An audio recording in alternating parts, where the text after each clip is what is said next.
The Aeneid. By Virgil. Book I. The argument. The Trojans, after a 7 years' voyage, set sail for Italy, but are overtaken by a dreadful storm, which Iulus raises at the request of Juno. The tempest sinks one, and scatters the rest. Neptune drives off the winds, and calms the sea. Aeneas, with his own ship and 6 more, arrives safe at an African port. Venus complains to Jupiter of her son's misfortunes. Jupiter comforts her, and sends Mercury to procure him a kind reception among the Carthaginians. Aeneas, going out to discover the country, meets his mother in the shape of a huntress, who conveys him in a cloud to Carthage, where he sees his friends whom he thought lost, and receives a kind entertainment from the queen. Dido, by device of Venus, begins to have a passion for him, and, after some discourse with him, desires the history of his adventures since the siege of Troy, which is the subject of the 2 following books. Arms, and the man I sing, who, forked by fate, and haughty Juno's unrelenting hate, expelled and exiled, left the Trojan shore. Long labors, both by sea and land, he bore, and in the doubtful war, before he won the Latian realm, and built the destined town. His banished gods restored to rights divine, and settled sure succession in his line, from whence the race of Alban fathers come, and the long glories of majestic Rome. O Muse! The causes and the crimes relate. What goddess was provoked, and whence her hate, for what offence the queen of VIII began to persecute so brave, so just a man, involved his anxious life in endless cares, exposed to wants, and hurried into wars. Can VIII minds such high resentment show, or exercise their spite in human woe? Against the Tiber's mouth, but far away, an ancient town was seated on the sea, a Tyrian colony. The people made stout for the war, and studious of their trade, Carthage the name, beloved by Juno more than her own Argos, or the Samian shore. Here stood her chariot, here, if VIII were kind, the seat of awful empire she designed. Yet she had heard an ancient rumor fly, long cited by the people of the sky, that times to come should see the Trojan race her Carthage ruin, and her Taurus deface.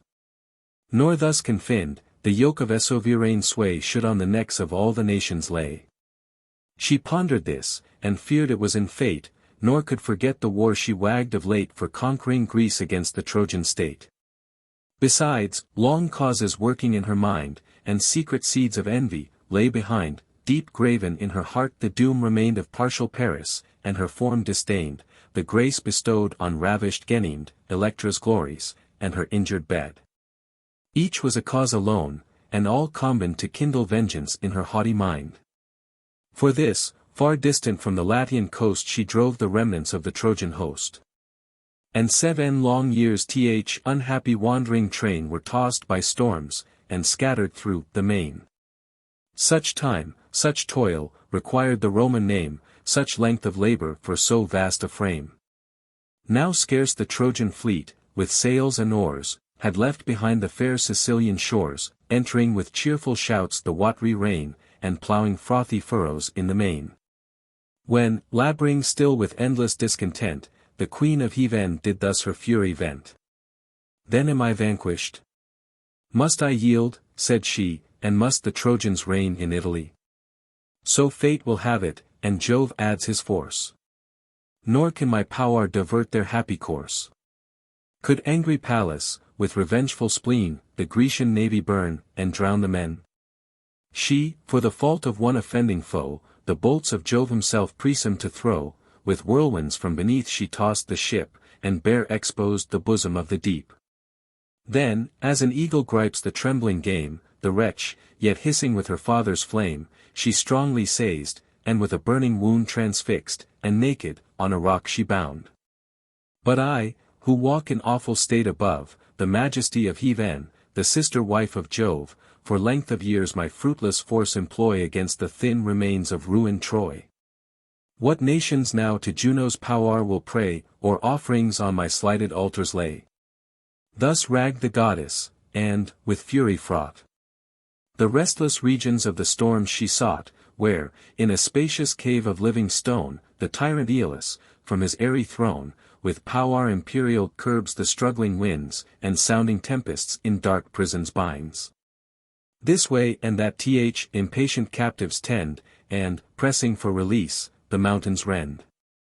High in his hall undaunted monarch stands, and shakes his scepter, and their rage commands.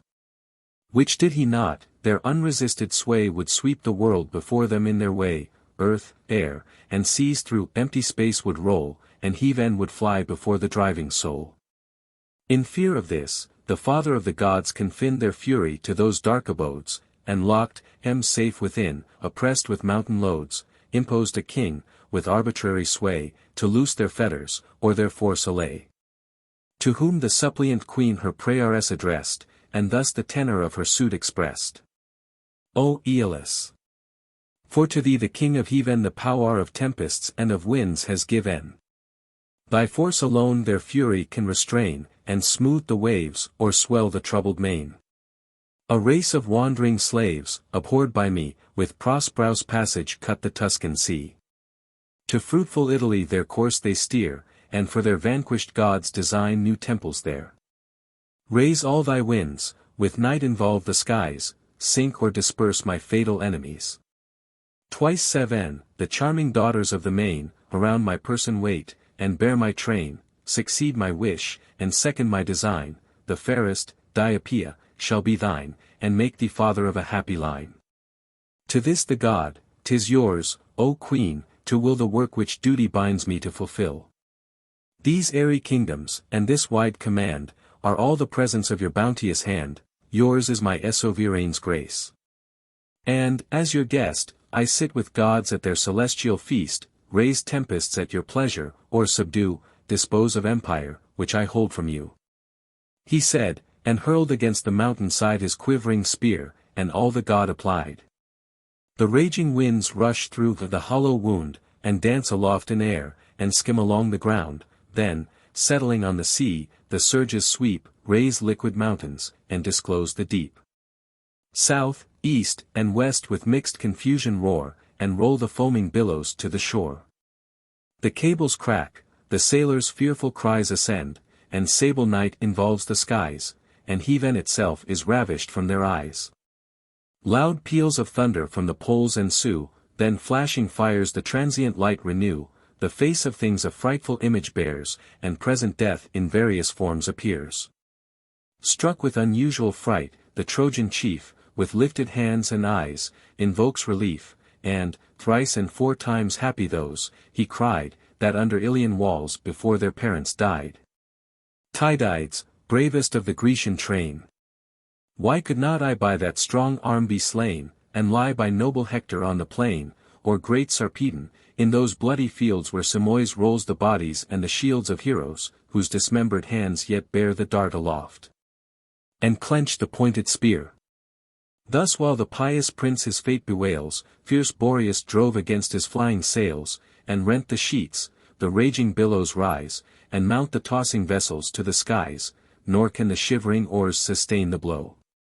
The galley gives her side, and turns her prow, while those astern, descending down the steep, through gaping waves behold the boiling deep. 3 ships were hurried by the southern blast, and on the secret shelves with fury cast. Those hidden rocks Ausonian sailors knew, they called them altars, when they rose in view, and showed their spacious backs above the flood. 3 more fierce Eurus, in his angry mood, dashed on the shallows of the moving sand, and in mid-ocean left them Mordae land. Orontes' bark, that bore the Lycian crew, a horrid sight. Even in the hero's view, from stem to stern by waves was overborne, the trembling pilot, from his rudder torn, was headlong hurled, thrice round the ship was tossed, then bulged at once, and in the deep was lost. And here and there above the waves were seen arms, pictures, precious goods, and floating men. The stoutest vessel to the storm gave way, and sucked through loosened planks the rushing sea. Ilioneus was her chief, Elphes old, Achates faithful, Abas young and bold, endured not less, their ships, with gaping seams, admit the deluge of the briny streams. Meantime imperial Neptune heard the sound of raging billows breaking on the ground. Displeased, and fearing for his watery reign, He reared his awful head above the main, serene in majesty, then rolled his eyes around the space of earth, and seas, and skies. He saw the Trojan fleet dispersed, distressed, by stormy winds and wintry heav'n oppressed. Full well the god his sister's envy knew, and what her aims and what her arts pursue. He summoned Iulus and the western blast, and first an angry glance on both he cast, then thus rebuked, audacious winds. From whence this bold attempt, this rebel insolence? Is it for you to ravage seas and land, unauthorized by my supreme command? To raise such mountains on the troubled main? Whom I, but first, 'tis fit the billows to restrain, and then you shall be taught obedience to my reign. Hence! To your lord my royal mandate bear, the realms of ocean and the fields of air are mine, not his. By fatal lot to me the liquid empire fell, and trident of the sea. His power to hollow caverns is confined, there let him reign, the jailer of the wind, with hoarse commands his breathing subjects call, and boast and bluster in his empty hall. He spoke. And, while he spoke, he smoothed the sea, dispelled the darkness, and restored the day. Cymotho, Triton, and the sea-green train of beauteous nymphs, the daughters of the main, clear from the rocks the vessels with their hands, the god himself with ready trident stands, and opes the deep, and spreads the moving sands. Then heaves them off the shoals. Where'er he guides his finny coursers and in triumph rides, the waves unruffle and the sea subsides. As, when in tumults rise th ignoble crowd, mad are their motions, and their tongues are loud. And stones and brands in rattling volleys fly, and all the rustic arms that fury can supply, if then some grave and pious man appear, they hush their noise, and lend a listening ear. He soothes with sober words their angry mood, and quenches their innate desire of blood, so, when the father of the flood appears, and o'er the seas his sovereign trident rears, their fury falls, he schemes the liquid plains, high on his chariot, and with loosened reins, majestic moves along, and awful peace maintains. The weary Trojans ply their shattered oars to nearest land, and make the Libyan shores. Within a long recess there lies a bay, an island shades it from the rolling sea, and forms a port secure for ships to ride. Broke by the jutting land, on either side, in double streams the briny waters glide. Betwixt two rows of rocks a sylvan scene appears above, and groves for ever green, a grot is formed beneath, with mossy seats, to rest the Nereids, and exclude the heats. Down through the crannies of the living walls the crystal streams descend in murmuring falls, no hawsers need to bind the vessels here, nor bearded anchors, for no storms they fear. 7 ships within this happy harbor meet, the thin remainders of the scattered fleet. The Trojans, worn with toils, and spent with woes, leap on the welcome land, and seek their wished repose. First, good Achates, with repeated strokes of clashing flints, their hidden fire provokes, short flame succeeds. A bed of withered leaves the dying sparkles in their fall receives, caught into life, in fiery fumes they rise, and, fed with stronger food, invade the skies. The Trojans, dropping wet, or stand around the cheerful blaze, or lie along the ground, some dry their corn, infected with the brine, then grind with marbles, and prepare to dine. Aeneas climbs the mountain's airy brow, and takes a prospect of the seas below, if Capys thence, or Anchises he could spy, or see the streamers of Caicus fly. No vessels were in view. But, on the plain, 3 beamy stags command a lordly train of branching heads, the more ignoble throng attend their stately steps, and slowly graze along. He stood. And, while secure they fed below, he took the quiver and the trusty bow Achates used to bear, the leaders first he laid along, and then the vulgar pirked, nor ceased his arrows, till the shady plain 7 mighty bodies with their blood disdain. For the 7 ships he made an equal share, and to the port returned, triumphant from the war. The jars of generous wine, Acest's gift, when his Trinacrian shores the navy left, he set a broach, and for the feast prepared, in equal portions with the ven'son shard. Thus while he dealt it round, the pious chief with cheerful words allayed the common grief, endure, and conquer. Jove will soon dispose to future good our past and present woes. With me, the rocks of Scylla you have tried. Inhuman Cyclops and his den defied. What greater ills hereafter can you bear?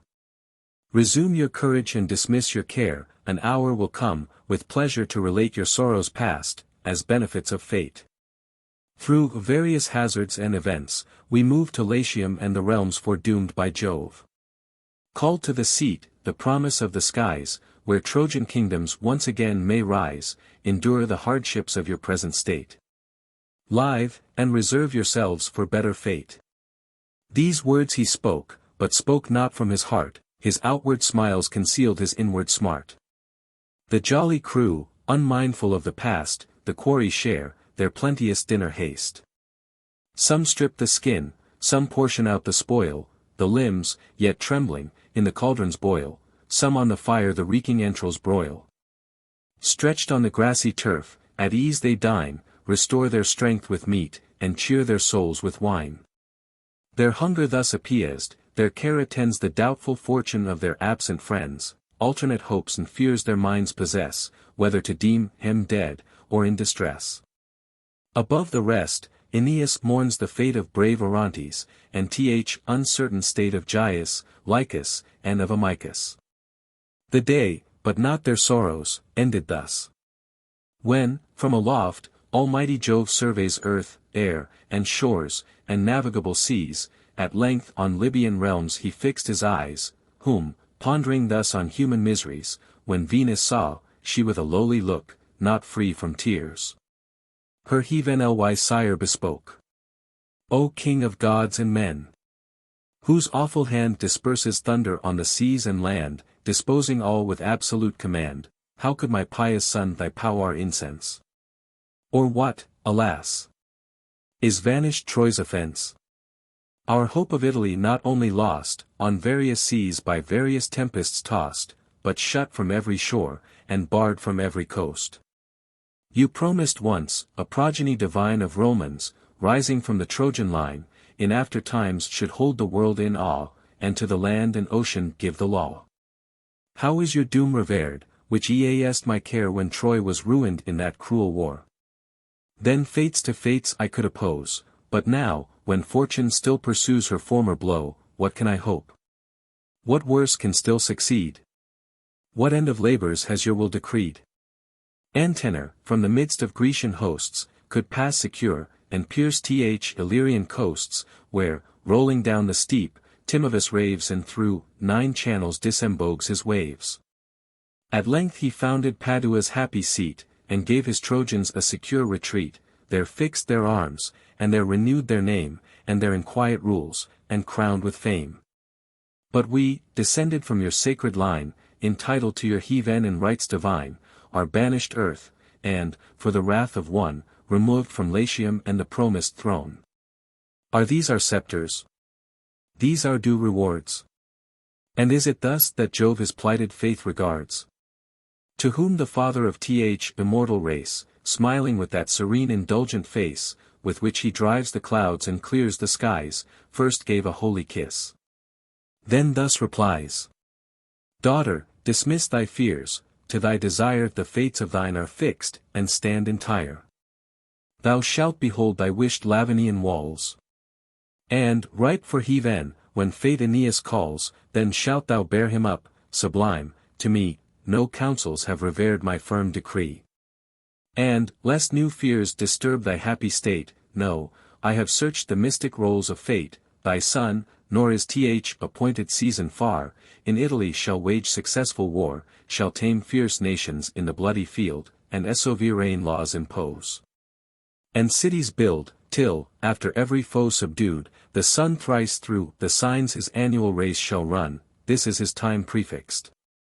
Ascanius then, now called Iulus, shall begin his reign. He 30 rolling years the crown shall wear, then from Lavinium shall the seat transfer, and, with hard labor, Alba Longa build. The throne with his succession shall be filled 300 circuits more, then shall be seen Ilia the fair, a priestess and a queen, who, full of Mars, in time, with kindly throes, shall at a birth 2 goodly boys disclose. The royal babes a tawny wolf shall drain, then Romulus his grandsire's throne shall gain, of martial Toarus the founder shall become, the people Romans call, the city Rome. To them no bounds of empire I assign, nor term of years to their immortal line. Even haughty Juno, who, with endless broils, earth, seas, and heaven, and Jove himself turmoils. At length Attend, her friendly power shall join, to cherish and advance the Trojan line. The subject world shall Rome's dominion own, and, prostrate, shall adore the nation of the gown. An age is ripening in revolving fate when Troy shall overturn the Grecian state, and sweet revenge her conquering sons shall call, to crush the people that conspired her fall. Then Caesar from the Julian stock shall rise, whose empire ocean, and whose fame the skies alone shall bound, whom, fraught with eastern spoils, our heathen, the just reward of human toils, securely shall repay with rites divine. And incense shall ascend before his sacred shrine. Then dire debate and impious war shall cease, and the stern age be softened into peace, then banished faith shall once again return, and vestal fires in hallowed temples burn. And Remus with Quirinus shall sustain the righteous laws, and fraud and force restrain. Janus himself before his fane shall wait, and keep the dreadful issues of his gate, with bolts and iron bars, within remains imprisoned fury, bound in brazen chains. High on a trophy riced, of useless arms, he sits, and threats the world with vain alarms. He said, and sent Selenius with command to free the ports, and ope the Punic land to Trojan guests. Lest, ignorant of fate, the queen might force them from her town and state. Down from the steep of heathen Selenius flies, and cleaves with all his wings the yielding skies. Soon on the Libyan shore descends the god, performs his message, and displays his rod, the surly murmurs of the people cease. And, as the fates required, they give the peace, the queen herself suspends the rigid laws, the Trojans pities, and protects their cause. Meantime, in shades of night Aeneas lies, care seized his soul, and sleep forsook his eyes. But, when the sun restored the cheerful day, he rose, the coast and country to survey, anxious and eager to discover more. It looked a wild uncultivated shore, but, whether humankind, or beasts alone possessed the new-found region, was unknown. Beneath a ledge of rocks his fleet he hides, tall trees surround the mountain's shady sides, the bending brow above a safe retreat provides armed with two pointed darts, he leaves his friends, and true Achates on his steps attends. Lo! In the deep recesses of the wood, before his eyes his goddess mother stood, a huntress in her habit and her mien, her dress a maid, her air confessed a queen. Bare were her knees, and knots her garments bind. Loose was her hair, and wantoned in the wind, her hand sustained a bow, her quiver hung behind. She seemed a virgin of the Spartan blood, with such array Harpalyce best rode her Thracian courser and outstripped the rapid flood. Ho, strangers! Have you lately seen, she said, one of my sisters, like myself arrayed, who crossed the lawn, or in the forest strayed? A painted quiver at her back she bore, varied with spots, a lynx's hide she wore, and at full cry pursued the tusky boar. Thus Venus, thus her son replied again, none of your sisters have we heard or seen, O virgin. Or what other name you bear above that style, O more than mortal fair? Your voice and mien celestial birth betray. If, as you seem, the sister of the day, or one at least of chaste Diana's train, let not an humble suppliant sue in vain, but tell a stranger, long in tempests tossed, what earth we tread, and who commands the coast. Then on your name shall wretched mortals call, and offered victims at your altars fall. I dare not, she replied, assume the name of goddess, or celestial honors claim, for Tyrian virgins bows and quivers bear, and purple buskins o'er their ankles wear. No, gentle youth, in Libyan lands you are, a people rude in peace, and rough in war. The rising city, which from far you see, is Carthage, and a Tyrian colony. Phoenician Dido rules the growing state, who fled from Tyre, to shun her brother's hate. Great were her wrongs, her story full of fate, which I will sum in short. Sychaeus, known for wealth, and brother to the Punic throne, possessed fair Dido's bed, and either heart at once was wounded with an equal dart. Her father gave her, yet a spotless maid. Pygmalion then the Tyrian sceptre swayed, one who condemned divine and human laws. Then strife ensued, and cursed gold the cause. The monarch, blinded with desire of wealth, with steel invades his brother's life by stealth. Before the sacred altar made him bleed, and long from her concealed the cruel deed. Some tale, some new pretense, he daily coined, to soothe his sister, and delude her mind. At length, in dead of night, the ghost appears of her unhappy lord, the spectre stares, and, with erected eyes, his bloody bosom bares. The cruel altars and his fate he tells, and the dire secret of his house reveals, then warns the widow, with her household gods, to seek a refuge in remote abodes. Last, to support her in so long a way, he shows her where his hidden treasure lay. Admonished thus, and seized with mortal fright, the queen provides companions of her flight, they meet, and all combine to leave the state, who hate the tyrant, or who fear his hate. They seize a fleet, which ready rigged they find. Nor is Pygmalion's treasure left behind. The vessels, heavy laden, put to sea with prosperous winds, a woman leads the way. I know not, if by stress of weather driven, or was their fatal course disposed by heaven. At last they landed, where from far your eyes may view the turrets of New Carthage rise, there bought a space of ground, which Bursa called, from the bull's hide, they first inclosed, and walled. But whence are you? What country claims your birth? What seek you, strangers, on our Libyan earth? To whom, with sorrow streaming from his eyes, and deeply sighing, thus her son replies, could you with patience hear, or I relate, O nymph, the tedious annals of our fate? Through such a train of woes if I should run, the day would sooner than the tale be done. From ancient Troy, by force expelled, we came, if you by chance have heard the Trojan name. On various seas by various tempests tossed, at length we landed on your Libyan coast. The good Aeneas am I called, a name, while fortune favored, not unknown to fame.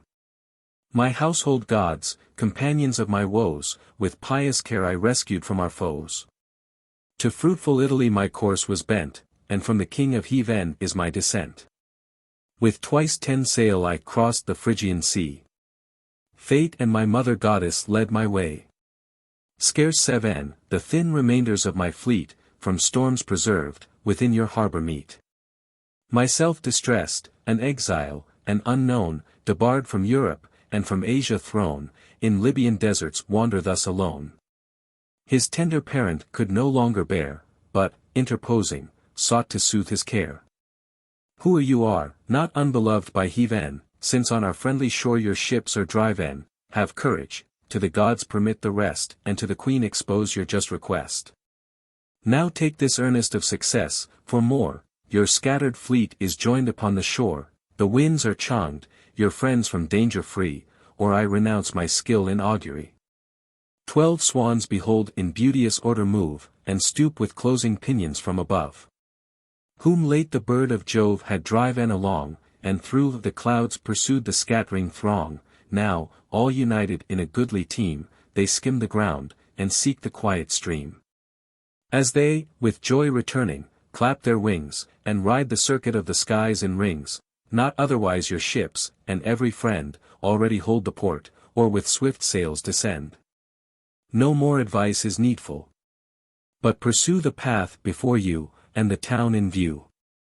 Thus having said, she turned, and made appear her neck refulgent, and dishevelled hair, which, flowing from her shoulders, reached the ground.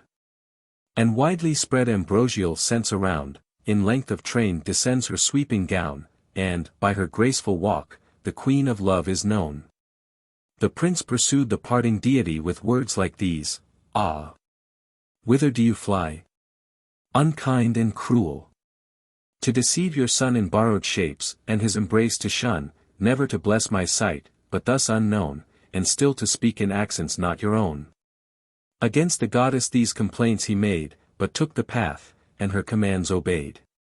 They march, obscure, for Venus kindly shrouds with mists their persons, and involves in clouds, that, thus unseen, their passage none might stay, or force to tell the causes of their way.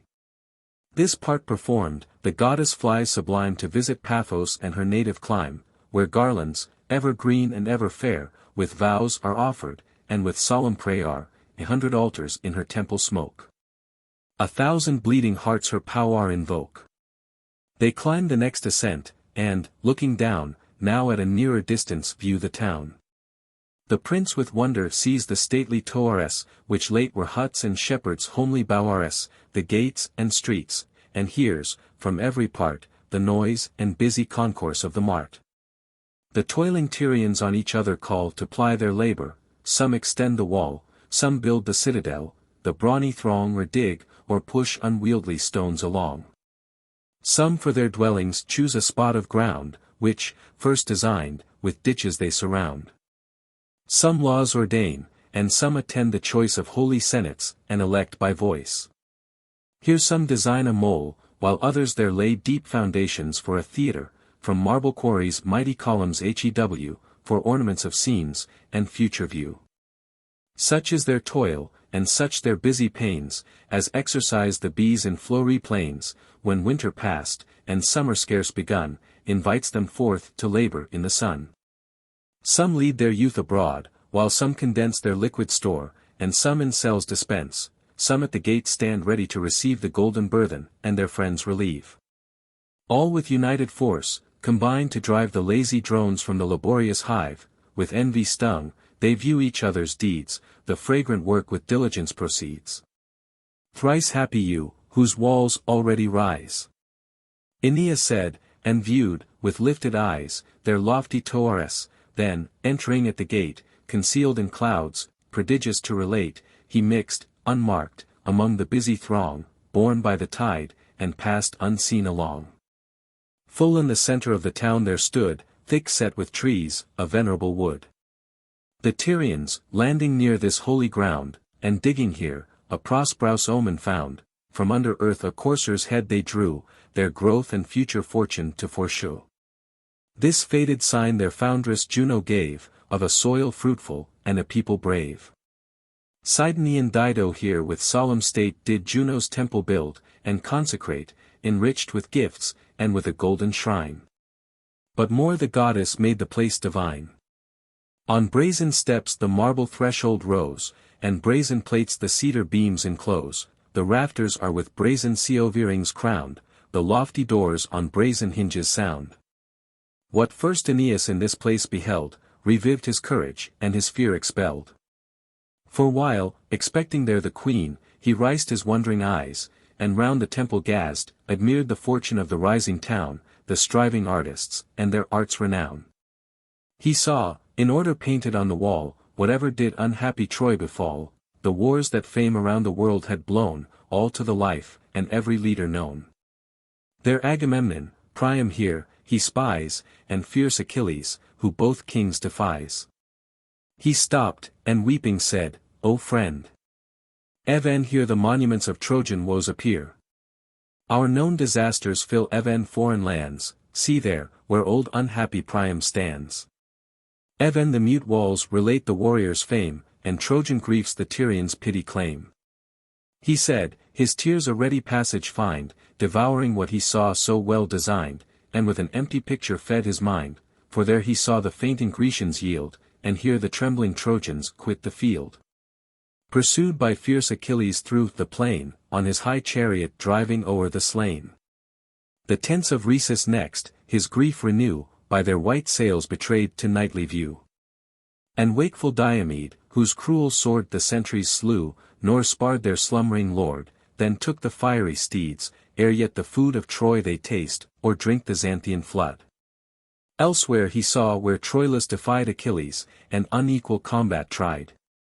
Then, where the boy disarmed, with loosened reins, was by his horses hurried o'er the plains, hung by the neck and hair, and dragged around, the hostile spear, yet sticking in his wound, with tracks of blood inscribed the dusty ground.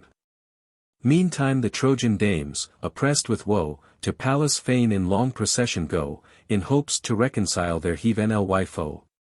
They weep, they beat their breasts, they rend their hair, and rich embroidered vests for presents bear. But the stern goddess stands unmoved with prayer.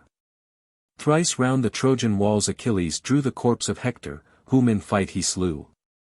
Here Priam sues, and there, for sums of gold, the lifeless body of his son is sold. So sad an object, and so well expressed, drew sighs and groans from the grieved hero's breast, to see the figure of his lifeless friend, and his old sire his helpless hand extend. Himself he saw amidst the Grecian train, mixed in the bloody battle on the plain, and swarthy Memnon in his arms he knew, his pompous ensigns, and his Indian crew. Penthesilea there, with haughty grace, leads to the wars an Amazonian race, in their right hands a pointed dart they wield, the left, for ward, sustains the lunar shield. Athwart her breast a golden belt she throws, amidst the press alone provokes 1,000 foes, and dares her maiden arms to manly force oppose.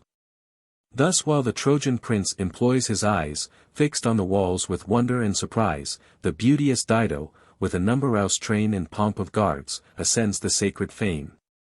Such on Eurotas banks, or Cynthus height, Diana seems. And so she charms the sight, when in the dance the graceful goddess leads the choir of nymphs, and overtops their heads, known by her quiver, and her lofty mien, she walks majestic, and she looks their queen. Latona sees her shine above the rest, and feeds with secret joy her silent breast. Such Dido was, with such becoming state, amidst the crowd, she walks serenely great.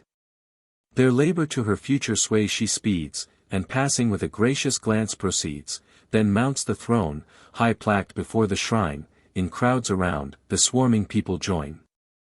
She takes petitions, and dispenses laws, hears and determines every private cause, their tasks in equal portions she divides, and, where unequal, there by lots decides.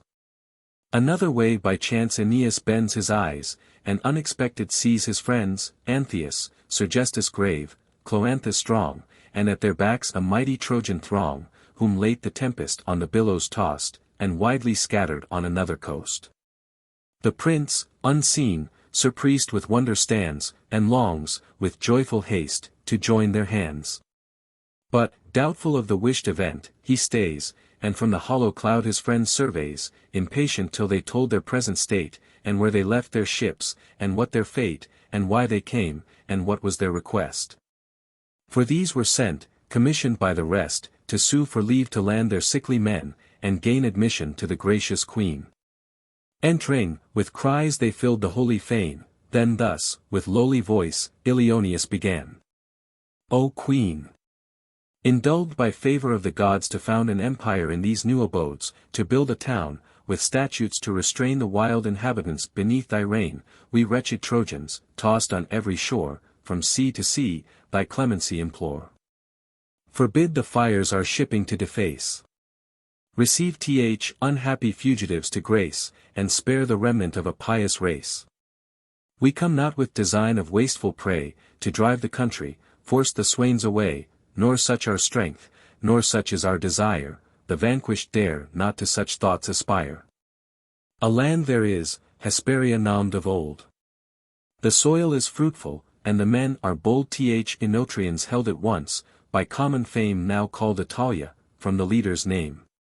To that sweet region was our voyage bent, when winds and every warring element disturbed our course, and, far from sight of land, cast our torn vessels on the moving sand, the sea came on. The south, with mighty roar, dispersed and dashed the rest upon the rocky shore. Those few you see escaped the storm, and fear, unless you interpose, a shipwreck here. What men, what monsters, what inhuman race, what laws, what barbarous customs of the place, shut up a desert shore to drowning men, and drive us to the cruel seas again. If our hard fortune no compassion draws, nor hospitable rights, nor human laws, the gods are just, and will revenge our cause. Aeneas was our prince, a juster lord, or nobler warrior, never drew a sword. Observant of the right, religious of his word. If yet he lives, and draws this vital air, nor we, his friends, of safety shall despair, nor you, great queen, these offices repent, which he will equal, and perhaps augment. We want not cities, nor Sicilian coasts, where King Acestes Trojan lineage boasts. Permit our ships a shelter on your shores, refitted from your woods with planks and oars, that, if our prince be safe, we may renew our destined course, and Italy pursue. But if, O best of men, the fates ordain that thou art swallowed in the Libyan main, and if our young Iulus be no more, dismiss our navy from your friendly shore, that we to good Acestes may return, and with our friends our common losses mourn. Thus spoke Ilioneus. The Trojan crew with cries and clamors his request renew. The modest queen awhile, with downcast eyes, pondered the speech, then briefly thus replies, Trojans, dismiss your fears. My cruel fate, and doubts attending an unsettled state, force me to guard my coast from foreign foes. Who has not heard the story of your woes, the name and fortune of your native place, the fame and valor of the Phrygian race? We Tyrians are not so devoid of sense, nor so remote from Phoebus' influence. Whether to Latian shores your course is bent, or, driven by tempests from your first intent, you seek the good Acestes' government, your men shall be received, your fleet repaired, and sail, with ships of convoy for your guard, or, would you stay? And join your friendly powers to raise and to defend the Tyrian Toaris, my wealth, my city, and myself are yours. And would to heave in, the storm, you felt, would bring on Carthaginian coasts your wandering king. My people shall, by my command, explore the ports and creeks of every winding shore, and towns, and wilds, and shady woods, in quest of so renowned and so desert a guest. Rised in his mind the Trojan hero stood, and longed to break from out his ambient cloud, Achates found it, and thus urged his way, from whence, O goddess born, this long delay? What more can you desire, your welcome sure, your fleet in safety, and your friend secure? One only wants, and him we saw in vain oppose the storm, and swallowed in the main. Orontes in his fate our forfeit paid. The rest agrees with what your mother said. Scarce had he spoken, when the cloud gave way, the mists flew upward and dissolved in day. The Trojan chief appeared in open sight, august in visage, and serenely bright. His mother goddess, with her hands divine, had formed his curling locks, and made his temples shine, and given his rolling eyes a sparkling grace, and breathed a youthful vigor on his face. Like polished ivory, beauteous to behold, or Parian marble, when enchased in gold, thus radiant from the circling cloud he broke, and thus with manly modesty he spoke. He whom you seek am I. By tempests tossed, and saved from shipwreck on your Libyan coast, presenting, gracious queen, before your throne, a prince that owes his life to you alone. Fair majesty, the refuge and redress of those whom fate pursues, and wants oppress, you, who your pious offices employ to save the relics of abandoned Troy, receive the shipwrecked on your friendly shore, with hospitable rites relieve the poor. Associate in your town a wandering train, and strangers in your palace entertain, what thanks can wretched fugitives return, who, scattered through the world, in exile mourn? The gods, if gods to goodness are inclined. If acts of mercy touch their heavenly mind, and, more than all the gods, your generous heart. Conscious of worth, requite its own desert. In you this age is happy, and this earth, and parents more than mortal gave you birth. While rolling rivers into seas shall run, and round the space of heaven the radiant sun, while trees the mountain tops with shade supply, your honor, name, and praise shall never die. Whatever abode my fortune has assigned, your image shall be present in my mind. Thus having said, he turned with pious haste, and joyful his expecting friends embract, with his right hand Ilioneus was gracked, Serestus with his left. Then to his breast Cloanthus and the noble Gyas pressed, and so by turns descended to the rest. The Tyrian queen stood fixed upon his face, pleased with his motions, ravished with his grace, admired his fortunes, more admired the man. Then recollected stood, and thus began, What fate, O goddess born, what angry powers have cast you shipwrecked on our barren shores? Are you the great Aeneas, known to fame, who from celestial seed your lineage claim? The same Aeneas whom fair Venus bore to famed Anchises on Thideian shore. It calls into my mind, though then a child, when Teucer came, from Salamis exiled, and sought my father's aid, to be restored, my father Belus then with fire and sword invaded Cyprus, made the region bare, and, conquering, finished the successful war. From him the Trojan siege I understood, the Grecian chiefs, and your illustrious blood your foe himself the Dardan valor praised, and his own ancestry from Trojans rised. Enter, my noble guest, and you shall find, if not a costly welcome, yet a kind, for I myself, like you, have been distressed, till heaven afforded me this place of rest, like you, an alien in a land unknown, I learned to pity woes so like my own. She said, and to the palace led her guest, then offered incense, and proclaimed a feast. Nor yet less careful for her absent friends, twice 10 fat oxen to the ship she sends. Besides 100 boars, 100 lambs, with bleating cries, attend their milky dams, and jars of genrouse wine in spacious bowls she gives, to cheer the sailors' drooping souls. Now purple hangings clothe the palace walls, and sumptuous feasts are made in splendid halls, on Tyrian carpets, richly wrought, they dine. With loads of massy plate the sideboards shine, and antique vases, all of gold embossed, the gold itself inferior to the cost, of curious work, where on the sides were seen the fights and figures of illustrious men. From their first founder to the present queen. The good Aeneas, whose paternal care Iulus' absence could no longer bear, dispatched achates to the ships in haste, to give a glad relation of the past, and, fraught with precious gifts, to bring the boy. Snatched from the ruins of unhappy Troy, a robe of tissue, stiff with golden wire. An upper vest, once Helen's rich attire, from Argos by the famed adulteress brought, with golden flowers and winding foliage wrought, her mother Leda's present, when she came to ruin Troy and set the world on flame. The scepter Priam's eldest daughter bore, her orient necklace, and the crown she wore of double texture, glorious to behold, one order set with gems, and one with gold. Instructed thus, the wise Achates goes, and in his diligence his duty shows. But Venus, anxious for her son's affairs, new counsels tries, and new designs prepares, that Cupid should assume the shape and face of sweet Ascanius, and the sprightly grace. Should bring the presents, in her nephew's stead, and in Eliza's veins the gentle poison shed, for much she feared the Tyrians, double-tongued, and knew the town to Juno's care belonged. These thoughts by night her golden slumbers broke, and thus alarmed, to winged love she spoke, my son, my strength, whose mighty power alone controls the Thunderer on his awful throne, to thee thy much afflicted mother flies. And on thy succor and thy faith relies.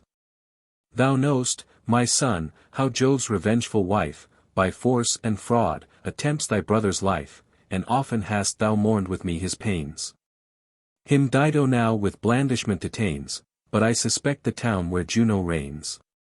For this 'tis needful to prevent her art, and fire with love the proud Phoenician's heart, a love so violent, so strong, so sure, as neither age can change, nor art can cure. How this may be performed, now take my mind, Ascanius by his father is designed to come, with presents laden, from the port, to gratify the queen, and gain the court. I mean to plunge the boy in pleasing sleep, and, ravished, in Idalian bowers to keep, or high Cythera, that the sweet deceit may pass unseen, and none prevent the cheat. Take thou his form and shape. I beg the grace but only for a night's revolving space, thyself a boy, assume a boy's dissembled face. That when, amidst the fervor of the feast, the Tyrian hugs and fawns thee on her breast, and with sweet kisses in her arms constrains, thou mayst infuse thy venom in her veins. The god of love obeys, and sets aside his bow and quiver, and his plumy pride, he walks Iulus in his mother's sight, and in the sweet resemblance takes delight.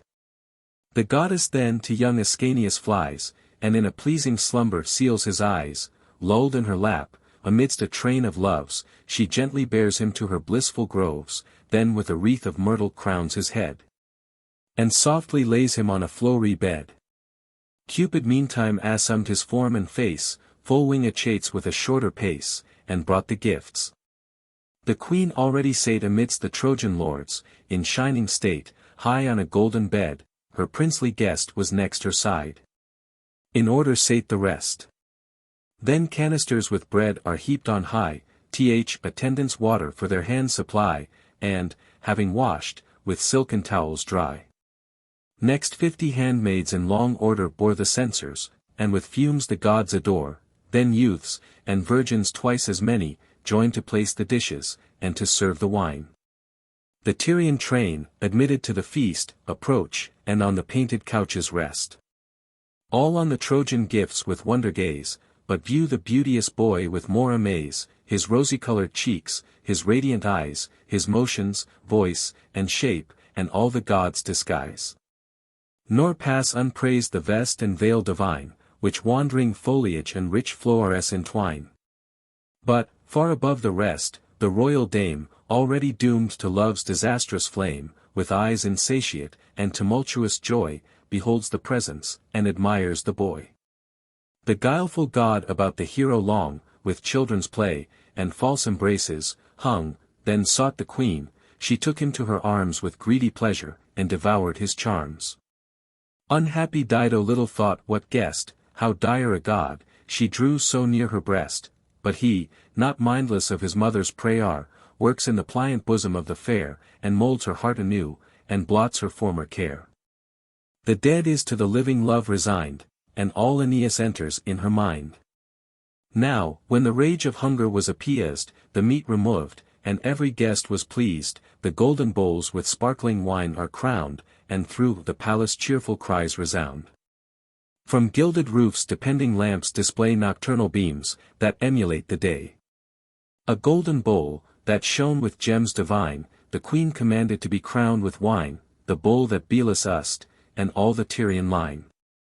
Then, silence through the hall proclaimed, she spoke, O hospitable Jove! We thus invoke, with solemn rites, thy sacred name and power, bless to both nations this auspicious hour. So may the Trojan and the Tyrian line in lasting concord from this day combine. Thou, Bacchus, god of joys and friendly cheer, and gracious Juno, both be present here. And you, my lords of Tyre, your vows address to heave with mine, to ratify the peace. The goblet then she took, with nectar crowned, sprinkling the first libations on the ground, and raised it to her mouth with sober grace.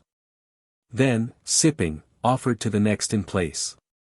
'Twas Bitias whom she called, a thirsty soul, he took the challenge, and embracked the bowl, with pleasure swilled the gold, nor ceased to draw, till he the bottom of the brimmer saw. The goblet goes around, Iopas brought his golden lyre, and sung what ancient Atlas taught, the various labors of the wandering moon, and whence proceed eclipses of the sun, original of men and beasts. And whence the rains arise, and fires their warmth dispense, and fixed and erring stars dispose their influence, what shakes the solid earth, what cause delays the summer nights and shortens winter days. With peals of shouts the Tyrians praise the song, those peals are echoed by the Trojan throng. Unhappy queen with talk prolonged the night, and drank large draughts of love with vast delight, of Priam much inquired, of Hector more. Then asked what arms the swarthy Memnon wore, what troops he landed on the Trojan shore, the steeds of Diomed varied the discourse, and fierce Achilles, with his matchless force. At length, as fate and her ill stars required, to hear the series of the war desert. Relate at large, my godlike guest, she said, the Grecian stratagems, the town betrayed, the fatal issue of so long a war, your flight, your wanderings, and your woes, declare. For, since on every sea, on every coast, your men have been distressed, your navy tossed, 7 times the sun has either tropic viewed, the winter banished, and the spring renewed. Book 2. The Argument. Aeneas relates how the city of Troy was taken, after a 10-year siege, by the treachery of Sinon, and the stratagem of a wooden horse. He declares the fixed resolution he had taken not to survive the ruin of his country, and the various adventures he met with in defense of it. At last, having been before advised by Hector's ghost, and now by the appearance of his mother Venus, he is prevailed upon to leave the town, and settle his household gods in another country. In order to this, he carries off his father on his shoulders, and leads his little son by the hand, his wife following behind. When he comes to the place appointed for the general rendezvous, he finds a great confluence of people, but misses his wife, whose ghost afterwards appears to him, and tells him the land which was designed for him. All were attentive to the godlike man, when from his lofty couch he thus began, Great Queen, what you command me to relate renews the sad remembrance of our fate, an empire from its old foundations rent, and every woe the Trojans underwent. A peopled city made a desert place, all that I saw, and part of which I was, not even the hardest of our foes could hear, nor stern Ulysses tell without a tear. And now the latter watch of wasting night, and setting stars, to kindly rest invite. But, since you take such interest in our woe, and Troy's disastrous end desire to know, I will restrain my tears, and briefly tell what in our last and fatal night befell. By destiny compelled, and in despair, the Greeks grew weary of the tedious war, and by Minerva's aid a fabric reared, which like a steed of monstrous height appeared, the sides were planked with pine. They feigned it made for their return, and this the vow they paid. Thus they pretend, but in the hollow sides selected numbers of their soldiers hide, with inward arms the dire machine they load, and iron bowels stuff the dark abode. In sight of Troy lies Tenedos, an isle, while fortune did on Priam's empire smile, renowned for wealth, but, since, a faithless bay, where ships exposed to wind and weather lay. There was their fleet concealed. We thought, for Greece their sails were hoisted, and our fears release. The Trojans, cooped within their walls so long, unbar their gates, and issue in a throng, like swarming bees, and with delight survey the camp deserted, where the Grecians lay, the quarters of the several chiefs they showed. Here Phoenix, here Achilles, made abode, here joined the battles, there the navy rode.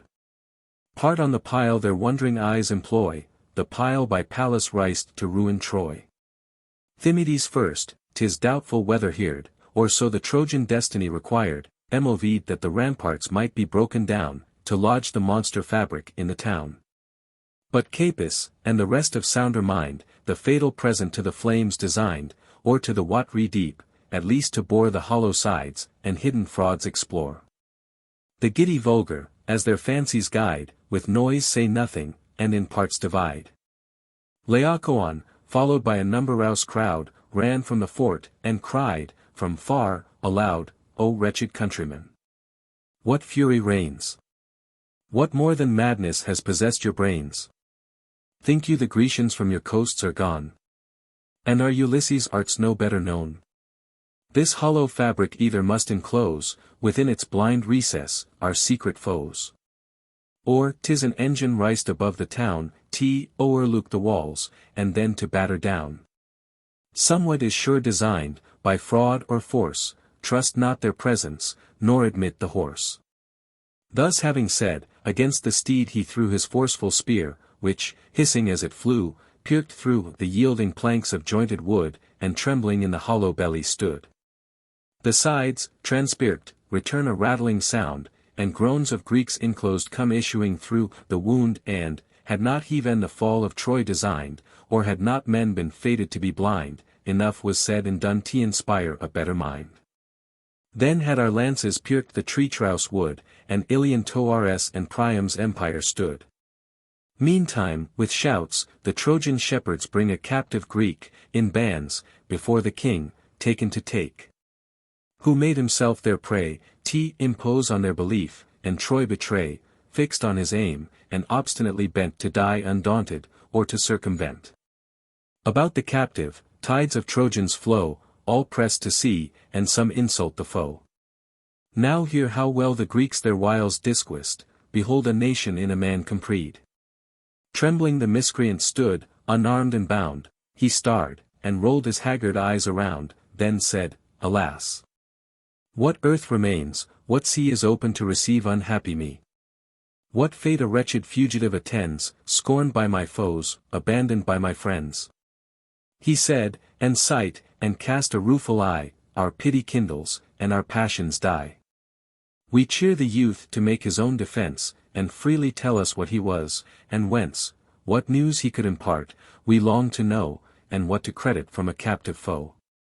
His fear at length dismissed, he said, Whatever my fate ordains, my words shall be sincere, I neither can nor dare my birth disclaim, Greece is my country, Sinon is my name. Though plunged by fortune's power in misery, 'tis not in fortune's power to make me lie. If any chance has hither brought the name of Palamedes, not unknown to fame, who suffered from the malice of the times, accused and sentenced for pretended crimes, because these fatal wars he would prevent. Whose death the wretched Greeks too late lament, me, then a boy, my father, poor and bare of other means, committed to his care, his kinsman and companion in the war. While fortune favored, while his arms support the cause, and Ruel the counsels, of the court, I made some figure there, nor was my name obscure, nor I without my share of fame. But when Ulysses, with fallacious arts, had made impression in the people's hearts, and forged a treason in my patron's name, I speak of things too far divulged by fame, my kinsman fell. Then I, without support, in private mourned his loss, and left the court. Mad as I was, I could not bear his fate with silent grief, but loudly blamed the state, and cursed the direful author of my woes. 'Twas told again, and hence my ruin rose. I threatened, if indulgent Heaven once more would land me safely on my native shore, his death with double vengeance to restore. This moved the murderer's hate, and soon ensued effects of malice from a man so proud. Ambiguous rumors through the camp he spread, and sought, by treason, my devoted head, new crimes invented, left unturned no stone, to make my guilt appear, and hide his own. Till Calchas was by force and threatening wrought, but why dwell I on that anxious thought? If on my nation just revenge you seek, and 'tis appear a foe, appear a Greek, already you my name and country know. Assuage your thirst of blood, and strike the blow, my death will both the kingly brothers please, and set insatiate Ithacus at ease. This fair unfinished tale, these broken starts, riced expectations in our longing hearts, unknowing as we were in Grecian arts. His former trembling once again renewed, with acted fear, the villain thus pursued. Long had the Grecians, tiered with fruitless care, and wearied with an unsuccessful war, resolved to raise the siege, and leave the town. And, had the gods permitted, they had gone, but oft the wintry seas and southern winds withstood their passage home, and charmed their minds. Portents and prodigies their souls amassed. But most, when this stupendous pile was riced, then flaming meteors, hung in air, were seen, and thunders rattled through a sky serene. Dismayed, and fearful of some dire event, Eurypylus inquire their fate was sent. He from the gods this dreadful answer brought.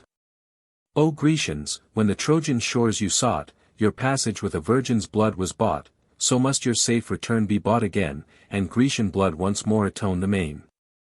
The spreading rumor round the people ran, all feared, and each believed himself the man. Ulysses took advantage of their fright.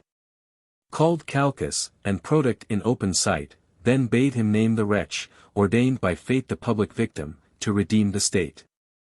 Already some presaged the dire event, and saw what sacrifice Ulysses meant. For twice 5 days the good old seer withstood intended treason, and was dumb to blood, till, tiered, with endless clamors and pursuit of Ithacus, he stood no longer mute. But, as it was agreed, pronounced that I was destined by the wrathful gods to die. All praised the sentence, pleased the storm should fall on one alone, whose fury threatened all. The dismal day was come. The priests prepare their leavened cakes, and fillets for my hair. I followed nature's laws, and must avow I broke my bonds and fled the fatal blow. Hid in a weedy lake all night I lay, secure of safety when they sailed away. But now what further hopes for me remain, to see my friends, or native soil, again, my tender infants, or my careful sire, whom they returning will to death require. Will perpetrate on them their first design, and take the forfeit of their heads for mine. Which, oh! If pity mortal minds can move, if there be faith below, or gods above, if innocence and truth can claim desert, ye Trojans, from an injured wretch avert. False tears true pity move. The king commands to loose his fetters, and unbind his hands, then adds these friendly words, dismiss thy fears, forget the Greeks, be mine as thou wert theirs. But truly tell, was it for force or guile, or some religious end, you riced the pile? Thus said the king. He, full of fraudful arts, this well-invented tale for truth imparts. Ye lamps of heaven, he said, and lifted high his hands now free, thou venerable sky. Inviolable powers, Aeneid with dread. Ye fatal fillets, that once bound this head. Ye sacred altars, from whose flames I fled. Be all of you adjured. And grant I may, without a crime, ungrateful Greeks betray, reveal the secrets of the guilty state, and justly punish whom I justly hate. But you, O king, preserve the faith you gave, if I, to save myself, your empire save. The Grecian hopes, and all attempts they made, were only founded on Minerva's aid. But from the time when impious Diomed, and false Ulysses, that inventive head, her fatal image from the temple drew, the sleeping guardians of the castle slew, her virgin statue with their bloody hands polluted, and profaned her holy bands. From thence the tide of fortune left their shore, and ebbed much faster than it flowed before, their courage languished, as their hopes decayed, and Pallas, now averse, refused her aid. Nor did the goddess doubtfully declare her altered mind and alienated care. When first her fatal image touched the ground, she sternly cast her glaring eyes around, that sparkled as they rolled, and seemed to threat, her heavenly limbs distilled a briny sweat. Thrice from the ground she leaped, was seen to wield her brandished lance, and shake her horrid shield. Then Calchas bade our host for flight and hope no conquest from the tedious war, till first they sailed for Greece. With prayers besought her injured power, and better omens brought. And now their navy plows the watery main, yet soon expected on your shores again, with Pallas pleased, as Calchas did ordain. But first, to reconcile the blue-eyed maid for her stolen statue and her tower betrayed, warned by the seer, to her offended name we riced and dedicate this wondrous frame, so lofty, lest through your forbidden gates it pass. And intercept our better fates, for, once admitted there, our hopes are lost.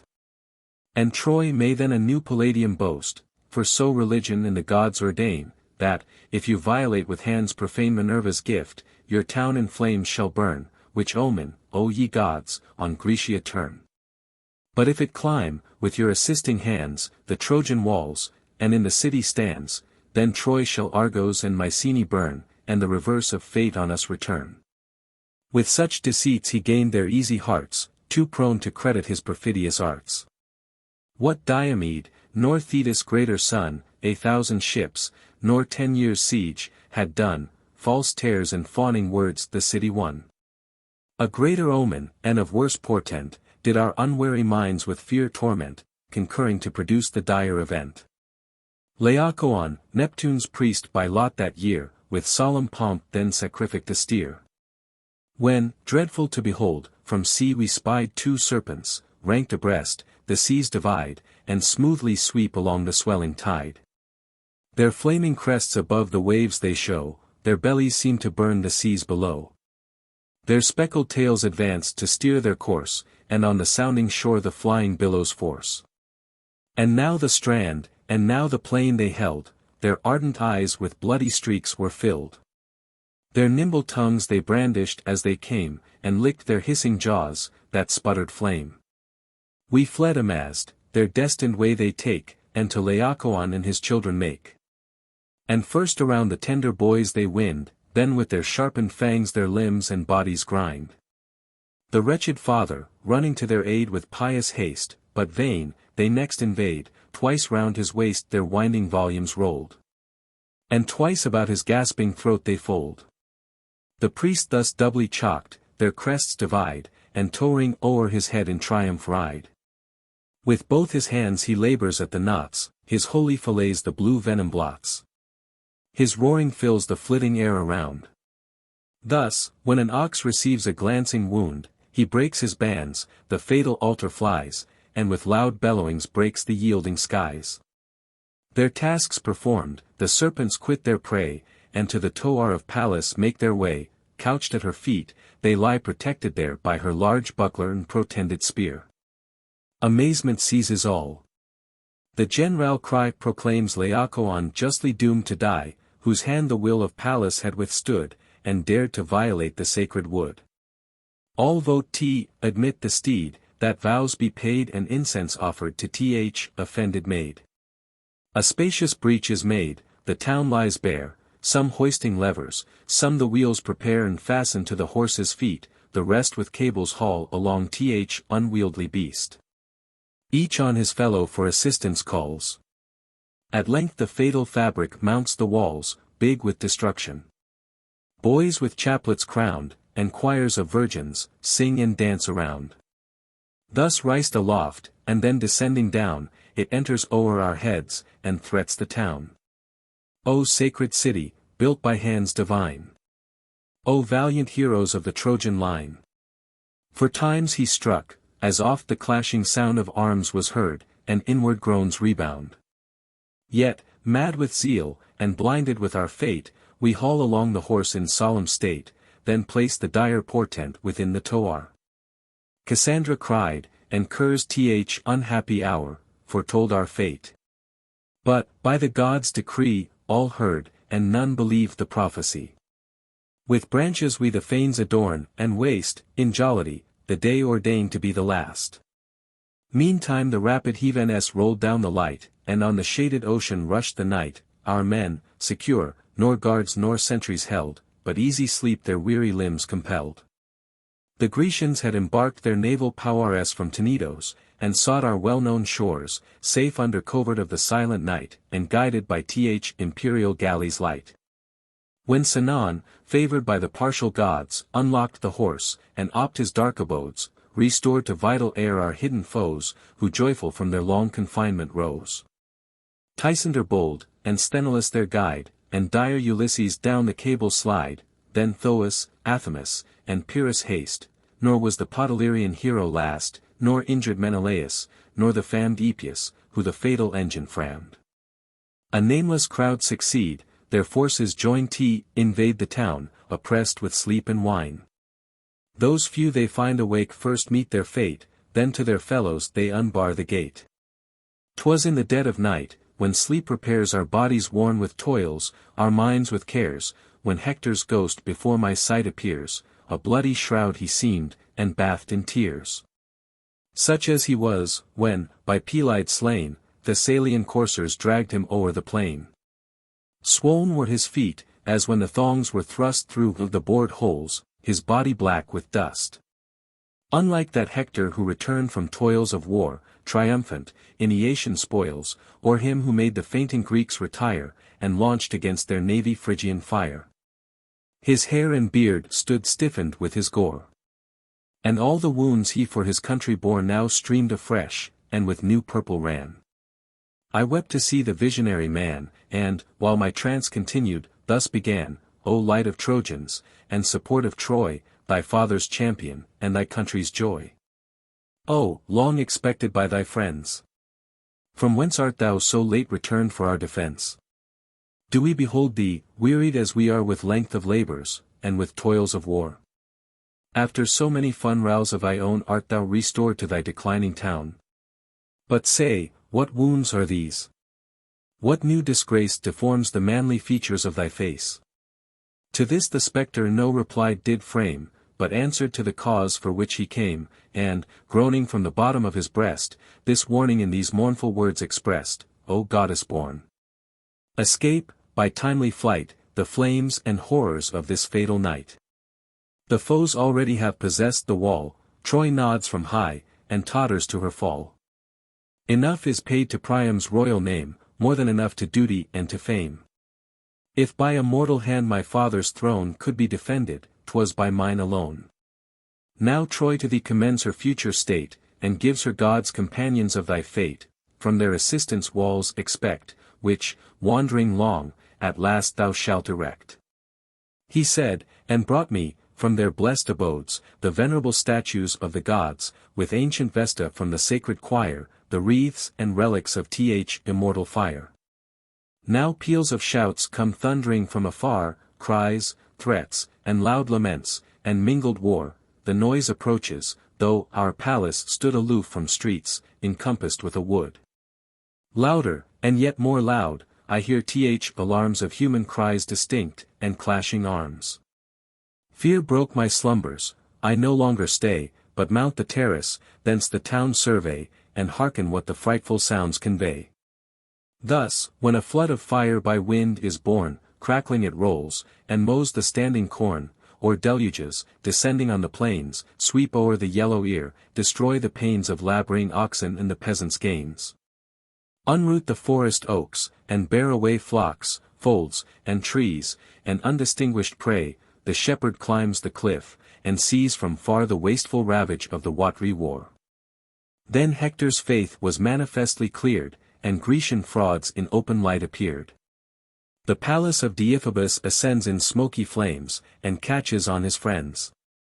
Ucalegon burns next, the seas are bright with splendor not their own, and shine with Trojan light. New clamors and new clangors now arise, the sound of trumpets mixed with fighting cries.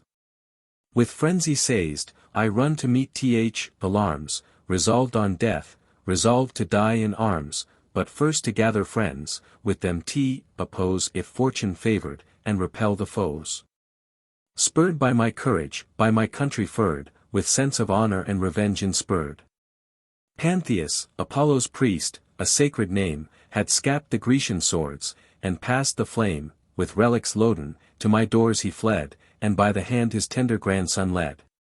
What hope, O Pantheus? Whither can we run? Where make a stand? And what may yet be done?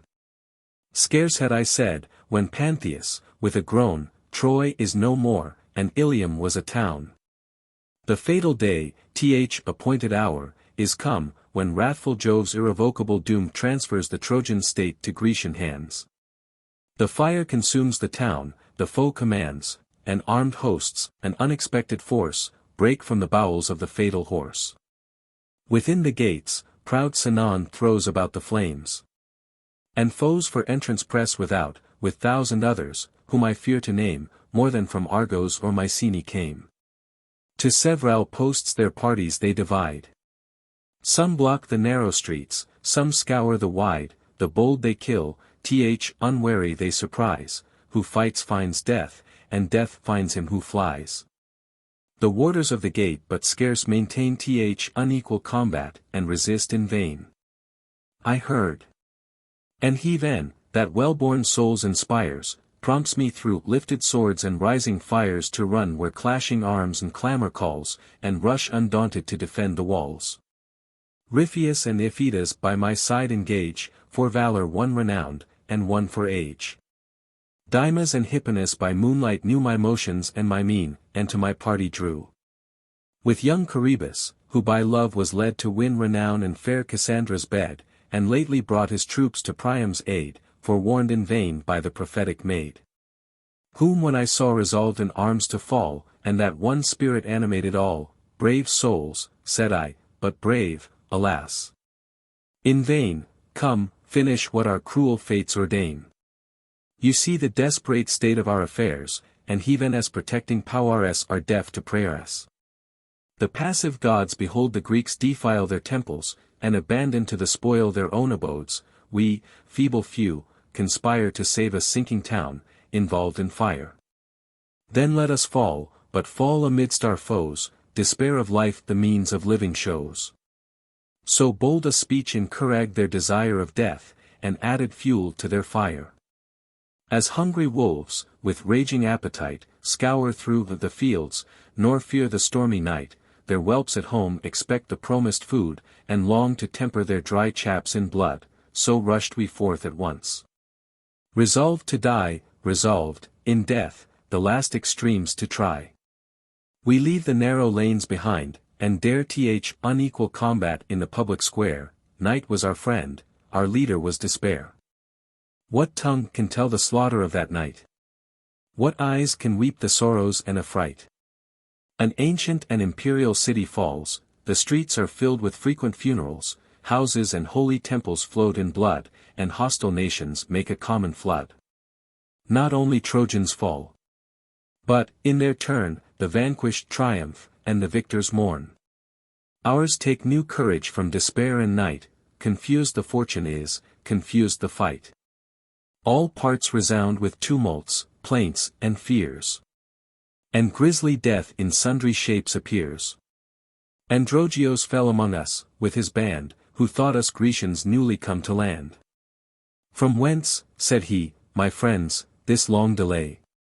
You loiter, while the spoils are borne away, our ships are laden with the Trojan store, and you, like truants, come too late ashore. He said, but soon corrected his mistake, found, by the doubtful answers which we make, amazed, he would have shunned unequal fight, but we, more numerous, intercept his flight. As when some peasant, in a bushy brake, has with unwary footing pressed a snake, he starts aside, astonished, when he spies his rising crest, blue neck, and rolling eyes, so from our arms surpriest Androgeos flies. In vain. For him and his we compassed round, possessed with fear, unknowing of the ground, and of their lives an easy conquest found. Thus fortune on our first endeavour smilled. Charybdis then, with youthful hopes beguiled, swoln with success, and a daring mind, this new invention fatally designed. My friends, said he, since fortune shows the way, 'tis fit we should auspicious guide obey. For what has she these Grecian arms bestowed, but their destruction, and the Trojans' good? Then change we shields, and their devices bear, let fraud supply the want of force in war. They find us arms. This said, himself he dressed in dead Androgeos' spoils, his upper vest, his painted buckler, and his plumy crest. Thus Ripheus, Dymas, all the Trojan train, lay down their own attire, and stripped the slain. Mixed with the Greeks, we go with ill presage, flattered with hopes to glut our greedy rage, unknown, assaulting whom we blindly meet, and strew with Grecian carcasses the street. Thus while their straggling parties we defeat, some to the shore and safer ships retreat, and some, oppressed with more ignoble fear, remount the hollow horse, and pant in secret there. But, ah! What use of valor can be made, when heaven's propitious powers refuse their aid? Behold the royal prophetess, the fair Cassandra, dragged by her dishevelled hair, whom not Minerva's shrine, nor sacred bands, in safety could protect from sacrilegious hands. On heaven she cast her eyes, she sighed, she cried. 'Twas all she could, her tender arms were tied. So sad a sight Charybdis could not bear, but, furred with rage, distracted with despair, amid the barbarous ravishers he flew, our leader's rash example we pursue. But storms of stones, from the proud temple's height, pour down, and on our battered helms alight, we from our friends received this fatal blow, who thought us Grecians, as we seemed in show. They aim at the mistaken crests, from high. And ours beneath the ponderous ruin lie. Then, moved with anger and disdain, to see their troops dispersed, the royal virgin free, the Grecians rally, and their powers unite, with fury charge us, and renew the fight. The brother kings with Ajax join their force, and the whole squadron of Thessalian horse. Thus, when the rival winds their quarrel try, contending for the kingdom of the sky, south, east, and west, on airy coursers borne. The whirlwind gathers, and the woods are torn, then Nereus strikes the deep, the billows rise, and, mixed with ooze and sand, pollute the skies. The troops we squandered first again appear from several quarters, and enclose the rear. They first observe, and to the rest betray, our different speech, our borrowed arms survey. Oppressed with odds, we fall, Charybdis first, at Pallas' altar, by Peneleus pierced. Then Ripheus followed, in unequal fight. Just of his word, observant of the right, he then thought not so. Dymas their fate attends, with Hipponus, mistaken by their friends. Nor, Pantheus, thy mitre, nor the bands of awful Phoebus, saved from impious hands. Ye Trojan flames, your testimony bear, what I performed, and what I suffered there, no sword avoiding in the fatal strife, exposed to death, and prodigal of life, witness, ye heavens. I lived not by my fault, I strove to have deserved the death I sought. But, when I could not fight, and would have died, borne off to distance by the growing tide, old Iphitus and I were hurried thence, with Peleus wounded, and without defence. New clamours from invested palace ring, we run to die, or disengage the king. So hot th assault, so high the tumult rose, while ours defend, and while the Greeks oppose, as all the Dardan and Argolic race had been contracted in that narrow space. Or as all Ilium else were void of fear, and tumult, war, and slaughter, only there. Their targets in a tortoise cast, the foes, secure advancing, to the turrets rose, some mount the scaling ladders. Some, more bold, swerve upwards, and by posts and pillars hold, their left hand gripes their bucklers in th ascent, while with their right they seize the battlement.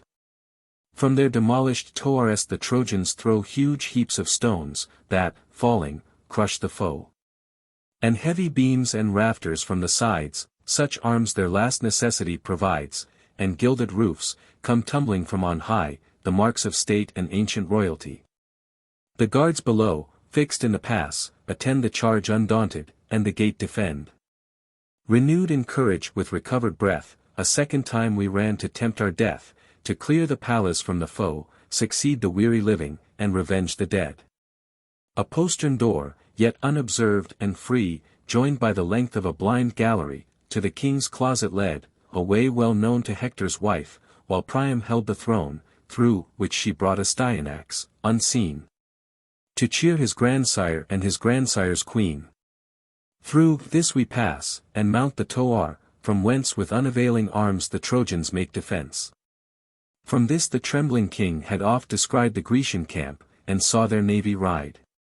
Beams from its lofty height with swords we hew, then, wrenching with our hands, th assault renew, and, where the rafters on the columns meet, we push them headlong with our arms and feet. The lightning flies not swifter than the fall, nor thunder louder than the ruined wall, down goes the top at once, the Greeks beneath are piecemeal torn, or pounded into death. Yet more succeed, and more to death are sent. We cease not from above, nor they below relent. Before the gate stood Pyrrhus, threatening loud, with glittering arms conspicuous in the crowd. So shines, renewed in youth, the crested snake, who slept the winter in a thorny brake, and, casting off his slough when spring returns, now looks aloft, and with new glory burns, restored with poisonous herbs, his ardent sides reflect the sun. And riced on spires he rides, high o'er the grass, hissing he rolls along, and brandishes by fits his forky tongue.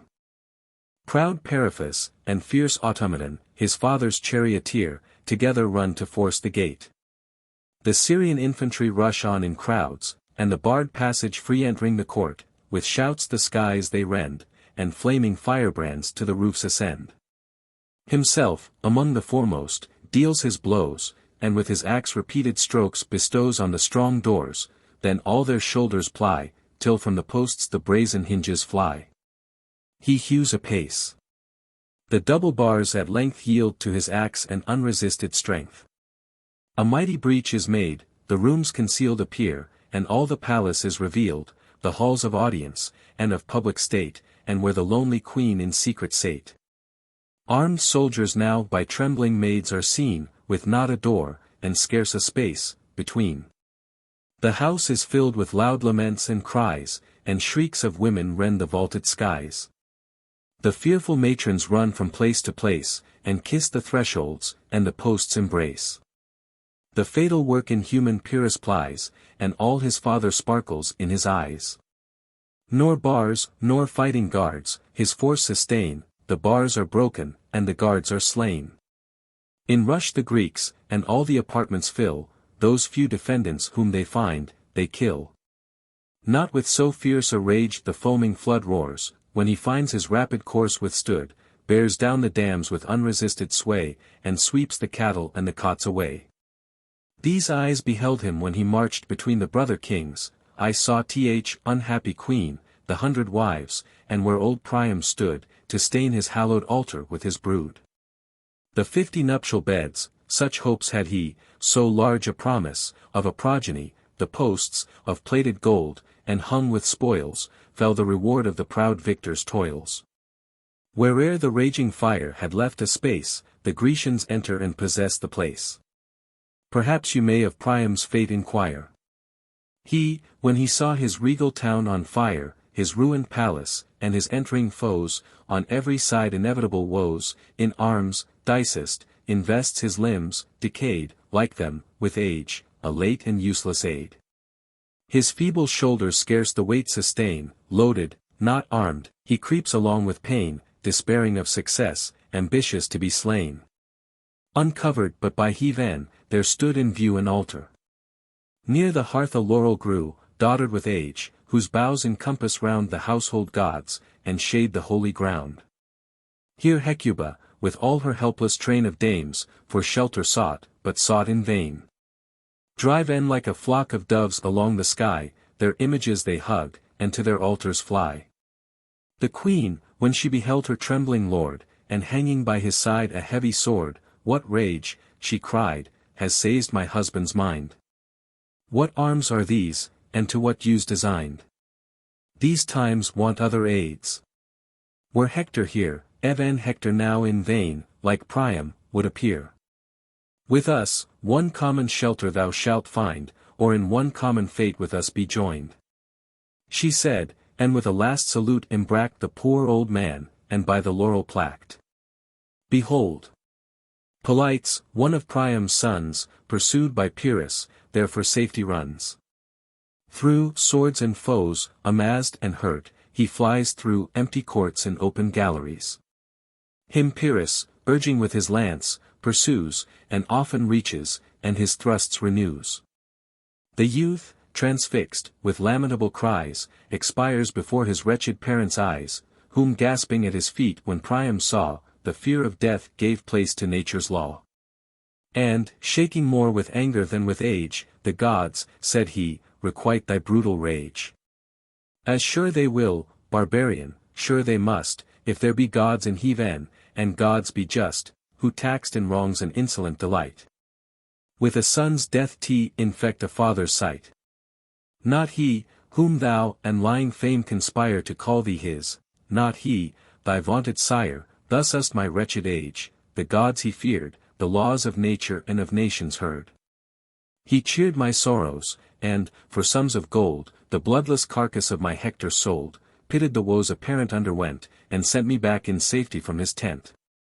This said, his feeble hand a javelin threw, which, fluttering, seemed to loiter as it flew, just, and but barely, to the mark it held, and faintly tinkled on the brazen shield. Then Pyrrhus thus, "Go thou from me to fate, and to my father my foul deeds relate. Now die." With that he dragged the trembling sire, slithering through clotted blood and holy mire, the mingled paste his murdered son had made, hauled from beneath the violated shade, and on the sacred pile the royal victim laid. His right hand held his bloody falchion bare, his left he twisted in his hoary hair, then, with a speeding thrust, his heart he found, the lukewarm blood came rushing through the wound, and sanguine streams distained the sacred ground. Thus Priam fell, and shared one common fate with Troy in ashes, and his ruined state, he, who the scepter of all Asia swayed, whom monarchs like domestic slaves obeyed. On the bleak shore now lies abandoned king, a headless carcass, and a nameless thing. Then, not before, I felt my curdled blood congeal with fear, my hair with horror stood, my father's image filled my pious mind, lest equal years might equal fortune find. Again I thought on my forsaken wife, and trembled for my son's abandoned life. I looked about, but found myself alone, deserted at my need. My friends were gone. Some spent with toil, some with despair oppressed, leaped headlong from the heights. The flames consumed the rest. Thus, wandering in my way, without a guide, the graceless Helen in the porch I spied of Vesta's temple, there she lurked alone. Muffled she sate, and, what she could, unknown, but, by the flames that cast their blaze around, that common bane of Greece and Troy I found. For Ilium burnt, she dreads the Trojan sword, more dreads the vengeance of her injured lord. Even by those gods who refuged her abhorred. Trembling with rage, the strumpet I regard, resolved to give her guilt the due reward. Shall she triumphant sail before the wind, and leave in flames unhappy Troy behind? Shall she her kingdom and her friends review, in state attended with a captive crew, while unrevenged the good old Priam falls, and Grecian fires consume the Trojan walls? For this the Phrygian fields and Xanthian flood were swelled with bodies, and were drunk with blood? 'Tis true, a soldier can small honor gain, and boast no conquest, from a woman slain, yet shall the fact not pass without applause, of vengeance taken in so just a cause. The punished crime shall set my soul at ease, and murmuring manes of my friends appease. Thus while I rave, a gleam of pleasing light spread o'er the place. And, shining ly bright, my mother stood revealed before my sight. Never so radiant did her eyes appear, not her own star confessed a light so clear, great in her charms, as when on gods above she looks, and breathes herself into their love. She held my hand, the destined blow to break, then from her rosy lips began to speak, My son, from whence this madness, this neglect of my commands, and those whom I protect? Why this unmanly rage? Recall to mind whom you forsake, what pledges leave behind. Look if your helpless father yet survive, or if Ascanius or Creüsa live. Around your house the greedy Grecians err. And these had perished in the nightly war, but for my presence and protecting care. Not Helen's face, nor Paris, was in fault, but by the gods was this destruction brought. Now cast your eyes around, while I dissolve the mists and films that mortal eyes involve, purge from your sight the dross, and make you see the shape of each avenging deity. Enlightened thus, my just commands fulfill, nor fear obedience to your mother's will. Where yon disordered heap of ruin lies, stones rent from stones. Where clouds of dust arise, amid that smother Neptune holds his place, below the wall's foundation drives his mace, and heaves the building from the solid base. Look where, in arms, imperial Juno stands full in the Scaean gate, with loud commands, urging on shore the tardy Grecian bands. See! Pallas, of her snaky buckler proud, bestrides the Toar, refulgent through the cloud. See! Jove new courage to the foe supplies, and arms against the town the partial deities. Haste hence, my son, this fruitless labor end, haste, where your trembling spouse and sire attend, haste, and a mother's care your passage shall befriend. She said, and swiftly vanished from my sight, obscure in clouds and gloomy shades of night. I looked, I listened, dreadful sounds I hear, and the dire forms of hostile gods appear. Troy sunk in flames I saw, nor could prevent. And Ilium from its old foundations rent like a mountain ash, which darred the winds, and stood the sturdy strokes of laboring hinds. About the roots the cruel axe resounds. The stumps are pierced with oft-repeated wounds, the war is felt on high, the nodding crown now threats a fall, and throws the leafy honors down. To their united force it yields, though late, and mourns with mortal groans approaching fate, the roots no more their upper load sustain, but down she falls, and spreads a ruin through the plain. Descending thence, I scape through foes and fire, before the goddess, foes and flames retire. Arrived at home, he, for whose only sake, or most for his, such toils I undertake, the good Anchises, whom, by timely flight, I purpose to secure on Ida's height, refaced the journey, resolute to die and add his funrals to the fate of Troy. Rather than exile and old age sustain. Go you, whose blood runs warm in every vein. Had he then decreed that I should life enjoy, he then had decreed to save unhappy Troy. 'Tis, sure, enough, if not too much, for one, twice to have seen our Ilium overthrown. Make haste to save the poor remaining crew, and give this useless corpse a long adieu. These weak old hands suffice to stop my breath. At least the pitying foes will aid my death, to take my spoils, and leave my body bare, as for my sepulchre, let he then take care. 'Tis long since I, for my celestial wife loathed by the gods, have dragged a lingering life. Since every hour and moment I expire, blasted from heaven by Jove's avenging fire.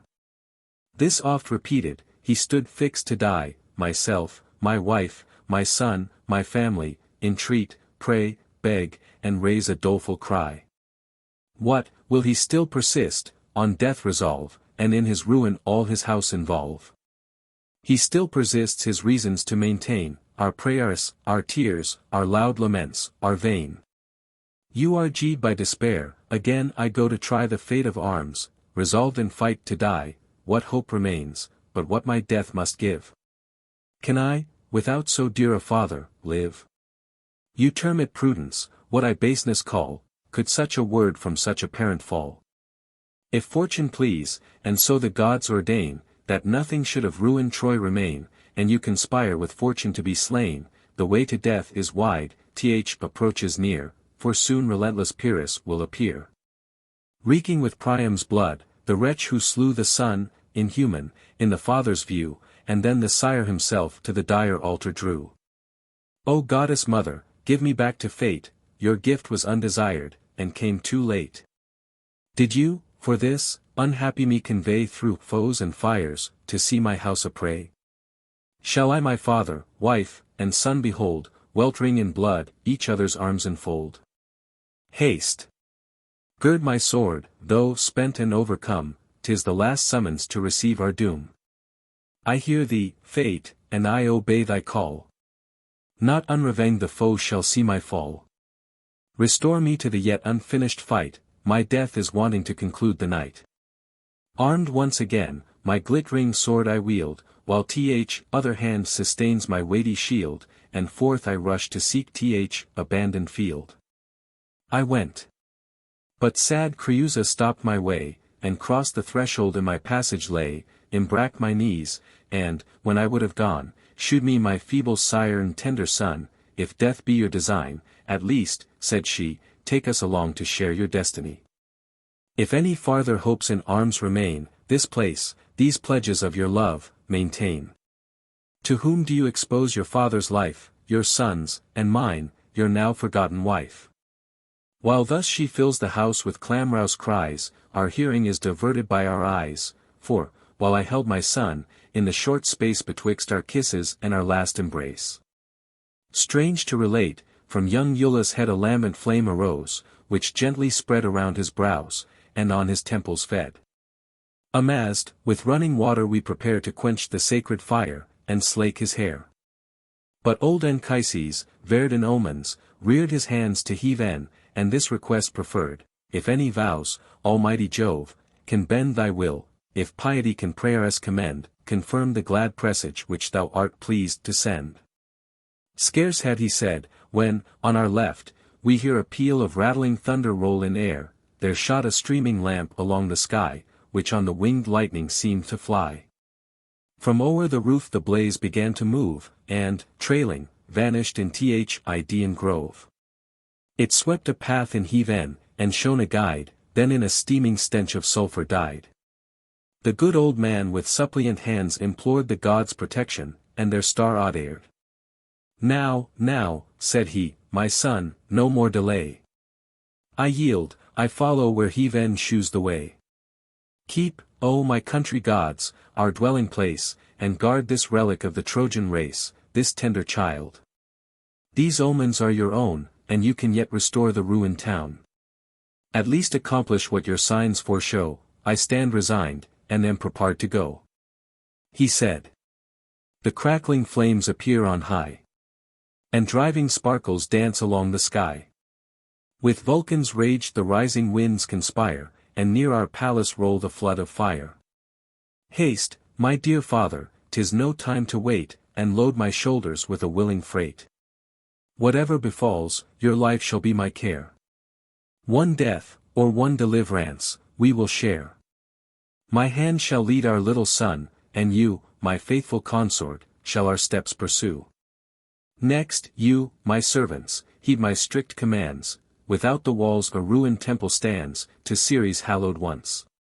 A cypress nigh shoots up her venerable head on high, by long religion kept, there bend your feet, and in divided parties let us meet.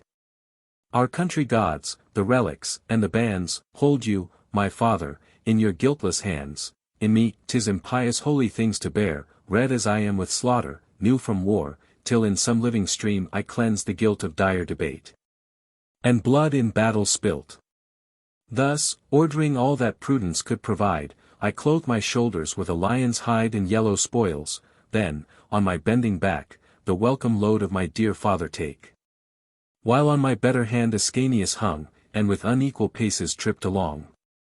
Creusa kept behind, by choice we stray through every dark and every devious way. I, who so bold and dauntless just before, the Grecian darts and shock of lances bore, at every shadow now am seized with fear, not for myself, but for the charge I bear. Till, near the ruined gate arrived at last, secure, and deeming all the danger past, a frightful noise of trampling feet we hear. My father, looking through the shades, with fear, cried out, Haste, haste, my son, the foes are nigh. Their swords and shining armor I descry. Some hostile god, for some unknown offense, had sure bereft my mind of better sense, for, while through winding ways I took my flight, and sought the shelter of the gloomy night, alas! I lost Creusa, hard to tell if by her fatal destiny she fell, or weary sate, or wandered with affright, but she was lost for ever to my sight. I knew not, or reflected, till I meet my friends, at Ceres' now deserted seat. We met, not one was wanting, only she deceived her friends, her son, and wretched me. What mad expressions did my tongue refuse? Whom did I not, of gods or men, accuse? This was the fatal blow, that pained me more than all I felt from ruined Troy before.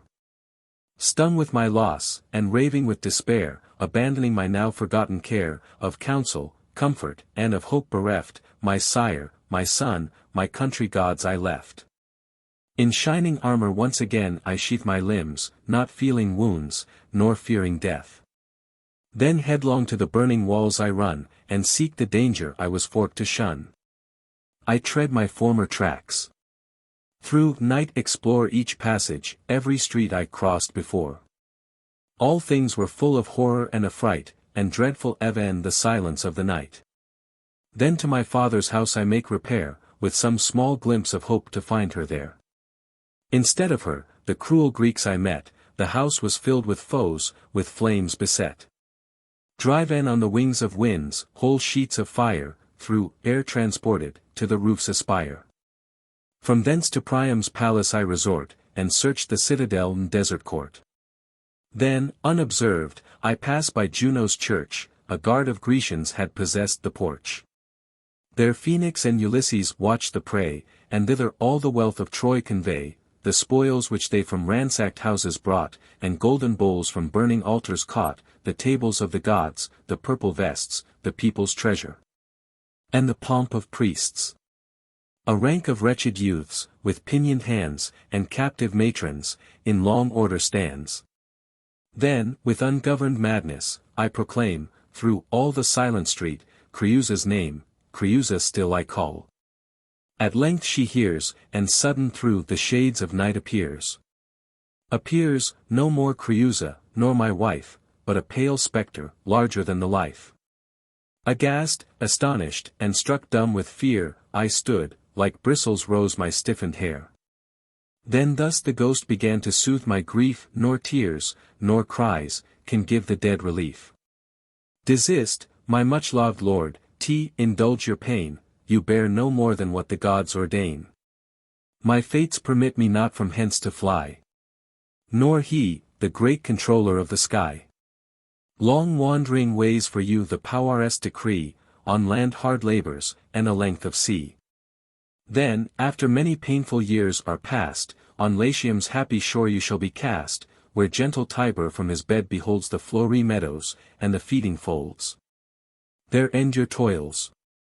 And there your fates provide a quiet kingdom, and a royal bride, their fortune shall the Trojan line restore, and you for lost Creusa weep no more. Fear not that I shall watch, with servile shame, imperious looks of some proud Grecian dame. Or, stooping to the victor's lust, disgrace my goddess mother, or my royal race. And now, farewell. The parent of the gods restrains my fleeting soul in her abodes, I trust our common issue to your care.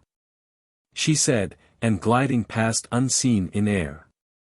I strove to speak, but horror tied my tongue, and thrice about her neck my arms I flung, and, thrice deceived, on vain embraces hung. Light as an empty dream at break of day, or as a blast of wind, she rushed away. Thus having passed the night in fruitless pain, I to my longing friends return again, augmented number to behold, of men and matrons mixed, of young and old. A wretched exiled crew together brought, with arms appointed, and with treasure fraught, resolved, and willing, under my command, to run all hazards both of sea and land. The morn began, from Ida, to display her rosy cheeks. And phosphor led the day, before the gates the Grecians took their post, and all pretense of late relief was lost. I yield to fate, unwillingly retire, and, loaded, up the hill convey my sire. Book 3. The Argument. Aeneas proceeds in his relation. He gives an account of the fleet with which he sailed, and the success of his first voyage to Thrace. From thence he directs his course to Delos and asks the oracle what place the gods had appointed for his habitation. By a mistake of the oracle's answer, he settles in Crete. His household gods give him the true sense of the oracle in a dream. He follows their advice, and makes the best of his way for Italy. He is cast on several shores, and meets with very surprising adventures, till at length he lands on Sicily, where his father Anchises dies. This is the place which he was sailing from, when the tempest rose, and threw him upon the Carthaginian coast. When he then had overturned the Trojan state and Priam's throne, by too severe a fate. When ruined Troy became the Grecians' prey, and Ilium's lofty towers in ashes lay, warned by celestial omens, we retreat, to seek in foreign lands a happier seat.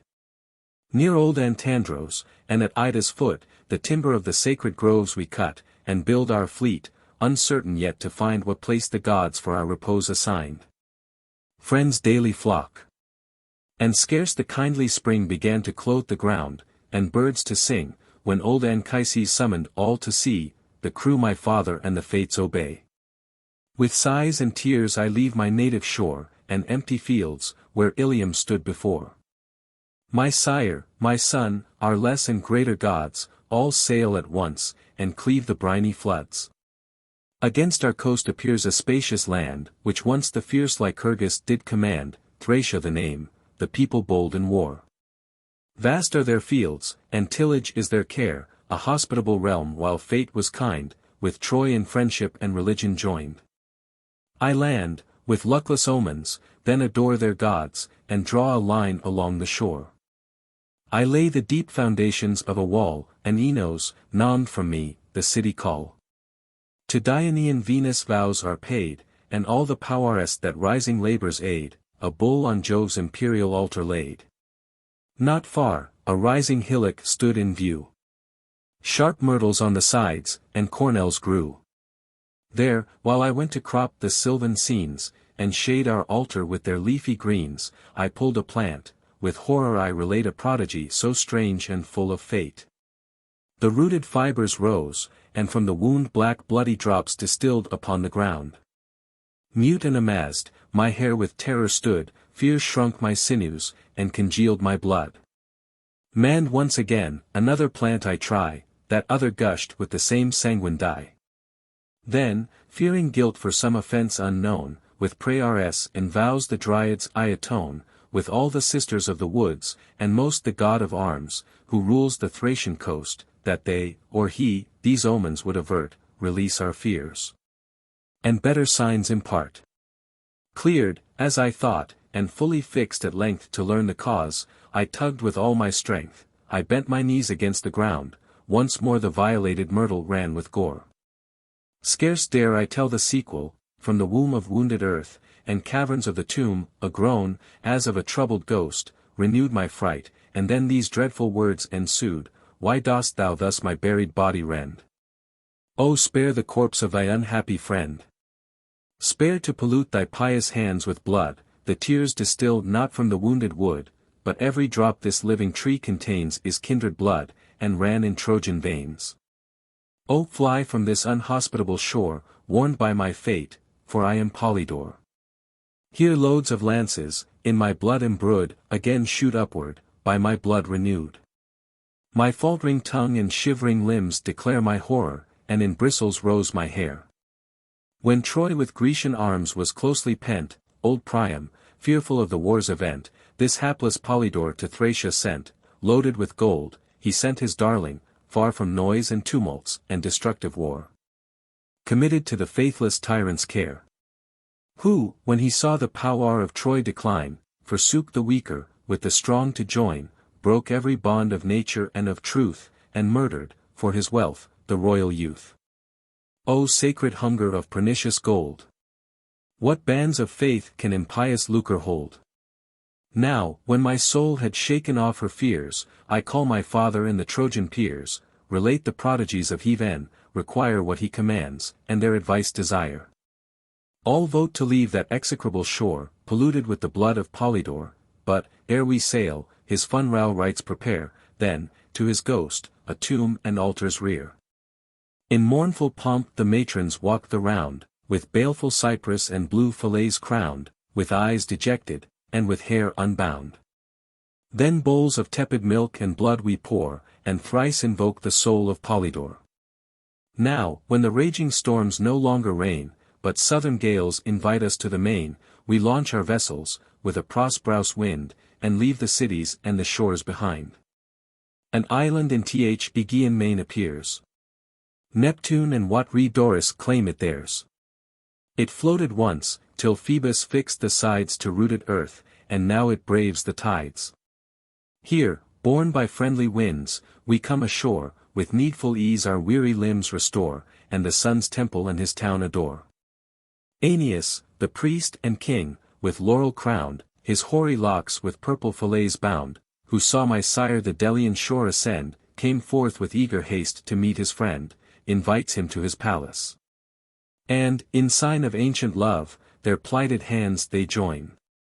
Then to the temple of the god I went, and thus, before the shrine, my vows present, give, O Thymbrius, give a resting place to the sad relics of the Trojan race. A seat secure, a region of their own, a lasting empire, and a happier town. Where shall we fix? Where shall our labors end? Whom shall we follow, and what fate attend? Let not my prayers a doubtful answer find. But in clear auguries unveil thy mind.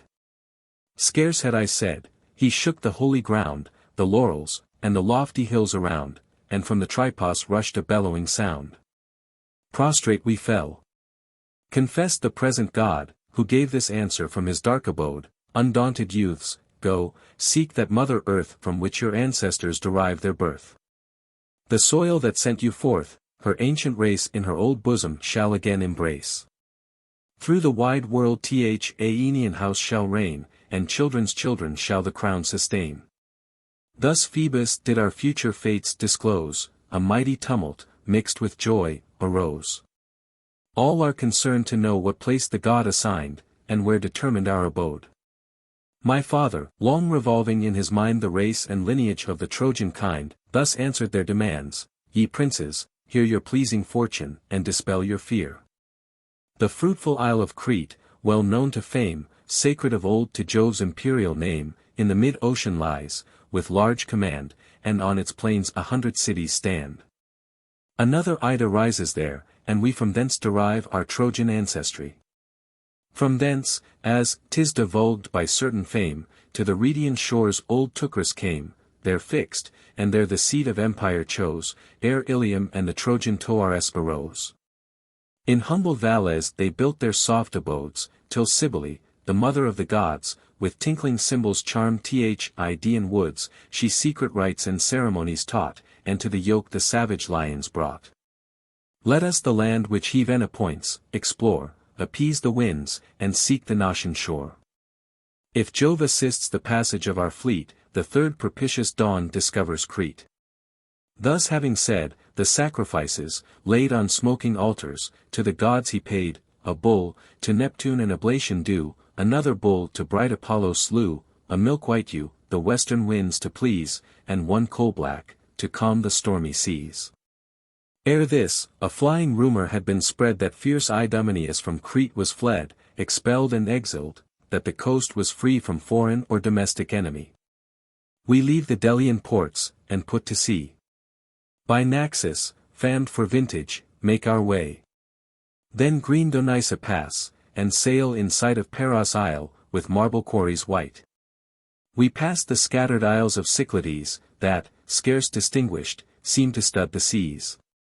The shouts of sailors double near the shores. They stretch their canvas, and they ply their oars. All hands aloft. For Crete! For Crete, they cry, and swiftly through the foamy billows fly. Full on the promised land at length we bore, with joy descending on the Cretan shore. With eager haste a rising town I frame, which from the Trojan Pergamus I name, the name itself was grateful, I exhort to found their houses, and erect a fort. Our ships are hulled upon the yellow strand, the youth begin to till the labored land.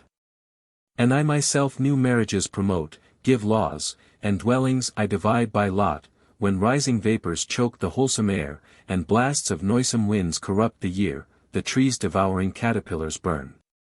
Parched was the grass, and blighted was the corn, nor 'scape the beasts, for Sirius, from on high, with pestilential heat infects the sky, my men, some fall, the rest in fevers fry. Again my father bids me seek the shore of sacred Delos, and the god implore, to learn what end of woes we might expect, and to what clime our weary course direct. 'Twas night, when every creature, void of cares, the common gift of balmy slumber shares, the statues of my gods, for such they seemed, those gods whom I from flaming Troy redeemed, before me stood, majestically bright. Full in the beams of Phoebe's entering light. Then thus they spoke, and east my troubled mind, what from the Delian god thou goest to find, he tells thee here, and sends us to relate. Those powers are we, companions of thy fate, who from the burning town by thee were brought, thy fortune followed, and thy safety wrought. Through seas and lands as we thy steps attend, so shall our care thy glorious race befriend. An ample realm for thee thy fates ordain, a town that o'er the conquered world shall reign. Thou, mighty walls for mighty nations build, nor let thy weary mind to labors yield, but change thy seat. For not the Delian god, nor we, have given thee Crete for our abode. A land there is, Hesperia called of old, the soil is fruitful, and the natives bold. Enotrians held it once, by later fame now called Italia, from the leader's name. Jasius there and Dardanus were born, from thence we came, and thither must return. Rise, and thy sire with these glad tidings greet. Search Italy, for Jove denies thee Crete. Astonished at their voices and their sight, nor were they dreams, but visions of the night, I knew their faces, and descried, in perfect view, their hair with fillets tied winky face. I started from my couch. A clammy sweat on all my limbs and shivering body sate. To heaven I lift my hands with pious haste, and sacred incense in the flames I cast. Thus to the gods their perfect honors done, more cheerful, to my good old sire I run, and tell the pleasing news. In little space he found his error of the double race, not, as before he deemed, derived from Crete. No more deluded by the doubtful seat, then said, O son, turmoiled in Trojan fate. Such things as these Cassandra did relate. This day revives within my mind what she foretold of Troy renewed in Italy, and Latian lands. But who could then have thought that Phrygian gods to Latium should be brought, or who believed what mad Cassandra taught? Now let us go where Phoebus leads the way. He said. And we with glad consent obey, forsake the seat, and, leaving few behind, we spread our sails before the willing wind. Now from the sight of land our galleys move, with only seas around and skies above. When o'er our heads descends a burst of rain, and night with sable clouds involves the main, the ruffling winds the foamy billows raise, the scattered fleet is forked to several ways. The face of heaven is ravished from our eyes, and in redoubled peals the roaring thunder flies. Cast from our course, we wander in the dark. No stars to guide, no point of land to mark. Even Palinurus no distinction found betwixt the night and day. Such darkness reigned around. 3 starless nights the doubtful navy strays, without distinction, and 3 sunless days, the 4th renews the light, and, from our shrouds, we view a rising land, like distant clouds. The mountain tops confirm the pleasing sight, and curling smoke ascending from their height. The canvas falls, their oars the sailors ply, from the rude strokes the whirling waters fly. At length I land upon the Strophades, safe from the danger of the stormy seas. Those isles are compassed by Ionian main, the dire abode where the foul harpies reign, forked by the winged warriors to repair to their old homes, and leave their costly fare. Monsters more fierce offended heathen ne'er sent from hell's abyss, for human punishment, with virgin faces, but with wounds obscene, foul paunches, and with ordure still unclean, with claws for hands, and looks for ever lean. We landed at the port, and soon beheld fat herds of oxen graze the flowery field, and wanton goats without a keeper strayed. With weapons we the welcome prey invade, then call the gods for partners of our feast, and Jove himself, the chief invited guest.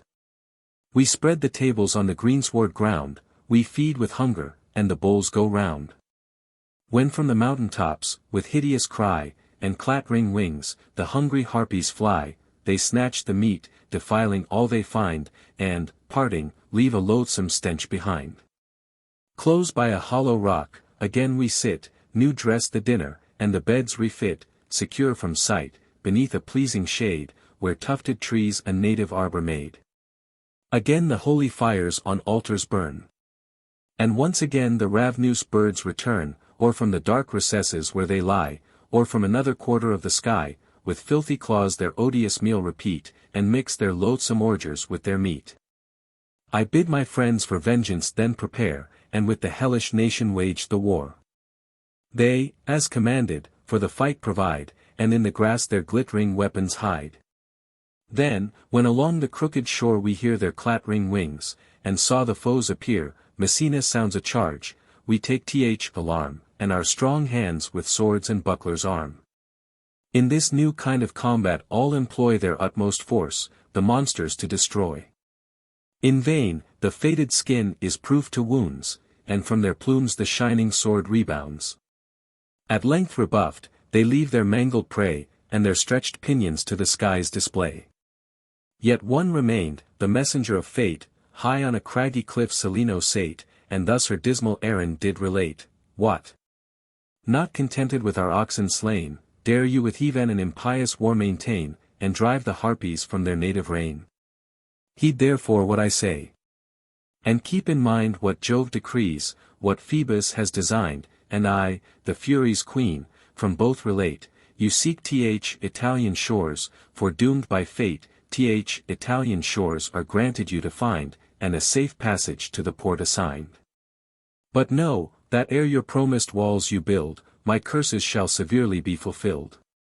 Fierce famine is your lot for this misdeed, reduct to grind the plates on which you feed. She said, and to the neighboring forest flew. Our courage fails us, and our fears renew. Hopeless to win by war, to prayers we fall, and on offended harpies humbly call, and whether gods or birds obscene they were, our vows for pardon and for peace prefer. But old Anchises, offering sacrifice, and lifting up to heaven his hands and eyes, Aeneid the greater gods, avert, said he, these omens, render vain this prophecy, and from impending curse a pious people free. Thus having said, he bids us put to sea, we loose from shore our hawsers, and obey, and soon with swelling sails pursue the watery way. Amidst our course, Zacynthian woods appear. And next by rocky Neritos we steer, we fly from Ithaca's detested shore, and curse the land which dire Ulysses bore. At length Locate's cloudy top appears, and the sun's temple, which the sailor fears. Resolved to breathe a while from labor past, our crooked anchors from the prow we cast, and joyful to the little city haste. Here, safe beyond our hopes, our vows we pay to Jove, the guide and patron of our way. The customs of our country we pursue, and Trojan games on Actian shores renew. Our youth their naked limbs besmear with oil, and exercise the wrestler's noble toil. Pleased to have sailed so long before the wind, and left so many Grecian towns behind. The sun had now fulfilled his annual course, and Boreas on the seas displayed his force. I fixed upon the temple's lofty door the brazen shield which vanquished Abas bore. The verse beneath my name and action speaks, these arms Aeneas took from conquering Greeks. Then I command to weigh, the seamen ply their sweeping oars, the smoking billows fly. The sight of high Phaeacia soon we lost, and schemed along Epirus' rocky coast. Then to Chaonia's port our course we bend, and, landed, to Buthrotus' heights ascend. Here wondrous things were loudly blazed fame, how Helenus revived the Trojan name, and reigned in Greece, that Priam's captive son succeeded Pyrrhus in his bed and throne, and fair Andromache, restored by fate, once more was happy in a Trojan mate. I leave my galleys riding in the port, and long to see the new Dardanian court. By chance, the mournful queen, before the gate, then solemnized her former husband's fate. Green altars, riced of turf, with gifts she crowned, and sacred priests in order stand around, and thrice the name of hapless Hector sound. The grove itself resembles Ida's wood, and Simois seemed the well-dissembled flood. But when at nearer distance she beheld my shining armor and my Trojan shield, astonished at the sight, the vital heat forsakes her limbs. Her veins no longer beat, she faints, she falls, and scarce recovering strength, thus, with a faltering tongue, she speaks at length. "Are you alive, O goddess born?" she said, "or if a ghost, then where is Hector's shade?" At this, she cast a loud and frightful cry. With broken words I made this brief reply, "All of me that remains appears in sight, I live, if living be to loathe the light. No phantom. But I drag a wretched life, my fate resembling that of Hector's wife. What have you suffered since you lost your lord? By what strange blessing are you now restored? Still are you Hector's? Or is Hector fled, and his remembrance lost in Pyrrhus' bed?" With eyes dejected, in a lowly tone, after a modest pause she thus begun. "O only happy maid of Priam's race, whom death delivered from the foe's embrace. Commanded on Achilles' tomb to die, not forked, like us, to hard captivity, or in a haughty master's arms to lie. In Grecian ships unhappy we were born, endured the victor's lust, sustained the scorn, thus I submitted to the lawless pride of Pyrrhus, more a handmaid than a bride. Cloyed with possession, he forsook my bed, and Helen's lovely daughter sought to wed, then me to Trojan Helenus resigned, and his two slaves in equal marriage joined. Till young Orestes, pierced with deep despair, and longing to redeem the promised fair, before Apollo's altar slew the ravisher. By Pyrrhus' death the kingdom we regained, at least one half with Helenus remained. Our part, from Chaon, he Chaonia calls, and names from Pergamus his rising walls. But you, what fates have landed on our coast? What gods have sent you, or what storms have tossed? Does young Ascanius life and health enjoy, saved from the ruins of unhappy Troy? Oh tell me how his mother's loss he bears, what hopes are promised from his blooming years, how much of Hector in his face appears." She spoke, and mixed her speech with mournful cries, and fruitless tears came trickling from her eyes. At length her lord descends upon the plain, in pomp, attended with a numberous train. Receives his friends, and to the city leads, and tears of joy amidst his welcome sheds proceeding on, another Troy I see, or, in less compass, Troy's epitome. A rivulet by the name of Xanthus ran, and I embraced the Scaean gate again.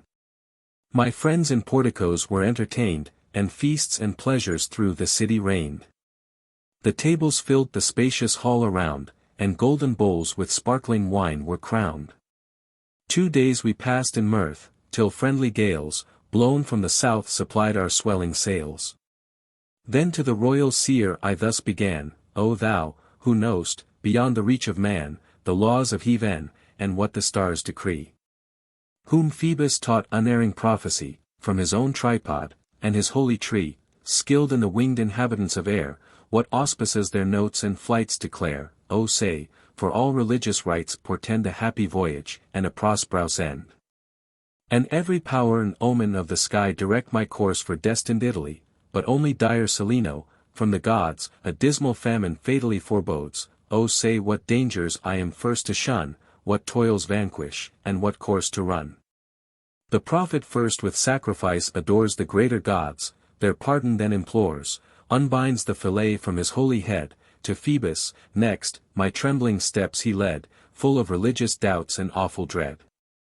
Then, with his God possessed, before the shrine, these words proceeded from his mouth divine, O goddess born, for he Venus appointed will, with greater auspices of good than ill, foreshows thy voyage, and thy course directs. Thy fates conspire, and Jove himself protects, of many things some few I shall explain, teach thee to shun the dangers of the main, and how at length the promised shore to gain. The rest the fates from Helenus conceal, and Juno's angry power forbids to tell. First, then, that happy shore, that seems so nigh, will far from your deluded wishes fly. Long tracts of seas divide your hopes from Italy, for you must cruise along Sicilian shores, and stem the currents with your struggling oars, then round th Italian coast your navy steer, and, after this, to Circe's island veer. And, last, before your new foundations rise, must pass the Stygian lake, and view the nether skies. Now mark the signs of future ease and rest, and bear them safely treasured in thy breast. When, in the shady shelter of a wood, and near the margin of a gentle flood, thou shalt behold a sow upon the ground, with 30 sucking young encompassed round. The dam and offspring white as falling snow, these on thy city shall their name bestow, and there shall end thy labors and thy woe. Nor let the threatened famine fright thy mind, for Phoebus will assist, and fate the way will find.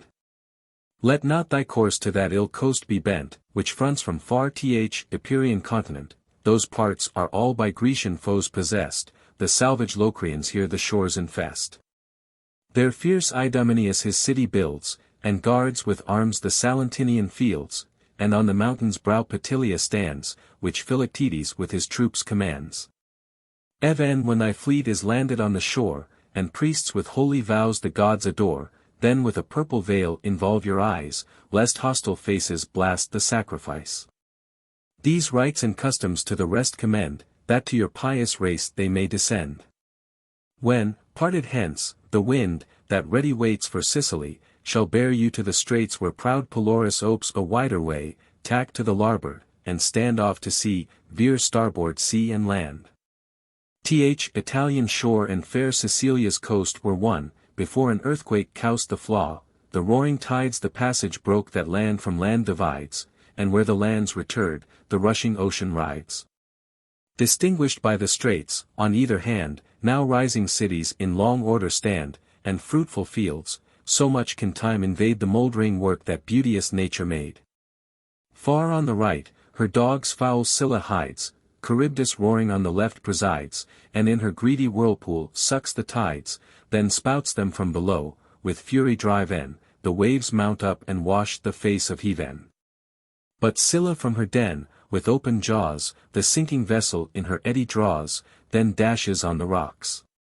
A human face, and virgin bosom, hides her tale's disgrace, her parts obscene below the waves descend, with dogs inclosed, and in a dolphin end.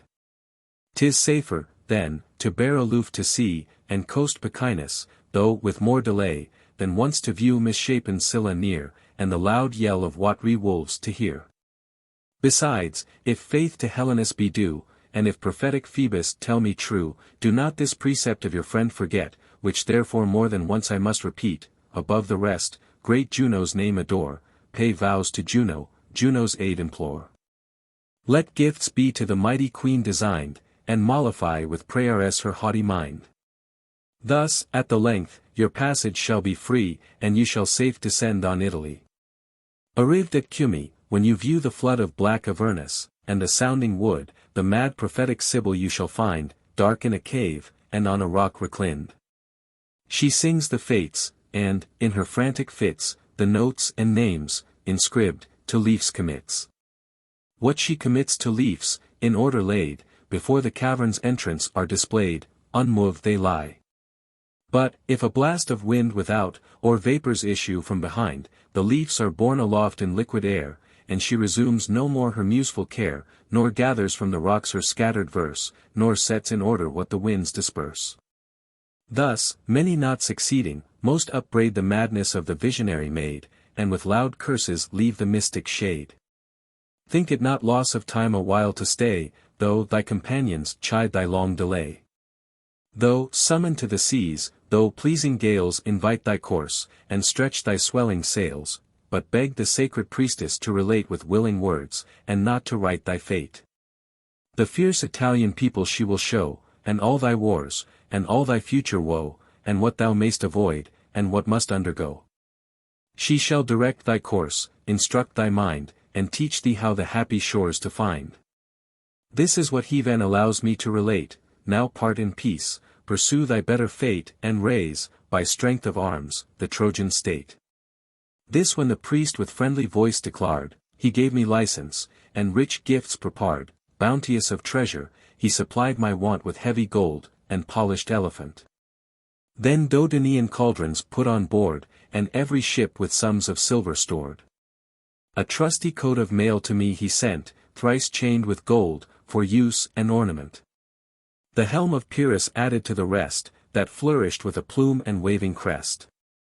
Nor was my sire forgotten, nor my friends, and large recruits he to my navy sends, men, horses, captains, arms, and warlike stores.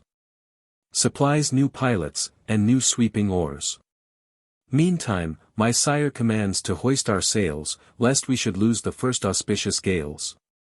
The prophet blessed the parting crew, and last, with words like these, his ancient friend embraced, old happy man, the care of gods above, whom he ly Venus honored with her love, and twice preserved thy life, when Troy was lost. Behold from far the wished Ausonian coast, their land. But take a larger compass round, for that before is all forbidden ground. The shore that Phoebus has designed for you, at farther distance lies, concealed from view. Go happy hence, and seek your new abodes, blessed in a son, and favored by the gods, for I with useless words prolong your stay, when southern gales have summoned you away. Nor less the queen our parting thence deplored, nor was less bounteous than her Trojan lord. A noble present to my son she brought, a robe with flowers on golden tissue wrought, a Phrygian vest. And loads with gifts beside of precious texture, and of Asian pride. Accept, she said, these monuments of love, which in my youth with happier hands I wove, regard these trifles for the giver's sake, 'tis the last present Hector's wife can make. Thou call'st my lost Astyanax to mind, in thee his features and his form I find, his eyes so sparkled with a lively flame, such were his motions, such was all his frame, and ah! Had he then so pleased, his years had been the same. With tears I took my last adieu, and said, your fortune, happy pair, already made, leaves you no farther wish. My different state, avoiding one, incurs another fate. To you a quiet seat the gods allow, you have no shores to search, no seas to plough, nor fields of flying Italy to chase, deluding visions, and a vain embrace.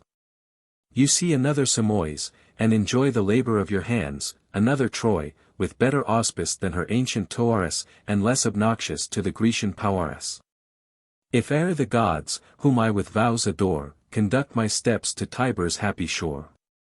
If ever I ascend the Latian throne, and build a city I may call my own, as both of us our birth from Troy derive, so let our kindred lines in concord live, and both in acts of equal friendship strive. Our fortunes, good or bad, shall be the same, the double Troy shall differ but in name, that what we now begin may never end, but long to late posterity descend. Near the Ceronian rocks our course we bore.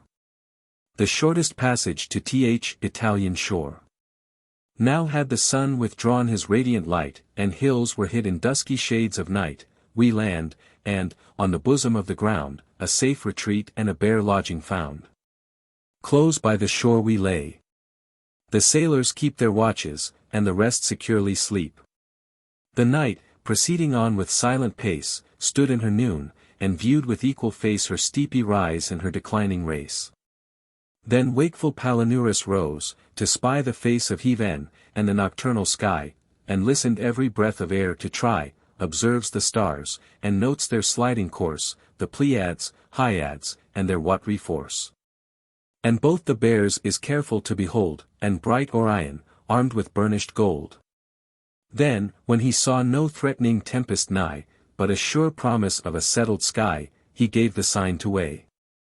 We break our sleep, forsake the pleasing shore, and plough the deep.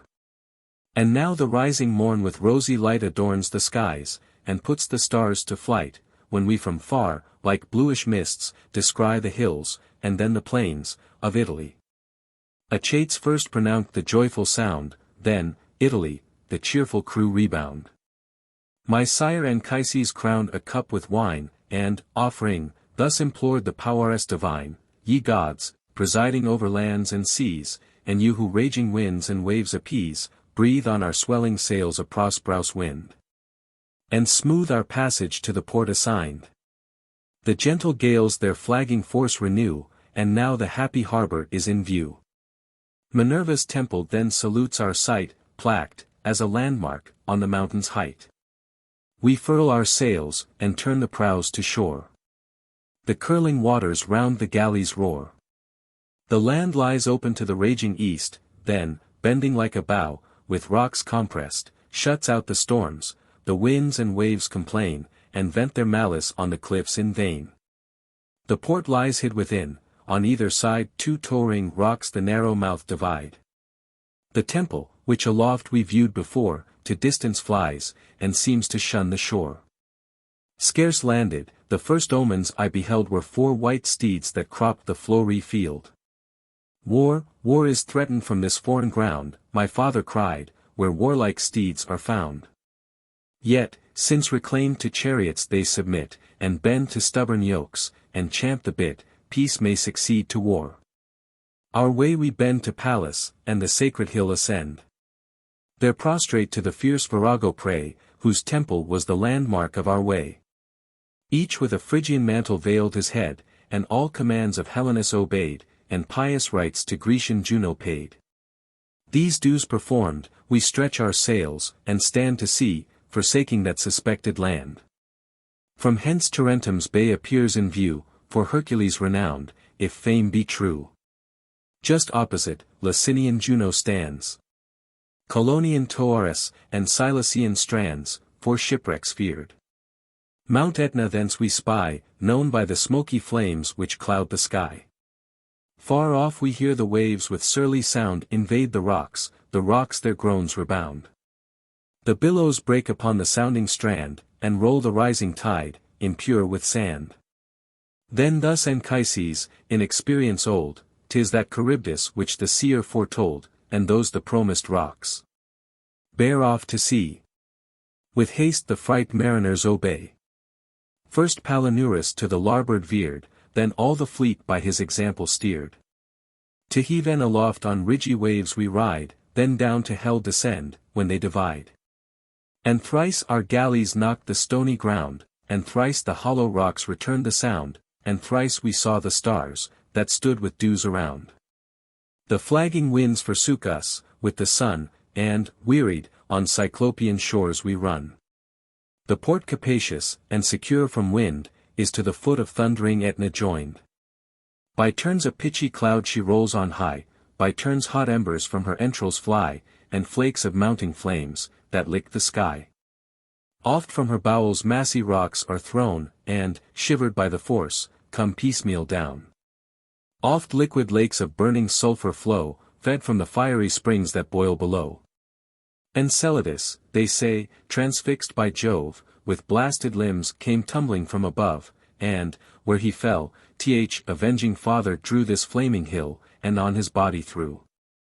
As often as he turns his weary sides, he shakes the solid isle, and smoke the heavens hides. In shady woods we pass the tedious night, where bellowing sounds and groans our souls affright, of which no cause is offered to the sight. For not one star was kindled in the sky, nor could the moon her borrowed light supply, for misty clouds involved the firmament, the stars were muffled, and the moon was pent. Scarce had the rising sun the day revealed, scarce had his heat the pearly dews dispelled, when from the woods there bolts, before our sight, somewhat betwixt a mortal and a sprite, so thin, so ghastly meagre, and so wan, so bare of flesh. He scarce resembled man. This thing, all tattered, seemed from far to implore our pious aid, and pointed to the shore. We look behind, then view his shaggy beard, his clothes were tagged with thorns, and filth his limbs besmeared. The rest, in mien, in habit, and in face, appeared a Greek, and such indeed he was. He cast on us, from far, a frightful view, whom soon for Trojans and for foes he knew, stood still, and paused. Then all at once began to stretch his limbs, and trembled as he ran. Soon as approached, upon his knees he falls, and thus with tears and sighs for pity calls, now, by the powers above, and what we share from nature's common gift, this vital air, O Trojans, take me hence. I beg no more. But bear me far from this unhappy shore. 'Tis true, I am a Greek, and farther on, among your foes besieged th imperial town. For such demerits if my death be due, no more for this abandoned life I sue. This only favor let my tears obtain, to throw me headlong in the rapid main, since nothing more than death my crime demands, I die content, to die by human hands. He said, and on his knees my knees embracked, I bade him boldly tell his fortune past, his present state, his lineage, and his name, th occasion of his fears, and whence he came. The good Anchises riced him with his hand. Who, thus encouraged, answered our demand, from Ithaca, my native soil, I came to Troy, and Achaemenides my name. Me my poor father with Ulysses sent, oh had I stayed, with poverty content. But, fearful for themselves, my countrymen left me forsaken in the Cyclops' den. The cave, though large, was dark, the dismal floor was paved with mangled limbs and putrid gore. Our monstrous host, of more than human size, erects his head, and stares within the skies, bellowing his voice, and horrid is his hue. Ye gods, remove this plague from mortal view. The joints of slaughtered wretches are his food. And for his wine he quaffs the streaming blood. These eyes beheld, when with his spacious hand he seized 2 captives of our Grecian band. Stretched on his back, he dashed against the stones their broken bodies, and their crackling bones, with spouting blood the purple pavement swims, while the dire glutton grinds the trembling limbs. Not unrevenged Ulysses bore their fate, nor thoughtless of his own unhappy state. For, gorged with flesh, and drunk with human wine while fast asleep the giant lay supine, snoring aloud, and belching from his maw his indigested foam, and morsels raw, we pray. We cast the lots, and then surround the monstrous body, stretched along the ground, each, as he could approach him, lends a hand to bore his eyeball with a flaming brand. Beneath his frowning forehead lay his eye.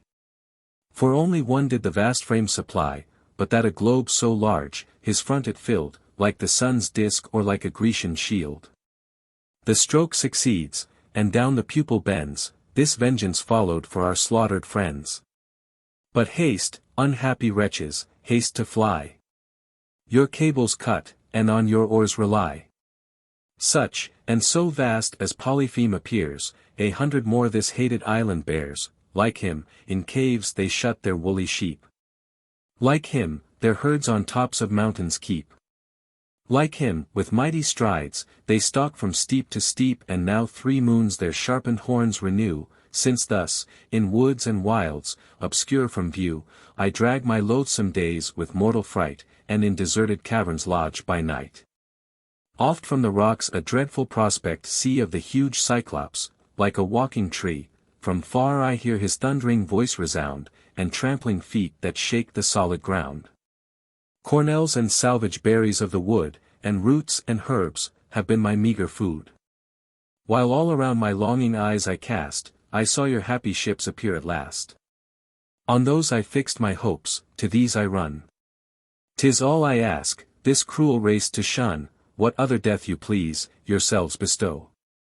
Scarce had he said, when on the mountain's brow we saw the giant shepherd stalk before his following flock, and leading to the shore, a monstrous bulk, deformed, deprived of sight, his staff a trunk of pine, to guide his steps aright. His pondrouse whistle from his neck descends, his woolly care their pensive lord attends, this only solace his hard fortune sends. Soon as he reached the shore and touched the waves, from his bored eye the guttering blood he laves, he gnashed his teeth, and groaned, through seas he strides, and scarce the topmost billows touched his sides. Seized with a sudden fear, we run to see, the cables cut, and silent haste away, the well-deserving stranger entertain, then, buckling to the work, our oars divide the main. The giant hearkened to the dashing sound, but, when our vessels out of reach he found, he strided onward, and in vain essayed Ionian deep, and durst no farther wade. With that he roared aloud, the dreadful cry shakes earth, and air, and seas. The billows fly before the bellowing noise to distant Italy, the neighboring Aetna trembling all around, the winding caverns echo to the sound. His brother Cyclops hear the yelling roar, and, rushing down the mountains, crowd the shore. We saw their stern distorted looks, from far, and one-eyed glance, that vainly threatened war, a dreadful council, with their heads on high, the misty clouds about their foreheads fly winky face. Not yielding to the towering tree of Jove, or tallest cypress of Diana's grove. New pangs of mortal fear our minds assail, we tug at every oar, and hoist up every sail, and take advantage of the friendly gale. Forewarned by Helenus, we strive to shun Charybdis gulf, nor dare to Scylla run. An equal fate on either side appears, we, tacking to the left, are free from fears. For, from Pelorus point, the north arose, and drove us back where swift Pantagias flows. His rocky mouth we pass, and make our way by Thapsus and Megare's winding bay. This passage Achaemenides had shown, tracing the course which he before had run. Right o'er against Plemmyrium's watery strand, there lies an isle once called Ortygian land. Alpheus, as old fame reports, has found from Greece a secret passage underground, by love to beauteous Arethusa led. And, mingling here, they roll in the same sacred bed. As Helenus enjoined, we next adore Diana's name, protectress of the shore. With prosperous gales we pass the quiet sounds of still Elorus, and his fruitful bounds. Then, doubling Cape Pachynus, we survey the rocky shore extended to the sea. The town of Camarine from far we see, and Feni lake, undrained by fate's decree. In sight of the Geloan fields we pass, and the large walls, where mighty Gela was. Then Agragas, with lofty summits crowned, long for the race of warlike steeds renowned. We passed Selinus, and the palmy land, and widely shun the Lilybaean strand, unsafe, for secret rocks and moving sand. At length on shore the weary fleet arrived, which Drepanum's unhappy port received. Here, after endless labors, often tossed by raging storms, and driven on every coast, my dear, dear father, spent with age, I lost, ease of my cares, and solace of my pain, saved through 1,000 toils, but saved in vain the prophet. Who my future woes revealed, yet this, the greatest and the worst, concealed. And dire Celino, whose foreboding skill denounced all else, was silent of the ill. This my last labor was. Some friendly god from thence conveyed us to your blessed abode. Thus, to the listening queen, the royal guest his wandering course and all his toils expressed, and here concluding, he returned to rest. Book 4. The Argument. Dido discovers to her sister her passion for Aeneas, and her thoughts of marrying him. She prepares a hunting match for his entertainment. Juno, by Venus' consent, raises a storm, which separates the hunters, and drives Aeneas and Dido into the same cave, where their marriage is supposed to be completed. Jupiter dispatches Mercury to Aeneas, to warn him from Carthage. Aeneas secretly prepares for his voyage. Dido finds out his design, and, to put a stop to it, makes use of her own and her sister's entreaties, and discovers all the variety of passions that are incident to a neglected lover. When nothing could prevail upon him, she contrives her own death, with which this book concludes. But anxious cares already seized the queen, she fed within her veins a flame unseen. The hero's valor, acts, and birth inspire her soul with love, and fan the secret fire. His words, his looks, imprinted in her heart, improve the passion, and increase the smart. Now, when the purple morn had chased away the dewy shadows, and restored the day, her sister first with early care she sought, and thus in mournful accents east her thought. My dearest Anna, what new dreams affright my laboring soul? What visions of the night disturb my quiet, and distract my breast with strange ideas of our Trojan guest? His worth, his actions, and majestic air, a man descended from the gods declare. Fear ever argues a degenerate kind. His birth is well asserted by his mind. Then, what he suffered, when by fate betrayed. What brave attempts for falling Troy he made.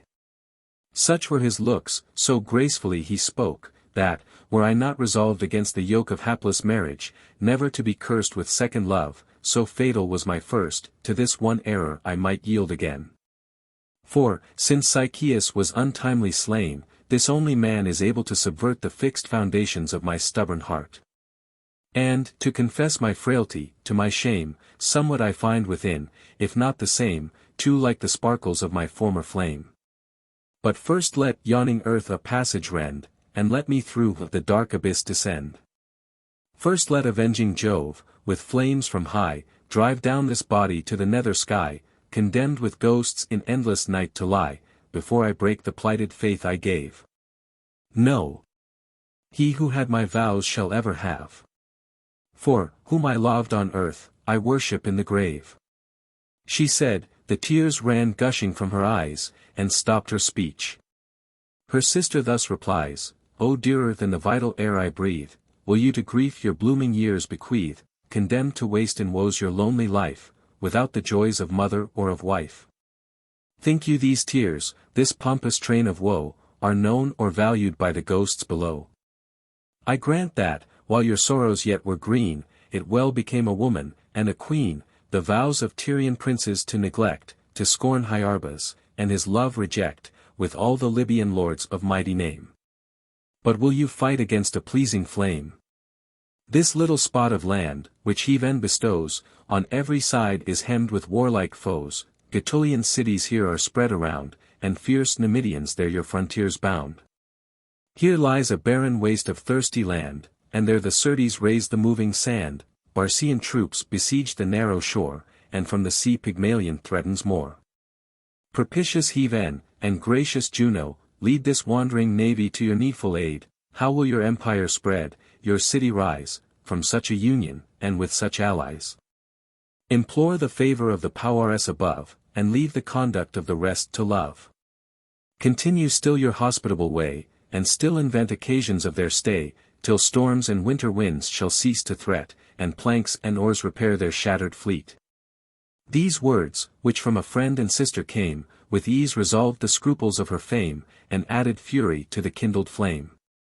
Inspurred with hope, the project they pursue. On every altar sacrifice renew, they chosen you of 2 years old they pay to Ceres, Bacchus, and the god of day, preferring Juno's power, for Juno ties the nuptial knot and makes the marriage joys. The beauteous queen before her altar stands, and holds the golden goblet in her hands. A milk-white heifer she with flowers adorns, and pours the ruddy wine betwixt her horns. And, while the priests with prayer the gods invoke, she feeds their altars with Sabaean smoke, with hourly care the sacrifice renews, and anxiously the panting entrails views. What priestly rites, alas! What pious art, what vows avail to cure a bleeding heart?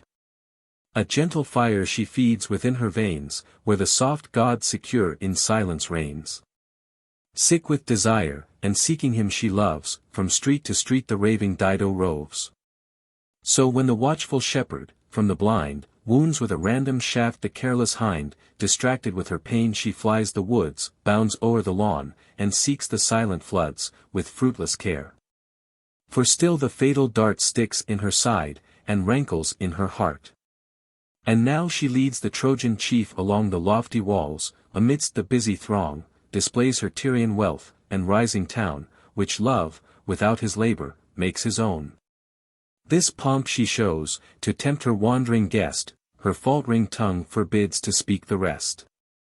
When day declines, and feasts renew the night, still on his face she feeds her famished sight. She longs again to hear the prince relate his own adventures and the Trojan fate.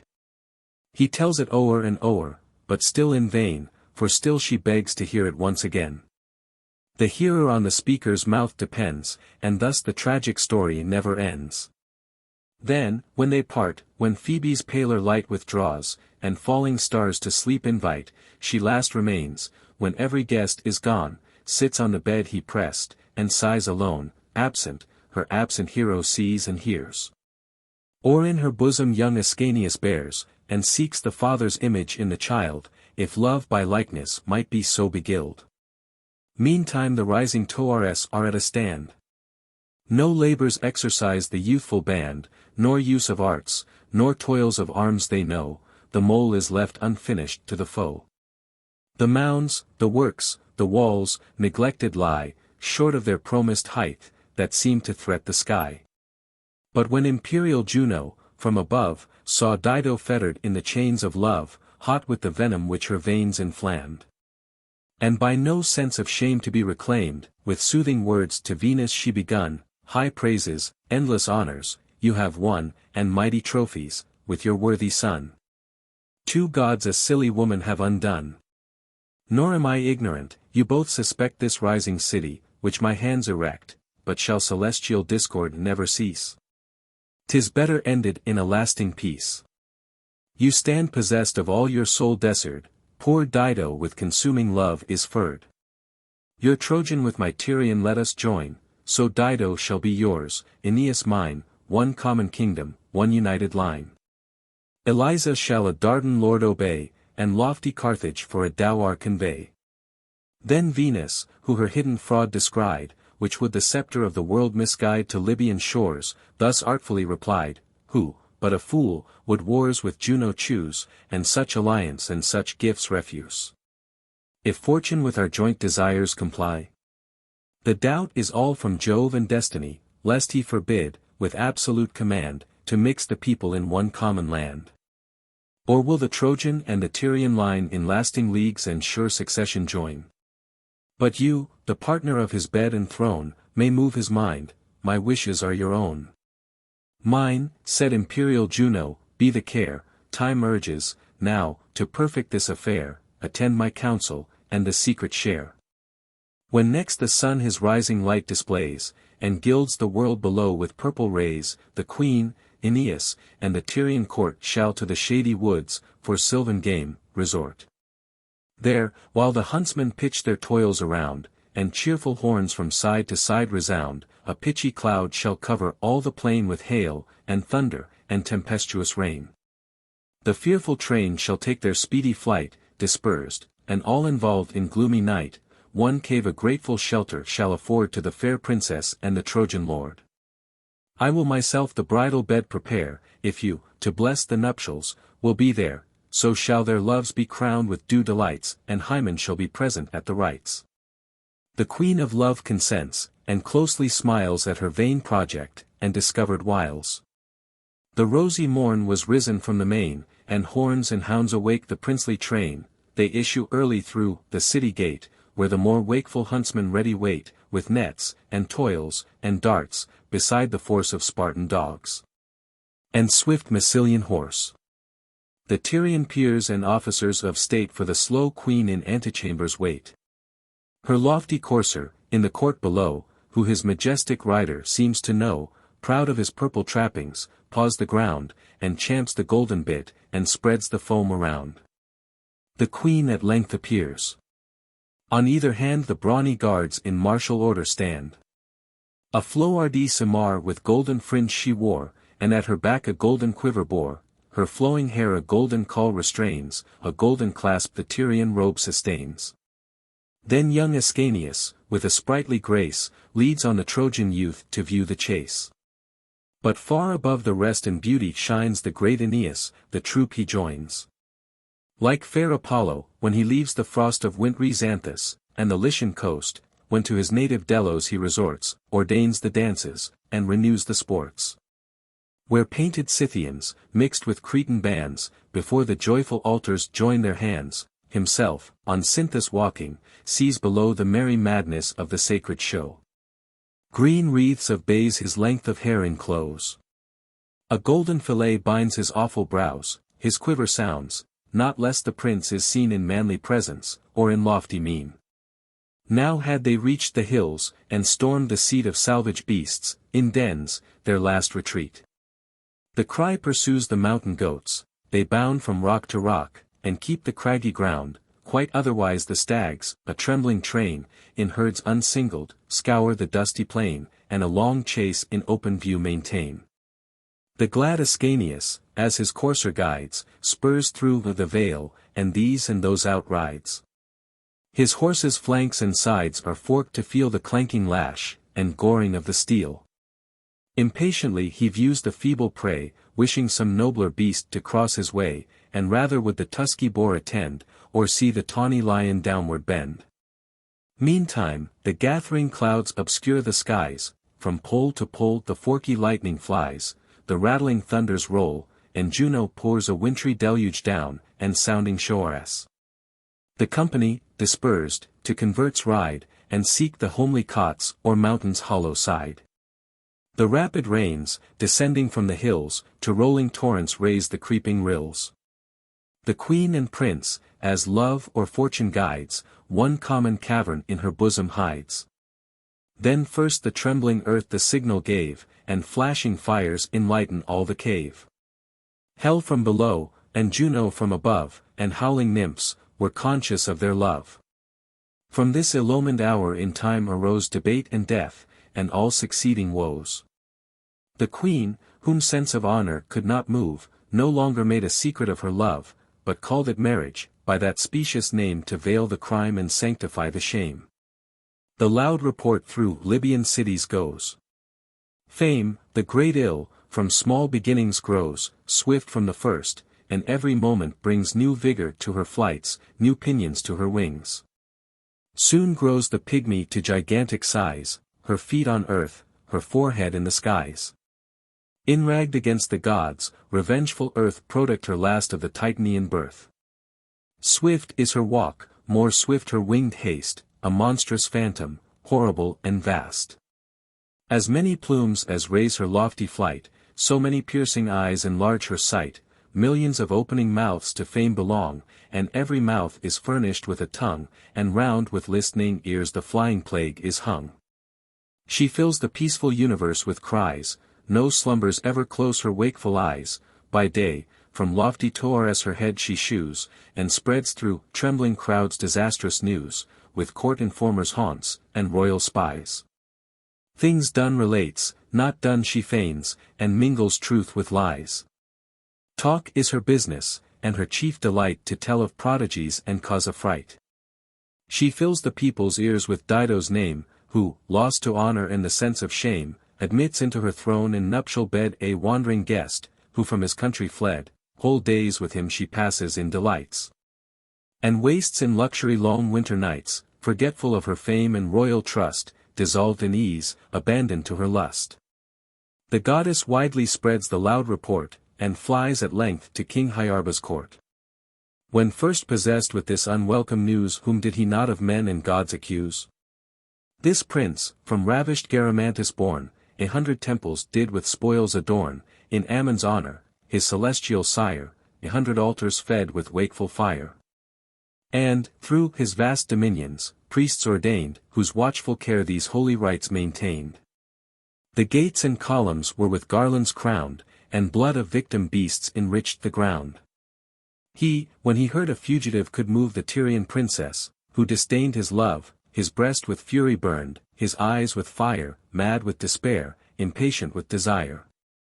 Then on the sacred altars pouring wine, he thus with prayers implored his sire divine, great Jove. Propitious to the Moorish race, who feast on painted beds, with offerings grace thy temples, and adore thy power divine with blood of victims, and with sparkling wine, sayest thou not this? Or do we fear in vain thy boasted thunder, and thy thoughtless rain? Do thy broad hands the forky lightnings lance? Thine are the bolts, or the blind work of chance. A wandering woman builds, within our state, a little town, bought at an easy rate. She pays me homage, and my grants allow a narrow space of Libyan lands to plough, yet, scorning me, by passion blindly led, admits a banished Trojan to her bed.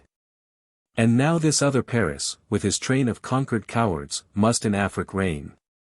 Whom, what they are, their looks and garb confess, their locks with oil perfumed, their Lydian dress. He takes the spoil, enjoys the princely dame, and I, rejected I, adore an empty name. His vows, in haughty terms, he thus preferred, and held his altar's horns. The mighty thunderer heard.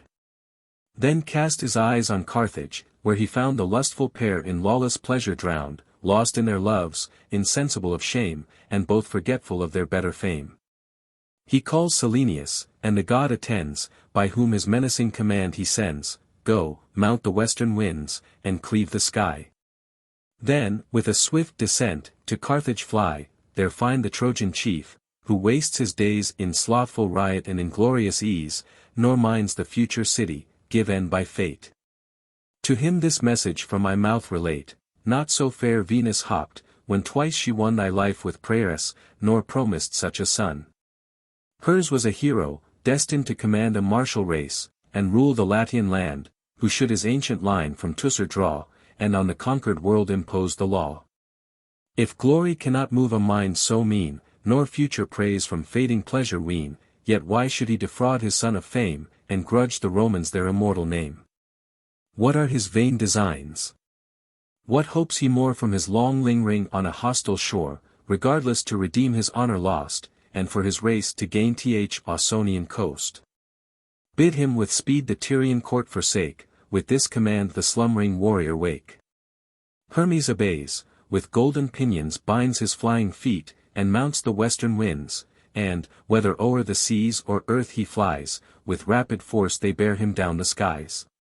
But first he grasps within his awful hand the mark of sovereign power, his magic wand, with this he draws the ghosts from hollow graves, with this he drives them down the Stygian waves. With this he seals in sleep the wakeful sight, and eyes, though lost in death, restores to light. Thus armed, the god begins his airy race, and drives the racking clouds along the liquid space. Now sees the tops of Atlas, as he flies, whose brawny back supports the starry skies, Atlas, whose head, with piney forests crowned, is beaten by the winds, with foggy vapors bound. Snows hide his shoulders. From beneath his chin the founts of rolling streams their race begin, a beard of ice on his large breast depends. Here, poised upon his wings, the god descends, then, rested thus, he from the towering height plunged downward, with precipitated flight, lights on the seas, and schemes along the flood. As waterfowl, who seek their fishy food, less, and yet less, to distant prospect show.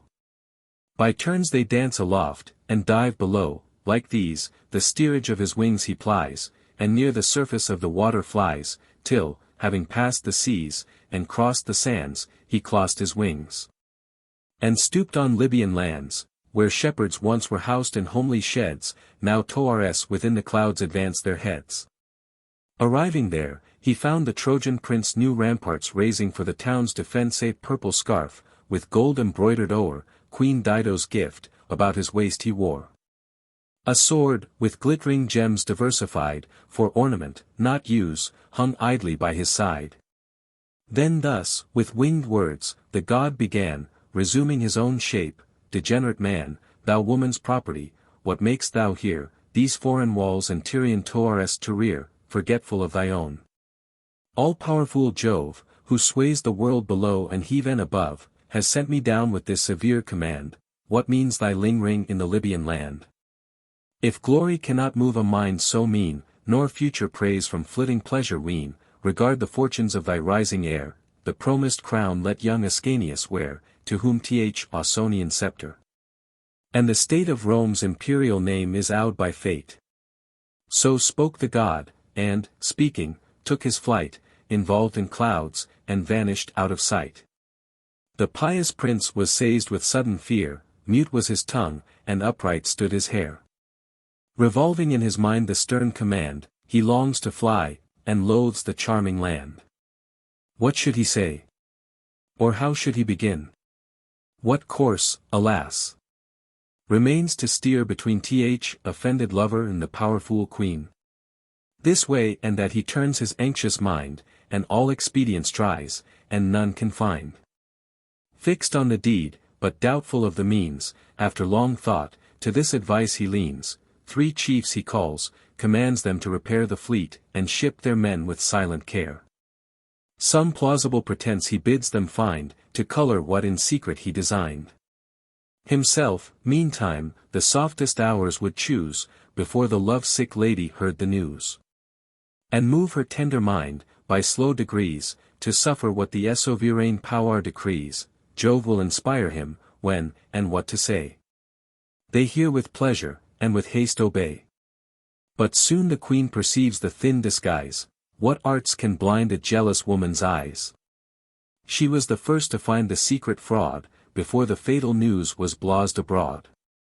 Love the first motions of the lover hears, quick to presage, and even in safety fears. Nor impious fame was wanting to report the ships repaired, the Trojans' thick resort, and purposed to forsake the Tyrian court. Frantic with fear, impatient of the wound, and impotent of mind, she roves the city round.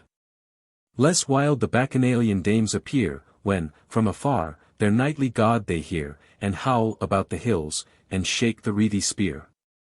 At length she finds the dear perfidious man, prevents his formed excuse, and thus began, base and ungrateful. Could you hope to fly, and undiscovered 'scape a lover's eye? Nor could my kindness your compassion move. Nor plighted vows, nor dearer bands of love. Or is the death of a despairing queen not worth preventing, though too well foreseen? Even when the wintry winds command your stay, you dare the tempests, and defy the sea. False as you are, suppose you were not bound to lands unknown, and foreign coasts to sound, were Troy restored, and Priam's happy reign, now durst you tempt, for Troy, the raging main. See whom you fly. Am I the foe you shun? Now, by those holy vows, so late begun, by this right hand, since I have nothing more to challenge, but the faith you gave before winky face.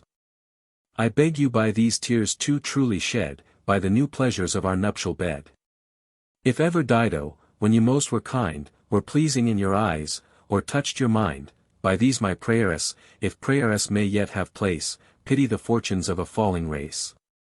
For you I have provoked a tyrant's hate, incensed the Libyan and the Tyrian state, for you alone I suffer in my fame, bereft of honor, and exposed to shame. Whom have I now to trust, ungrateful guest? That only name remains of all the rest. What have I left? Or whither can I fly? Must I attend Pygmalion's cruelty, or till Hyarba shall in triumph lead a queen that proudly scorned his proffered bed? Had you deferred, at least, your hasty flight, and left behind some pledge of our delight, some babe to bless the mother's mournful sight, some young Aeneas, to supply your place, whose features might express his father's face. I should not then complain to live bereft of all my husband, or be wholly left. Here poused the queen. Unmoved he holds his eyes, by Jove's command, nor suffered love to rise, though, heaving in his heart.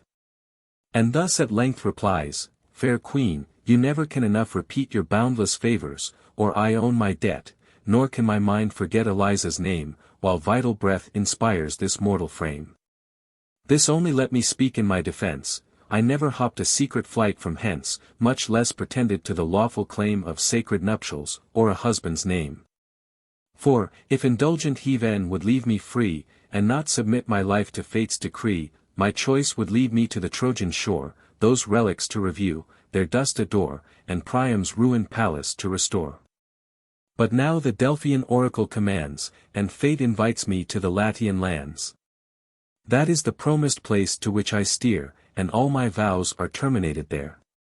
If you, a Tyrian, and a stranger born, with walls and towers a Libyan town adorn, why may not we, like you, a foreign race, like you, seek shelter in a foreign place? As often as the night obscures the skies with humid shades, or twinkling stars arise, Anchises' angry ghost in dreams appears, chides my delay, and fills my soul with fears, and young Ascanius justly may complain of his defrauded and destined reign. Even now the herald of the gods appeared, waking I saw him, and his message heard. From Jove he came commissioned, heaven ly bright with radiant beams, and manifest to sight, the sender and the sent I both attest, these walls he entered, and those words expressed.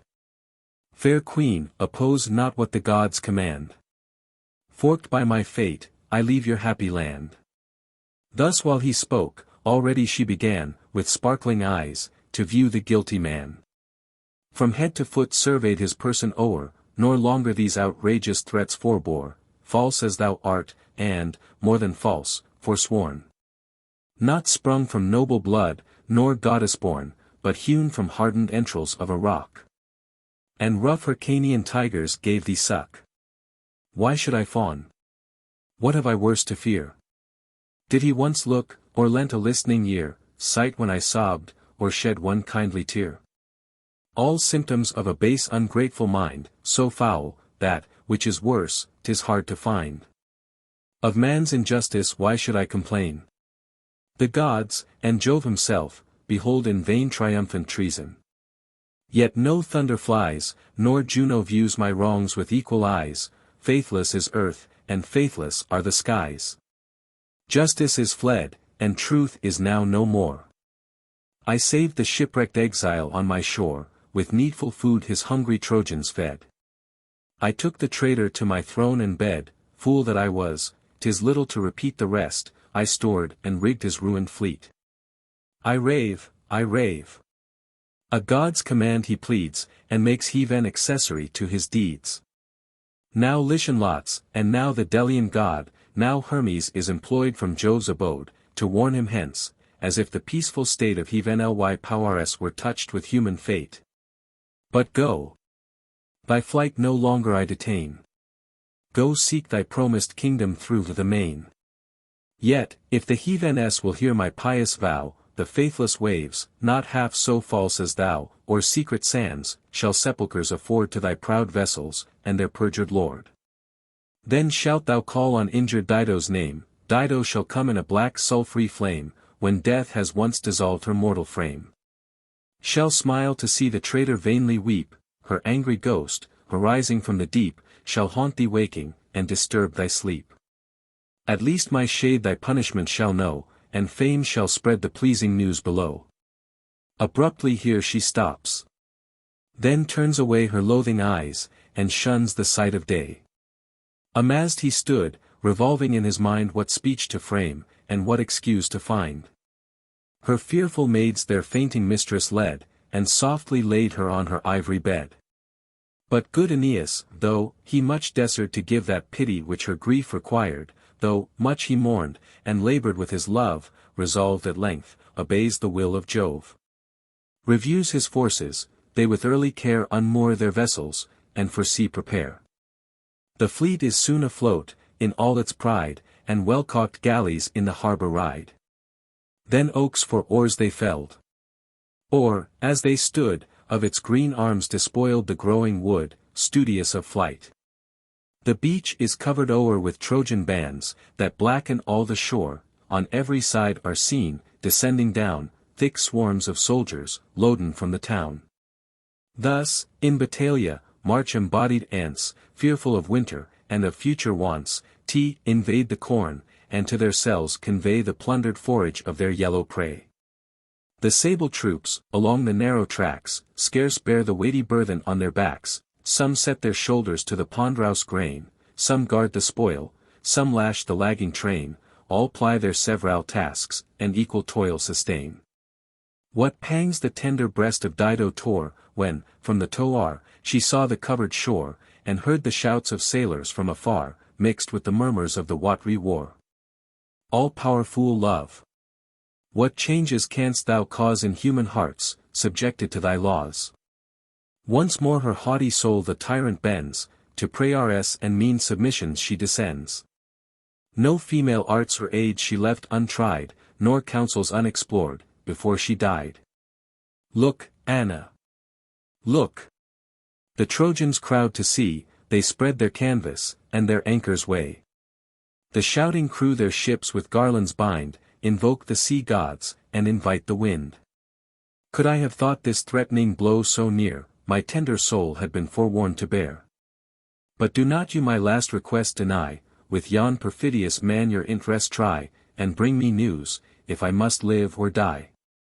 You are his favourite. You alone can find the dark recesses of his inmost mind, in all his trusted secrets you have part, and know the soft approaches to his heart. Haste then, and humbly seek my haughty foe. Tell him, I did not with the Grecians go, nor did my fleet against his friends employ, nor swore the ruin of unhappy Troy, nor moved with hands profane his father's dust, why should he then reject a suit so just? Whom does he shun, and whither would he fly? Can he this last, this only prayer deny? Let him at least his Dangrau's flight delay, wait better winds, and hope a calmer sea. The nuptials he disclaims I urge no more, let him pursue the promised Latian shore. A short delay is all I ask him now, a pause of grief, an interval from woe, till my soft soul be tempered to sustain accustomed sorrows, and inured to pain. If you in pity grant this one request, my death shall glut the hatred of his breast. This mournful message pious Anna bears, and seconds with her own her sister's tears, but all her arts are still employed in vain. Again she comes, and is refused again. His hardened heart nor prayers nor threatenings move, fate, and the god, had stopped his ears to love. As, when the winds their airy quarrel try, justling from every quarter of the sky, this way, and at the mountain oak they bend, his boughs they shatter, and his branches rend, with leaves and falling mast they spread the ground. The hollow valleys echo to the sound, unmoved, the royal plant their fury mocks, or, shaken, clings more closely to the rocks, far as he shoots his towering head on high, so deep in earth his fixed foundations lie. No less a storm the Trojan hero bears, thick messages and loud complaints he hears, and bandied words, still beating on his ears. Sighs, groans, and tears proclaim his inward pains, but the firm purpose of his heart remains. The wretched queen, pursued by cruel fate, begins at length the light of heaven to hate, and loathes to live. Then dire portents she sees, to hasten on the death her soul decrees, strange to relate. For when, before the shrine, she pours in sacrifice the purple wine is turned to putrid blood, and the white offered milk converts to mud. This dire presage, to her alone revealed, from all, and Evan her sister, she concealed. A marble temple stood within the grove, sacred to death, and to her murdered love. That honored chapel she had hung around with snowy fleeces, and with garlands crowned. Oft, when she visited this lonely dome, strange voices issued from her husband's tomb. She thought she heard him summon her away, invite her to his grave, and chide her stay. Hourly, 'tis heard, when with a boding note the solitary screech owl strains her throat, and, on a chimney's top, or turret's height, with songs obscene disturbs the silence of the night. Besides, old prophecies augment her fears. And stern Aeneas in her dreams appears, disdainful as by day, she seems, alone, to wander in her sleep, through ways unknown, guideless and dark.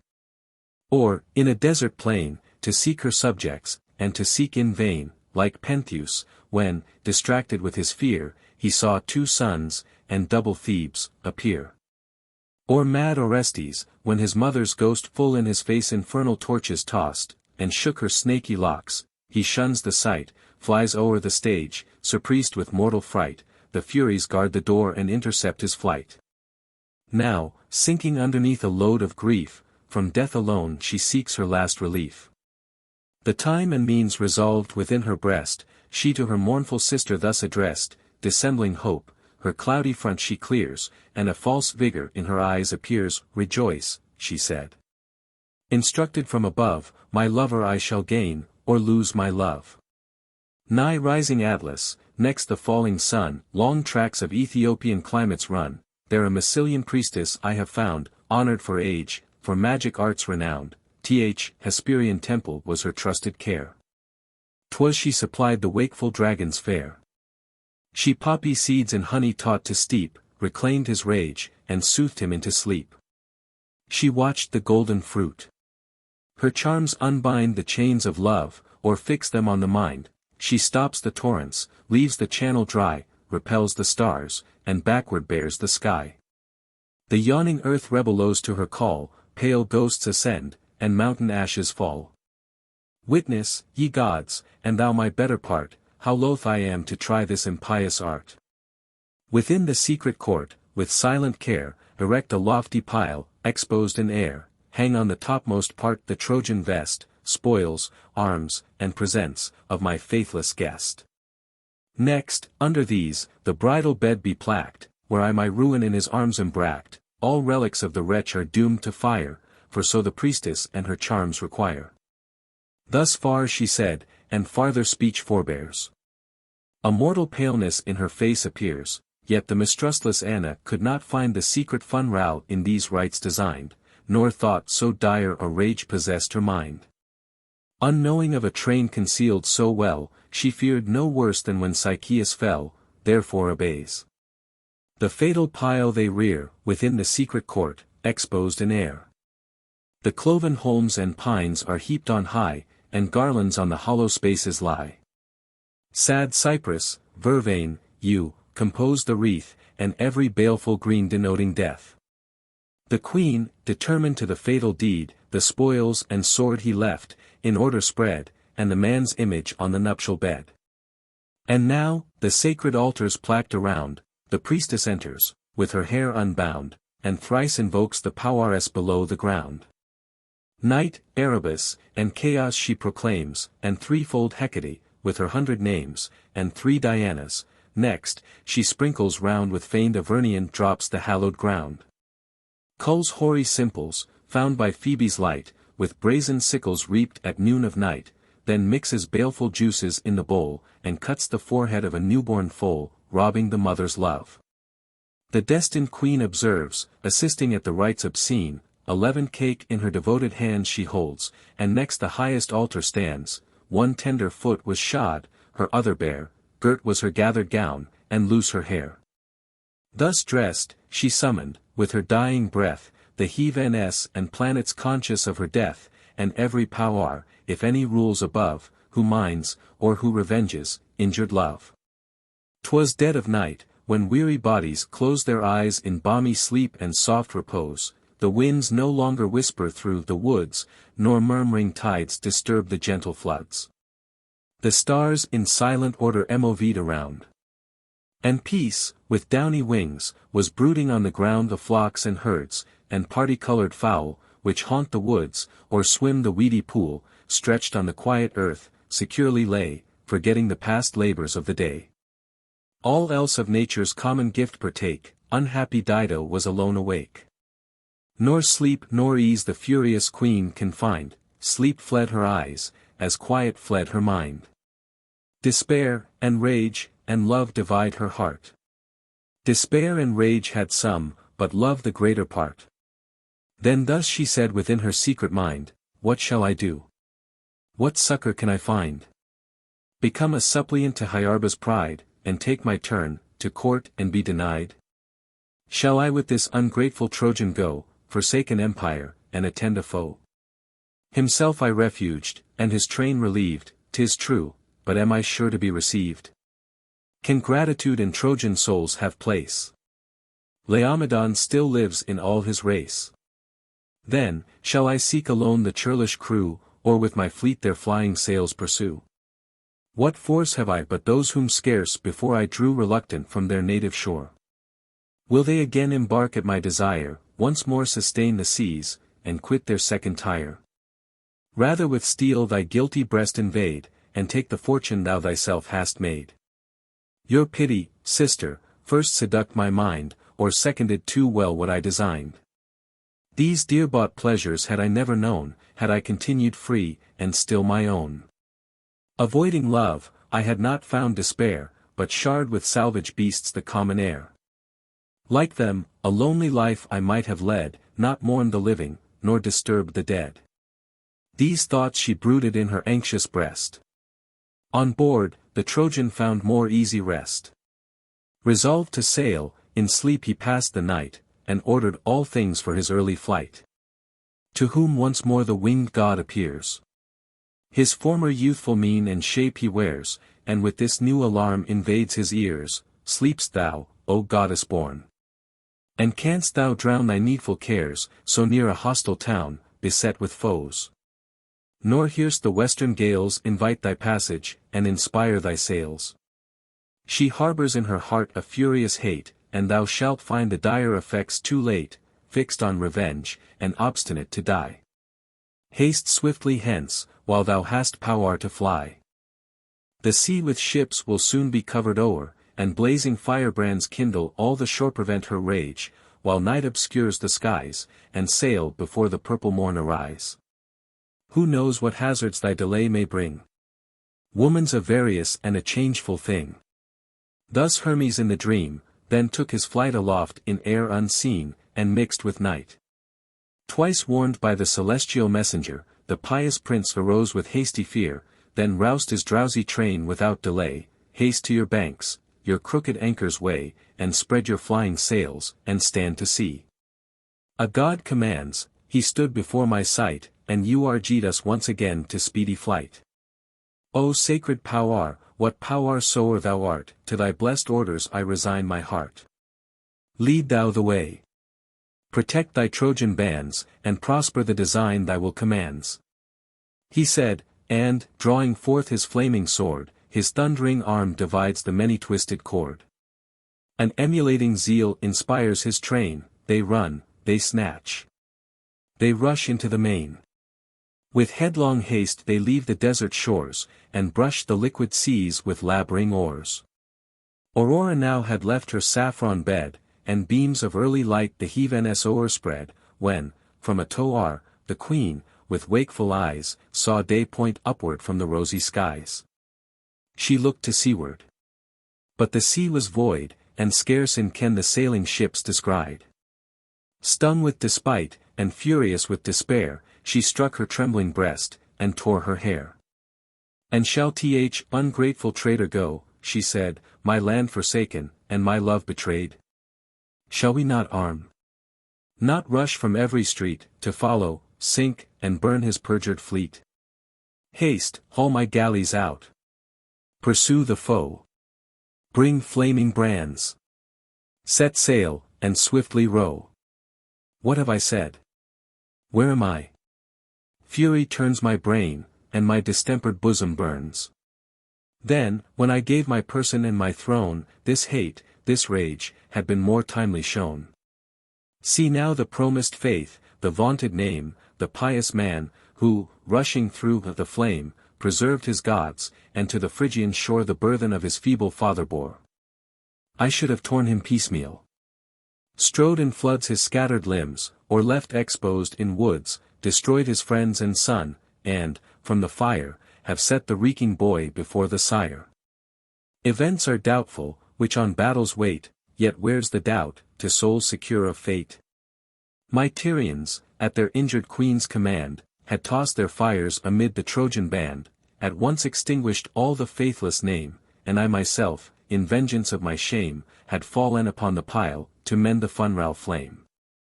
Thou sun, who view'st at once the world below, thou Juno, guardian of the nuptial vow, thou Hecate hearken from thy dark abodes.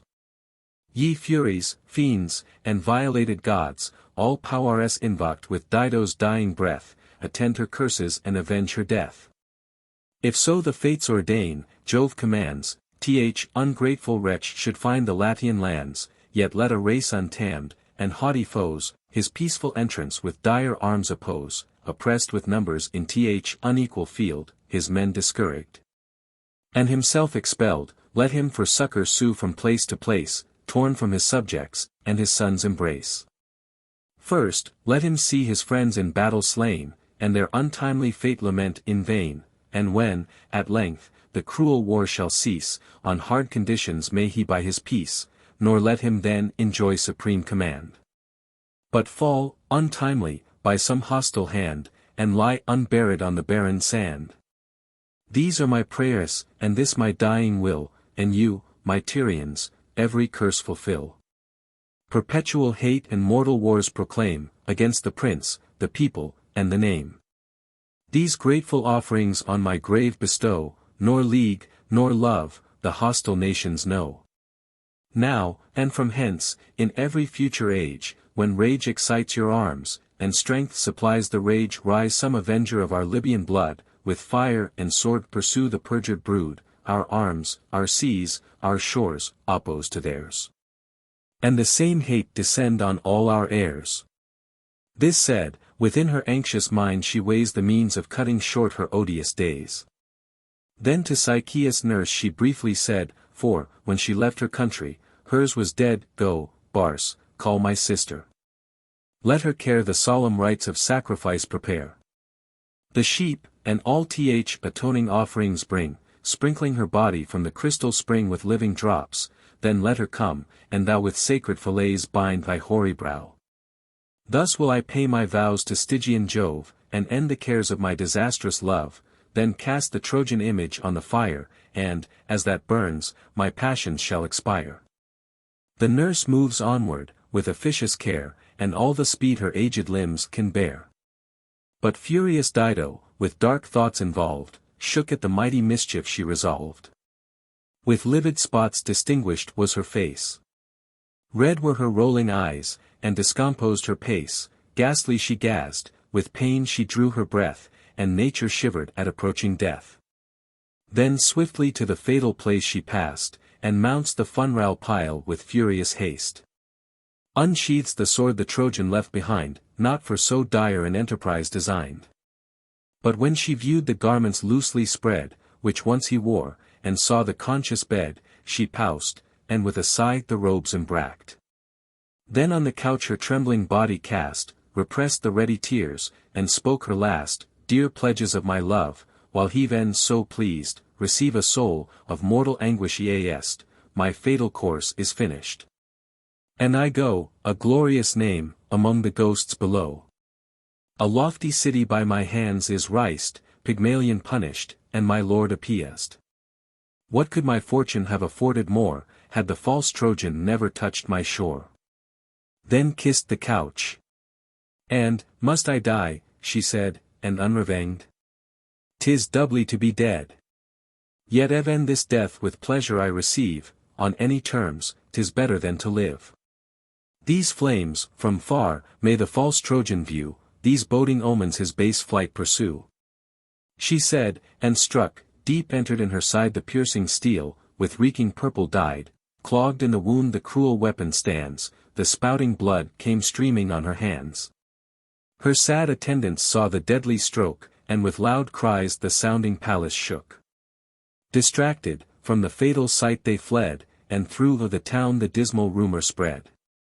First from the fright court the yell began. Redoubled, thence from house to house it ran, the groans of men, with shrieks, laments, and cries of mixing women, mount the vaulted skies. Not less the clamor, than if ancient Tyre, or the new Carthage, set by foes on fire, the rolling ruin, with their loved abodes, involved the blazing temples of their gods. Her sister hears. And, furious with despair, she beats her breast, and rends her yellow hair, and, calling on Eliza's name aloud, runs breathless to the place, and breaks the crowd. Was all that pomp of woe for this prepared? These fires, this funeral pile, these altars reared? Was all this train of plots contrived, said she, all only to deceive unhappy me? Which is the worst? Didst thou in death pretend to scorn thy sister, or delude thy friend? Thy summoned sister, and thy friend, had come, one sword had served us both, one common tomb, was I to raise the pile, the powers invoke, not to be present at the fatal stroke. At once thou hast destroyed thyself and me, thy town, thy senate, and thy colony. Bring water, bathe the wound, while I in death lay close my lips to hers, and catch the flying breath. This said, she mounts the pile with eager haste, and in her arms the gasping queen embracked, her temples chafed, and her own garments tore, to stanch the streaming blood, and cleanse the gore. Thrice Dido tried to raise her drooping head, and, fainting thrice, fell groveling on the bed, thrice opt her heavy eyes, and sought the light, but, having found it, sickened at the sight, and closed her lids at last in endless night. Then Juno, grieving that she should sustain a death so lingering, and so full of pain, sent Iris down, to free her from the strife of laboring nature, and dissolve her life. For since she died, not doomed by heaven's decree, or her own crime, but human casualty, and rage of love, that plunged her in despair, the sisters had not cut the topmost hair, which Proserpine and they can only know. Nor made her sacred to the shades below. Downward the various goddess took her flight, and drew 1,000 colors from the light, then stood above the dying lover's head, and said, I thus devote thee to the dead. This offering to infernal gods I bear. Thus while she spoke, she cut the fatal hair, the struggling soul was loosed, and life dissolved in air. Book V. The argument. Aeneas, setting sail from Afric, is driven by a storm on the coast of Sicily, where he is hospitably received by his friend Anchises, king of part of the island, and born of Trojan parentage. He applies himself to celebrate the memory of his father with divine honors, and accordingly institutes funeral games, and appoints prizes for those who should conquer in them. While the ceremonies are performing, Juno sends Iris to persuade the Trojan woman to burn the ships, who, upon her instigation, set fire to them, which burned 4, and would have consumed the rest, had not Jupiter, by a miraculous shower, extinguished it. Upon this, Aeneas, by the advice of one of his generals, and a vision of his father, builds a city for the women, old men, and others, who were either unfit for war, or weary of the voyage, and sails for Italy. Venus procures of Neptune a safe voyage for him and all his men, excepting only his pilot Palinurus, who was unfortunately lost. Meantime the Trojan cuts his way, fixed on his voyage, through the curling sea. Then, casting back his eyes, with dire amaze, sees on the Punic shore the mounting blaze. The cause unknown, yet his presaging mind the fate of Dido from the fire divined. He knew the stormy souls of womankind, what secret springs their eager passions move, how capable of death for injured love.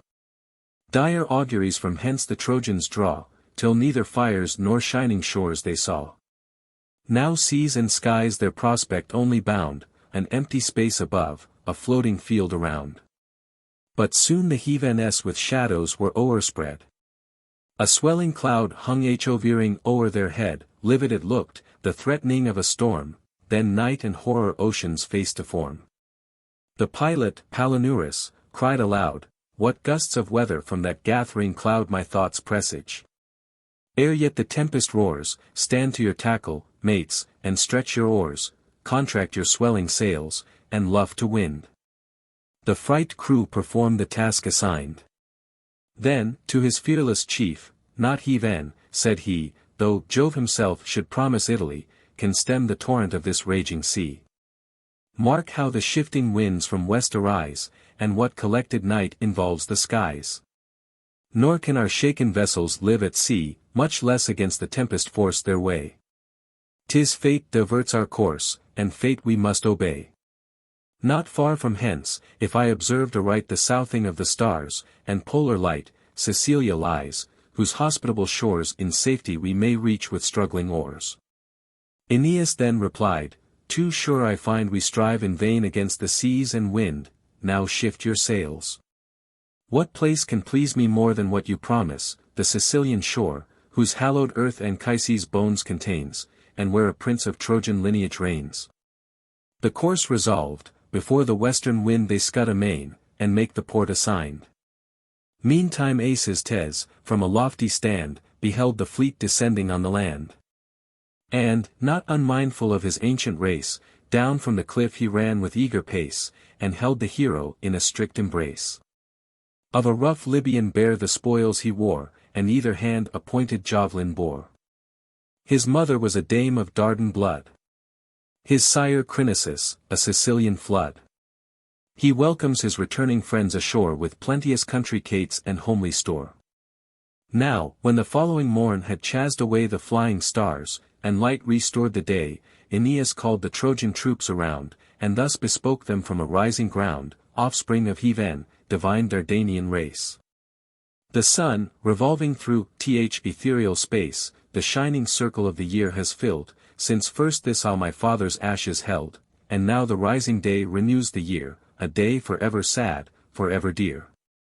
This would I celebrate with annual games, with gifts on altars pilled, and holy flames, though banished to Getulia's barren sands, caught on the Grecian seas, or hostile lands, but since this happy storm our fleet has driven, not, as I deem, without the will of Heaven, upon these friendly shores and flowery plains, which hide Anchises and his blessed remains, let us with joy perform his honors due, and pray for prosperous winds, our voyage to renew.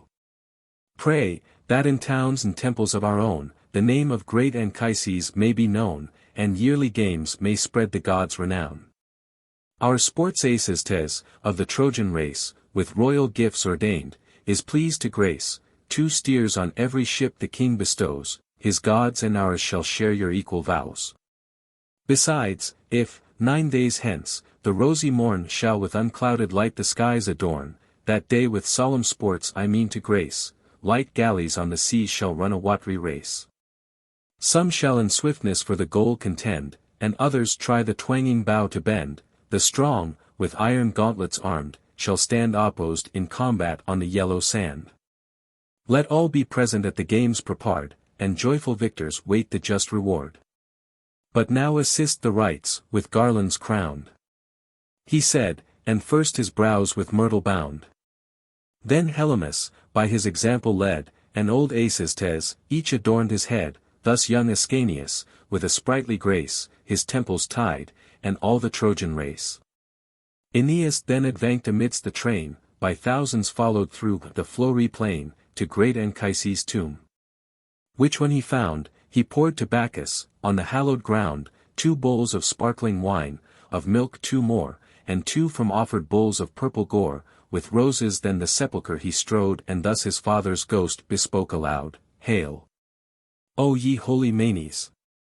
Hail again, paternal ashes, now reviewed in vain! The gods permitted not, that you, with me, should reach the promised shores of Italy, or Tiber's flood, what flood soe'er it be. Scarce had he finished, when, with speckled pride, a serpent from the tomb began to glide, his hugy bulk on 7 high volumes rolled. Blue was his breadth of back, but streaked with scaly gold, thus riding on his curls, he seemed to pass a rolling fire along, and singe the grass.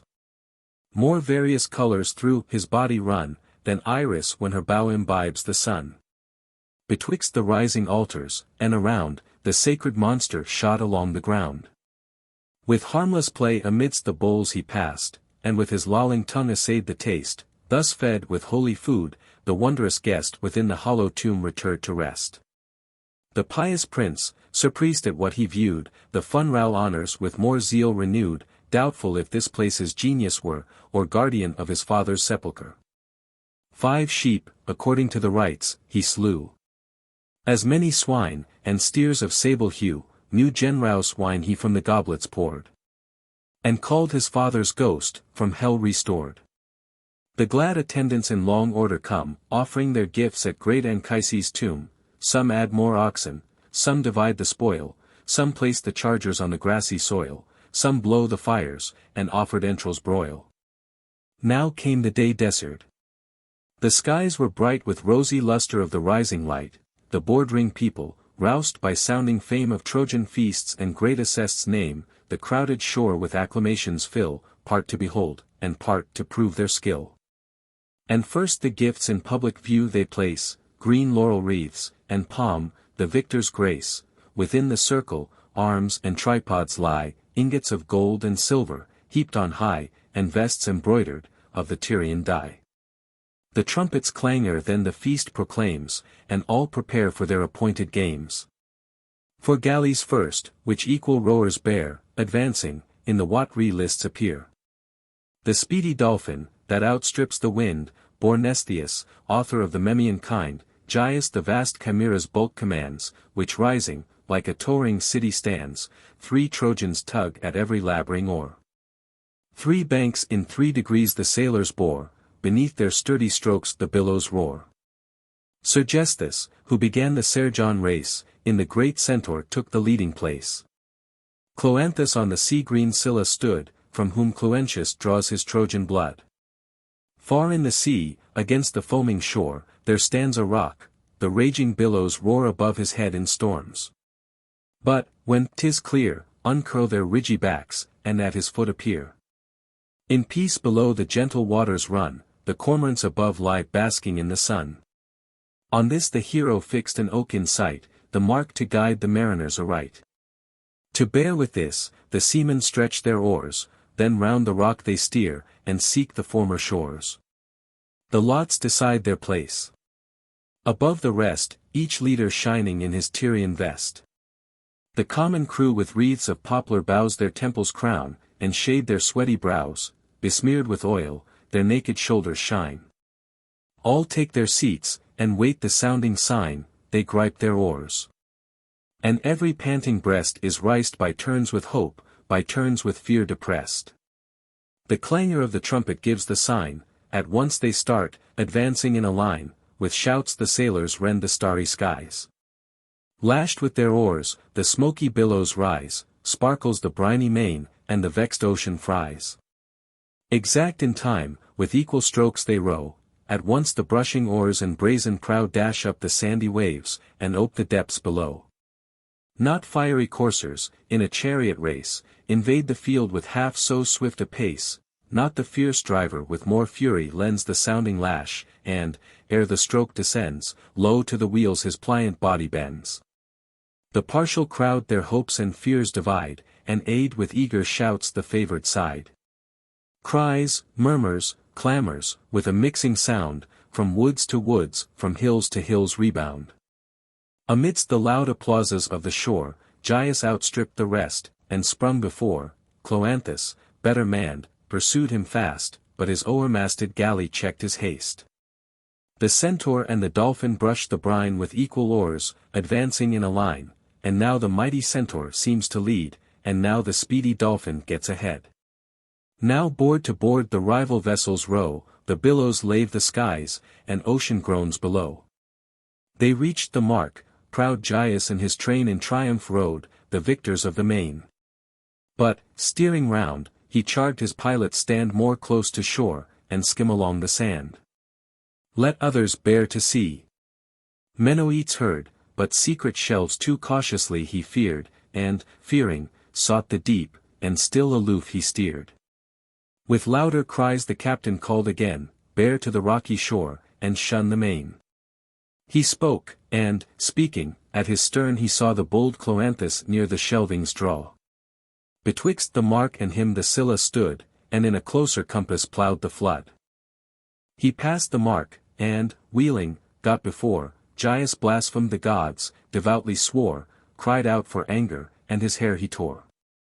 Mindless of others' lives, so high was grown his rising rage, and careless of his own, the trembling dotard to the deck he drew, then hoisted up, and overboard he threw. This done, he seized the helm.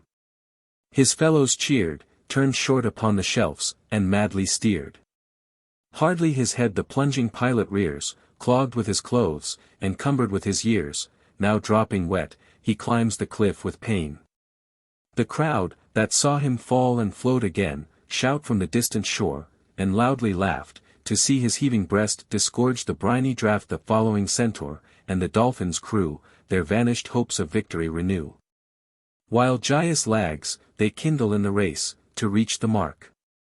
Sergesthus takes the place, Mnestheus pursues, and while around they wind, comes up, not half his galley's length behind.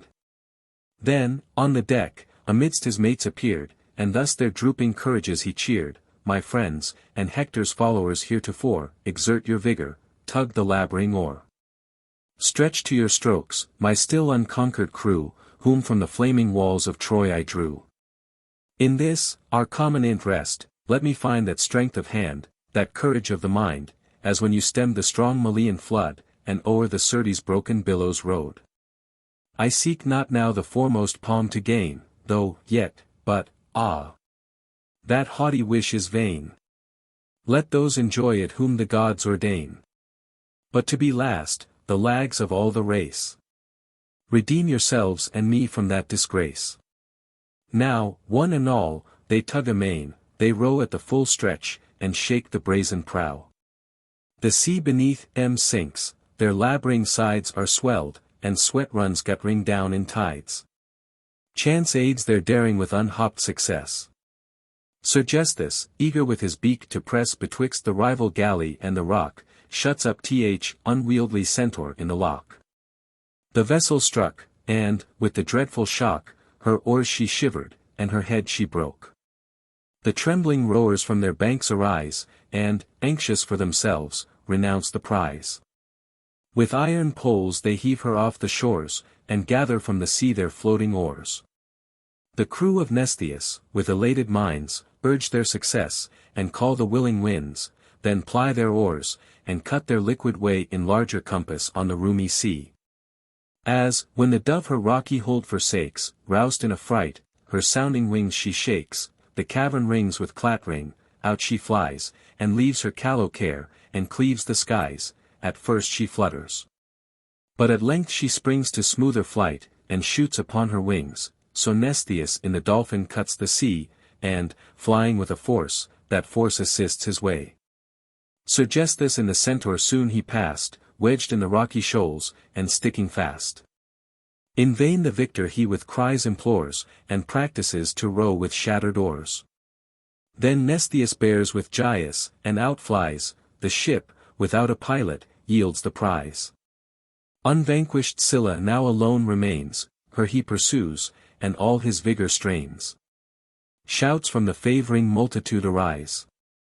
Applauding echo to the shouts replies, shouts, wishes, and applause run rattling through the skies.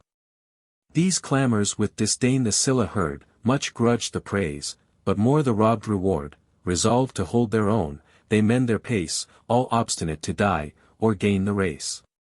Riced with success, the dolphin swiftly ran. For they can conquer, who believe they can. Both urged their oars, and fortune both supplies, and both perhaps had shared an equal prize. When to the seas Cloanthus holds his hands, and succor from the what repowers demands, gods of the liquid realms, on which I row. If, given by you, the laurel bind my brow, assist to make me guilty of my vow. A snow-white bull shall on your shore be slain, his offered entrails cast into the main, and ruddy wine, from golden goblets thrown, your grateful gift in my return shall own. The choir of nymphs, and Phorcus, from below, with virgin Panopea, heard his vow, and old Portunus, with his breadth of hand, pushed on, and sped the galley to the land. Swift as a shaft, or winged wind, she flies, and, darting to the port, obtains the prize. The herald summons all, and then proclaims Cloanthus conqueror of the naval games. The prince with laurel crowns the victor's head, and 3 fat steers are to his vessel led, the ship's reward, with generous wine beside, and sums of silver, which the crew divide. The leaders are distinguished from the rest. The victor honored with a nobler vest, where gold and purple strive in equal rows, and needlework its happy cost bestows. Their Ganymede is wrought with living art, chasing through Ida's groves the trembling hart, breathless he seems, yet eager to pursue. When from aloft descends, in open view, the bird of Jove, and, sousing on his prey, with crooked talons bears the boy away. In vain, with lifted hands and gazing eyes, his guards behold him soaring through the skies, and dogs pursue his flight with imitated cries. Mnestheus the second victor was declared, and, summoned there, the second prize he shard. A coat of mail, brave Demoleus bore, more brave Aeneas from his shoulders tore, in single combat on the Trojan shore. This was ordained for Mnestheus to possess, in war for his defense, for ornament in peace. Rich was the gift, and glorious to behold, but yet so ponderous with its plates of gold, that scarce 2 servants could the weight sustain. Yet, loaded thus, Demoleus o'er the plain pursued and lightly seized the Trojan train. The third, succeeding to the last reward, 2 goodly bowls of massy silver shard, with figures prominent, and richly wrought, and 2 brass cauldrons from Dodona brought. Thus all, rewarded by the heroes' hands, their conquering temples bound with purple bands, and now Sergesthus, clearing from the rock, brought back his galley shattered with the shock. Forlorn she looked, without an aiding oar, and, hout by the vulgar, made to shore. As when a snake, surprised upon the road, is crushed athwart her body by the load of heavy wheels. Or with a mortal wound her belly bruised, and trodden to the ground, in vain, with loosened curls, she crawls along, yet, fierce above, she brandishes her tongue, glares with her eyes, and bristles with her scales.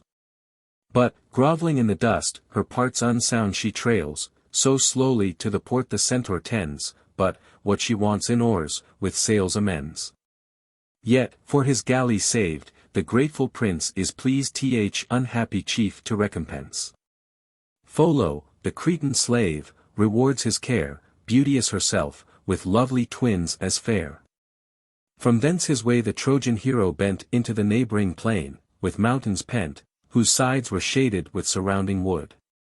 Full in the midst of this fair valley stood a native theatre, which, rising slow by just degrees, o'erlooked the ground below.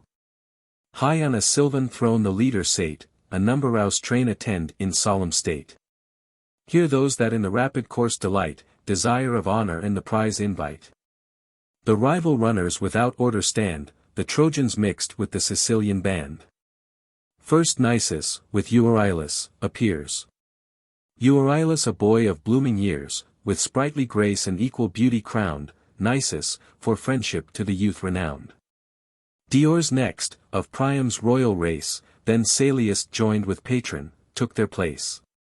But Patron in Arcadia had his birth, and Salius his from Acarnanian earth. Then two Sicilian youths, the names of these, swift Helymus, and lovely Panopes, both jolly huntsmen, both in forest bred, and owning old Acestes for their head. With several others of ignobler name, whom time has not delivered o'er to fame. To these the hero thus his thoughts explained, in words which general approbation gained. One common largess is for all designed, the vanquished and the victor shall be joined, 2 darts of polished steel and Nosian wood. A silver-studded axe alike bestowed. The foremost 3 have olive wreaths decreed, the first of these obtains a stately steed, adorned with trappings. And the next in fame, the quiver of an Amazonian dame, with feathered Thracian arrows well supplied, a golden belt shall gird his manly side, which with a sparkling diamond shall be tied. The third this Grecian helmet shall content. He said. To their appointed base they went, with beating hearts expected sign receive, and, starting all at once, the barrier leave. Spread out, as on the winged winds, they flew, and seized the distant goal with greedy view. Shot from the crowd, swift Nisus all o'erpast, nor storms, nor thunder, equal half his haste. The next, but though the next, yet far disjoined, came Salius, and Euryalus behind. Then Helymus, whom young Diores plied, step after step, and almost side by side, his shoulders pressing, and, in longer space, had won, or left at least a dubious race. Now, spent, the goal they almost reach at last, when eager Nisus, hapless in his haste, slipped first, and, slipping, fell upon the plain, soaked with the blood of oxen newly slain. The careless victor had not marked his way.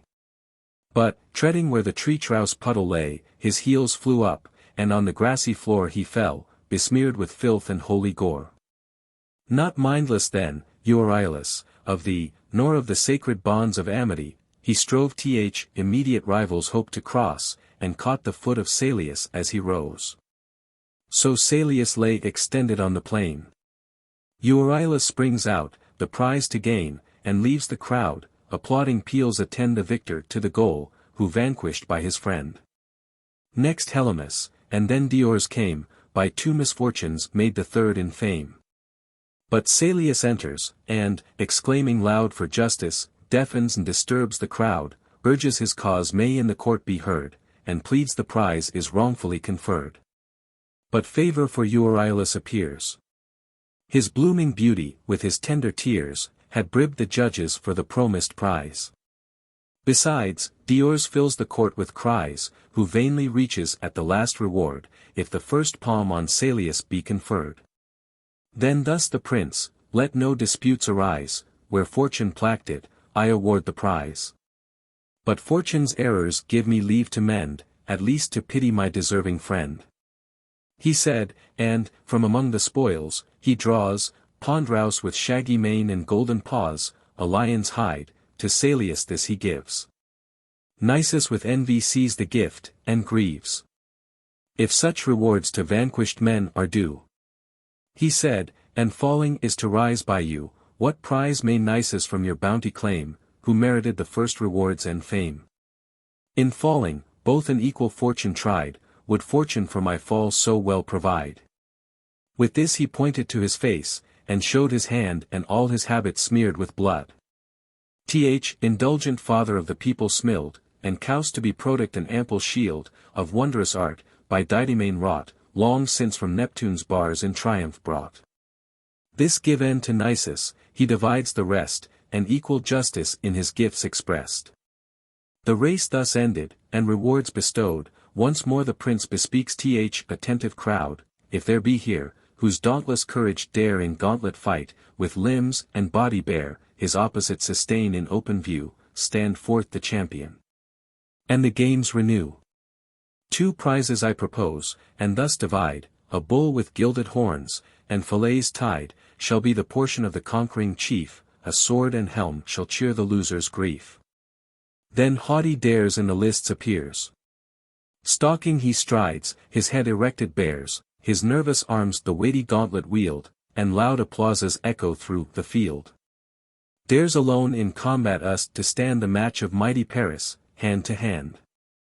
The same, at Hector's fun ralls, undertook gigantic beauties, of a mission stock, and, by the stroke of his resistless hand, stretched the vast bulk upon the yellow sand.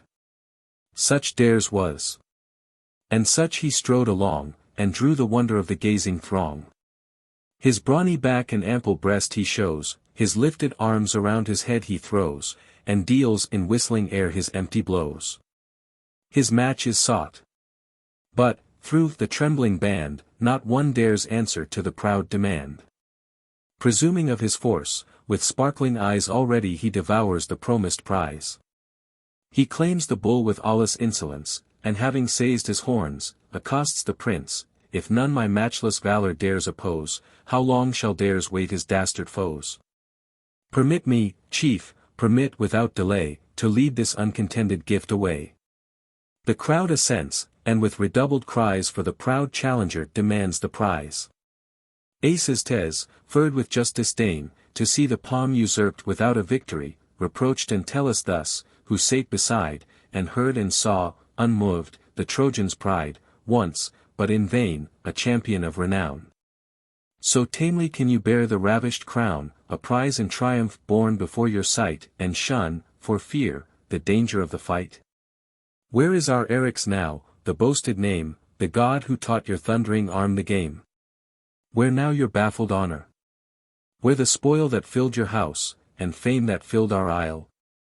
Entellus, thus, my soul is still the same, unmoved with fear, and moved with martial fame, but my chill blood is curdled in my veins, and scarce the shadow of a man remains.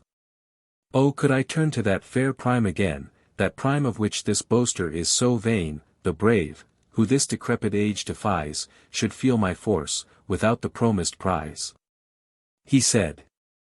And, rising at the word, he threw 2 ponderous gauntlets down in open view, gauntlets which Eryx wont in fight to wield, and sheath his hands within the listed field.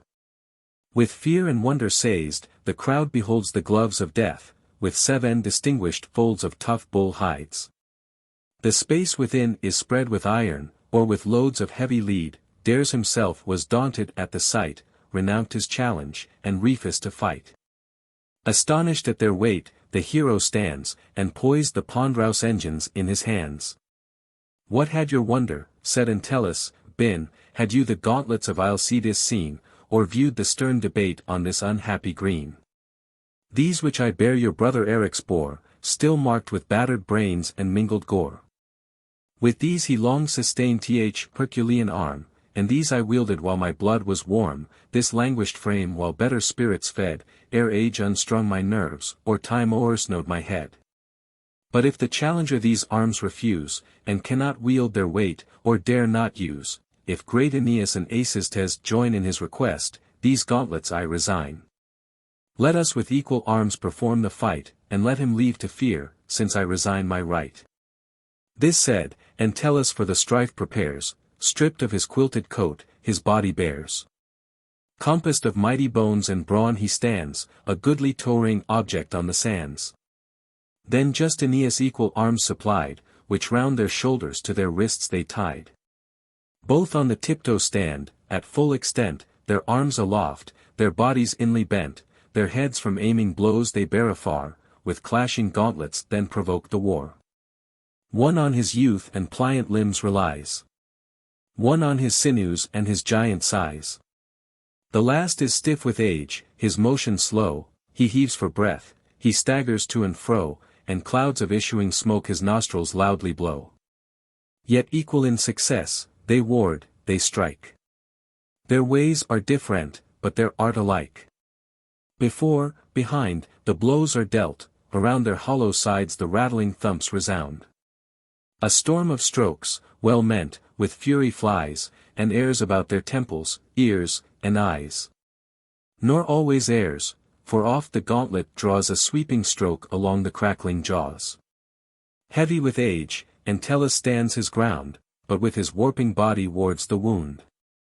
His hand and watchful eye keep even pace, while Dares traverses and shifts his place, and, like a captain who beleaguers round some strong-built castle on a rising ground, views all approaches with observing eyes, this and that other part in vain he tries.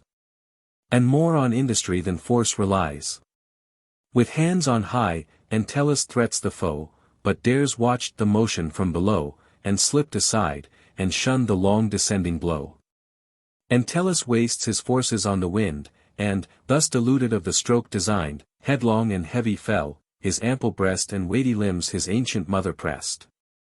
So falls a hollow pine, that long had stood on Ida's height, or Erymanthus wood, torn from the roots. The differing nations rise, and shouts and mingled murmurs rend the skies, Acestus runs with eager haste, to raise the fallen companion of his youthful days. Dauntless he rose, and to the fight returned. With shame his glowing cheeks, his eyes with fury burned. Disdain and conscious virtue furred his breast, and with redoubled force his foe he pressed. He lays on load with either hand, amain, and headlong drives the Trojan o'er the plain. Nor stops, nor stays, nor rest nor breath allows, but storms of strokes descend about his brows, a rattling tempest, and a hail of blows.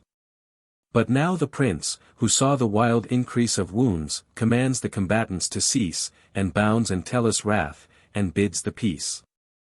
First to the Trojan, spent with toil, he came, and soothed his sorrow for the suffered shame. What fury says my friend? The gods, said he, to him propitious, and averse to thee, have given his arm's superior force to thine. 'Tis madness to contend with strength divine. The gauntlet fight thus ended, from the shore his faithful friends unhappy Dares bore, his mouth and nostrils poured a purple flood, and pounded teeth came rushing with his blood.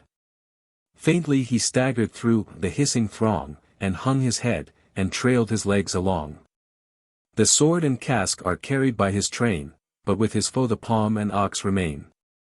The champion, then, before Aeneas came, proud of his prize, but prouder of his fame, O goddess born, and you, Dardanian host, mark with attention, and forgive my boast, learn what I was, by what remains.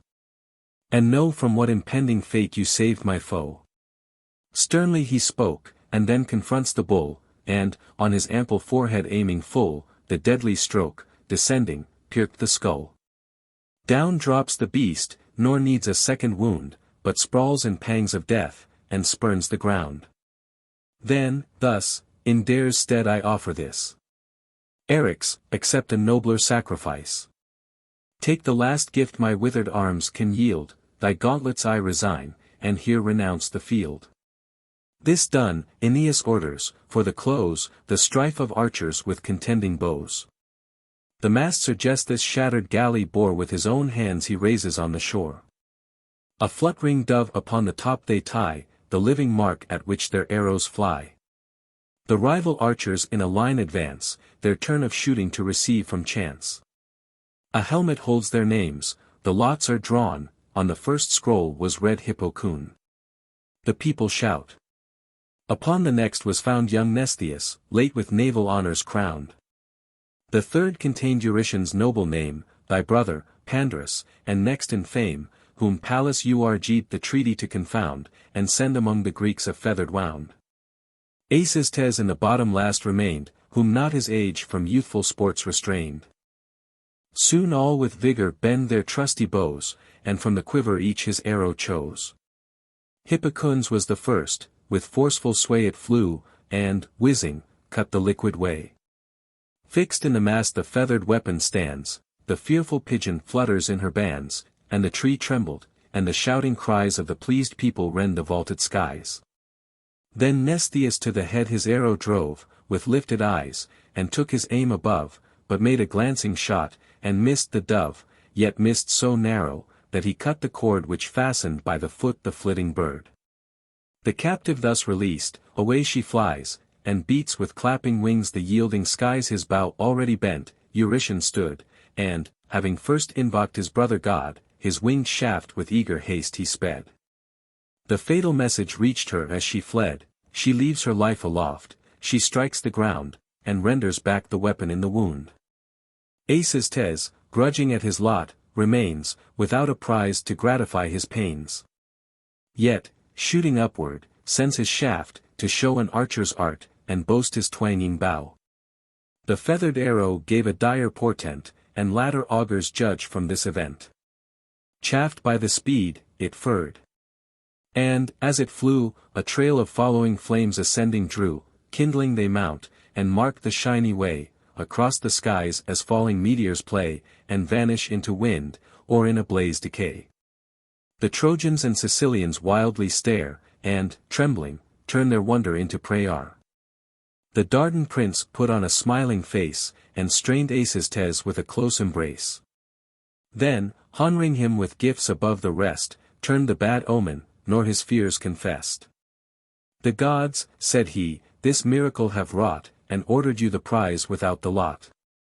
Accept this goblet, rough with figured gold, which Thracian Cisseus gave my sire of old, this pledge of ancient amity receive, which to my second sire I justly give.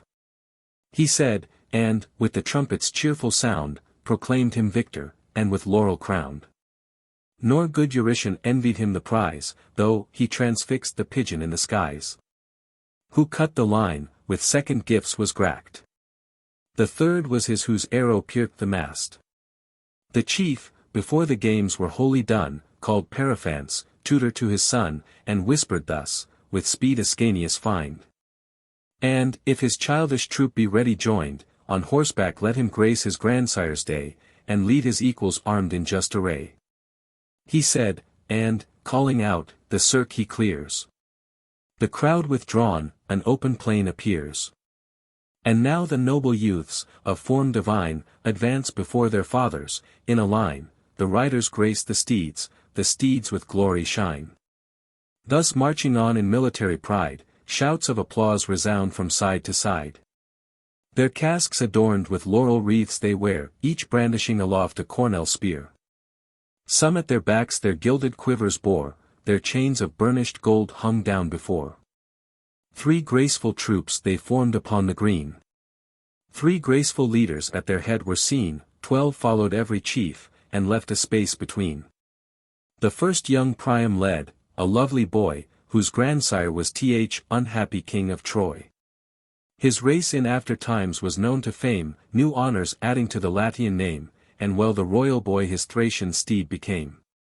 White were the fetlocks of his feet before, and on his front a snowy star he bore.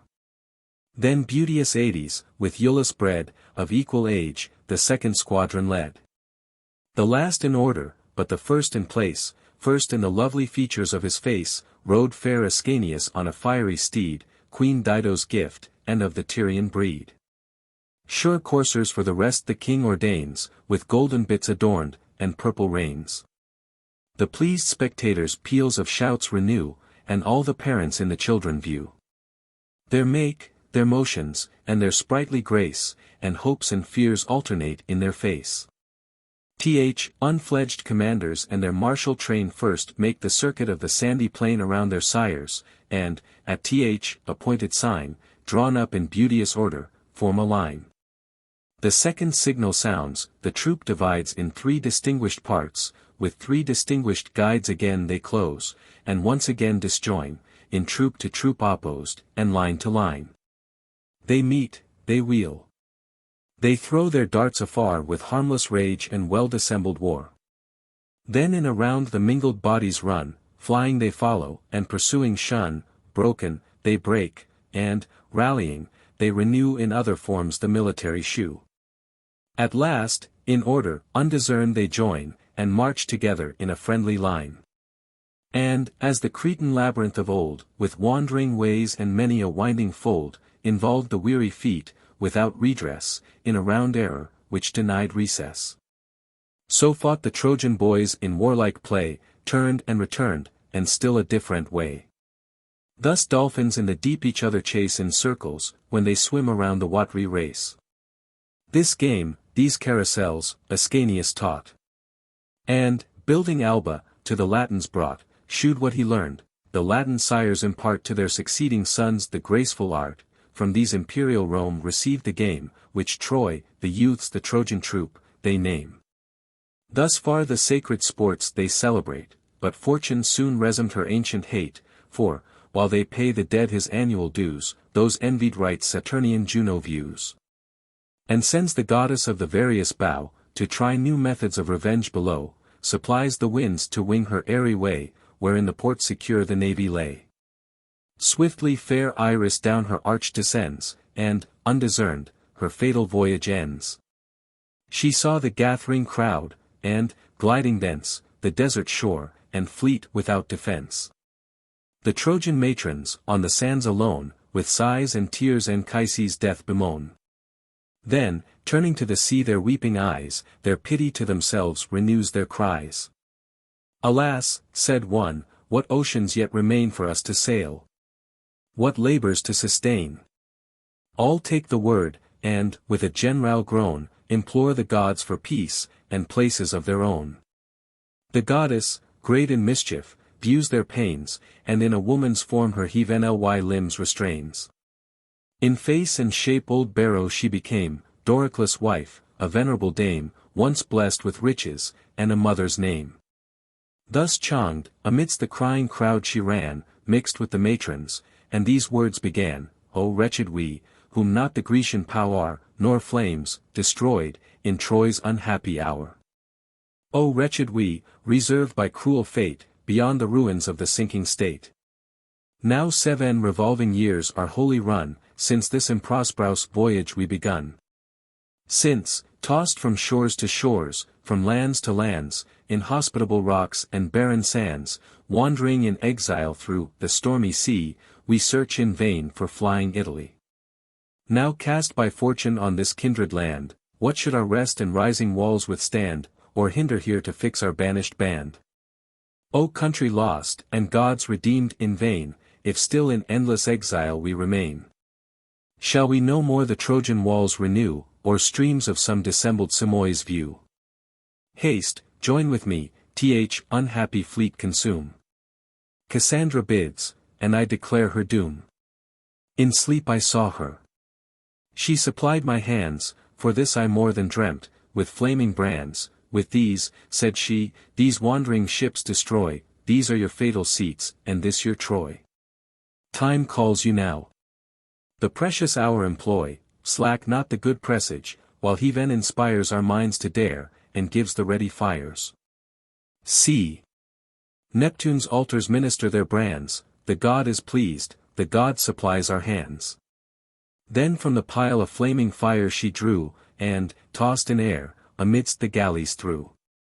Wrapped in amaze, the matrons wildly stare, then Pergo, reverent for her hoary hair, Pergo, the nurse of Priam's numberless race, no Barrow this, though she belies her face. What terrors from her frowning front arise! Behold a goddess in her ardent eyes. What rays around her heavenly face are seen! Mark her majestic voice, and more than mortal mien. Barrow but now I left, whom, pinned with pain, her age and anguish from these rites detain, she said. The matrons, seized with new amaze, roll their malignant eyes, and on the navy gaze. They fear, and hope, and neither part obey, they hope the fated land, but fear the fatal way. The goddess, having done her task below, mounts up on equal wings, and bends her painted bow. Struck with the sight, and seized with rage divine, the matrons prosecute their mad design, they shriek aloud. They snatch, with impious hands, the food of altars, fires and flaming brands. Green boughs and saplings, mingled in their haste, and smoking torches, on the ships they cast.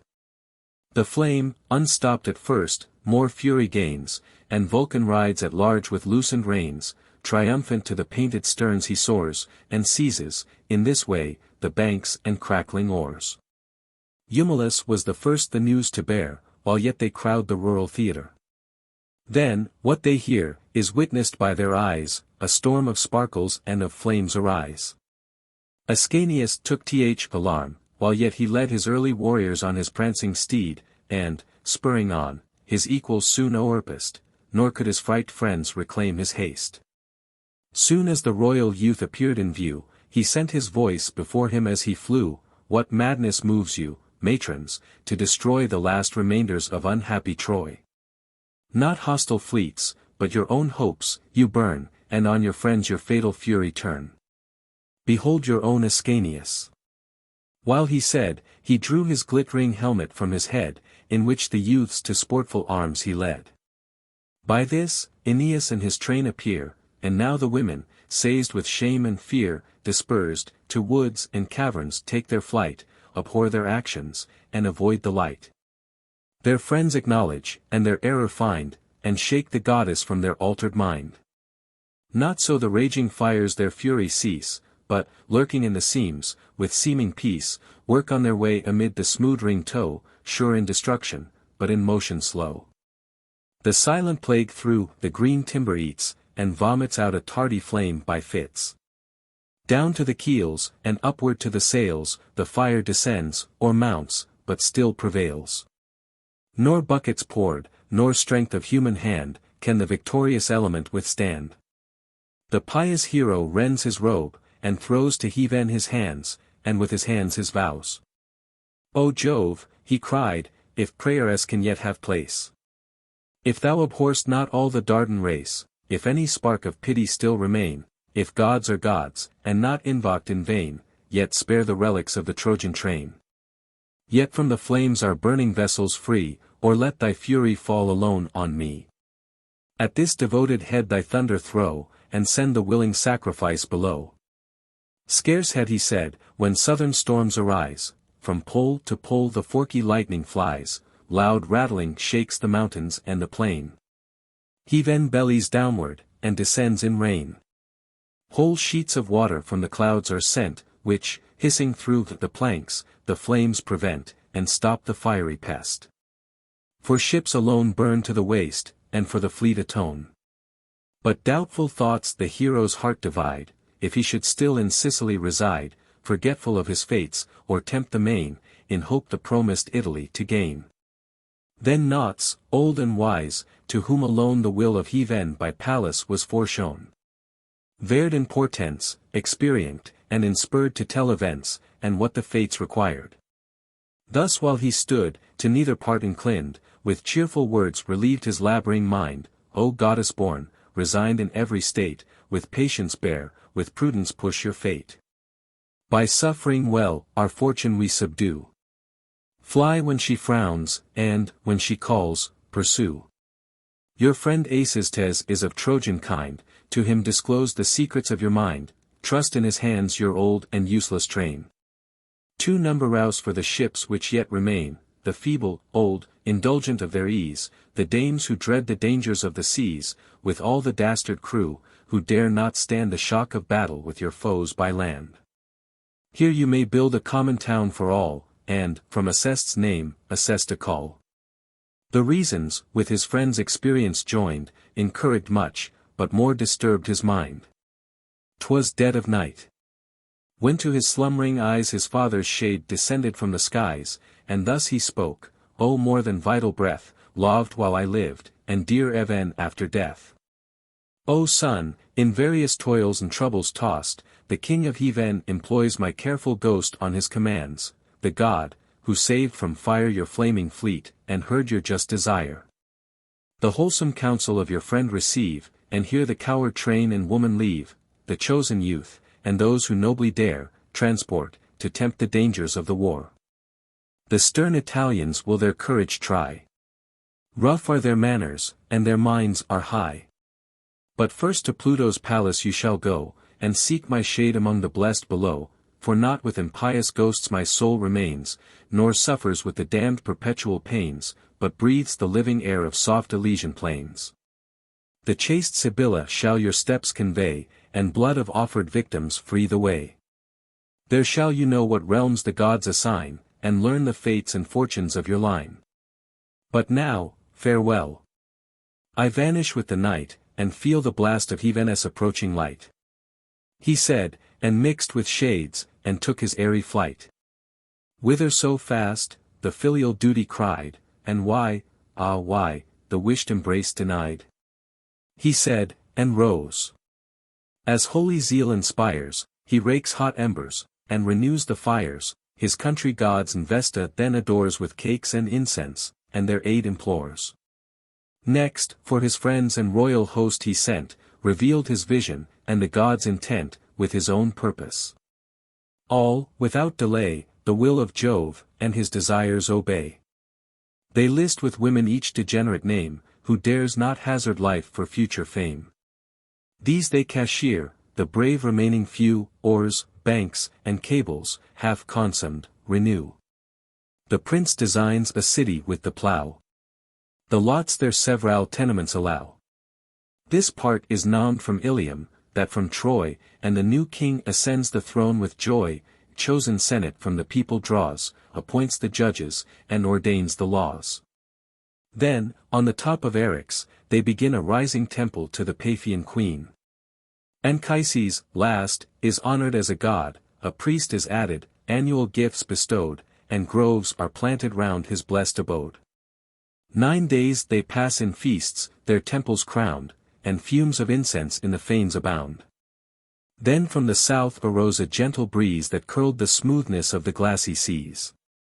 The rising winds a ruffling gale afford, and call the merry mariners aboard. Now loud laments along the shores resound, of parting friends in close embraces bound. The trembling women, the degenerate train, who shun the frightful dangers of the main, even those desire to sail, and take their share of the rough passage and the promised war, whom good Aeneas cheers.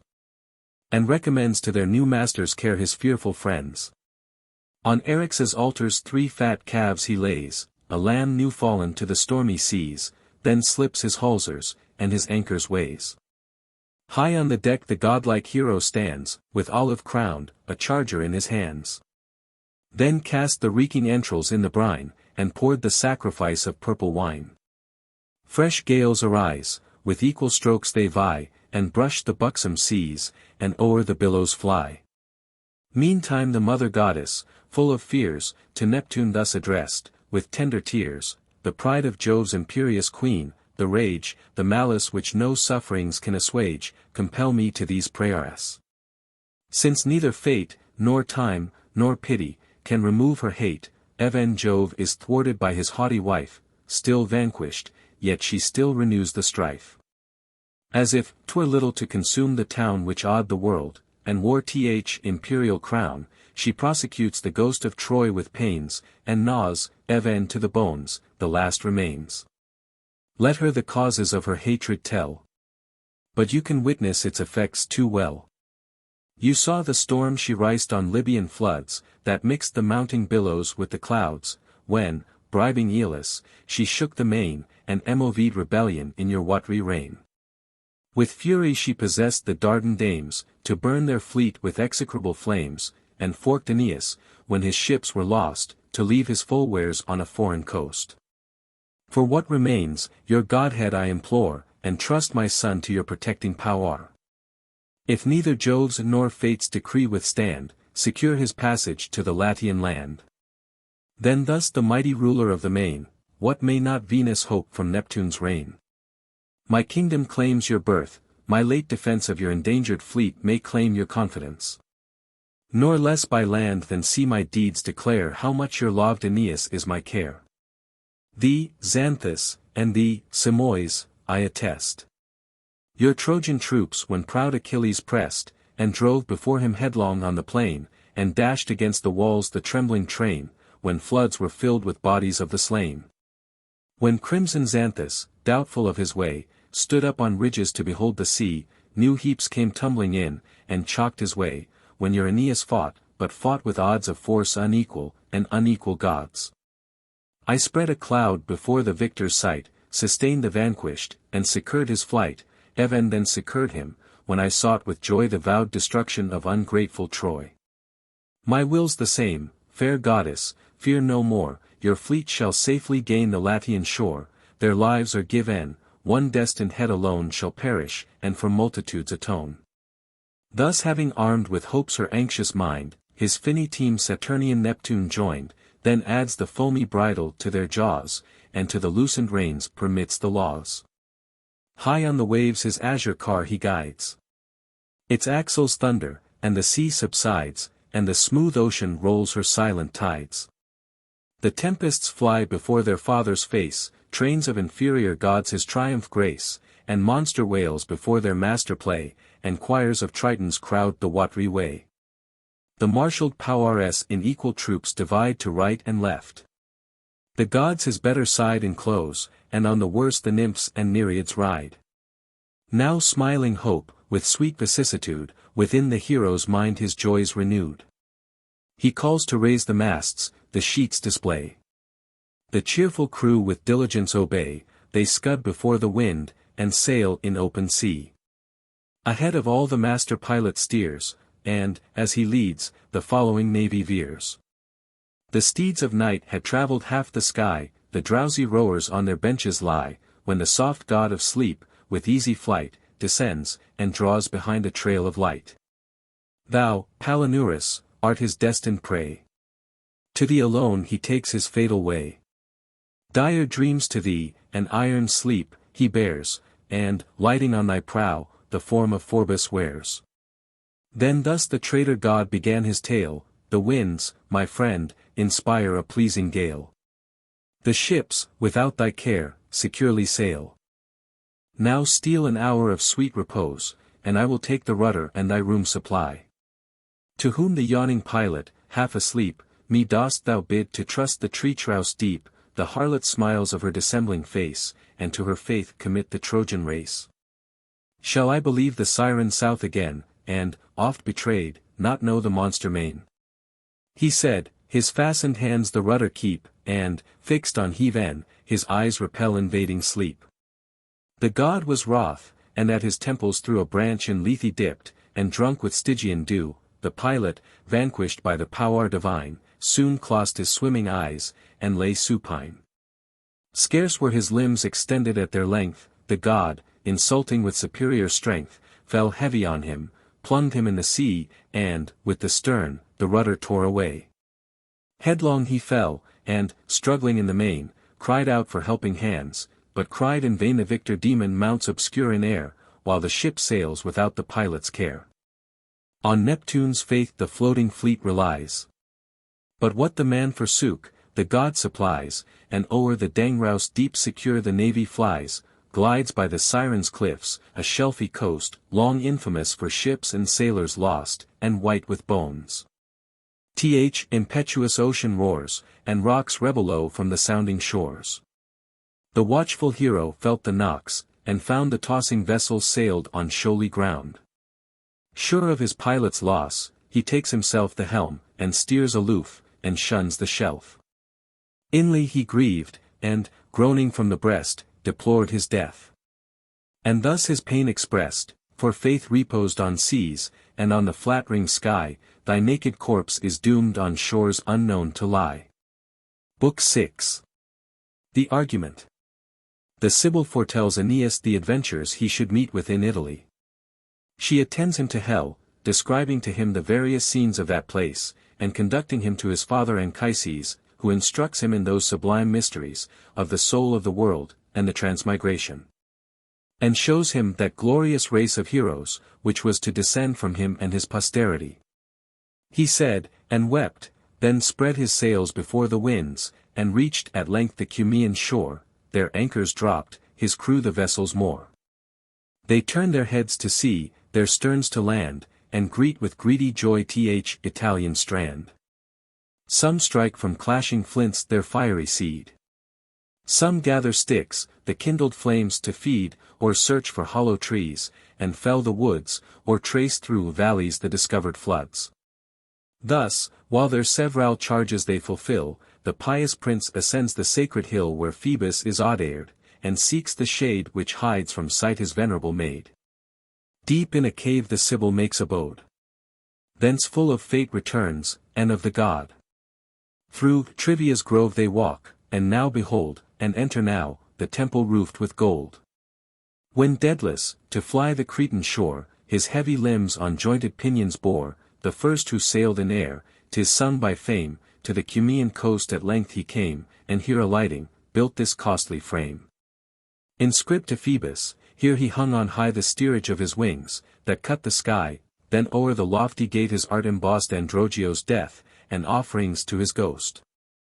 7 youths from Athens yearly sent, to meet the fate appointed by revengeful Crete. And next to those the dreadful urn was plaqued, in which the destined names by lots were cast, the mournful parents stand around in tears, and rising Crete against their shore appears. There too, in living sculpture, might be seen the mad affection of the Cretan queen, then how she cheats her bellowing lover's eye, the rushing leap, the doubtful progeny, the lower part a beast, a man above, the monument of their polluted love. Not far from thence he graved the wondrous maze, 1,000 doors, 1,000 winding ways, here dwells the monster, hid from human view, not to be found, but by the faithful clue. Till the kind artist, moved with pious grief, lent to the loving maid this last relief, and all those erring paths described so well that Theseus conquered and the monster fell.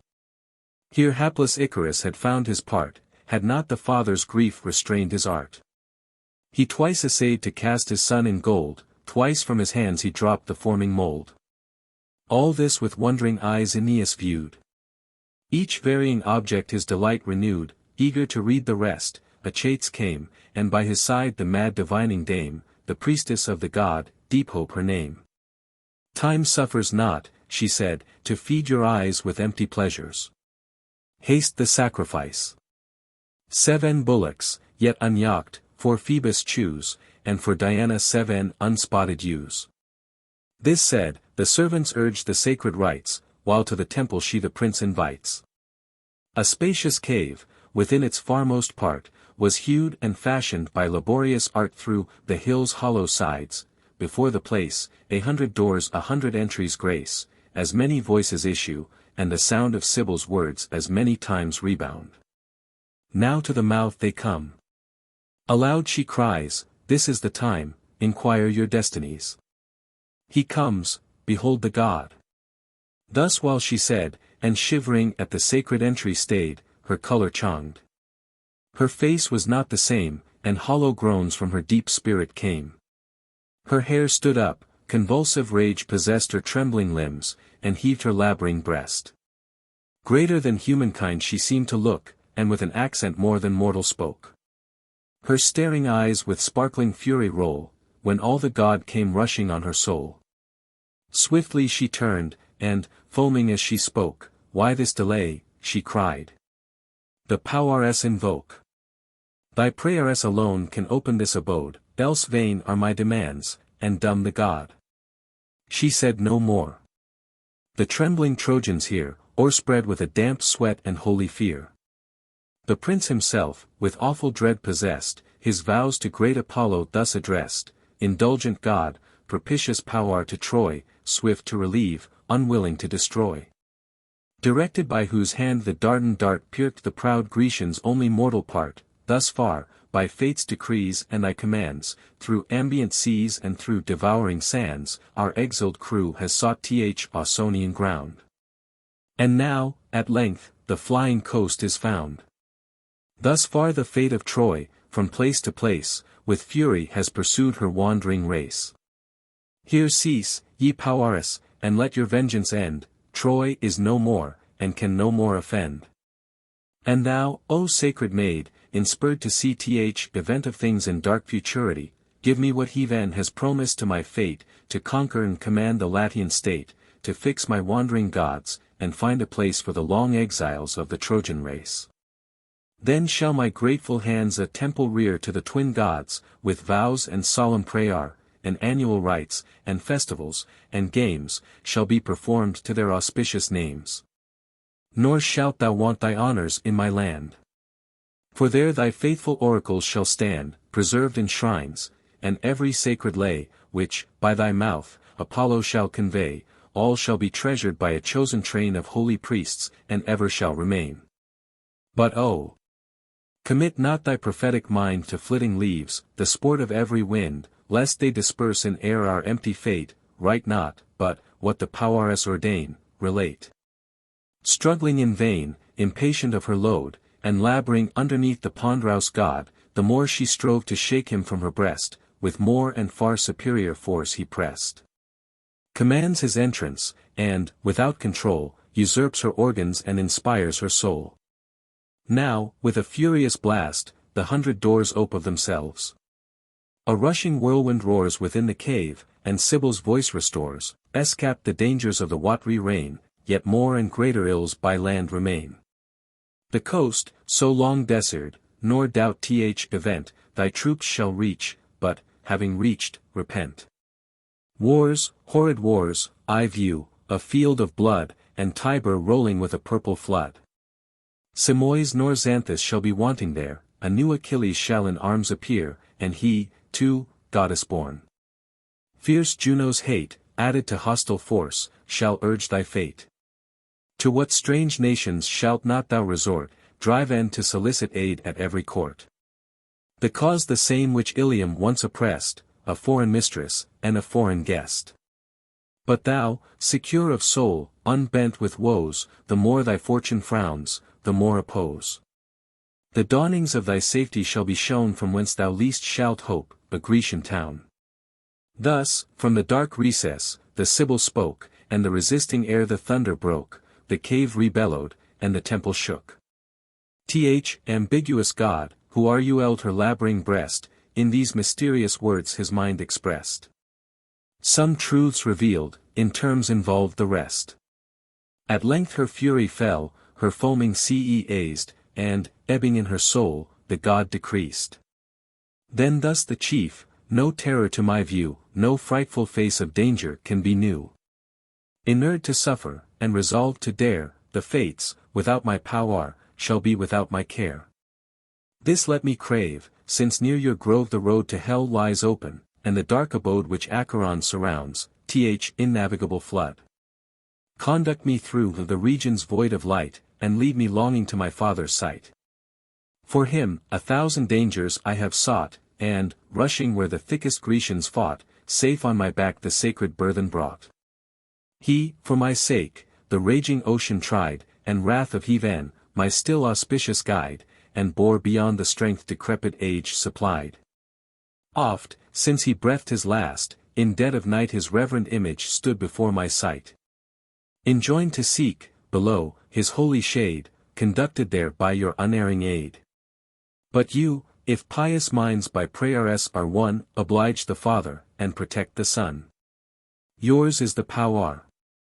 Nor Proserpine in vain has made you priestess of her nightly reign. If Orpheus, armed with his enchanting lyre, the ruthless king with pity could inspire, and from the shades below redeem his wife. If Pollux, offering his alternate life, could free his brother, and can daily go by turns aloft, by turns descend below, why name I Theseus, or his greater friend, who trod the downward path, and upward could ascend? Not less than theirs from Jove my lineage came, my mother greater, my descent the same. So prayed the Trojan prince, and, while he prayed, his hand upon the holy altar laid. Then thus replied the prophetess divine, O goddess born of great Anchises' line, the gates of hell are open night and day, smooth the descent, and easy is the way, but to return, and view the cheerful skies, in this the task and mighty labor lies. To few great Jupiter imparts this grace, and those of shining worth and heathen race. Betwixt those regions and our upper light, deep forests and impenetrable night possess the middle space, infernal bounds Cocytus, with his sable waves, surrounds. But if so dire a love your soul invades, as twice below to view the trembling shades, if you so hard a toil will undertake, as twice to pass innavigable lake, receive my counsel. In the neighboring grove there stands a tree. The queen of Stygian Jove claims it her own, thick woods and gloomy night conceal the happy plant from human sight. One bough it bears, but wondrous to behold. The ductile rind and leaves of radiant gold, this from the vulgar branches must be torn, and to fair Proserpine the present born, ere leave be given to tempt the nether skies. The first thus rent a second will arise, and the same metal the same room supplies. Look round the wood, with lifted eyes, to see the lurking gold upon the fatal tree, then rend it off, as holy rites command. The willing metal will obey thy hand, following with ease, if favoured by thy fate, thou art foredoomed to view the Stygian state, if not, no labour can the tree constrain, and strength of stubborn arms and steel are vain. Besides, you know not, while you here attend, unworthy fate of your unhappy friend, breathless he lies, and his unburied ghost, deprived of funral rites, pollutes your host. Pay first his pious dues. And, for the dead, 2 sable sheep around his hearse be led, then, living turfs upon his body lay, this done, securely take the destined way, to find the regions destitute of day. She said, and held her peace. Aeneas went sad from the cave, and full of discontent, unknowing whom the sacred Sibyl meant. Achates, the companion of his breast, goes grieving by his side, with equal cares oppressed. Walking, they talked, and fruitlessly divined what friend the priestess by those words designed. But soon they found an object to deplore, Maecenas lay extended on the shore. Son of the god of winds, none so renowned the warrior trumpet in the field to sound, with breathing brass to kindle fierce alarms, and rouse to dare their fate in honourable arms. He served great Hector, and was ever near, not with his trumpet only, but his spear. But by Pelides' arms when Hector fell, he chose Aeneas, and he chose as well. Swoln with applause, and aiming still at more, he now provokes the sea gods from the shore, with envy Triton heard the martial sound, and the bold champion, for his challenge, drowned. Then cast his mangled carcass on the strand, the gazing crowd around the body stand. All weep, but most Aeneas mourns his fate, and hastens to perform the funeral state. In altar-wise, a stately pile they rear. The basis broad below, and top advanced in air.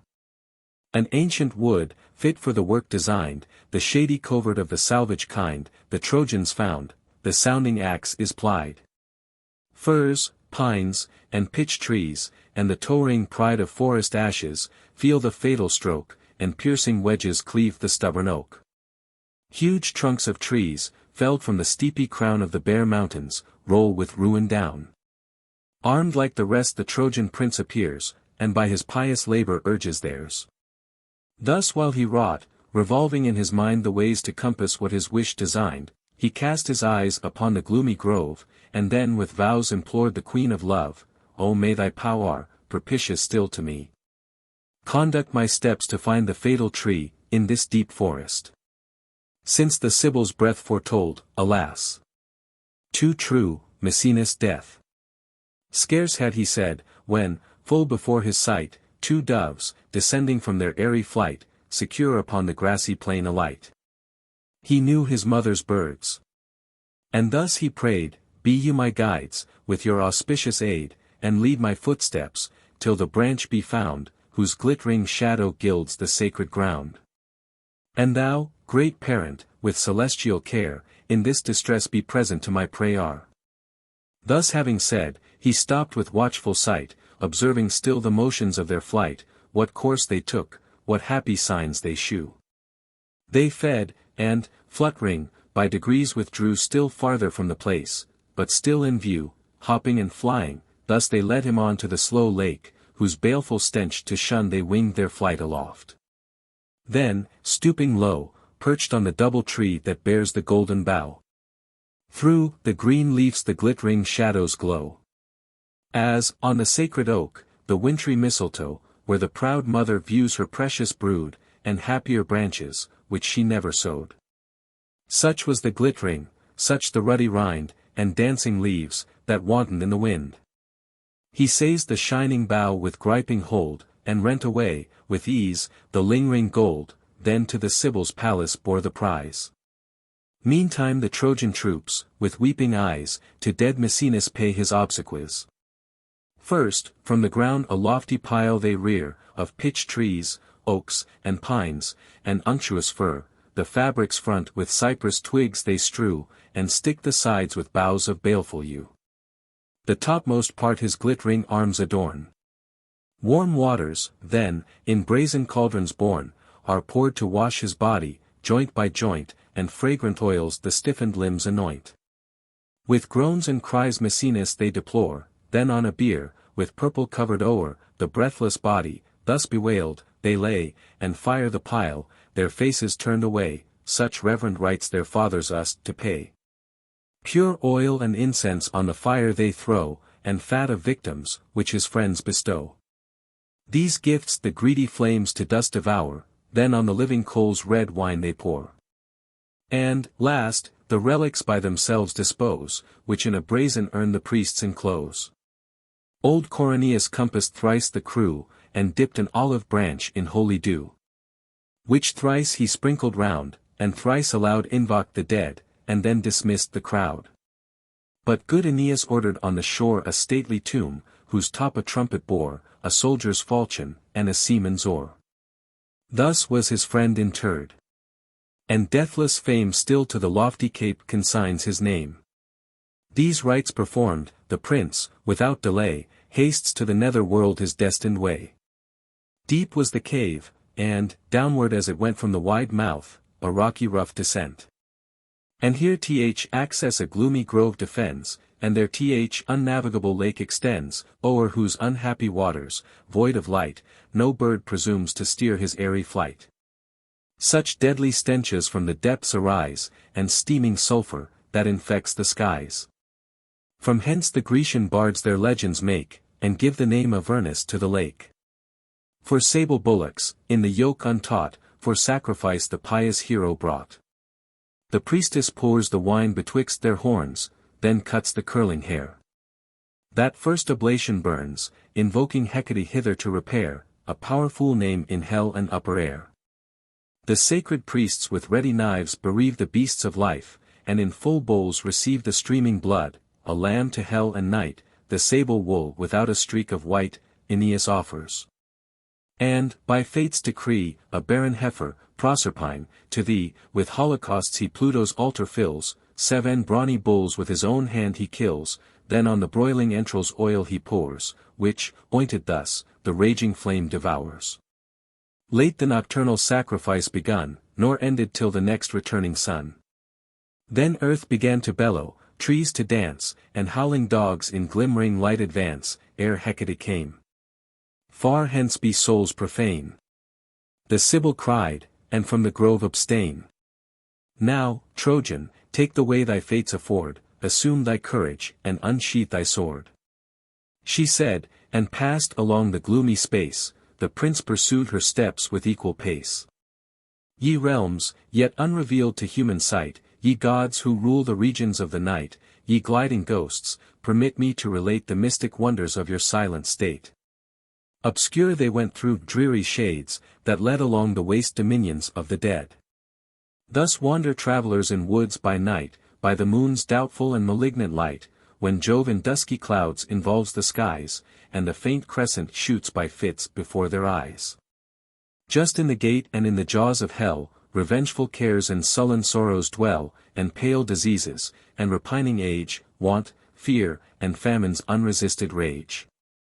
Here toils, and death's half-brother, sleep, forms terrible to view, their sentry keep, with anxious pleasures of a guilty mind, deep frauds before, and open force behind, the Furies' iron beds. And strife, that shakes her hissing tresses and unfolds her snakes.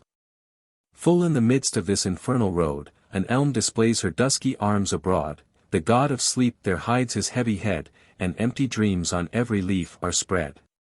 Of various forms unnumbered spectres more, centaurs, and double shapes, besiege the door. Before the passage, horrid Hydra stands, and Briareus with all his 100 hands, Gorgons, Geryon with his triple frame, and vain Chimera vomits empty flame. The chief unsheathed his shining steel, prepared, though, seized with sudden fear, to force the guard, offering his brandished weapon at their face. Had not the Sibyl stopped his eager pace, and told him what those empty phantoms were, forms without bodies, and impassive air. Hence to deep Acheron they take their way, whose troubled eddies, thick with ooze and clay, are whirled aloft, and in Cocytus lost. There Charon stands, who rules the dreary coast, a sordid god, down from his hoary chin a length of beard descends, uncombed, unclean, his eyes, like hollow furnaces on fire, a girdle, foul with grease, binds his obscene attire. He spreads his canvas, with his pole he steers, the freights of flitting ghosts in his thin bottom bears he looked in years, yet in his years were seen a youthful vigor and autumnal green. An airy crowd came rushing where he stood, which filled the margin of the fatal flood, husbands and wives, boys and unmarried maids, and mighty heroes more majestic shades, and youths, entombed before their fathers' eyes, with hollow groans, and shrieks, and feeble cries. Thick as the leaves in autumn strow the woods, or fowls, by winter forked, forsake the floods, and wing their hasty flight to happier lands, such, and so thick, the shivering army stands, and press for passage with extended hands. Now these, now those, the surly boatman bore, the rest he drove to distance from the shore. The hero, who beheld with wondering eyes the tumult mixed with shrieks, laments, and cries, asked of his guide, what the rude concourse meant. Why to the shore the thronging people bent, what forms of law among the ghosts were used, why some were ferried o'er, and some refused. Son of Anchises, offspring of the gods, the Sibyl said, you see the Stygian floods, the sacred stream which Heaven's imperial state attests in oaths, and fears to violate. The ghosts rejected are unhappy crew deprived of sepulchres and funeral due, the boatman, Charon, those, the buried host, he ferries over to the farther coast. Nor dares his transport vessel cross the waves with such whose bones are not compassed in graves. 100 years they wander on the shore, at length, their penance done, are wafted o'er. The Trojan chief his forward pace repressed, revolving anxious thoughts within his breast, he saw his friends, who, whelmed beneath the waves, their funeral honors claimed, and asked their quiet graves. The lost Leucaspis in the crowd he knew, and the brave leader of the Lycian crew, whom, on the Tyrrhene seas, the tempests met, the sailors mastered, and the ship o'erset.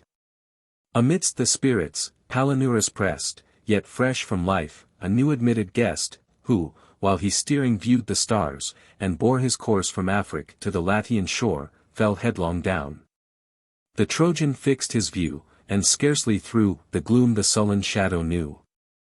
Then thus the prince, what envious power, O friend, brought your loved life to this disastrous end? For Phoebus, ever true in all he said, has in your fate alone my faith betrayed. The god foretold you should not die, before you reached, secure from seas, Italian shore. Is this unerring power? The ghost replied. Nor Phoebus flattered, nor his answers lied, nor envious gods have sent me to the deep, but, while the stars and course of heaven I keep, my wearied eyes were seized with fatal sleep. I fell. And, with my weight, the helm constrained was drawn along, which yet my gripe retained.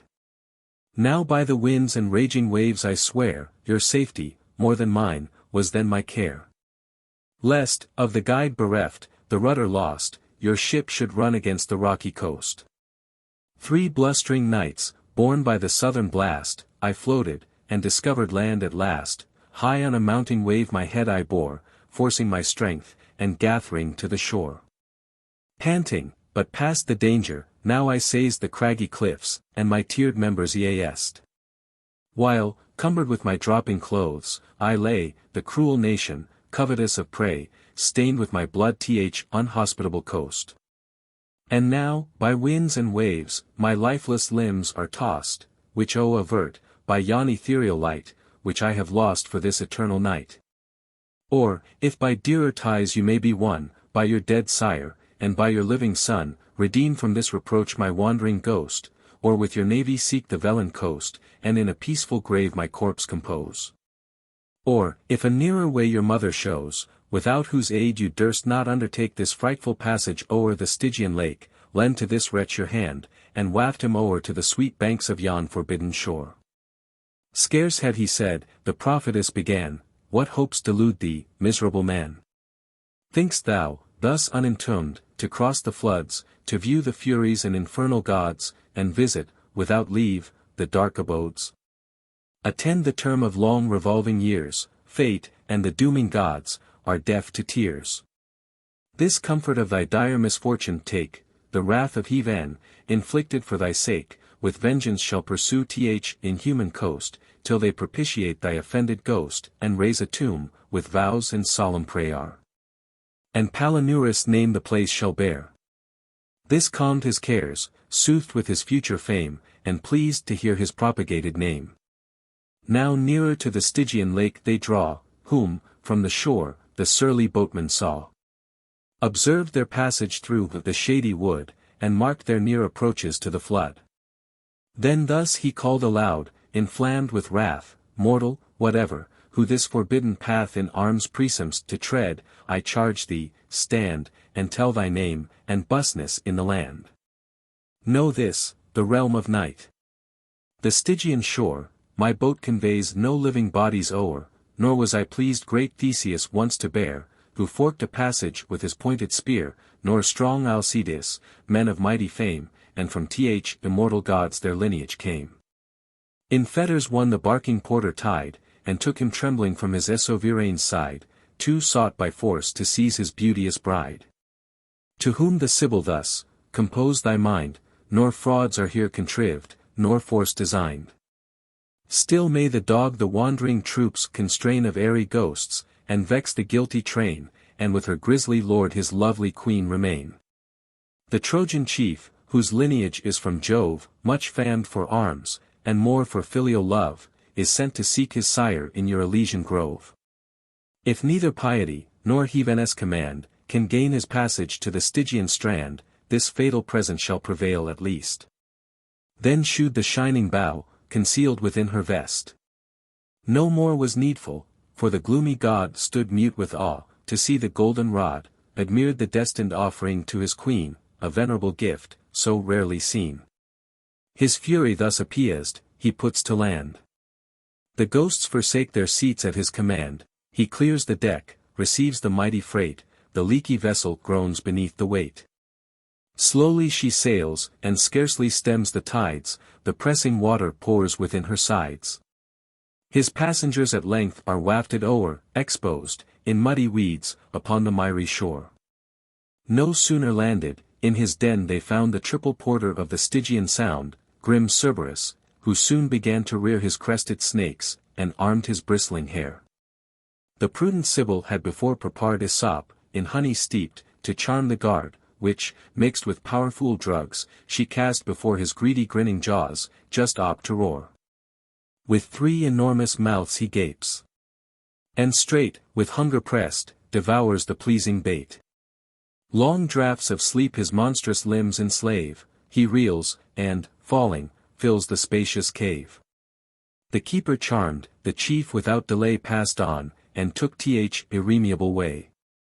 Before the gates, the cries of babes new born, whom fate had from their tender mothers torn, assault his ears, then those, whom form of laws condemned to die, when traitors judged their cause. Nor want they lots, nor judges to review the wrongful sentence, and award anew. Minos, the strict inquisitor, appears, and lives and crimes, with his assessors, hears. Round in his urn the blended balls he rolls, absolves the just, and dooms the guilty souls. The next, in place and punishment, are they who prodigally throw their souls away. Fools, who, repining at their wretched state, and loathing anxious life, suborned their fate. With late repentance now they would retrieve the bodies they forsook, and wish to live. Their pains and poverty desire to bear, to view the light of Heaven, and breathe the vital air, but fate forbids, the Stygian floods oppose, and with circling streams the captive souls enclose. Not far from thence, the mournful fields appear so called from lovers that inhabit there. The souls whom that unhappy flame invades, in secret solitude and myrtle shades make endless moans, and, pining with desire, lament too late their unextinguished fire. Here Procris, Eriphyle here he found, bearing her breast, yet bleeding with the wound made by her son. He saw Pasiphae there, with Phaedra's ghost, a foul incestuous pair. There Laodamia, with Evadne, moves, unhappy both, but loyal in their loves, Senus, a woman once, and once a man, but ending in the sex she first began. Not far from these Phoenician Dido stood, fresh from her wound, her bosom bathed in blood. Whom when the Trojan hero hardly knew, obscure in shades, and with a doubtful view, doubtful as he who sees, through dusky night, or thinks he sees, the moon's uncertain light, with tears he first approached the sullen shade. And, as his love inspurred him, thus he said, Unhappy queen. Then is the common breath of rumor true, in your reported death, and I, alas. The cause? By Heaven, I vow, and all the powers that rule the realms below, unwilling I forsook your friendly state, commanded by the gods, and forked by fate. Those gods, that fate, whose unresisted might have sent me to these regions void of light, through the vast empire of eternal night. Nor dared I to presume, that, pressed with grief, my flight should urge you to this dire relief. Stay your steps, and listen to my vows, 'tis the last interview that fate allows. In vain he thus attempts her mind to move with tears, and prayers, and late repenting love. Disdainfully she looked. Then turning round, but fixed her eyes unmoved upon the ground, and what he says and swears, regards no more than the deaf rocks, when the loud billows roar, but whirled away, to shun his hateful sight, hid in the forest and the shades of night. Then sought Sychaeus through the shady grove, who answered all her cares, and equalled all her love. Some pious tears the pitying hero paid, and followed with his eyes the flitting shade, then took the forward way, by fate ordained, and, with his guide, the farther fields attained, where, severed from the rest, the warrior souls remained. Tydeus he met, with Meleager's race, the pride of armies, and the soldier's grace, and pale Adrastus with his ghastly face. Of Trojan chiefs he viewed a numberous train, all much lamented, all in battle slain. Glaucus and Medon, high above the rest, Antenor's sons, and Ceres' sacred priest.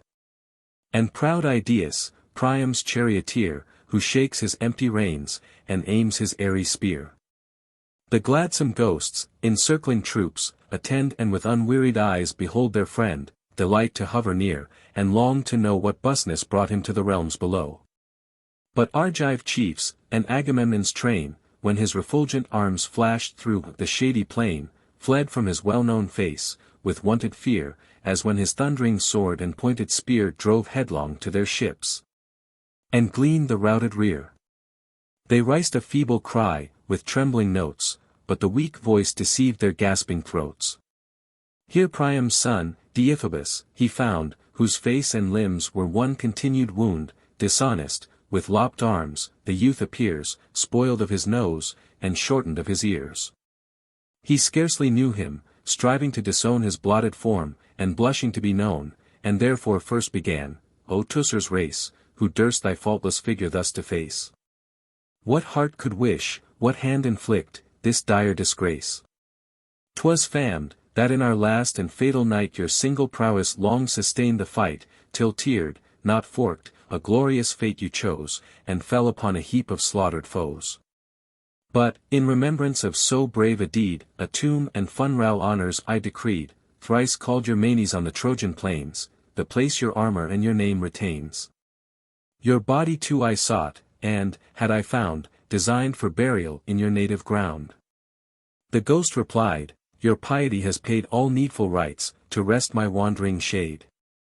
But cruel fate, and my more cruel wife, to Grecian swords betrayed my sleeping life. These are the monuments of Helen's love, the shame I bear below, the marks I bore above. You know in what deluding joys we passed the night that was by Heaven decreed our last, for, when the fatal horse, descending down, pregnant with arms, o'erwhelmed th unhappy town she feigned nocturnal orgies. Left my bed, and, mixed with Trojan dames, the dances led then, waving high her torch, the signal made, which roused the Grecians from their ambuscade. With watching overworn, with cares oppressed, unhappy I had laid me down to rest, and heavy sleep my weary limbs possessed. Meantime my worthy wife our arms mislaid, and from beneath my head my sword conveyed. The door unlatched, and, with repeated calls, invites her former lord within my walls. Thus in her crime her confidence she placked, and with new treasons would redeem the past. What need I more? Into the room they ran, and meanly murdered a defenseless man. Ulysses, basely born, first led the way. Avenging Powers.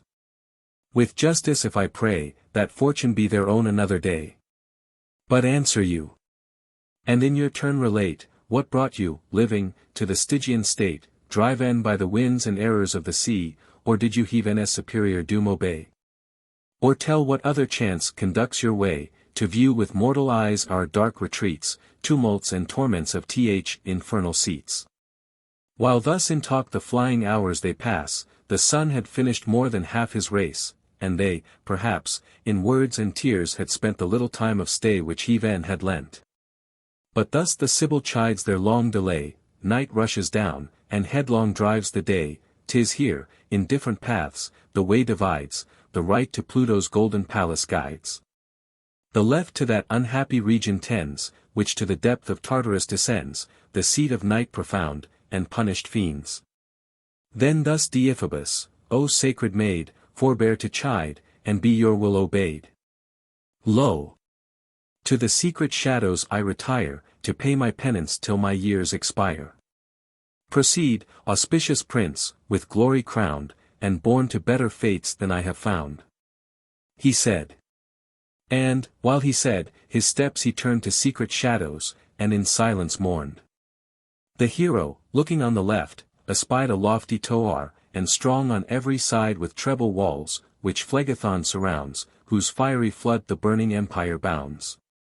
And, pressed betwixt the rocks, the bellowing noise resounds wide is the fronting gate, and, rised on high with adamantine columns, threats the sky.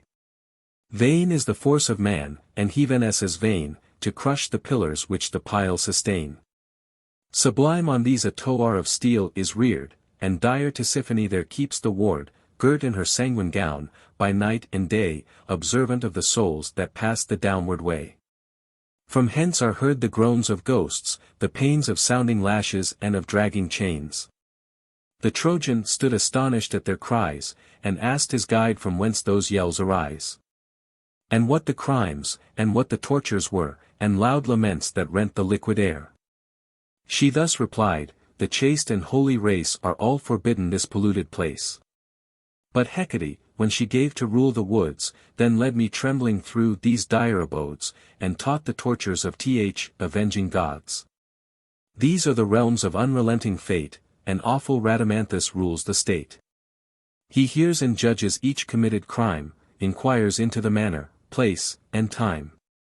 The conscious wretch must all his acts reveal, loath to confess, unable to conceal, from the first moment of his vital breath, to his last hour of unrepenting death. Straight, o'er the guilty ghost, the Fury shakes the sounding whip and brandishes her snakes, and the pale sinner, with her sisters, takes.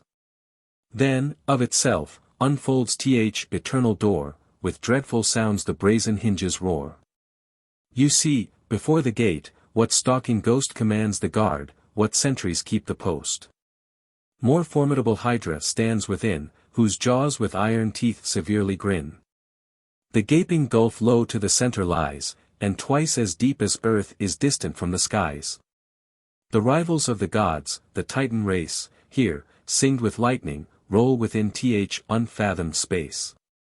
Here lie Aleian twins, I saw them both, enormous bodies, of gigantic growth, who dart and fight the thunder air to defy, affect his heaven, and force him from the sky. Salmoneus, suffering cruel pains, I found, for emulating Jove. The rattling sound of mimic thunder, and the glittering blaze of pointed lightnings, and their forky rays. Through Elis and the Grecian towns he flew. Audacious wretch 4 fiery coursers drew, he waved a torch aloft, and, madly vain, sought godlike worship from a servile train. Ambitious fool! With horny hoofs to pass o'er hollow arches of resounding brass, to rival thunder in its rapid course, and imitate inimitable force. But he, the king of VIII, obscure on high, barred his red arm, and, launching from the sky his writ-hen bolt, not shaking empty smoke, down to the deep abyss the flaming felon strook. There Titius was to see, who took his birth from VIII, his nursing from the foodful earth. Here his gigantic limbs, with large embrace, enfold 9 acres of infernal space. A ravenous vulture, in his open side, her crooked beak and cruel talons tried, still for the growing liver digged his breast, the growing liver still supplied the feast. Still are his entrails fruitful to their pains, immortal hunger lasts, immortal food remains. Ixion and Perithous I could name, and more Thessalian chiefs of mighty fame. High o'er their heads a mouldering rock is plaqued, that promises a fall, and shakes at every blast.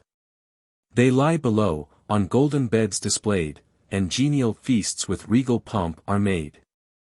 The Queen of Furies by their sides is set, and snatches from their mouths untasted meat, which if they touch, her hissing snakes she rears, tossing her torch, and thundering in their ears. Then they, who brothers better claim disown, expel their parents, and usurp the throne, defraud their clients, and, to lucre sold, sit brooding on unprofitable gold.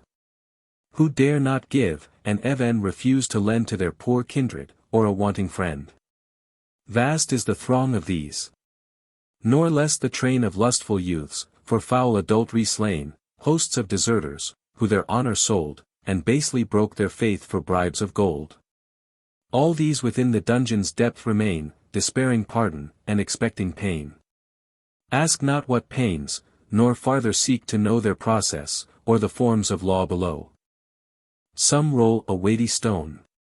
Some, laid along, and bound with burning wires, on spokes of wheels are hung unhappy Theseus, doomed for ever there, is fixed by fate on his eternal chair. And wretched Phlegyas warns the world with cries, could warning make the world more just or wise, learn righteousness, and dread avenging deities. To tyrants others have their country sold, imposing foreign lords, for foreign gold. Some have old laws repealed, new statutes made, not as the people pleased, but as they paid, with incest some their daughters' bed profaned, all darred the worst of ills, and, what they darred, attained. Had I 100 mouths, 100 tongues, and throats of brass, inspurred with iron lungs, I could not half those horrid crimes repeat, nor half the punishments those crimes have met.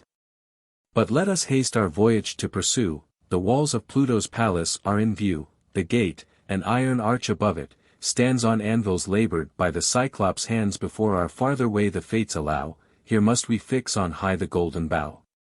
She said, and through the gloomy shades they passed, and chose the middle path. Arrived at last, the prince with living water sprinkled o'er his limbs and body. Then approached the door, possessed the porch, and on the front above he fixed the fatal bough required by Pluto's love. These holy rites performed, they took their way where long extended plains of pleasure lay, the verdant fields with those of VIII may vie, with ether vested, and a purple sky, the blissful seats of happy souls below. Stars of their own, and their own suns, they know, their airy limbs in sports they exercise, and on the green contend the wrestler's prize. Some in heroic verse divinely sing, others in artful measures lead the ring. The Thracian bard, surrounded by the rest, there stands conspicuous in his flowing vest, his flying fingers, and harmonious quill, strike 7 distinguished notes, and 7 at once they fill. Here found they Teucer's old heroic race, born better times and happier years to grace. Assaracus and Iulus here enjoy perpetual fame, with him who founded Troy. The chief beheld their chariots from afar, their shining arms, and coursers trained to war, their lances fixed in earth, their steeds around, free from their harness, grazed the flowery ground. The love of horses which they had, alive, and care of chariots, after death survive. Some cheerful souls were feasting on the plain. Some did the song, and some the choir maintain, beneath a laurel shade, where mighty Pa mounts up to woods above, and hides his head below. Here patriots live, who, for their country's good, in fighting fields, were prodigal of blood, priests of unblemished lives here make abode, and poets worthy their inspiring God. And searching wits, of more mechanic parts, who gracked their age with new invented arts, those who to worth their bounty did extend, and those who knew that bounty to commend. The heads of these with holy fillets bound, and all their temples were with garlands crowned. To these the Sibyl thus her speech addressed, and first to him surrounded by the rest touring his height, and ample was his breast. Say, happy souls, divine Museus, say, where lives Anchises, and where lies our way to find the hero, for whose only sake we sought the dark abodes, and crossed the bitter lake. To this the sacred poet thus replied, in no fixed place the happy souls reside. In groves we live, and lie on mossy beds, by crystal streams, that murmur through the meads, but pass yon easy hill, and thence descend. The path conducts you to your journey's end. This said, he led them up the mountain's brow, and shews them all the shining fields below. They win the hill, and through the blissful meadows go. But old Anchises, in a flowery vale, reviewed his mustered race, and took the tale, those happy spirits, which, ordained by fate, for future beings and new bodies wait. With studious thought observed th illustrious throng, in nature's order as they passed along, their names, their fates, their conduct, and their care, in peaceful senates and successful war. He, when Aeneas on the plain appears, meets him with open arms, and falling tears. Welcome, he said, the gods' undoubted race. O long expected to my dear embrace. Once more, 'tis given me to behold your face. The love and pious duty which you pay have passed the perils of so hard a way. 'Tis true, computing times, I now believe the happy day approached, nor are my hopes deceived. What length of lands, what oceans have you passed? What storms sustained, and on what shores been cast? How have I feared your fate! But feared it most, when love assailed you, on the Libyan coast.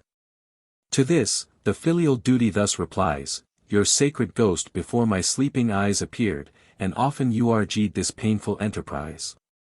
After long tossing on the Tyrrhene sea, my navy rides at anchor in the bay. But reach your hand, O parent shade, nor shun the dear embraces of your longing son. He said, and falling tears his face bedew, then thrice around his neck his arms he threw. And thrice the flitting shadow slipped away, like winds, or empty dreams that fly the day. Now, in a secret vale, the Trojan sees a separate grove, through which a gentle breeze plays with a passing breath, and whispers through the trees. And, just before the confines of the wood, the gliding Lethe leads her silent flood. About the boughs an airy nation flew, thick as the humming bees, that hunt the golden dew. In summer's heat on tops of lilies feed, and creep within their bells, to suck the balmy seed, the winged army roams the fields around, the rivers and the rocks remurmur to the sound. Aeneas wondering stood, then asked the cause which to the stream the crowding people draws. Then thus the sire, the souls that throng the flood are those to whom, by fate, are other bodies owed, in Lethe's lake they long oblivion taste, of future life secure, forgetful of the past. Long has my soul desired this time and place, to set before your sight your glorious race, that this presaging joy may fire your mind to seek the shores by destiny designed. O Father, can it be, that souls sublime return to visit our terrestrial clime, and that the generous mind, released by death, can covet lazy limbs and mortal breath? Anchises then, in order, thus begun to clear those wonders to his godlike son, know, first, that heaven, and earth's compacted frame, and flowing waters, and the starry flame, and both the radiant lights, one common soul inspires and feeds, and animates the whole. This active mind, infused through all the space, unites and mingles with the mighty mass. Hence men and beasts the breath of life obtain, and birds of air, and monsters of the main. Ethereal vigor is in all the same, and every soul is filled with equal flame, as much as earthy limbs, and gross allay of mortal members, subject to decay, blunt not the beams of heaven and edge of day. From this coarse mixture of terrestrial parts, desire and fear by turns possess their hearts, and grief, and joy. Nor can the groveling mind, in the dark dungeon of the limbs confined, assert the native skies, or own its heaven kind, nor death itself can wholly wash their stains, but long contracted filth even in the soul remains. The relics of inveterate vice they wear, and spots of sin obscene in every face appear. For this are various penances enjoined. And some are hung to bleach upon the wind, some plunged in waters, others purged in fires, till all the dregs are drained, and all the rust expires. All have their manes, and those manes bear, the few, so cleansed, to these abodes repair, and breathe, in ample fields, the soft Elysian air. Then are they happy, when by length of time the scurf is worn away of each committed crime. No speck is left of their habitual stains, but the pure ether of the soul remains. But, when 1,000 rolling years are past, so long their punishments and penance last, whole droves of minds are, by the driving God, compelled to drink the deep Lethean flood. In large forgetful draughts to steep the cares of their past labors, and their irksome years, that, unremembering of its former pain, the soul may suffer mortal flesh again. Thus having said, the Father Spirit leads the priestess and his Son through swarms of shades, and takes a rising ground, from thence to see the long procession of his progeny. Survey, pursued the Sire, this airy throng, as, offered to thy view, they pass along. These are Italian names, which fate will join with ours, and graph upon the Trojan line. Observe the youth who first appears in sight, and holds the nearest station to the light, already seems to snuff the vital air, and leans just forward, on a shining spear. Silvius is he, thy last begotten race, but first in order sent to fill thy place. An Alban name, but mixed with Dardan blood, born in the covert of a shady wood, him fair Lavinia, thy surviving wife, shall breed in groves, to lead a solitary life. In Alba he shall fix his royal seat, and, born a king, a race of kings beget. Then Procas, honor of the Trojan name, Capys, and Numitor, of endless fame. A second Silvius after these appears, Silvius Aeneas, for thy name he bears, for arms and justice equally renowned, who, late restored, in Alba shall be crowned. How great they look! How vigorously they wield their weighty lances, and sustain the shield! But they, who crowned with oaken wreaths appear, shall Gabian walls and strong Fidena rear, Nomentum, Bola, with Pometia, found. And raise Calatian Toares on rocky ground. All these shall then be towns of mighty fame, though now they lie obscure, and lands without a name. See Romulus the Great, born to restore the crown that once his injured grandsire wore. This prince a priestess of your blood shall bear, and like his sire in arms he shall appear. 2 rising crests, his royal head adorn. Born from a god, himself to godhead born, his sire already signs him for the skies, and marks the seat amidst the deities. Auspicious chief! Thy race, in times to come, shall spread the conquests of imperial Rome.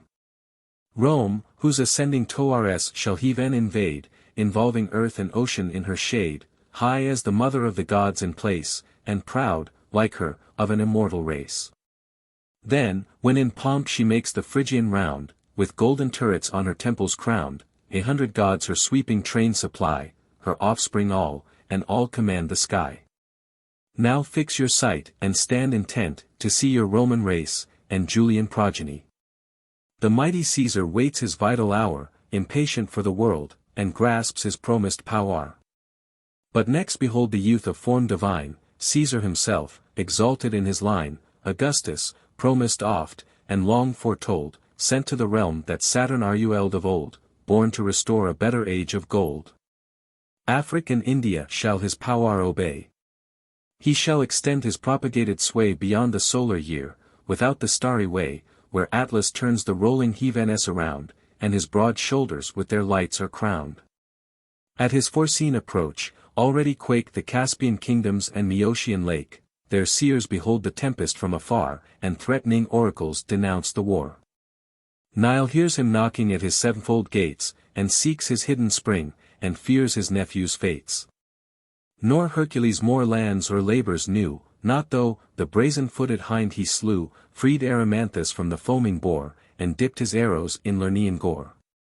Nor Bacchus, turning from his Indian war, by tigers drawn triumphant in his car, from Nisus' top descending on the plains, with curling vines around his purple reins.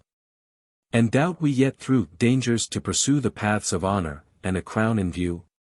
But what's the man, who from afar appears? His head with olive crowned, his hand a censer bears, his hoary beard and holy vestments bring his lost idea back. I know the Roman king. He shall to peaceful Rome new laws ordain, called from his mean abode a scepter to sustain. Him Tullus next in dignity succeeds, an active prince, and prone to martial deeds. He shall his troops for fighting fields prepare, dices to toils, and triumphs of the war. By dint of sword his crown he shall increase, and scour his armor from the rust of peace. Whom Ancus follows, with a fawning air, but vain within, and proudly popular. Next view the Tarquin kings, avenging sword of Brutus, justly drawn, and Rome restored. He first renews the rods and axe severe, and gives the consuls royal robes to wear. His sons, who seek the tyrant to sustain, and long for arbitrary lords again, with ignominy scourged, in open sight, he dooms to death deserved, asserting public right. Unhappy man, to break the pious laws of nature, pleading in his children's cause. How the doubtful fact is understood, 'tis love of honor, and his country's good, the consul, not the father, sheds the blood. Behold Torquatus the same track pursue. And, next, the two devoted Decii view, the Drusian line, Camillus loaded home with standards well redeemed, and foreign foes o'ercome the pair you see in equal armor shine, now, friends below, in close embraces join.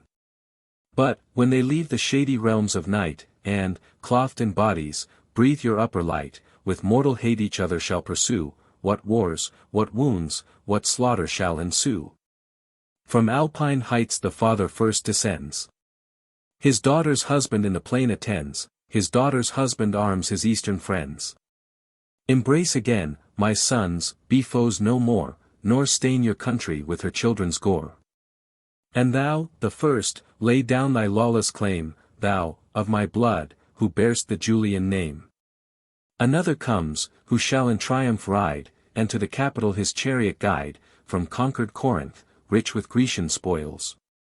And yet another, fanned for warlike toils, on Argos shall impose the Roman laws, and on the Greeks revenge the Trojan cause, shall drag in chains their Achillean race, shall vindicate his ancestors' disgrace, and Pallas, for her violated place.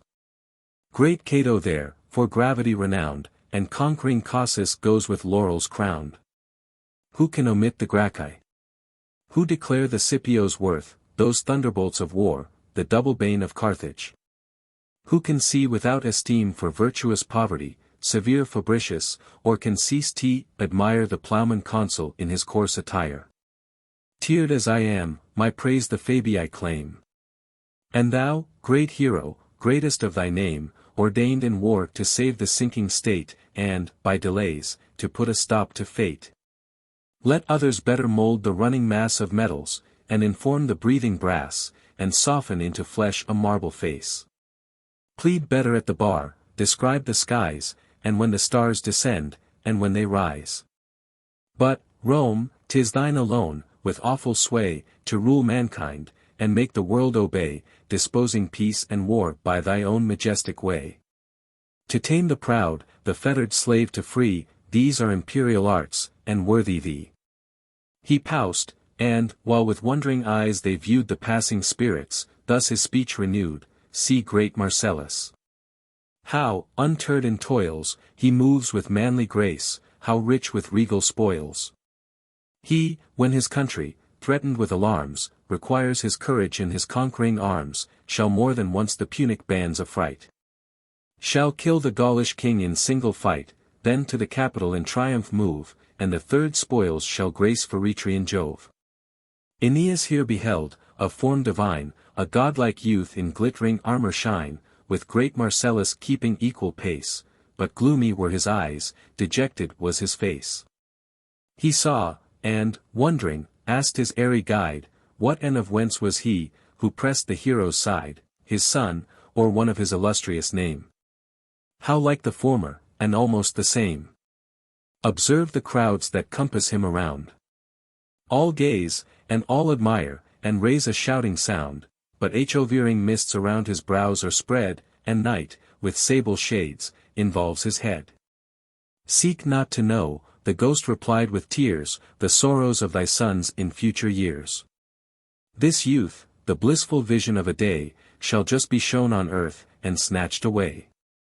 The gods too high had riced the Roman state, were but their gifts as permanent as great. What groans of men shall fill the Martian field? How fierce a blaze his flaming pile shall yield? What funral pomp shall floating Tiber see, when, rising from his bed, he views the sad solemnity? No youth shall equal hopes of glory give, no youth afford so great a cause to grieve. The Trojan honor, and the Roman boast, admired when living, and adored when lost. Mirror of ancient faith in early youth. Undaunted worth, inviolable truth. No foe, unpunished, in the fighting field shall dare thee, foot to foot, with sword and shield, much less in arms oppose thy matchless force, when thy sharp spurs shall urge thy foaming horse. Ah! Couldst thou break through fate's severe decree, a new Marcellus shall arise in thee. Full canisters of fragrant lilies bring, mixed with the purple roses of the spring, let me with funral flowers his body strow. This gift which parents to their children owe, this unavailing gift, at least, I may bestow. Thus having said, he led the hero round the confines of the blessed Elysian ground. Which when Anchises to his son had shown, and furred his mind to mount the promised throne, he tells the future wars, ordained by fate, the strength and customs of the Latian state, the prince, and people. And forearms his care with rules, to push his fortune, or to bear. 2 gates the silent house of sleep adorn, of polished ivory this, that of transparent horn, true visions through transparent horn arise, through polished ivory pass deluding lies. Of various things discoursing as he passed, Anchises hither bends his steps at last. Then, through the gate of Phoree, he dismissed his valiant offspring in divining guest. Straight to the ships Aeneas took his way, embarked his men, and schemed along the sea, still coasting, till he gained Cajeta's bay. At length on oozy ground his galleys moor, their heads are turned to sea, their sterns to shore. Book 7. The Argument. King Latinus entertains Aeneas, and promises him his only daughter, Lavinia, the heiress of his crown. Turnus, being in love with her, favored by her mother, and by Juno and Alecto, breaks the treaty which was made, and engages in his quarrel Mezentius, Camilla, Messapus, and many other of the neighboring princes, whose forces, and the names of their commanders are particularly related. And thou, O matron of immortal fame, here dying, to the shore hast left thy name, Cajeta still the place is called from thee, the nurse of great Aeneas' infancy. Here rest thy bones in rich Hesperia's plains, thy name, 'tis all a ghost can have, remains. Now, when the prince her funral rites had paid, he ploughed the Tyrrhene seas with sails displayed. From land a gentle breeze arose by night, serenely shone the stars, the moon was bright, and the sea trembled with her silver light. Now near the shelves of Circe's shores they run, Circe the rich, the daughter of the sun, a Dangrous coast, the goddess wastes her days in joyous songs. The rocks resound her lays, in spinning, or the loom, she spends the night, and cedar brands supply her father's light. From hence were heard, rebellowing to the main, the roars of lions that refuse the chain, the grunts of bristled boars, and groans of bears, and herds of howling wolves that stun the sailors' ears. These from their caverns, at the close of night, fill the sad isle with horror and affright. Darkling they mourn their fate, whom Circe's power, that watched the moon and planetary hour, with words and wicked herbs from humankind had altered, and in brutal shapes confined. Which monsters lest the Trojans' pious host should bear, or touch upon enchanted coast, propitious Neptune steered their course by night with rising gales that sped their happy flight. Supplied with these, they skimmed the sounding shore, and here the swelling surges vainly roar now, when the rosy morn began to rise, and waved her saffron streamer through the skies.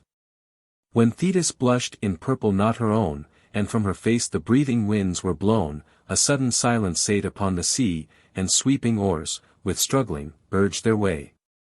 The Trojan, from the main, beheld a wood, which thick with shades and a brown horror stood, betwixt the trees the Tiber took his course, with whirlpools dimpled. And with downward force, that drove the sand along, he took his way, and rolled his yellow billows to the sea. About him, and above, and round the wood, the birds that haunt the borders of his flood, that bathed within, or basked upon his side, to tuneful songs their narrow throats applied. The captain gives command. The joyful train glide through the gloomy shade, and leave the main. Now, Erato, thy poet's mind inspire, and fill his soul with thy celestial fire. Relate what Latium was, her ancient kings.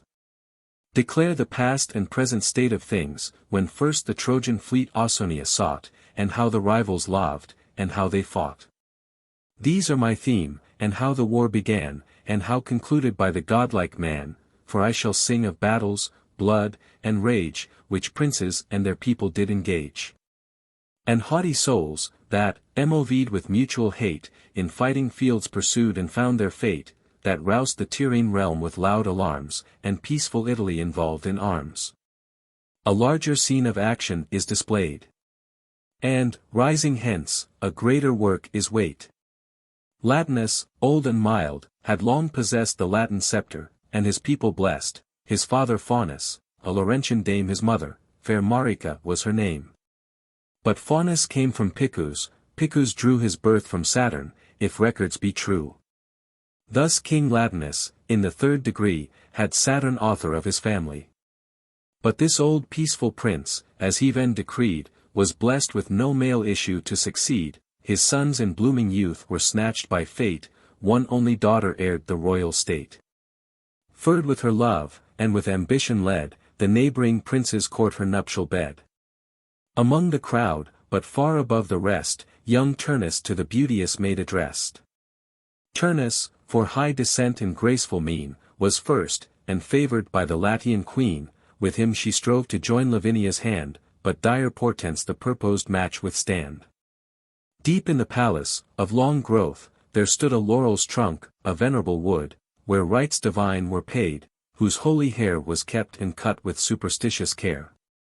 This plant Latinus, when his town he walled, then found, and from the tree Laurentum called, and last, in honour of his new abode, he vowed the laurel to the laurel's god. It happened once, a boding prodigy. A swarm of bees, that cut the liquid sky, unknown from whence they took their airy flight, upon the topmost branch in clouds alight, there with their clasping feet together clung, and a long cluster from the laurel hung. An ancient augur prophesied from hence, behold on Latian shores a foreign prince. From the same parts of heaven his navy stands, to the same parts on earth, his army lands, the town he conquers, and the tower commands. Yet more, when fair Lavinia fed the fire before the gods, and stood beside her sire, strange to relate, the flames, involved in smoke of incense, from the sacred altar broke, caught her dishevelled hair and rich attire. Her crown and jewels crackled in the fire, from thence the fuming trail began to spread and lambent glories danked about her head. This new portent the seer with wonder views, then pausing, thus his prophecy renews, the nymph, who scatters flaming fires around, shall shine with honour, shall herself be crowned. But, cowsed by her irrevocable fate, war shall the country waste, and change the state.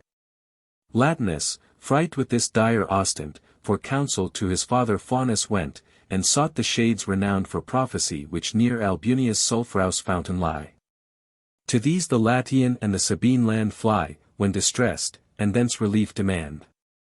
The priest on skins of offerings takes his ease, and nightly visions in his slumber sees.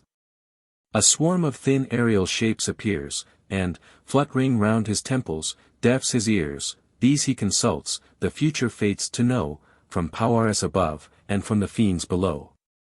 Here, for the gods' advice, Latinus flies, offering 100 sheep for sacrifice, their woolly fleeces, as the rites required, he laid beneath him, and to rest returned. No sooner were his eyes in slumber bound, when, from above, a more than mortal sound invades his ears, and thus the vision spoke, "Seek not, my seed, in Latian bands to yoke our fair Lavinia, nor the gods provoke. A foreign son upon thy shore descends, whose martial fame from pole to pole extends. His race, in arms and arts of peace renowned, not Latium shall contain, nor Europe bound, 'tis theirs whatever the sun surveys around." These answers, in the silent night received, the king himself divulged, the land believed, the fame through all the neighboring nations flew, when now the Trojan navy was in view. Beneath a shady tree, the hero spread his table on the turf, with cakes of bread, and, with his chiefs, on forest fruits he fed. They sate. And, not without the gods' command, their homely fare dispatched, the hungry band invade their trenchers next, and soon devour, to mend the scanty meal, their cakes of flour. Ascanius this observed, and smiling said, "See, we devour the plates on which we fed." The speech had omen, that the Trojan race should find repose, and this the time and place. Aeneas took the word, and thus replies, confessing fate with wonder in his eyes, "All hail, O earth! All hail, my household gods! Behold the destined place of your abodes. For thus Anchises prophesied of old, and this our fatal place of rest foretold, when, on a foreign shore, instead of meat, by famine forked, your trenchers you shall eat, then ease your weary Trojans will attend. And the long labors of your voyage end. Remember on that happy coast to build, and with a trench enclose the fruitful field. This was that famine, this the fatal place which ends the wandering of our exiled race. Then, on tomorrow's dawn, your care employ, to search the land, and where the cities lie, and what the men, but give this day to joy. Now pour to Jove.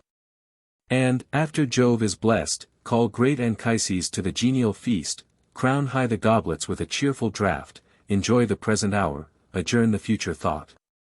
Thus having said, the hero bound his brows with leafy branches, then performed his vows. Adoring first the genius of the place, then earth, the mother of the heathen race, the nymphs, and native godheads yet unknown, and night, and all the stars that gild her sable throne, and ancient Cybele, and Idaean Jove, and last his sire below. And mother queen above. Then heaven's high monarch thundered thrice aloud, and thrice he shook aloft a golden cloud.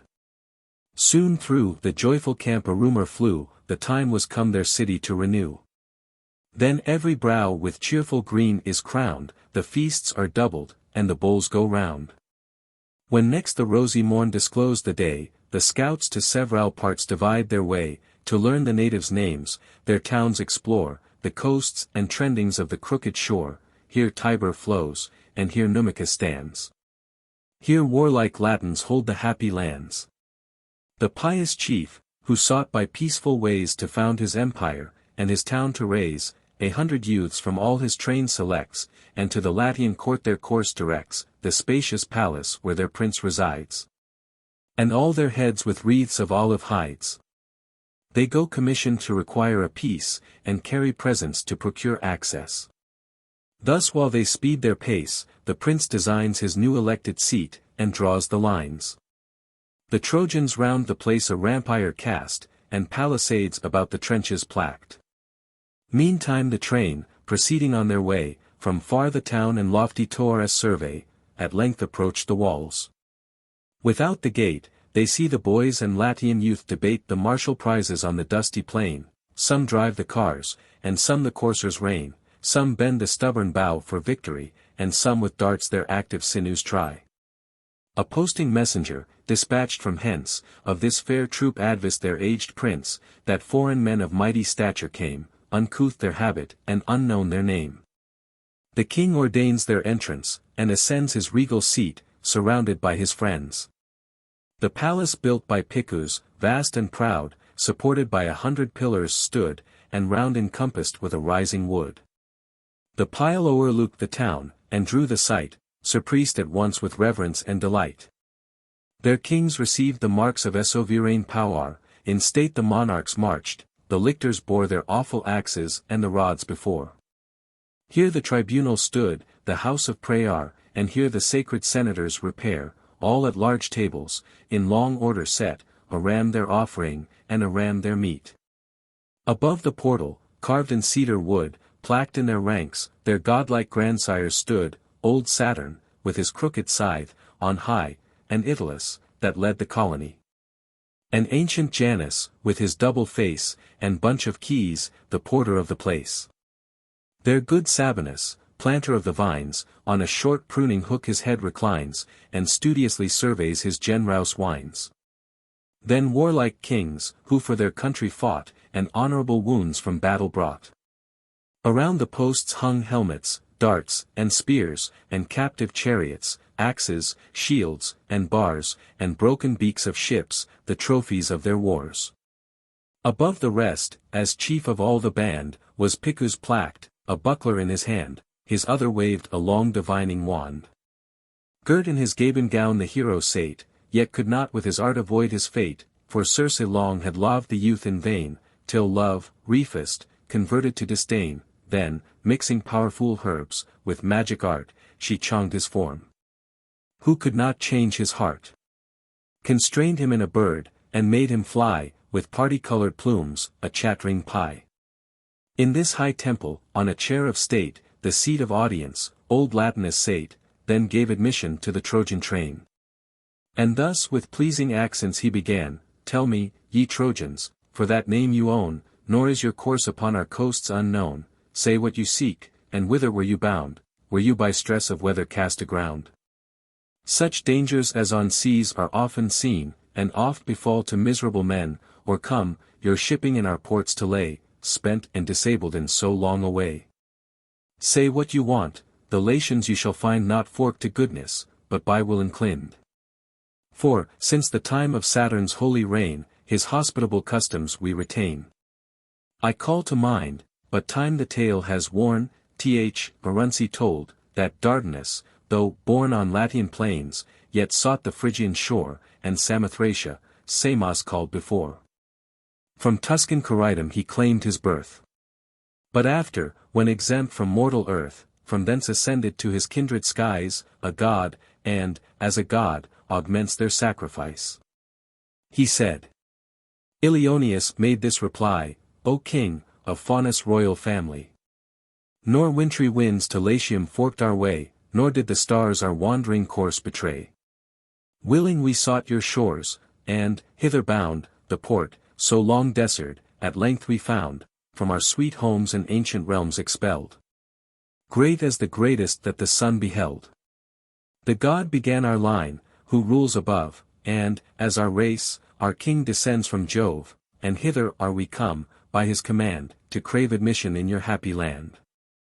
How dire a tempest, from Mycenae poured, our plains, our temples, and our town devoured, what was the waste of war, what fierce alarms shook Asia's crown with European arms. Even such have heard, if any such there be, whose earth is bounded by the frozen sea, and such as, born beneath the burning sky and sultry sun, betwixt the tropics lie. From that dire deluge, through the watery waste, such length of years, such various perils past, at last escaped, to Latium we repair, to beg what you without your want may spare, the common water, and the common air. Sheds which ourselves will build, and mean abodes, fit to receive and serve our banished gods. Nor our admission shall your realm disgrace, nor length of time our gratitude efface. Besides, what endless honor you shall gain, to save and shelter Troy's unhappy train. Now, by my sovereign, and his fate, I swear, renowned for faith in peace, for force in war. Oft our alliance other lands deserted, and, what we seek of you, of us required. Despite not then, that in our hands we bear these holy boughs, and sue with words of prayer. Fate and the gods, by their supreme command, have doomed our ships to seek the Latian land. To these abodes our fleet Apollo sends, here Dardanus was born, and hither tends. Where Tuscan Tiber rolls with rapid force, and where Numicus opes his holy source. Besides, our prince presents, with his request, some small remains of what his sire possessed. This golden charger, snatched from burning Troy, Anchises did in sacrifice employ, this royal robe and this tiara wore old Priam, and this golden scepter bore in full assemblies, and in solemn games, these purple vests were weaved by Dardan dames. Thus while he spoke, Latinus rolled around his eyes, and fixed a while upon the ground. Intent he seemed, and anxious in his breast, not by the scepter moved, or kingly vest, but pondering future things of wondrous weight. Succession, empire, and his daughter's fate. On these he mused within his thoughtful mind, and then revolved what Faunus had divined. This was the foreign prince, by fate decreed to share his scepter, and Lavinia's bed. This was the race that sure portents foreshowed to sway the world, and land and sea subdue. At length he raised his cheerful head, and spoke, "The Powers," said he, "the Powers we both invoke, to you, and yours, and mine, propitious be, and firm our purpose with their augury. Have what you ask, your presence I receive.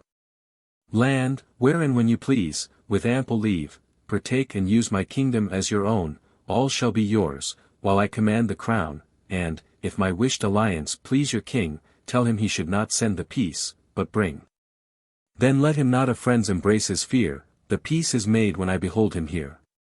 Besides this answer, tell my royal guest, I add to his commands my own request, one only daughter heirs my crown and state, whom not our oracles, nor heaven, nor fate, nor frequent prodigies, permit to join with any native of Ausonian line. A foreign son-in-law shall come from far, such is our doom, a chief renowned in war, whose race shall bear aloft the Latian name, and through the conquered world diffuse our fame. Himself to be the man the fates require, I firmly judge, and, what I judge, desire. He said, and then on each bestowed a steed. 300 horses, in high stables fed, stood ready, shining all, and smoothly dressed, of these he chose the fairest and the best, to mount the Trojan troop. At his command the steeds caparisoned with purple stand, with golden trappings, glorious to behold, and champ betwixt their teeth the foaming gold. Then to his absent guest the king decreed a pair of coursers born of Ly breed, who from their nostrils breathed ethereal fire. Whom Circe stole from her celestial sire, by substituting Mara's product on earth, whose wombs conceived a more than mortal birth. These draw the chariot which Latinus sends, and the rich present to the prince commends. Sublime on stately steeds the Trojans borne, to their expecting lord with peace return. But jealous Juno, from Pachynus' height, as she from Argos took her airy flight, beheld with envious eyes this hateful sight. She saw the Trojan and his joyful train descend upon the shore, desert the main, design a town, and, with unhopped success, ambassadors return with promised peace. Then, pierced with pain, she shook her haughty head, sight from her inward soul, and thus she said, O hated offspring of my Phrygian foes! O fates of Troy, which Juno's fates oppose! Could they not fall unpitied on the plain, but slain revive, and, taken, 'scape again? When execrable Troy in ashes lay, through fires and swords and seas they forked their way. Then vanquished Juno must in vain contend, her rage disarmed, her empire at an end. Breathless and teared, is all my fury spent? Or does my glutted spleen at length relent? As if 'twere little from their town to chase, I through the seas pursued their exiled race, ingagged the heaveness, opposed the stormy main, but billows roared, and tempests ragged in vain. What have my Scyllas and my Syrtes done, when these they overpass, and those they shun? On Tiber's shores they land, secure of fate, triumphant o'er the storms and Juno's hate. Mars could in mutual blood the centaurs bathe, and Jove himself gave way to Cynthia's wrath, who sent the Tusky boar to Calydon.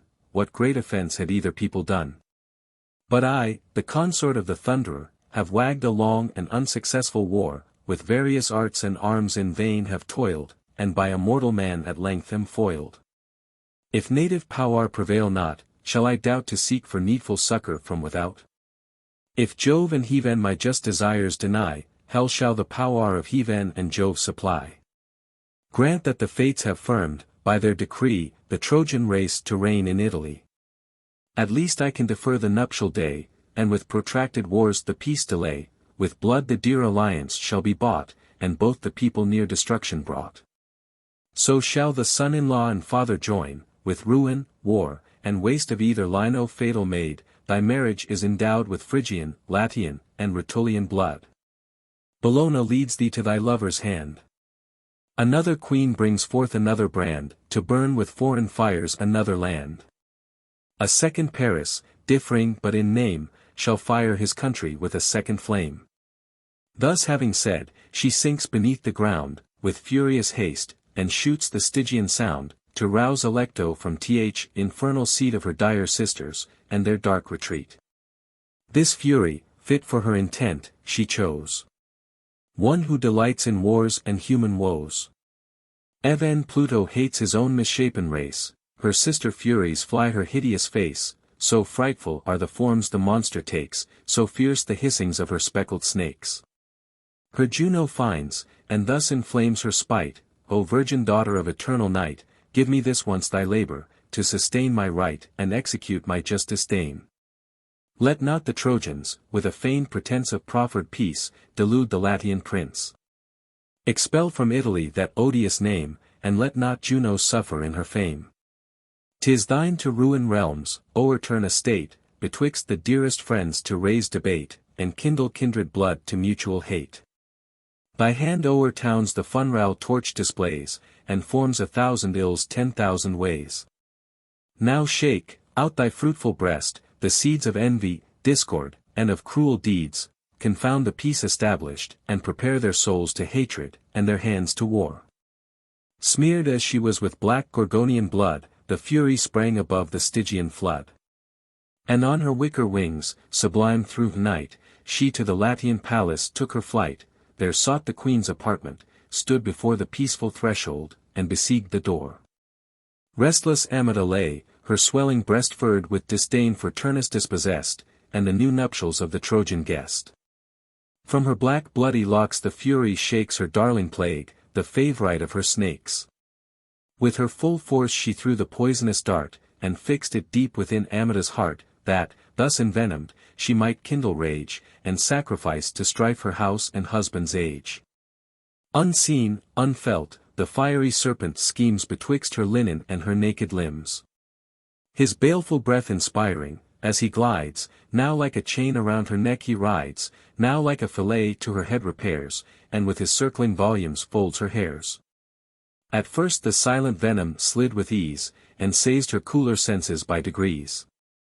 Then, ere th infected mass was furred too far, in plaintive accents she began the war, and thus bespoke her husband, shall, she said, a wandering prince enjoy Lavinia's bed? If nature plead not in a parent's heart, pity my tears, and pity her desert. I know, my dearest lord, the time will come, you'd in vain, reverse your cruel doom, the faithless pirate soon will set to sea, and bear the royal virgin far away. A guest like him, a Trojan guest before, in shew of friendship sought the Spartan shore, and ravished Helen from her husband bore. Think on a king's inviolable word. And think on Turnus, her once plighted lord, to this false foreigner you give your throne, and wrong a friend, a kinsman, and a son. Resume your ancient care.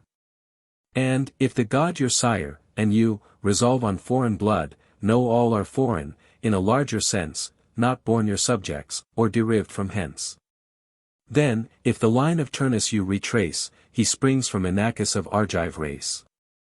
But when she saw her reasons idly spent, and could not move him from his fixed intent, she flew to rage, for now the snake possessed her vital parts, and poisoned all her breast.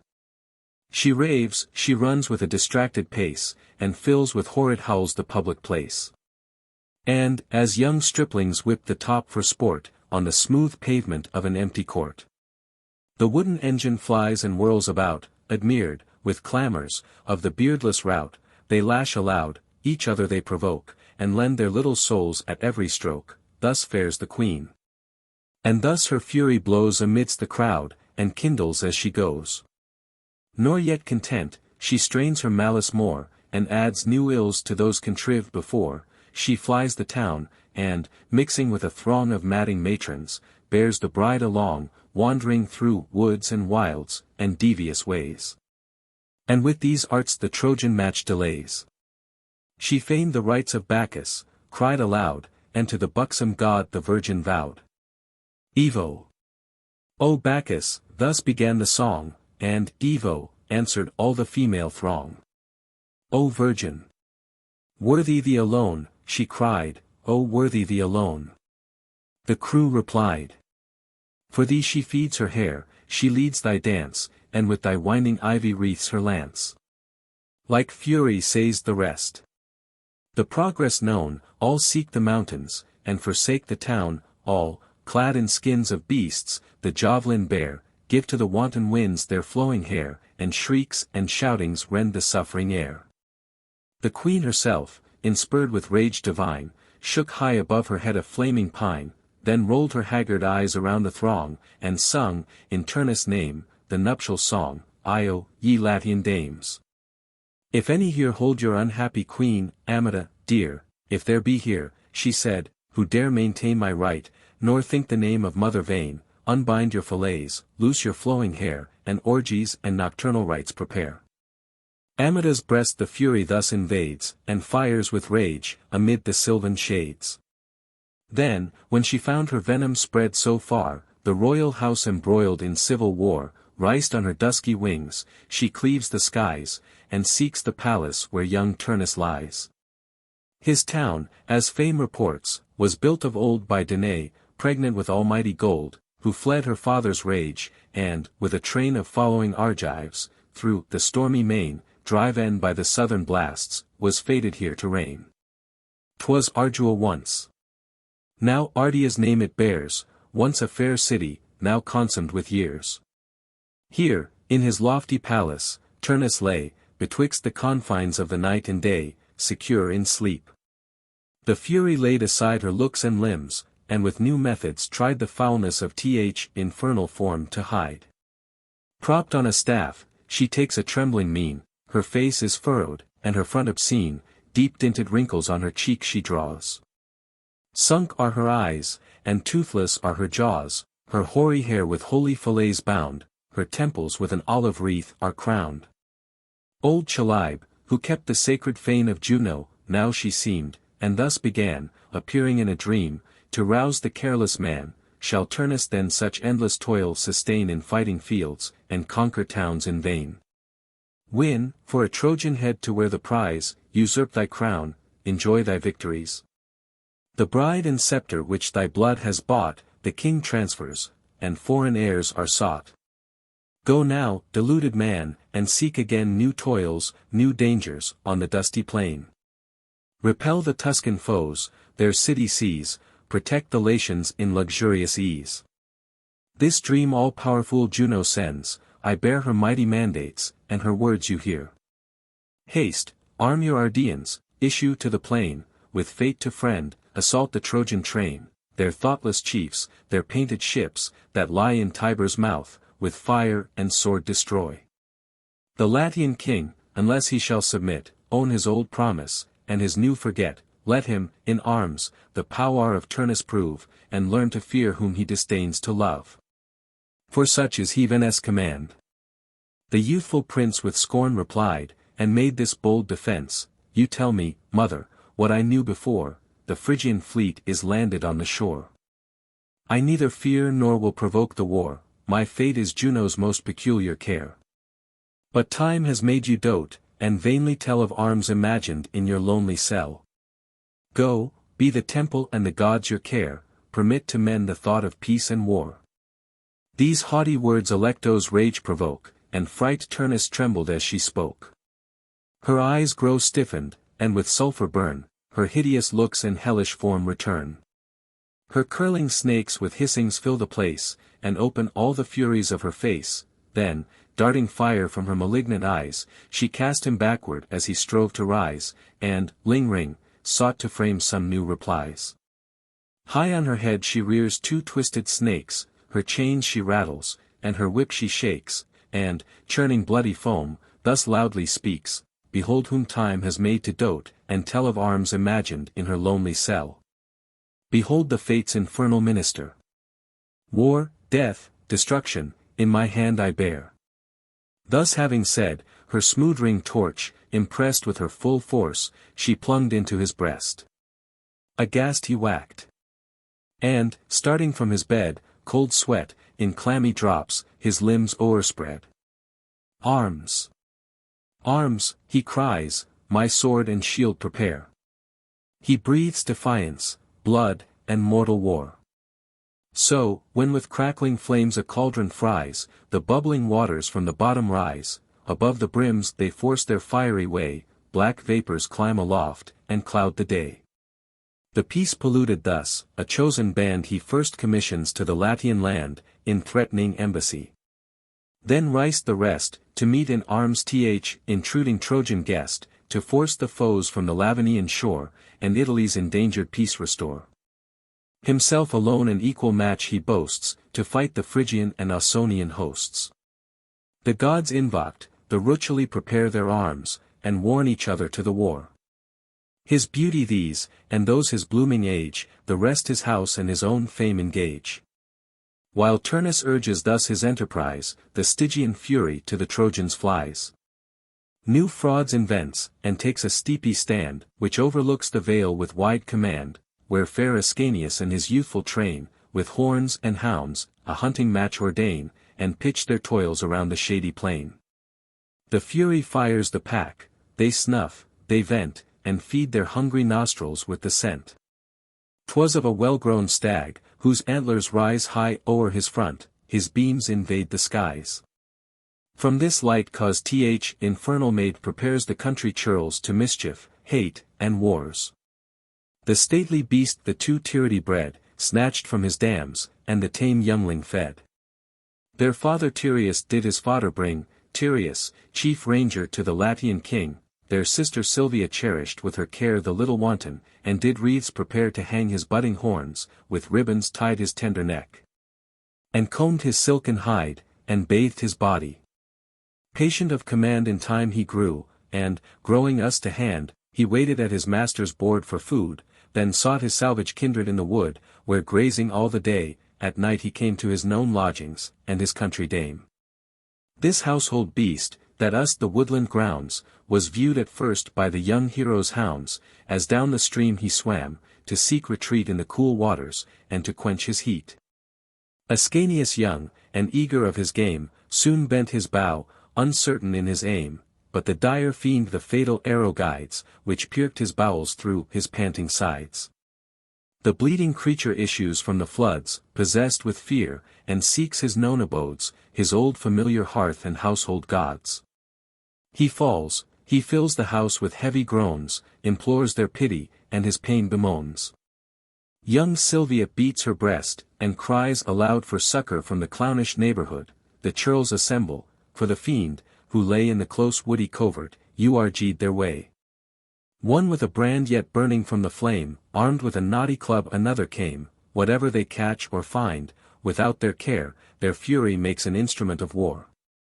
Tyreus, the foster father of the beast, then clenched a hatchet in his horny fist, but held his hand from the descending stroke, and left his wedge within the cloven oak, to whet their courage and their rage provoke.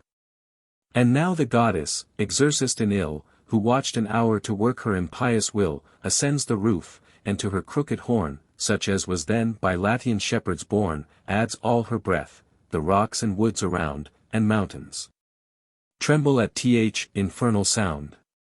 The sacred lake of Trivia from afar, the Veline fountains, and sulphureous Aeneas, shake at the baleful blast, the signal of the war.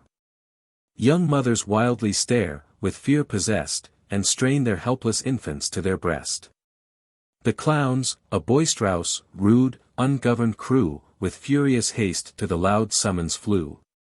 The poweress of Troy, then issuing on the plain, with fresh recruits their youthful chief sustain, not theirs a raw and unexperienced train, but a firm body of embattled men. At first, while fortune favored neither side, the fight with clubs and burning brands was tried, but now, both parties reinforked, the fields are bright with flaming swords and brazen shields.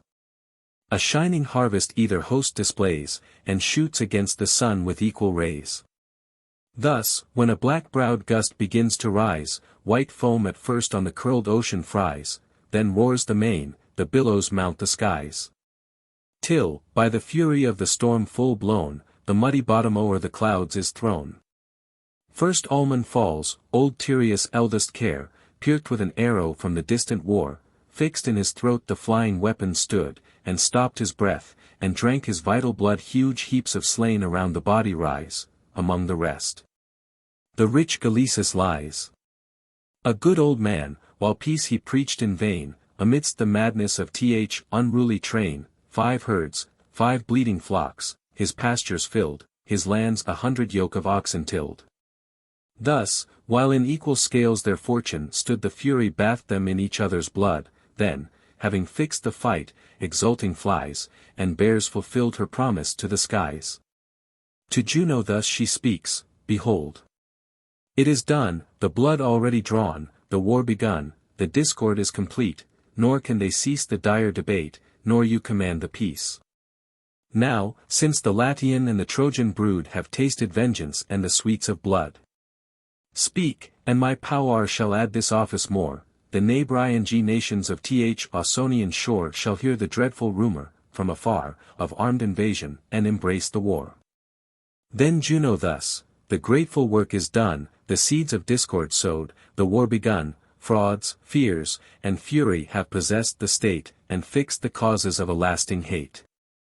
A bloody hymen shall alliance join betwixt the Trojan and Ausonian line, but thou with speed to night in hell repair, for not the gods, nor angry Jove, will bear thy lawless wandering walks in upper air.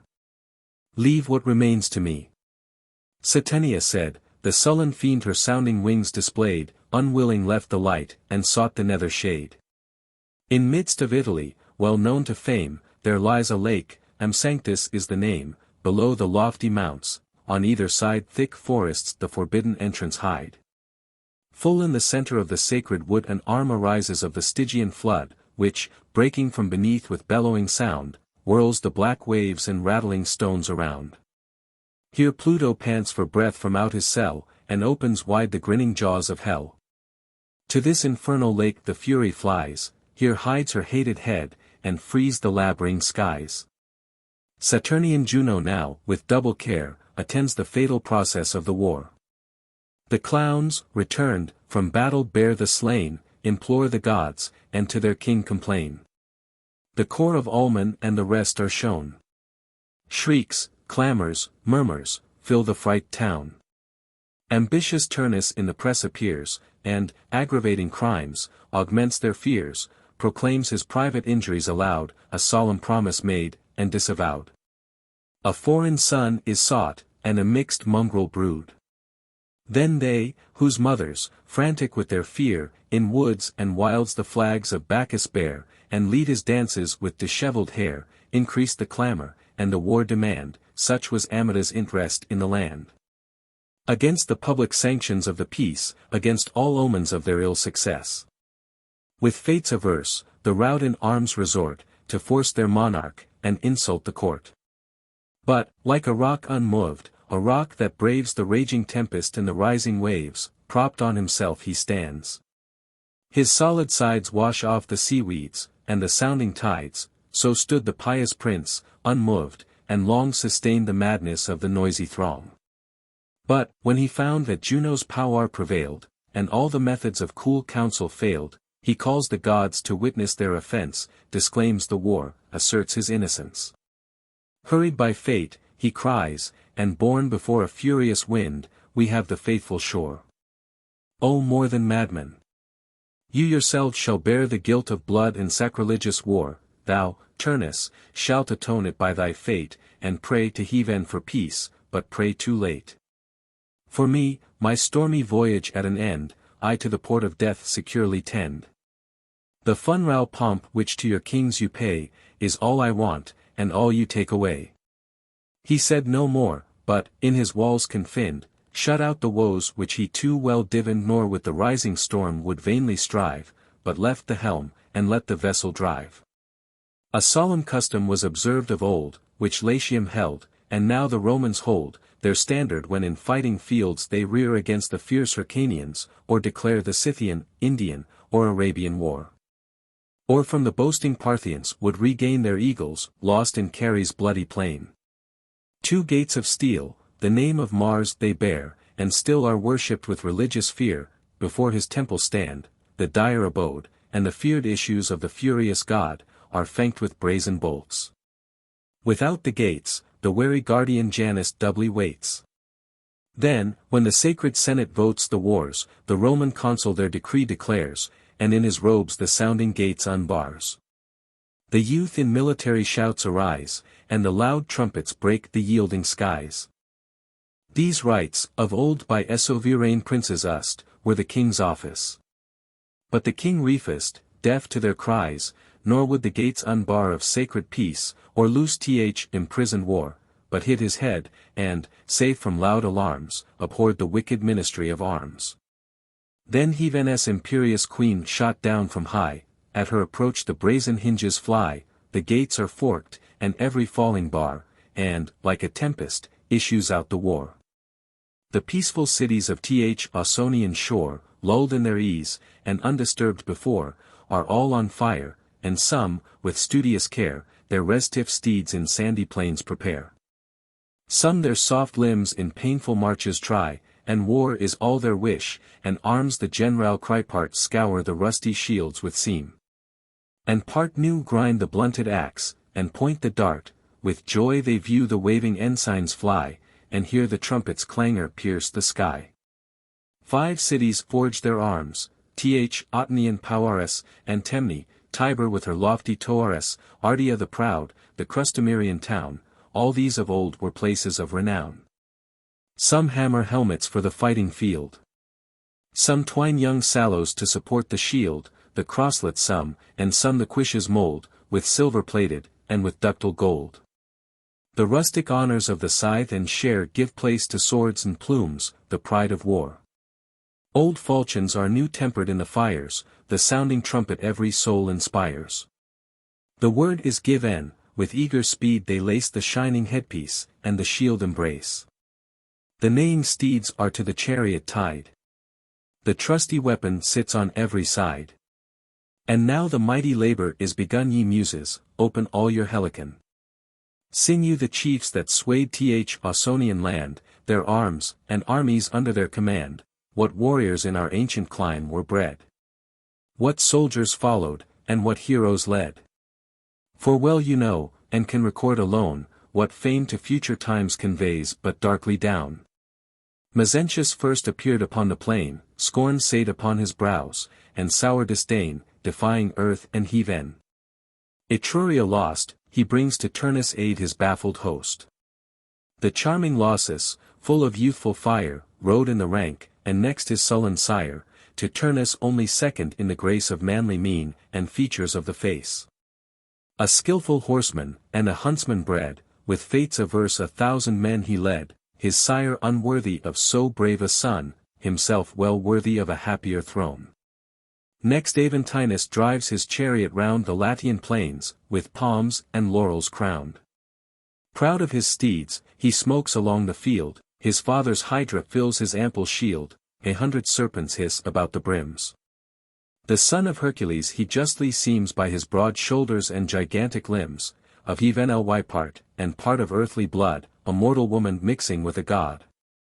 For strong Alcides, after he had slain the triple Gyrian, drove from conquered Spain his captive herds, and, thence in triumph led, on Tuscan Tiber's flowery banks they fed. Then on Mount Aventine the son of Jove the priestess Rhea found, and forked to love. For arms, his men long piles and javelins bore, and poles with pointed steel their foes in battle gore. Like Hercules himself his son appears, in salvage pomp. A lion's hide he wears, about his shoulders hangs the shaggy skin, the teeth and gaping jaws severely grin. Thus, like the god his father, homely dressed, he strides into the hall, a horrid guest. Then 2 twin brothers from fair Tiber came, which from their brother Tibers took the name, fierce Chorus and Catulus, void of fear, armed Argive horse they led, and in the front appear. Like cloud-born centaurs, from the mountain's height with rapid course descending to the fight, they rush along, the rattling woods give way, the branches bend before their sweepy sway. Nor was Praenest's founder wanting there, whom fame reports the son of Mulciber, found in the fire, and fostered in the plains, a shepherd and a king at once he reigns, and leads to Turnus' aid his country swains. His own Praenest sends a chosen band, with those who plough Satynia's Gabon land. Besides the succor which cold Onion yields, the rocks of Hernicus, and dewy fields, Anagnia fat, and Father Amasene, a numberous rout, but all of naked men, nor arms they wear, nor swords and bucklers wield. Nor drive the chariot through the dusty field, but whirl from leathern slings huge balls of lead, and spoils of yellow wolves adorn their head. The left foot naked, when they march to fight, but in a bull's raw hide they sheath the right.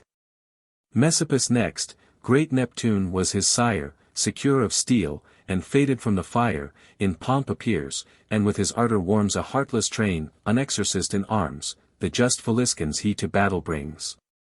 And those who live where Lake Ciminius springs, and where Feronia's grove and temple stands, who till Facenian or Flavinian lands. All these in order march, and marching sing the warlike actions of their sea-born king. Like a long team of snowy swans on high, which clap their wings, and cleave the liquid sky, when, homeward from their watery pastures borne, they sing, and Asia's lakes their notes return. Not one who heard their music from afar, would think these troops an army trained to war, but flocks of fowl, that, when the tempests roar, with their hoarse gabbling seek the silent shore. Then Clausus came, who led a numberous band of troops embodied from the Sabine land, and, in himself alone, an army brought. 'Twas he, the noble Claudian race begot, the Claudian race, ordained, in times to come, to share the greatness of imperial Rome. He led the cures forth, of old renown, Mutuscans from their olive-bearing town, and all Eretan Powers. Besides a band that followed from Velinum's dewy land, and Amaturnian troops, of mighty fame, and mountaineers, that from Severus came, and from the craggy cliffs of Tetrica, and those where yellow Tiber takes his way, and where Himella's wanton waters play. Casperia sends her arms, with those that lie by Fabaris, and fruitful Forili, the warlike aids of Horta next appear, and the cold Nersians come to close the rear, mixed with the natives born of Latine blood, whom Alia washes with her fatal flood. Not thicker billows beat the Libyan main, when pale Orion sets in wintry rain, nor thicker harvests on rich Hermus rise, or Lycian fields, when Phoebus burns the skies, then stand these troops, their bucklers ring around. Their trampling turns the turf, and shakes the solid ground. High in his chariot then Halesus came, a foe by birth to Troy's unhappy name, from Agamemnon born, to Turnus' aid 1,000 men the youthful hero led, who till the moss-sick soil, for wine renowned, and fierce Oruncans from their hilly ground. And those who live by Cyticinian shores, and where with shoaly fords Vulturnus roars, Callis and Osca's old inhabitants, and rough Siticulans, inured to wants, light demi-lances from afar they throw, fastened with leathern thongs, to gall the foe. Short crooked swords in closer fight they wear, and on their warding arm light bucklers bear. Nor O Ebolus, shalt thou be left unsung, from nymph Semethis and old Telon sprung, who then in Telebone Capri reigned. But that short ambitious youth disdained, and o'er Campania stretched his ample sway, where swelling Sarnus seeks the Tyrrhene sea, o'er Bacillum, and where Abella sees, from her high Taurus, the harvest of her trees. And these, as was the Teuton use of old, wield brazen swords, and brazen bucklers hold, sling weighty stones, when from afar they fight, their casques are cork, a covering thick and light. Next these in rank, the warlike Euphuns went, and led the mountain troops that Nersia sent. The rude Equicoli his rule obeyed, hunting their sport, and plundering was their trade. In arms they ploughed, to battle still prepared, their soil was barren, and their hearts were hard.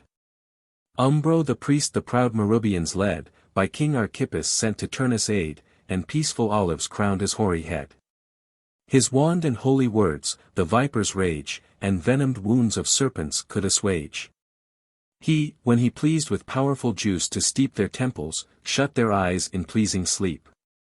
But vain were Marsian herbs, and magic art, to cure the wound given by the Dardan dart, yet his untimely fate Angitian woods in sighs remurmured to the Fucine floods. The son of famed Hippolytus was there, famed as his sire, and, as his mother, fair, whom in Egerian groves Aricia bore, and nursed his youth along the marshy shore, where great Diana's peaceful altars flame, in fruitful fields. And Virbius was his name. Hippolytus, as old records have said, was by his stepdam sought to share her bed, but, when no female arts his mind could move, she turned to furious hate her impious love. Torn by wild horses on the sandy shore, another's crimes unhappy hunter bore, glutting his father's eyes with guiltless gore. But chaste Diana, who his death deplored, with Aesculapian herbs his life restored. Then Jove, who saw from high, with just disdain, the dead inspurred with vital breath again, struck to the center, with his flaming dart, unhappy founder of the godlike art. But Trivia kept in secret shades alone her care, Hippolytus, to fate unknown, and called him Virbius in Egerian grove, where then he lived obscure, but safe from Jove. For this, from Trivia's temple and her wood our coursers drive in, who shed their master's blood, affrighted by the monsters of the flood. His son, the second Virbius, yet retained his father's art, and warrior steeds he reigned.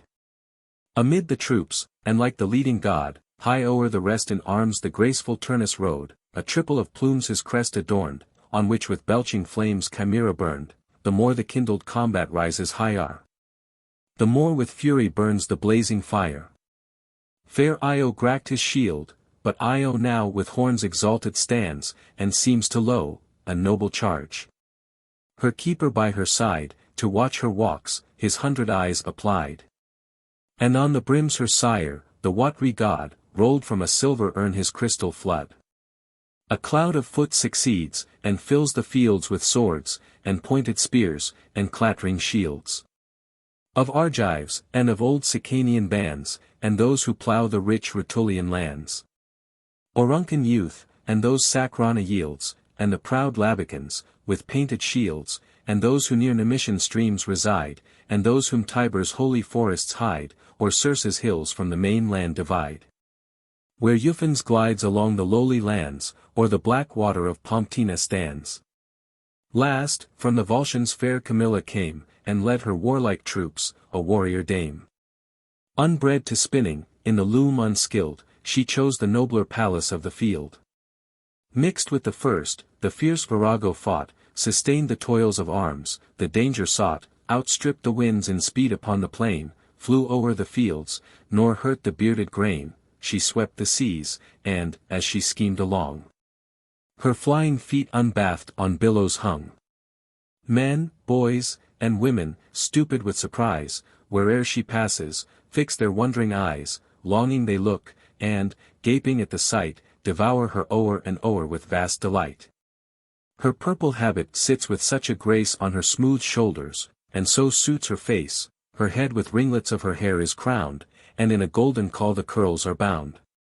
She shakes her myrtle javelin, and, behind, her Lycian quiver dances in the wind. Book VIII. The Argument. The war being now begun, both the generals make all possible preparations. Turnus sends to Diomedes. Aeneas goes in person to beg succors from Evander and the Tuscans. Evander receives him kindly, furnishes him with men, and sends his son Pallas with him. Vulcan, at the request of Venus, makes arms for her son Aeneas, and draws on his shield the most memorable actions of his posterity. When Turnus had assembled all his powers, his standard planted on Laurentum's Toares. When now the sprightly trumpet, from afar, had given the signal of approaching war, had roused the neighing steeds to scour the fields, while the fierce riders clattered on their shields. Trembling with rage, the Latian youth prepare to join allies, and headlong rush to war. Fierce Euphens, and Messapus, led the crowd, with bold Mezentius, who blasphemed aloud. These through the country took their wasteful course, the fields to forage, and to gather force. Then Venulus to Diomed they send, to beg his aid Ausonia to defend, declare the common danger, and inform the Grecian leader of the growing storm. Aeneas landed on the Latian coast, with banished gods, and with a baffled host. Yet now aspired to conquest of the state, and claimed a title from the gods and fate. What numberous nations in his quarrel came, and how they spread his formidable name. What he designed, what mischief might arise, if fortune favored his first enterprise, was left for him to weigh, whose equal fears, and common interest, was involved in theirs. While Turnus and allies thus urge the war, the Trojan, floating in a flood of care, beholds the tempest which his foes prepare. This way and that he turns his anxious mind, thinks, and rejects the counsels he designed. Explores himself in vain, in every part, and gives no rest to his distracted heart. So, when the sun by day, or moon by night, strike on the polished brass their trembling light, the glittering species here and there divide, and cast their dubious beams from side to side. Now on the walls, now on the pavement play, and to the ceiling flash the glaring day. 'Twas night, and weary nature lulled asleep the birds of air, and fishes of the deep, and beasts, and mortal men. The Trojan chief was laid on Tiber's banks, oppressed with grief, and found in silent slumber late relief. Then, through the shadows of the poplar wood, arose the father of the Roman flood. An azure robe was o'er his body spread, a wreath of shady reeds adorned his head, thus, manifest to sight, the god appeared, and with these pleasing words his sorrow cheered, undoubted offspring of ethereal race. O long expected in this promised place! Who through the foes hast borne thy banished gods, restored them to their hearths, and old abodes, this is thy happy home, the clime where fate ordains thee to restore the Trojan state. Fear not. The war shall end in lasting peace, and all the rage of haughty Juno cease. And that this nightly vision may not seem effect of fancy, or an idle dream, a sow beneath an oak shall lie along, all white herself, and white her 30 young. When 30 rolling years have run their race, thy son Ascanius, on this empty space, shall build a royal town, of lasting fame, which from this omen shall receive the name. Time shall approve the truth. For what remains, and how with sure success to crown thy pains, with patience next attend. A banished band, drive in with Evander from Arcadian land, have planted here, and plaqued on high their walls. Their town the founder Pallanteum calls, derived from Pallas, his great-grandsire's name, but the fierce Latians old possession claim, with war infesting the new colony. These make thy friends, and on their aid rely. To thy free passage I submit my streams. Wake, son of Venus, from thy pleasing dreams, and, when the setting stars are lost in day, to Juno's power thy just devotion pay. With sacrifice the wrathful queen appease, her pride at length shall fall, her fury cease. When thou return'st victorious from the war, perform thy vows to me with grateful care. The god am I, whose yellow water flows around these fields, and fattens as it goes, Tiber my name, among the rolling floods renowned on earth, esteemed among the gods. This is my certain seat. In times to come, my waves shall wash the walls of mighty Rome. He said, and plunged below. While yet he spoke, his dream Aeneas and his sleep forsook. He rose, and looking up, beheld the skies with purple blushing, and the day arise. Then water in his hollow palm he took from Tiber's flood, and thus the Powers bespoke, Laurentian nymphs, by whom the streams are fed, and Father Tiber, in thy sacred bed receive Aeneas, and from danger keep. Whatever fount, whatever holy deep, conceals thy what restores, where'er they rise, and, bubbling from below, salute the skies. Thou, king of horned floods, whose plenteous urn suffices fatness to the fruitful corn, for this thy kind compassion of our woes, shalt share my morning song in evening vows. But, O be present to thy people's aid, and firm the gracious promise thou hast made. Thus having said, 2 galleys from his stores, with care he chooses, mans, and fits with oars. Now on the shore the fatal swine is found. Wand rouse to tell. She lay along the ground, her well-fed offspring at her udders hung, she white herself, and white her 30 young. Aeneas takes the mother and her brood, and all on Juno's altar are bestowed. The full-winged night, and the succeeding day, propitious Tiber smoothed his watery way, he rolled his river back, and poised he stood, a gentle swelling, and a peaceful flood. The Trojans mount their ships. They put from shore, borne on the waves, and scarcely dip an oar. Shouts from the land give omen to their course, and the pitched vessels glide with easy force. The woods and waters wonder at the gleam of shields, and painted ships that stem the stream. One summer's night and one whole day they pass betwixt the greenwood shades, and cut the liquid glass. The fiery sun had finished half his race, looked back, and doubted in the middle space, when they from far beheld the rising Toaris, the tops of sheds, and shepherds lowly bowaris, thin as they stood, which, then of homely clay, now rise in marble. From the Roman sway. These cots, Evander's kingdom, mean and poor, the Trojan saw, and turned his ships to shore.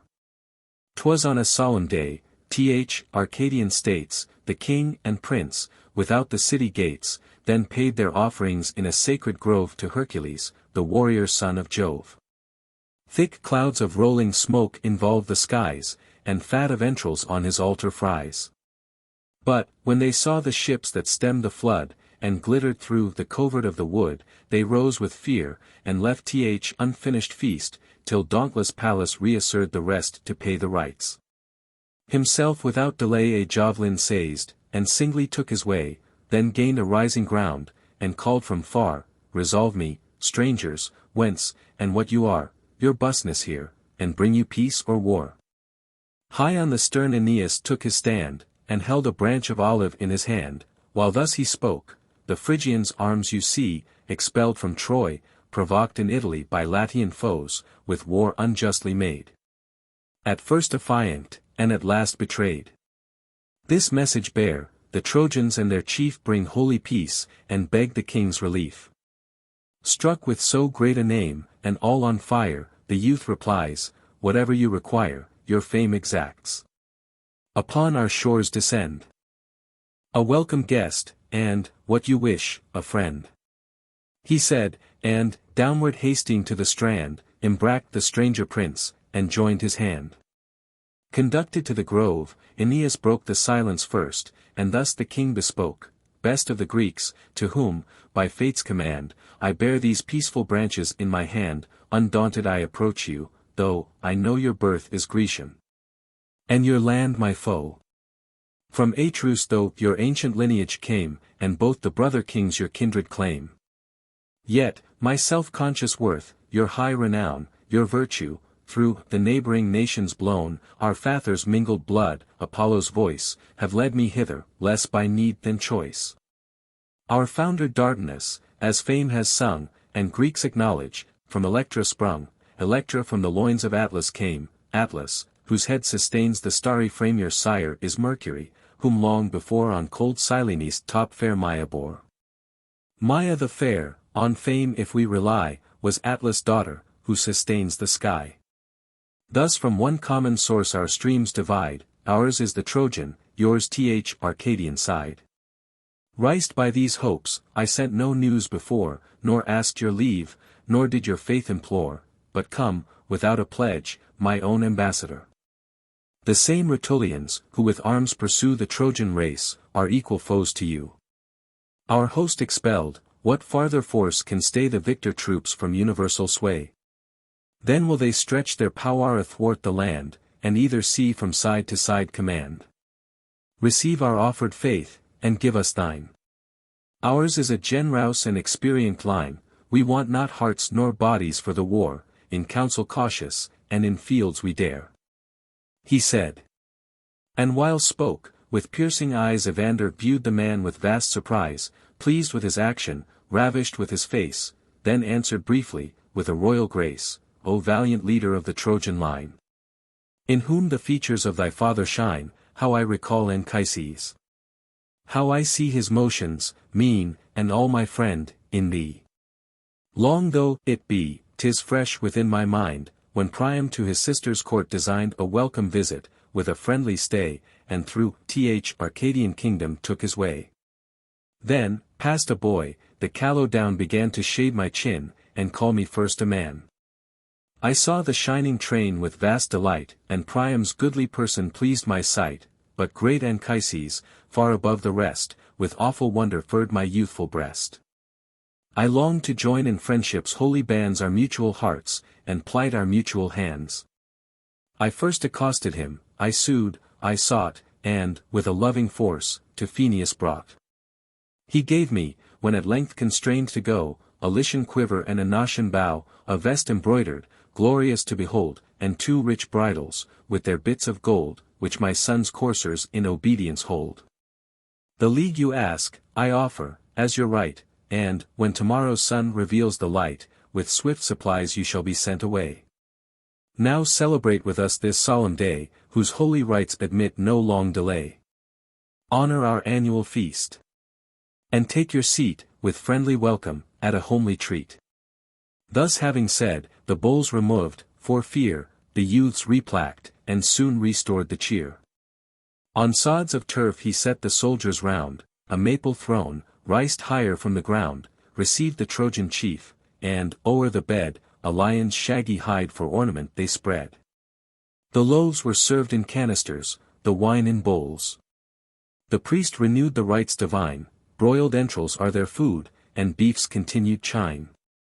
But when the rage of hunger was repressed, thus spoke Evander to his royal guest, these rites, these altars, and this feast, O king, from no vain fears or superstition spring, or blind devotion, or from blinder chance, or heady zeal, or brutal ignorance. But, saved from danger, with a grateful sense, the labors of a god we recompense. See, from afar, yon rock that mates the sky, about whose feet such heaps of rubbish lie, such indigested ruin. Bleak and bare, how desert now it stands, exposed in air. 'Twas once a robber's den, inclosed around with living stone, and deep beneath the ground. The monster Cacus, more than half a beast, this hold, impervious to the sun, possessed.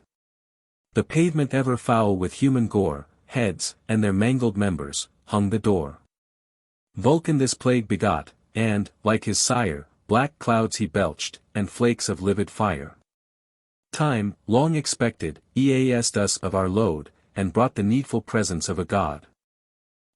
Avenging force of Hercules, from Spain, bereaved in triumph, from Geryon slain, thrice lived the giant, and thrice lived in vain.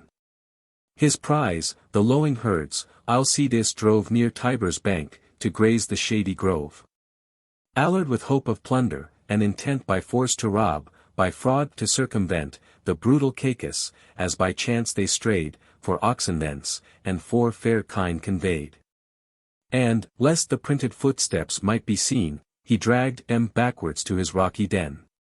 The tracks averse a lying notice gave, and led the searcher backward from the cave. Meantime the herdsman hero shifts his place, to find fresh pasture and untrodden grass. The beasts, who missed their mates, filled all around with bellowings, and the rocks restored the sound. One heifer, who had heard her love complain, roared from the cave, and made the project vain. Alcides found the fraud, with rage he shook, and tossed about his head his knotted oak. Swift as the winds, or Scythian arrows' flight, he clomb, with eager haste, aerial height. Then first we saw the monster mend his pace, fear in his eyes, and paleness in his face, confessed the god's approach. Trembling he springs, as terror had increased his feet with wings, nor stayed for stairs, but down the depth he threw his body, on his back the door he drew, the door, a rib of living rock. With pains his father hewed it out, and bound with iron chains he broke the heavy links, the mountain clost, and bars and levers to his foe opposed. The wretch had hardly made his dungeon fast, the fierce avenger came with bounding haste. Surveyed the mouth of the forbidden hold, and here and there his raging eyes he rolled. He gnashed his teeth, and thrice he compassed round with winged speed the circuit of the ground. Thrice at the cavern's mouth he pulled in vain, and, panting, thrice desisted from his pain. A pointed flinty rock, all bare and black, grew gibbous from behind the mountain's back. Owls, ravens, all ill omens of the night, here built their nests, and hither winged their flight. The leaning head hung threatening o'er the flood, and nodded to the left. The hero stood adverse, with planted feet, and, from the right, tugged at the solid stone with all his might. Thus heaved, the fixed foundations of the rock gave way, heave-en echoed at the rattling shock. Tumbling, it chocked the flood, on either side the banks leap backward, and the streams divide, the sky shrunk upward with unusual dread, and trembling Tiber dived beneath his bed. The court of Caicus stands revealed to sight. The cavern glares with new-admitted light. So the pent vapors, with a rumbling sound, heave from below, and rend the hollow ground, a sounding flaw succeeds. And, from on high, the gods with hate beheld the nether sky, the ghosts repine at violated night, and curse invading sun, and sicken at the sight. The graceless monster, caught in open day, enclosed, and in despair to fly away, howls horrible from underneath, and fills his hollow palace with unmanly yells. The hero stands above, and from afar plies him with darts, and stones, and distant war. He, from his nostrils' huge mouth, expires black clouds of smoke, amidst his father's fires, gathering, with each repeated blast, the night, to make uncertain aim, and erring sight. The wrathful god then plunges from above, and, where in thickest waves the sparkles drove, there lights, and wades through fumes, and gropes his way, half singed, half stifled, till he grasps his prey. The monster, spewing fruitless flames, he found. He squeezed his throat, he writhed his neck around, and in a knot his crippled members bound, then from their sockets tore his burning eyes, rolled on a heap, the breathless robber lies. The doors, unbarred, receive the rushing day, and thorough lights disclose the ravished prey. The bulls, redeemed, breathe open air again. Next, by the feet, they drag him from his den. The wondering neighborhood, with glad surprise, behold his shagged breast, his giant size, his mouth that flames no more, and his extinguished eyes. From that auspicious day, with rites divine, we worship at the hero's holy shrine. Petitius first ordained these annual vows, as priests, were added the Pinarian house, who riced this altar in the sacred shade, where honors, ever due, forever shall be paid. For these deserts, and this high virtue shown, ye warlike youths, your heads with garlands crown, fill high the goblets with a sparkling flood, and with deep draughts invoke our common God. This said, a double wreath Evander twinned, and poplars black and white his temples bind. Then brims his ample bowl. With like design the rest invoke the gods, with sprinkled wine. Meantime the sun descended from the skies, and the bright evening star began to rise. And now the priests, Petitius at their head, in skins of beasts involved, the long procession led. Held high the flaming tapers in their hands, as custom had prescribed their holy bands, then with a second course the tables load, and with full chargers offer to the god. The Salii sing, and cense his altars round with Sabine smoke, their heads with poplar bound one choir of old, another of the young, to dance, and bear the burthen of the song. The lay records the labors, and the praise, and all immortal acts of Hercules, first, how the mighty babe, when swathed in bands, the serpent strangled with his infant hands. Then, as in years and matchless force he grew, Echalian walls, and Trojan, overthrew. Besides, 1,000 hazards they relate, procured by Juno's and Eurystheus' hate, thy hands, unconquered hero, could subdue the cloud-born centaurs, and the monster crew, nor thy resistless arm the bull withstood, nor he. The roaring terror of the wood. The triple porter of the Stygian seat, with lolling tongue, lay fawning at thy feet, and, seized with fear, forgot his mangled meat. Infernal waters trembled at thy sight, thee, God, no face of danger could affright. Not huge Typhoeus, nor unnumbered snake, increased with hissing heads, in Lerna's lake. Hail, Jove's undoubted son! An added grace to heaven and the great author of thy race. Receive the grateful offerings which we pay, and smile propitious on thy solemn day. In numbers thus they sung, above the rest, the den and death of Cacus crown the feast. The woods to hollow valleys convey the sound, the valleys to hills, and hills the notes rebound. The rites performed, the cheerful train retire. Betwixt young Pallas and his aged sire, the Trojan passed, the city to survey, and pleasing talk beguiled the tedious way. The stranger cast around his curious eyes, new objects viewing still, with new surprise. With greedy joy inquires of various things, and acts and monuments of ancient kings.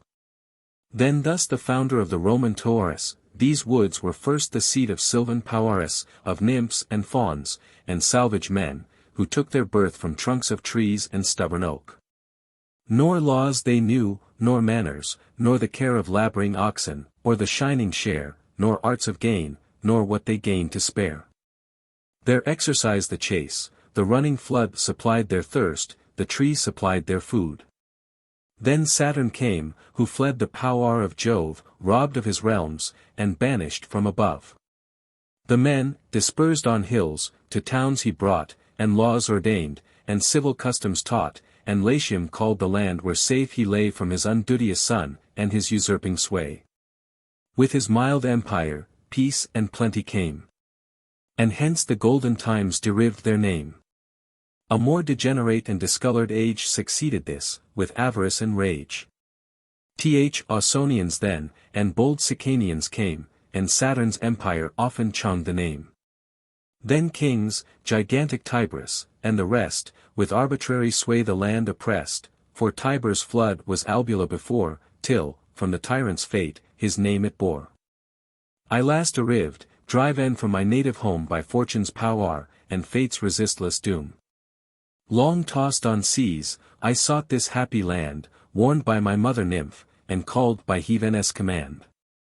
Thus, walking on, he spoke, and shewed the gate, since called Carmental by the Roman state.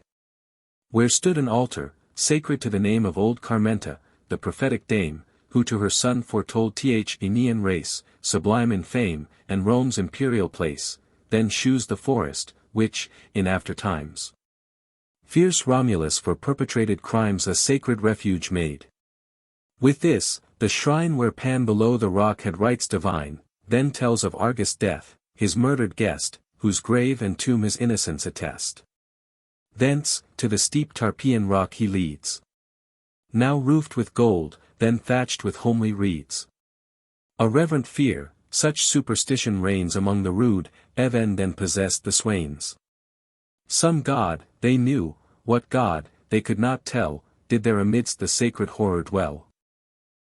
Arcadians thought him Jove, and said they saw the mighty thunderer with majestic awe, who took his shield, and dealt his bolts around, and scattered tempests on the teeming ground.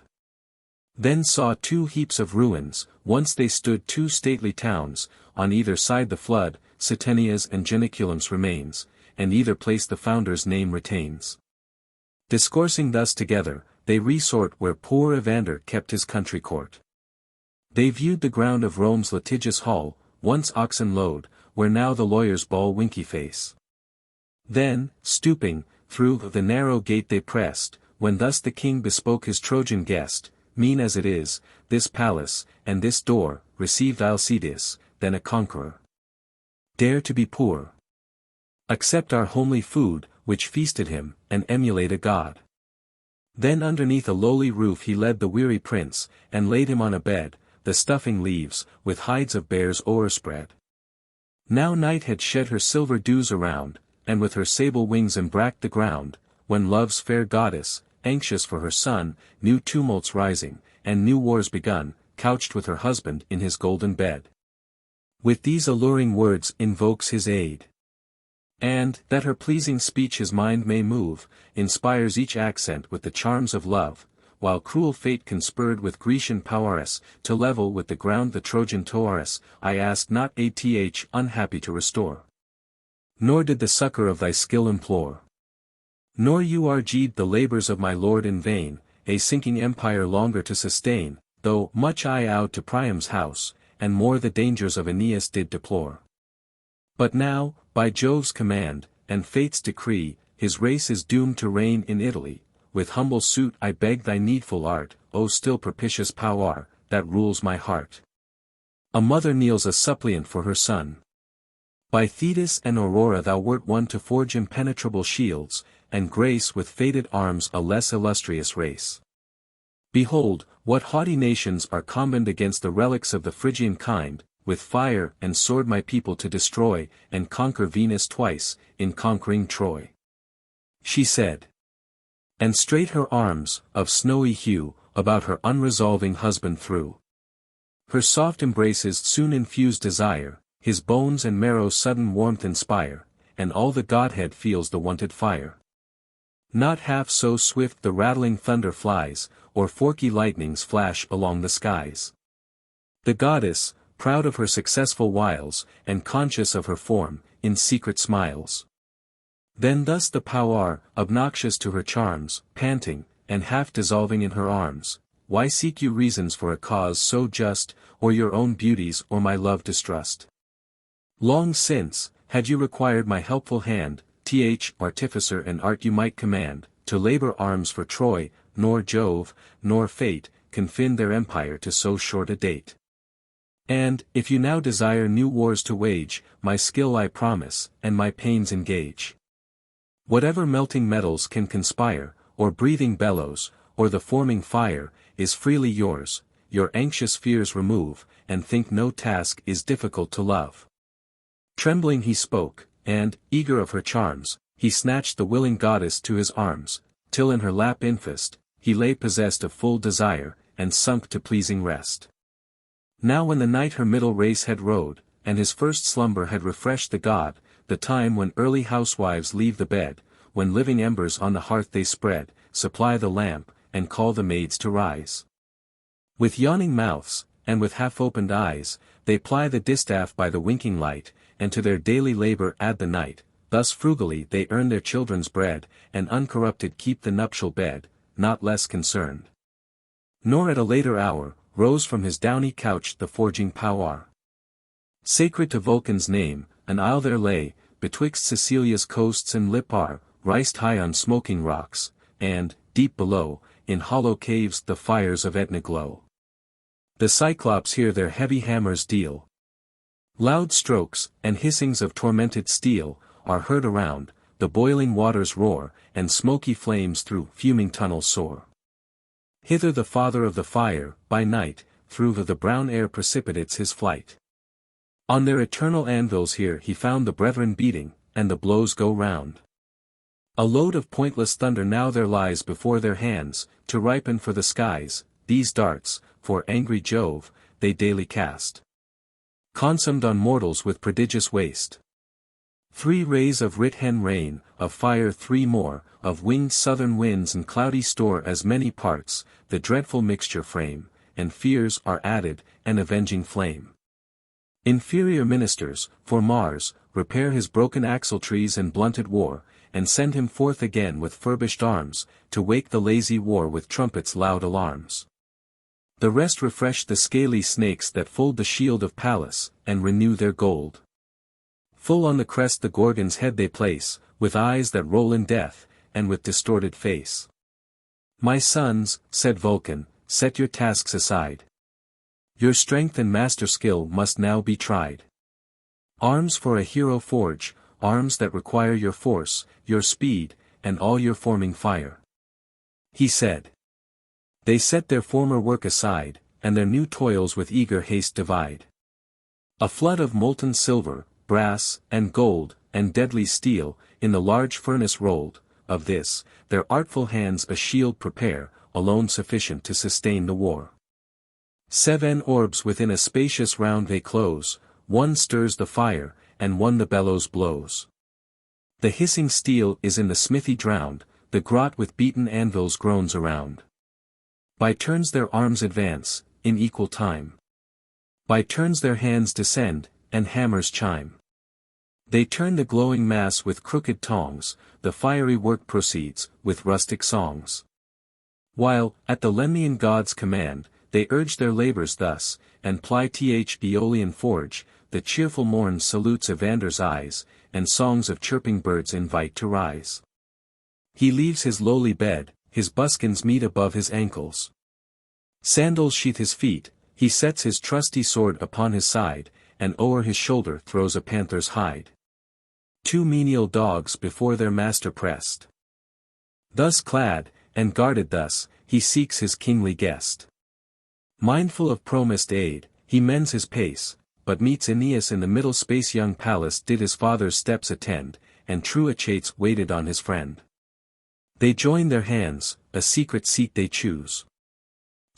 Arcadian first their former talk renews, undaunted prince, I never can believe the Trojan Empire lost, while you survive.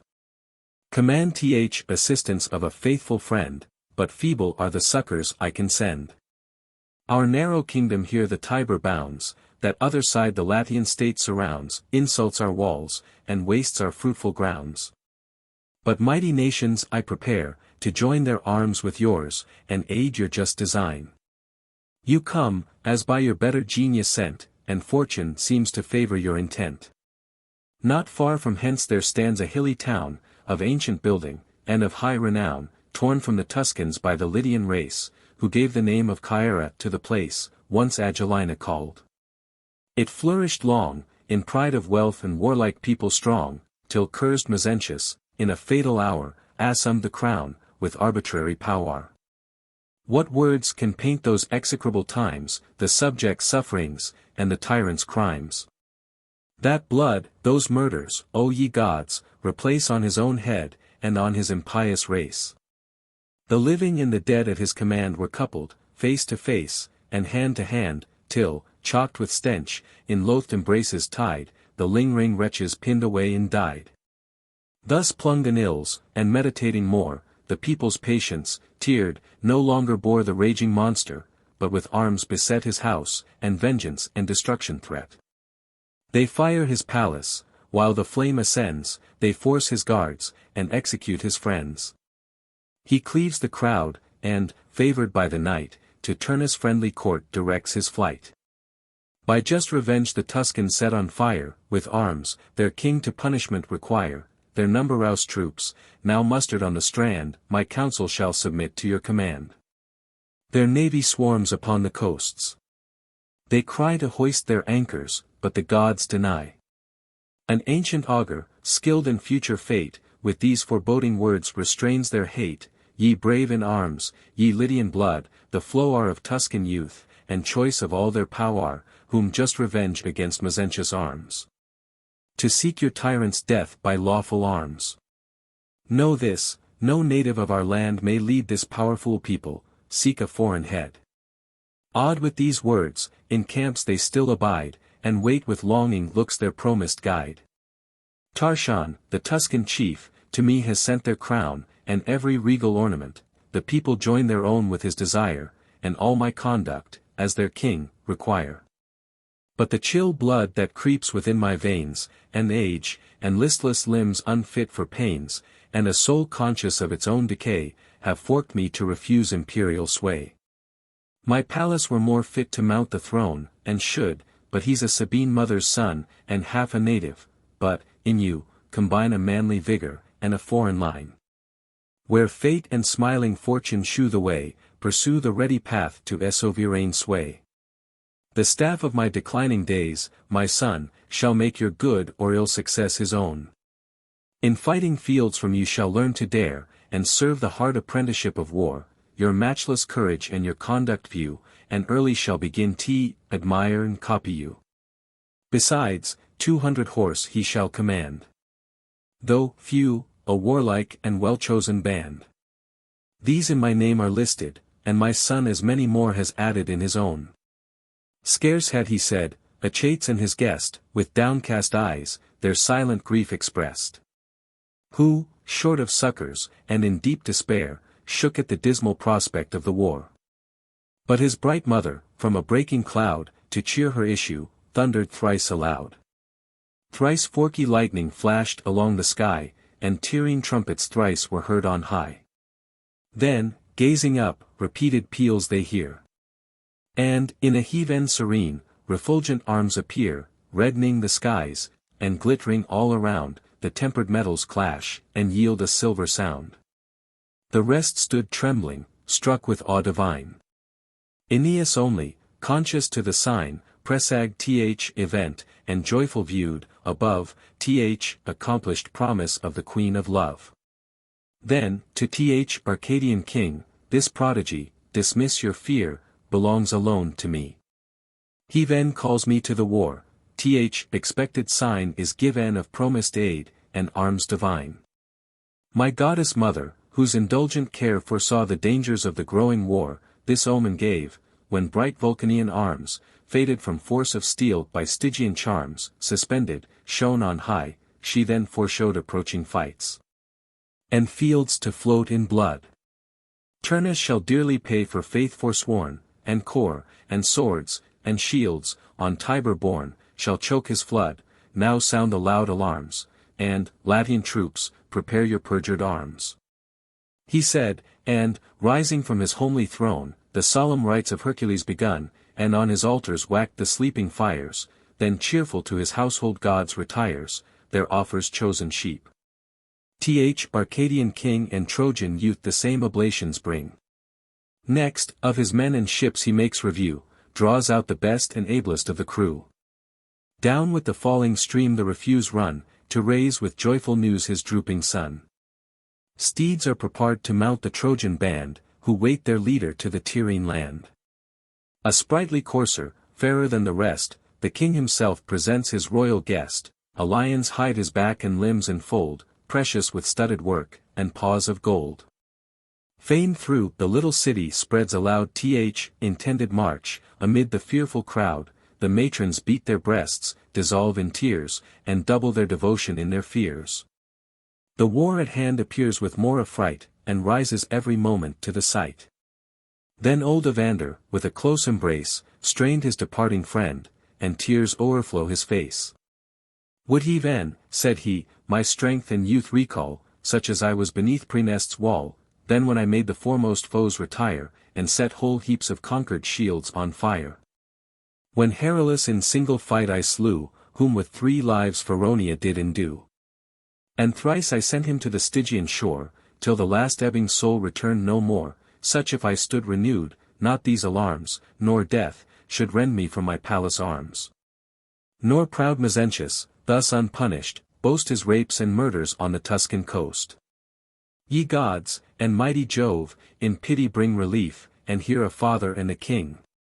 If fate and you reserve these eyes, to see my son return with peace and victory. If the loved boy shall bless his father's sight, if we shall meet again with more delight, then draw my life in length, let me sustain, in hopes of his embrace, the worst of pain.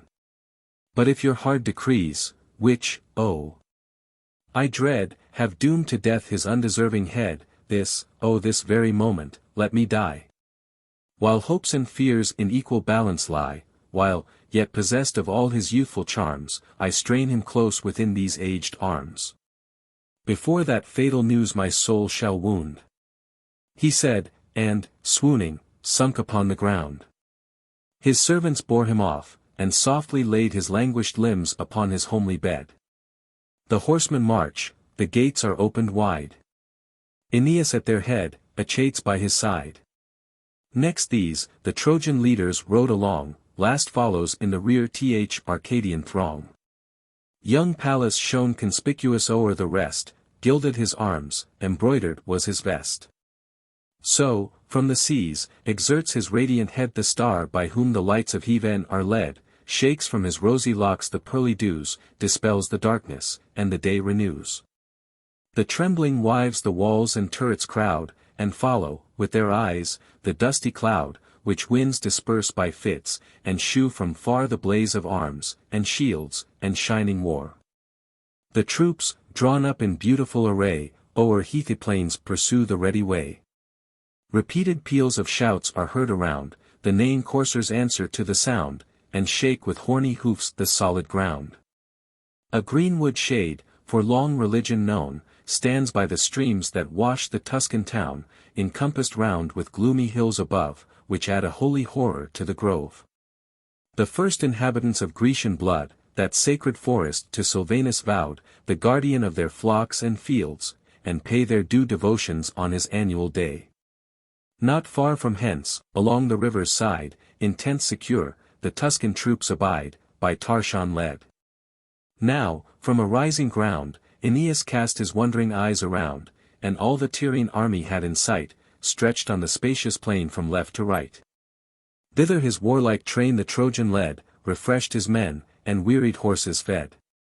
Meantime the mother goddess, crowned with charms, breaks through the clouds, and brings the fated arms. Within a winding vale she finds her son, on the cool river's banks, returred alone. She shews her heathen form without disguise, and gives herself to his desiring eyes. Behold, she said, performed in every part, my promise made, and Vulcan's laboured art. Now seek, secure, the Latian enemy, and haughty Turnus to the field defy. She said. And, having first her son embracked, the radiant arms beneath an oak she placked, proud of the gift, he rolled his greedy sight around the work, and gazed with vast delight. He lifts, he turns, he poises, and admires the crested helm, that vomits radiant fires, his hands the fatal sword and corslet hold, one keen with tempered steel, one stiff with gold, both ample, flaming both, and beamy bright. So shines a cloud, when edged with adverse light. He shakes the pointed spear, and longs to try the plated cuishes on his manly thigh. But most admires the shield's mysterious mold, and Roman triumphs rising on the gold, for these, embossed, the heathen smith had wrought, not in the rolls of future fate untaught, the wars in order. And the race divine of warriors issuing from the Julian line. The cave of Mars was dressed with mossy greens, there, by the wolf, were laid the martial twins. Intrepid on her swelling dugs they hung. The foster dam lolled out her fawning tongue, they sucked secure, while, bending back her head, she licked their tender limbs, and formed them as they fed. Not far from thence new Rome appears, with games projected for the rape of Sabine dames. The pit resounds with shrieks, a war succeeds, for breach of public faith, and unexampled deeds. Here for revenge the Sabine troops contend, the Romans there with arms the prey defend. Wearied with tedious war, at length they cease. And both the kings and kingdoms plight the peace. The friendly chiefs before Jove's altar stand, both armed, with each a charger in his hand, a fatted sow for sacrifice is led, with imprecations on the perjured head. Near this, the traitor Medius, stretched between four fiery steeds, is dragged along the green, by Tullus doom, the brambles drink his blood, and his torn limbs are left the vulture's food. There, Porsenna to Rome proud Tarquin brings, and would by force restore the banished kings. One tyrant for his fellow tyrant fights, the Roman youth assert their native rights. Before the town the Tuscan army lies, to win by famine, or by fraud surprise. Their king, half threatening, half disdaining stood, while cockles broke the bridge, and stemmed the flood. The captive maids there tempt the raging tide, scapt from their chains, with Cloelia for their guide. High on a rock heroic manliest stood, to guard the temple, and the temple's god. Then Rome was poor. And there you might behold the palace thatched with straw, now roofed with gold. The silver goose before the shining gate there flew, and, by her cackle, saved the state. She told the Gauls approach. Approaching Gauls, obscure in night, ascend, and seize the walls. The gold dissembled well their yellow hair, and golden chains on their white necks they wear. Gold are their vests.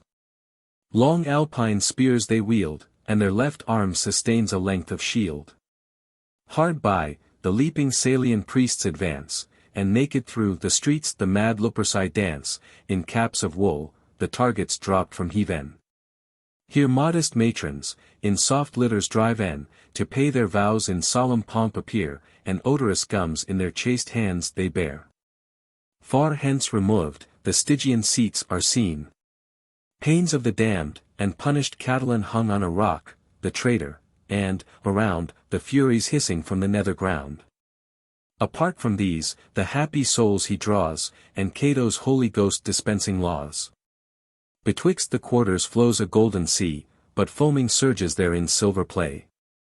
The dancing dolphins with their tails divide the glittering waves, and cut the precious tide. Amid the main, two mighty fleets engage their brazen beaks, opposed with equal rage. Actium surveys the well-disputed prize, locates what replain with foamy billows fries. Young Caesar, on the stern, in armor bright, here leads the Romans and their gods to fight, his beamy temples shoot their flames afar, and o'er his head is hung the Julian star. Agrippa seconds him, with prospero scales, and, with propitious gods, his foes assails, a naval crown, that binds his manly brows, the happy fortune of the fight foreshows. Ranged on the line opposed, Antonius brings barbarian aids, and troops of eastern kings. Arabians near, and Bactrians from afar, of tongues discordant, and a mingled war, and, rich in gaudy robes, amidst the strife, his ill fate follows him, Egyptian wife. Moving they fight. With oars and forky prows the froth is gathered, and the water glows. It seems, as if the Cyclades again were rooted up, and just led in the main, or floating mountains meet, such is the fierce encounter of the fleet. Fireballs are thrown, and pointed javelins fly, the fields of Neptune take a purple dye. The queen herself, amidst the loud alarms, with cymbals tossed her fainting soldiers warms, fool as she was. Who had not yet divined her cruel fate, nor saw the snakes behind. Her country gods, the monsters of the sky, great Neptune, Pallas, and love's queen defy, the dog Anubis barks, but barks in vain, nor longer dares oppose ethereal train. Mars in the middle of the shining shield is graved, and strides along the liquid field. The Diary souse from heaven with swift descent. And discord, dyed in blood, with garments rent, divides the priests, her steps Bellona treads, and shakes her iron rod above their heads. This scene, Apollo, from his Actian height, pours down his arrows. At whose winged flight the trembling Indians and Egyptians yield, and soft Sabaeans quit the watery field. The fatal mistress hoists her silken sails, and, shrinking from the fight, invokes the gales. Aghast she looks, and heaves her breast for breath, panting, and pale with fear of future death. The god had figured her as driven along by winds and waves, and scudding through the throng. Just opposite, sad Nilus opens wide his arms and ample bosom to the tide, and spreads his mantle o'er the winding coast, in which he wraps his queen, and hides the flying host. The victor to the gods his thanks expressed, and Rome, triumphant, with his presence blessed.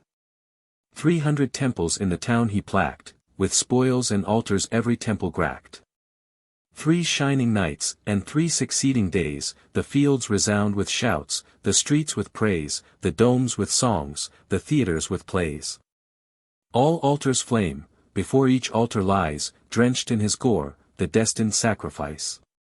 Great Caesar sits sublime upon his throne, before Apollo's porch of Parian stone, accepts the presents vowed for victory, and hangs the monumental crowns on high. Vast crowds of vanquished nations march along, various in arms, in habit, and in tongue. Here, Mulciber assigns the proper place for Carians, and ungirt Numidian race. Then ranks the Thracians in the second row, with Scythians, expert in the dart and bow. And here the tamed Euphrates humbly glides, and there the Rhine submits her swelling tides, and proud Araxes, whom no bridge could bind. The Danes' unconquered offspring march behind, and Morini, the last of humankind.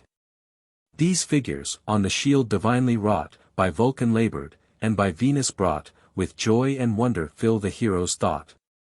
Unknown the names, he yet admires the grace, and bears aloft the fame and fortune of his race. Book 9. The Argument. Turnus takes advantage of Aeneas's absence, fires some of his ships, which are transformed into sea nymphs, and assaults his camp. The Trojans, reduced to the last extremities, send Ninus and Euryalus to recall Aeneas. Which furnishes the poet with that admirable episode of their friendship, generosity, and the conclusion of their adventure.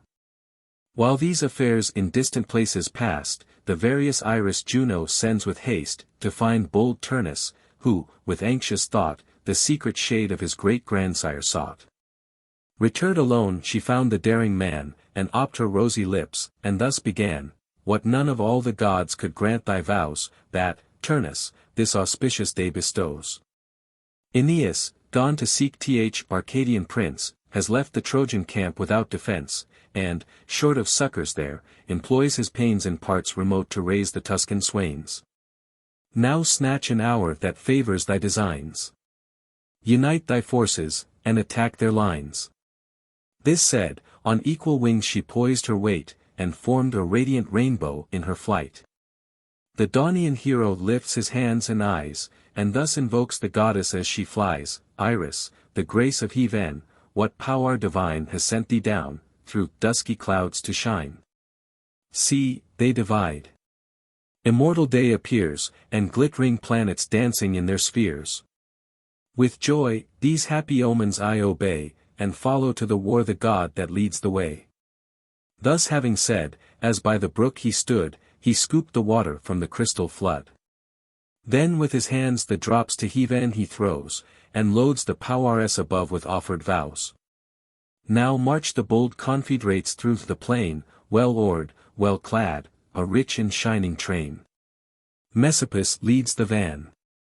And, in the rear, the sons of Tereus in bright arms appear. In the main battle, with his flaming crest, the mighty Turnus towers above the rest. Silent they move, majestically slow, like ebbing Nile, or Ganges in his flow. The Trojans view the dusty cloud from far, and the dark menace of the distant war.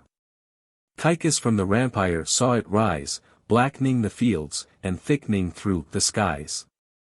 Then to his fellows thus aloud he calls, what rolling clouds, my friends, approach the walls?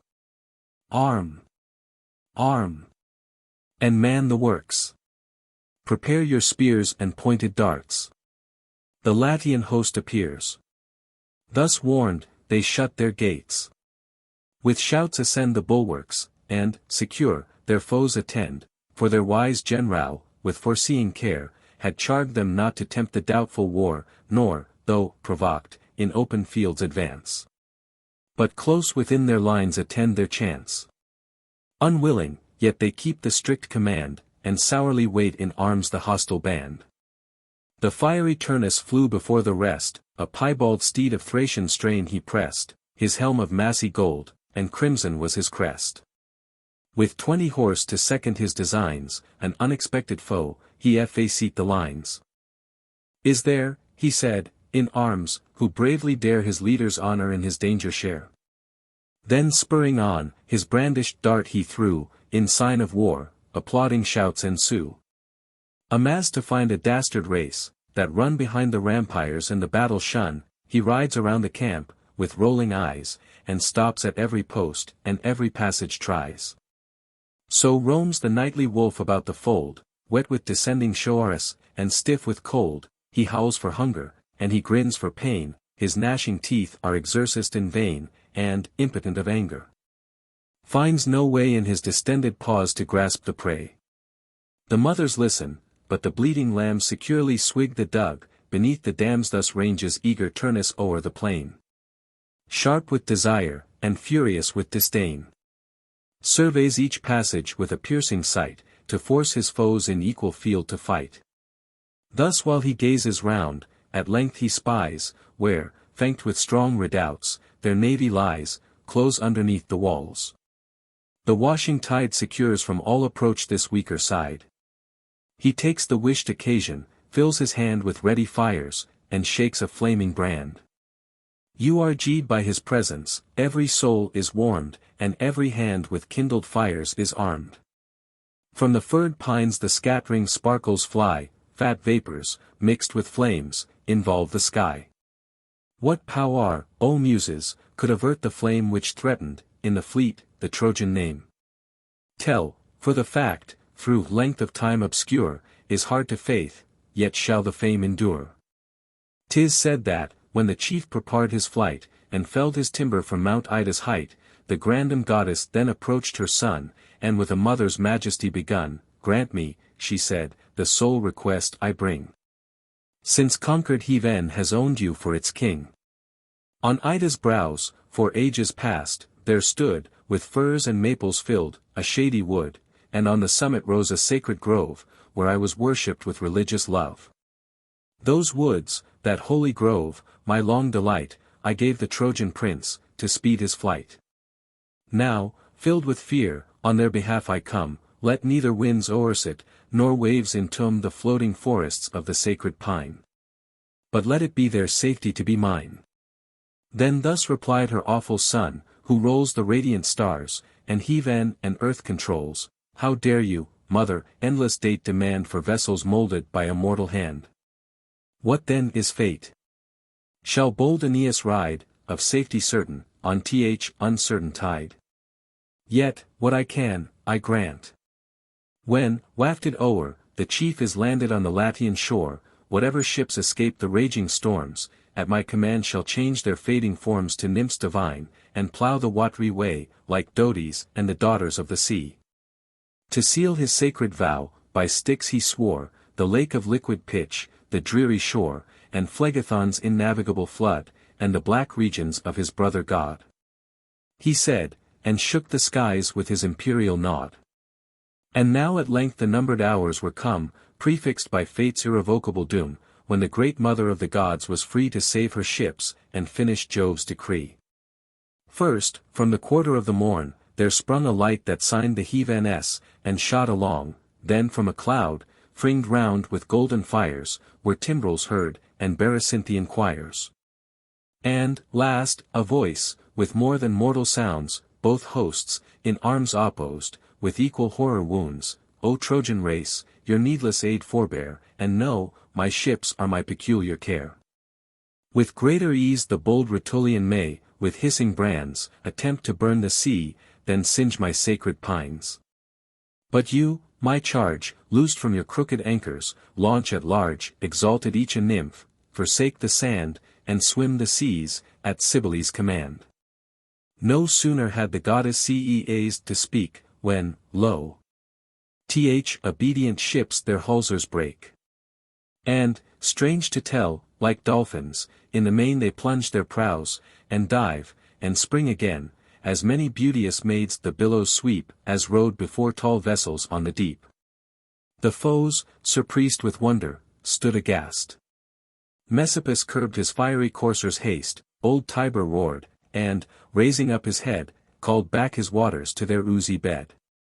Turnus alone, undaunted, bore the shock, and with these words his trembling troops bespoke, these monsters for the Trojans' fate are meant, and are by Jove for black presages sent.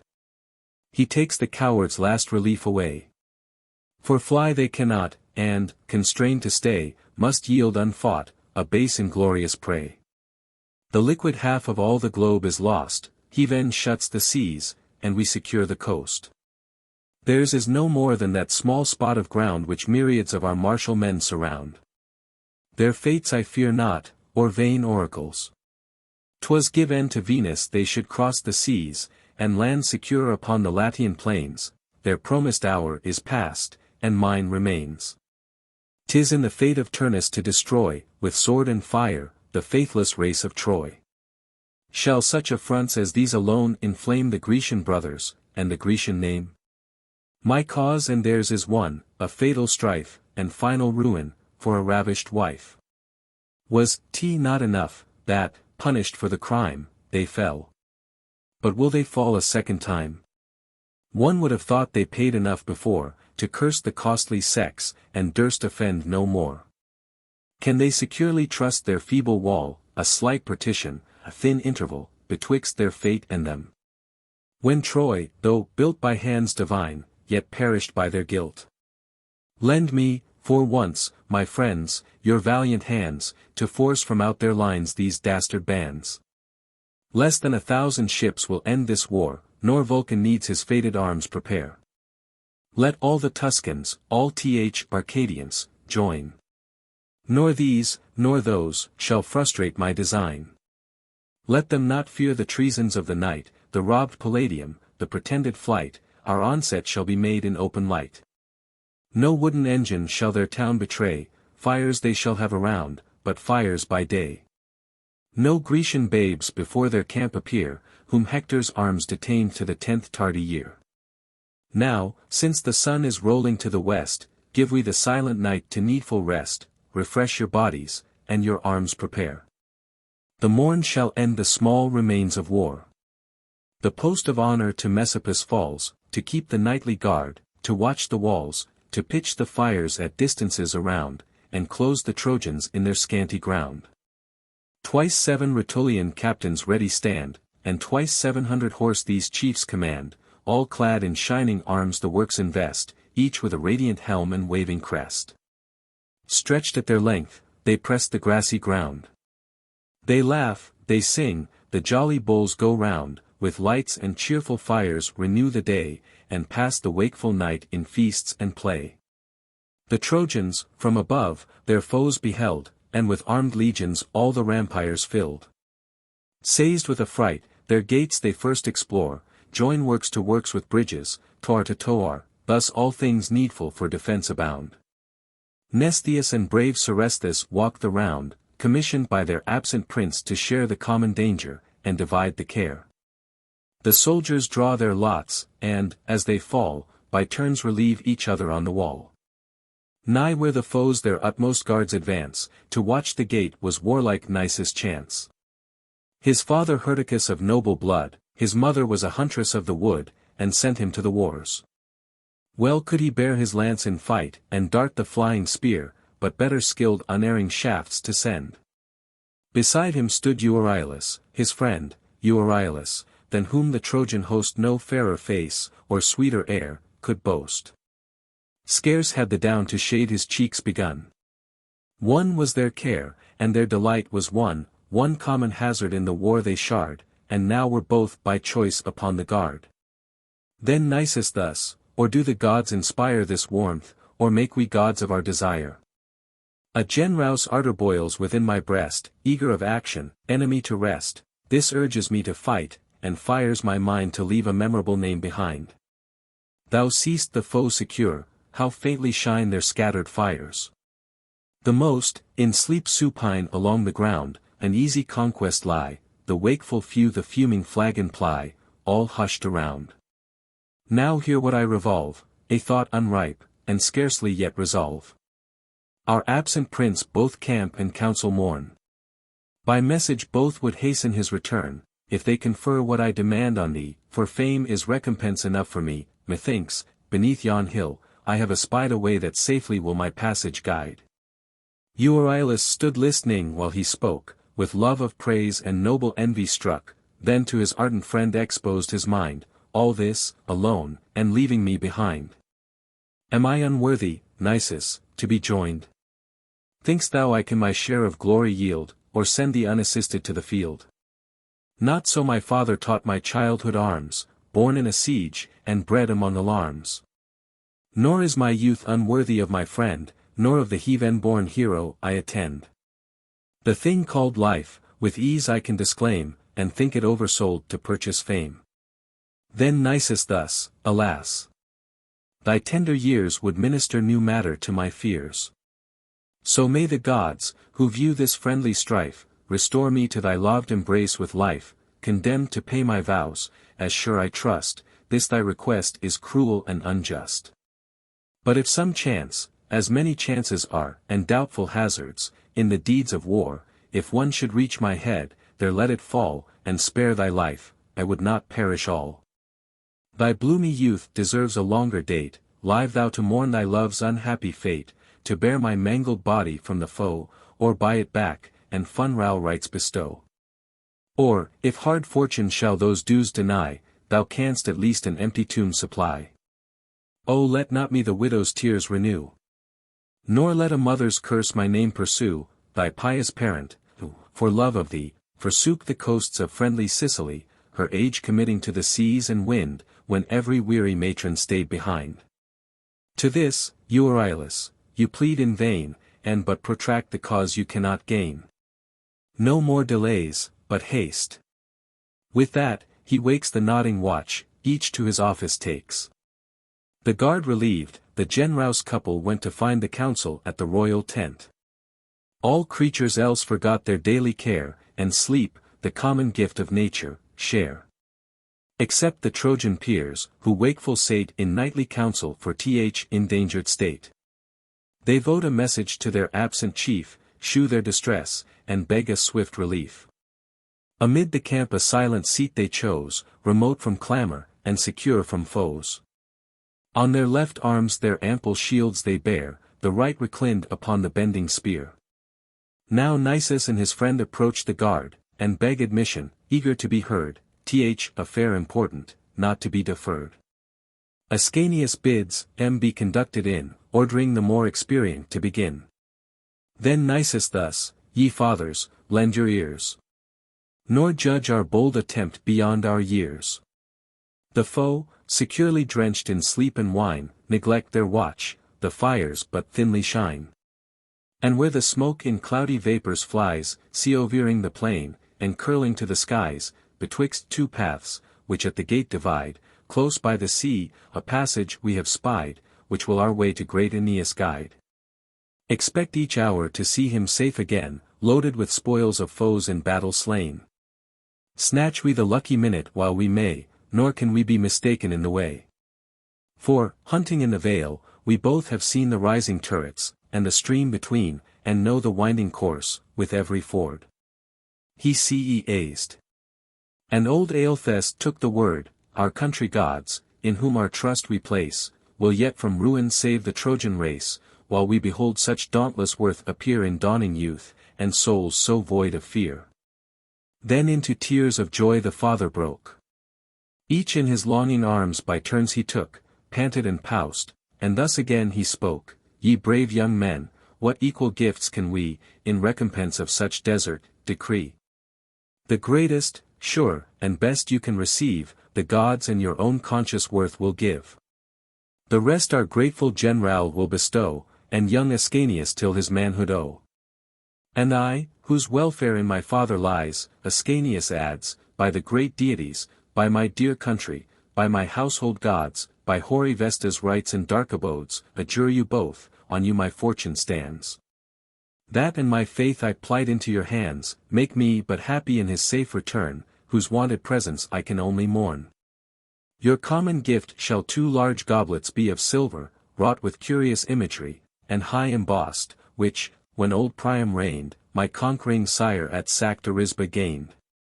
And more, 2 tripods cast in antique mold, with 2 great talents of the finest gold, beside a costly bowl, engraved with art, which Dido gave, when first she gave her heart.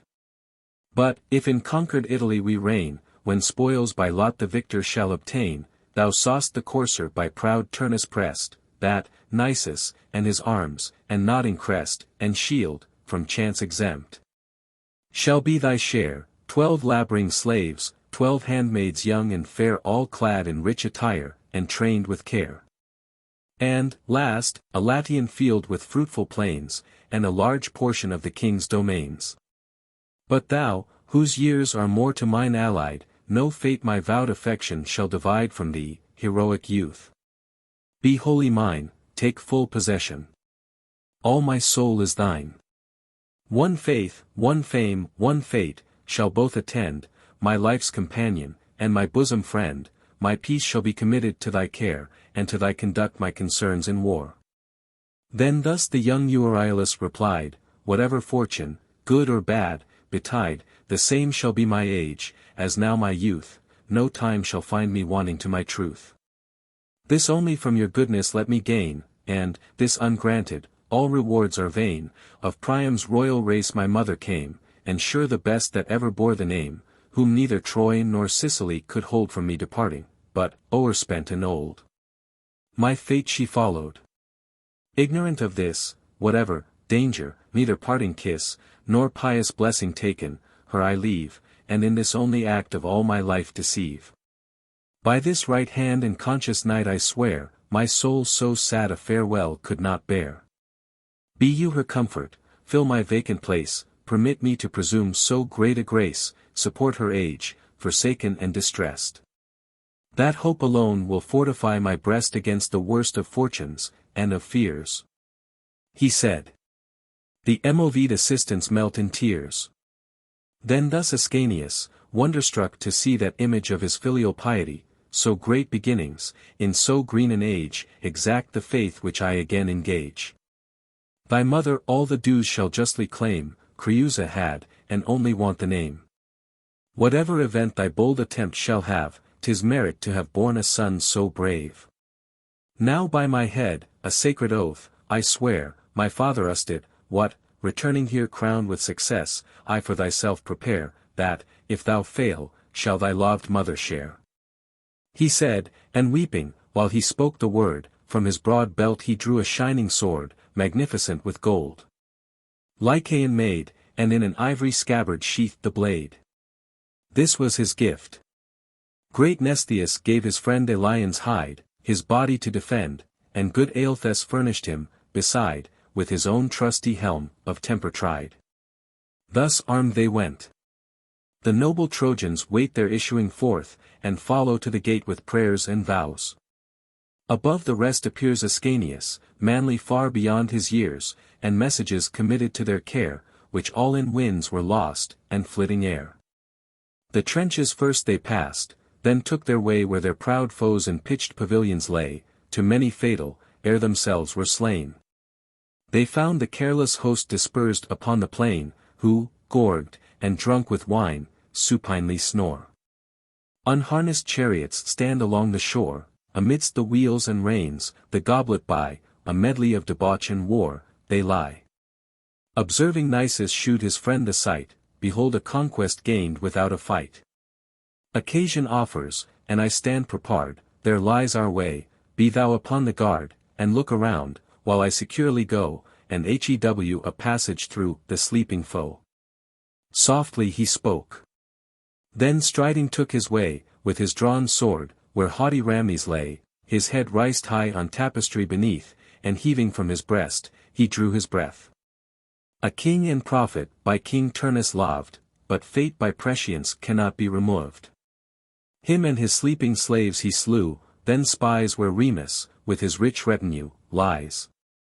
His armor-bearer first, and next he kills his charioteer, entrenched betwixt the wheels and his loved horses, last invades their lord, full on his neck he drives the fatal sword, the gasping head flies off.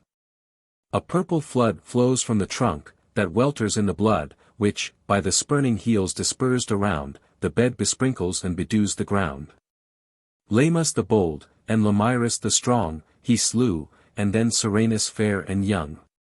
From dice and wine the youth returned to rest, and puffed the fumy god from out his breast, even then he dreamt of drink and lucky play, more lucky, had it lasted till the day.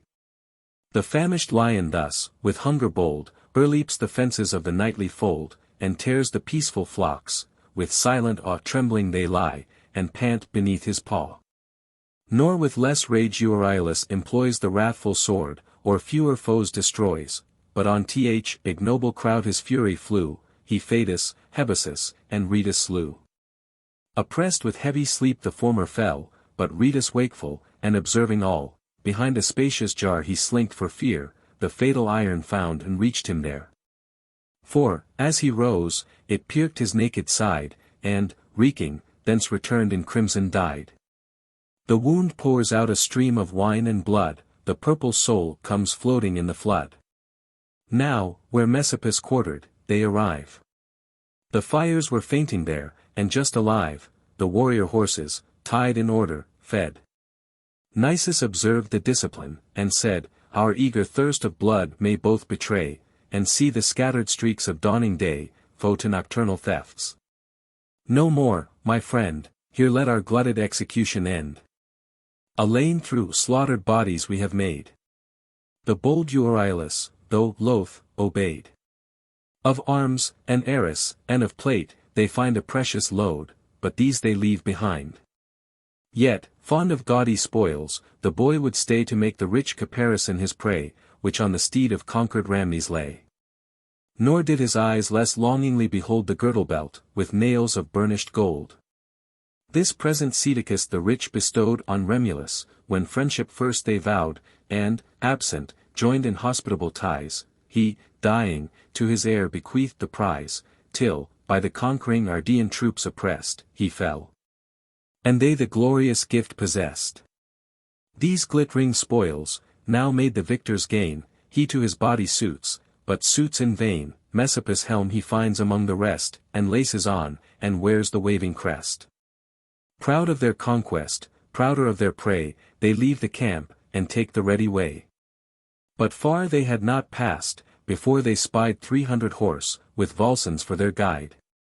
The queen a legion to King Turnus sent. But the swift horse the slower foot prevent, and now, advancing, sought the leader's tent. They saw the pair, for, through the doubtful shade, his shining helm Iulus betrayed, on which the moon with full reflection played. "'Tis not for naught," cried Volscens from the crowd, "these men go there," then rised his voice aloud, "Stand! Stand! Why thus in arms? And whither bent? From whence, to whom, and on what errand sent?" Silent they scud away, and haste their flight to neighboring woods, and trust themselves to night the speedy horse all passages belay, and spur their smoking steeds to cross their way, and watch each entrance of the winding wood. Black was the forest, thick with beech it stood, horrid with fern, and intricate with thorn, few paths of human feet, or tracks of beasts, were worn. The darkness of the shades, his heavy prey, and fear, misled the younger from his way. But Nisus hit the turns with happier haste, and, thoughtless of his friend, the forest passed, and Alban plains, from Alba's name so called, where King Latinus then his oxen stalled. Till, turning at the length, he stood his ground, and missed his friend, and cast his eyes around. "Ah wretch," he cried, "where have I left behind th unhappy youth? Where shall I hope to find? Or what way take?" Again he ventures back, and treads the mazes of his former track. He wins the wood, and, listening, hears the noise of tramping coursers, and the rider's voice. The sound approached. And suddenly he viewed the foes enclosing, and his friend pursued, forelaid and taken, while he strove in vain the shelter of the friendly shades to gain. What should he next attempt? What arms employ, what fruitless force, to free the captive boy? Or desperate should he rush and lose his life, with odds oppressed, in such unequal strife? Resolved at length, his pointed spear he shook. And, casting on the moon a mournful look, "Guardian of groves, and goddess of the night, fair queen," he said, "direct my dart aright. If e'er my pious father, for my sake, did grateful offerings on thy altars make, or I increased them with my sylvan toils, and hung thy holy roofs with savage spoils, give me to scatter these." Then from his ear he poised, and aimed, and launched the trembling spear. The deadly weapon, hissing from the grove, impetuous on the back of Sulmo drove, pierced his thin armor, drank his vital blood, and in his body left the broken wood. He staggers round, his eyeballs roll in death, and with short sobs he gasps away his breath. All stand amazed, a second javelin flies with equal strength, and quivers through the skies. This through thy temples, Tagus, forked the way, and in the brainpan warmly buried lay. Fierce Volscens foams with rage, and, gazing round, descried not him who gave the fatal wound, nor knew to fix revenge, but thou, he cries, shalt pay for both, and at the Prina flies with his drawn sword. Then, struck with deep despair, that cruel sight the lover could not bear, but from his covert rushed in open view, and sent his voice before him as he flew, "Me! Me!" he cried, "turn all your swords alone on me, the fact confessed, the fault my own." He neither could nor durst, the guiltless youth, ye moon and stars, bear witness to the truth. His only crime, if friendship can offend, is too much love to his unhappy friend. Too late he speaks, the sword, which fury guides, driven with full force, had pierced his tender sides. Down fell the beauteous youth, the yawning wound gushed out a purple stream, and stained the ground. His snowy neck reclines upon his breast, like a fair flower by the keen share oppressed, like a white poppy sinking on the plain, whose heavy head is overcharged with rain. Despair, and rage, and vengeance justly vowed, drove Nisus headlong on the hostile crowd. Volscens he seeks, on him alone he bends, borne back and bored by his surrounding friends, onward he pressed, and kept him still in sight. Then whirled aloft his sword with all his might, unerring steel descended while he spoke, pierced his wide mouth, and through his weazen broke. Dying, he slew, and, staggering on the plain, with swimming eyes he sought his lover slain.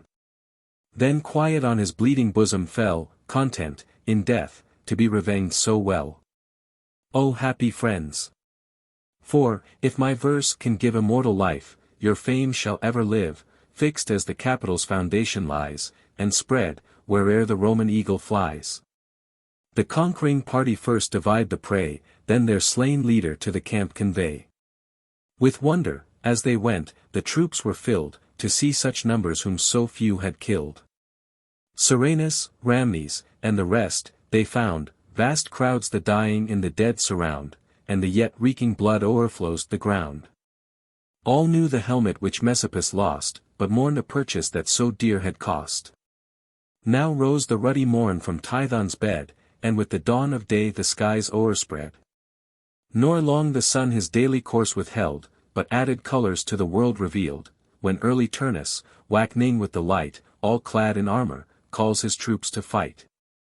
His martial men with fierce harangue he furred, and his own ardour in their souls inspurred. This done, to give new terror to his foes, the heads of Nisus and his friend he shows, riced high on pointed spears, a ghastly sight, loud peals of shouts ensue, and barbarous delight. Meantime the Trojans run, where danger calls. They line their trenches, and they man their walls. In front extended to the left they stood, safe was the right, surrounded by the flood. But, casting from their towers a frightful view, they saw the faces, which too well they knew, though, then disquised in death, and smeared all o'er with filth obscene, and dropping putrid gore. Soon hasty fame through the sad city bears the mournful message to the mother's ears. An icy cold benumbs her limbs, she shakes, her cheeks the blood, her hand the web forsakes. She runs the rampires round amidst the war, nor fears the flying darts.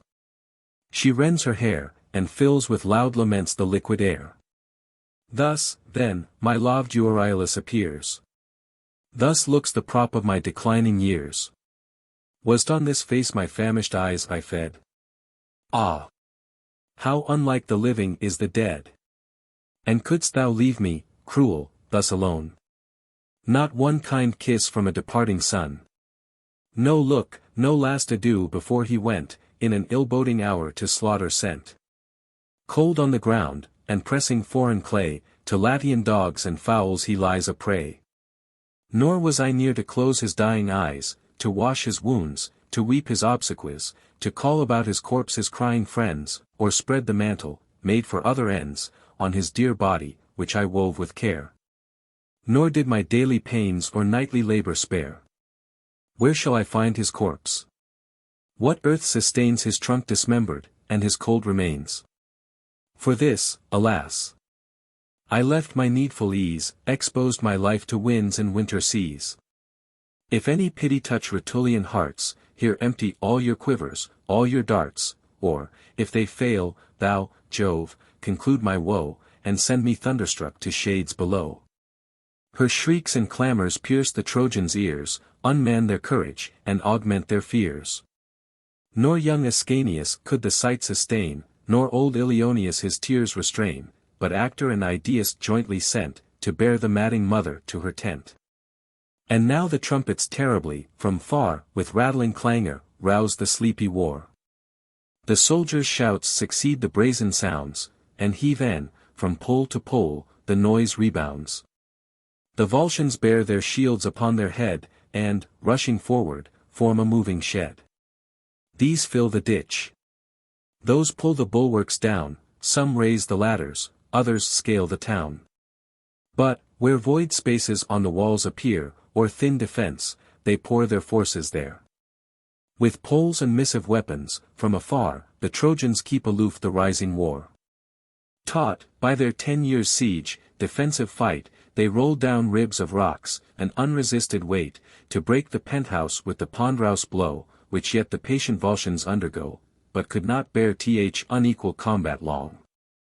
For, where the Trojans find the thickest throng, the ruin falls, their shattered shields give way, and their crushed heads become an easy prey. They shrink for fear, abetted of their rage, nor longer dare in a blind fight engage. Contented now to gall them from below with darts and slings, and with the distant bow. Elsewhere Mezentius, terrible to view, a blazing pine within the trenches threw. But brave Messapus, Neptune's warlike son, broke down the palisades, the trenches won, and loud for ladders calls, to scale the town. Calliope, begin. Ye sacred nine, inspire your poet in his high design, to sing what slaughter manly Turnus made, what souls he sent below the Stygian shade, what fame the soldiers with their captain share, and the vast circuit of the fatal war. For you in singing martial facts excel, you best remember, and alone can tell. There stood a tower, amazing to the sight, built up of beams, and of stupendous height, art, and the nature of the place, conspired to furnish all the strength that war required. To level this, the bold Italians join. The wary Trojans obviate their design, with weighty stones o'erwhelm their troops below, shoot through the loopholes, and sharp javelins throw. Turnus, the chief, tossed from his thundering hand against the wooden walls, a flaming brand, it stuck, the fiery plague, the winds were high, the planks were seasoned, and the timber dry. Contagion caught the posts. It spread along, scorched, and to distance drove the scattered throng. The Trojans fled, the fire pursued amain, still gathering fast upon the trembling train, till, crowding to the corners of the wall, down the defense and the defenders fall. The mighty flaw makes heaven itself resound, the dead and dying Trojans strew the ground. The tower, that followed on the fallen crew, whelmed o'er their heads, and buried whom it slew, some stuck upon the darts themselves had sent. All the same equal ruin underwent. Young Lycus and Helena only scape, saved, how, they know not, from the steepy leap. Helena, elder of the two, by birth, on one side royal, one a son of earth, whom to the Lydian king Lysimnia bare, and sent her boasted bastard to the war, a privilege which none but freemen share. Slight were his arms, a sword and silver shield, no marks of honor charred its empty field. Light as he fell, so light the youth arose, and rising, found himself amidst his foes, nor flight was left, nor hopes to force his way. Emboldened by despair, he stood at bay. And, like a stag, whom all the troop surrounds of eager huntsmen and invading hounds resolved on death, he dissipates his fears, and bounds aloft against the pointed spears, so dares the youth, secure of death. And throws his dying body on his thickest foes. But Lycus, swifter of his feet by far, runs, doubles, wins and turns, amidst the war, springs to the walls, and leaves his foes behind, and snatches at the beam he first can find. Looks up, and leaps aloft at all the stretch, in hopes the helping hand of some kind friend to reach. But Turnus followed hard his hunted prey, his spear had almost reached him in the way, short of his reins, and scarce a span behind. Fool! Said the chief, though fleeter than the wind, couldst thou presume to scape, when I pursue? He said, and downward by the feet he drew the trembling dastard, at the tug he falls, vast ruins come along, rent from the smoking walls. Thus on some silver swan, or timbrous hare, Jove's bird comes sousing down from upper air, her crooked talons truss the fearful prey, then out of sight she soars, and wings her way. So seizes the grim wolf the tender lamb, in vain lamented by the bleeding dam. Then rushing onward with a barbarous cry, the troops of Turnus to the combat fly. The ditch with faggots filled, the daring foe tossed firebrands to the steepy turrets throw.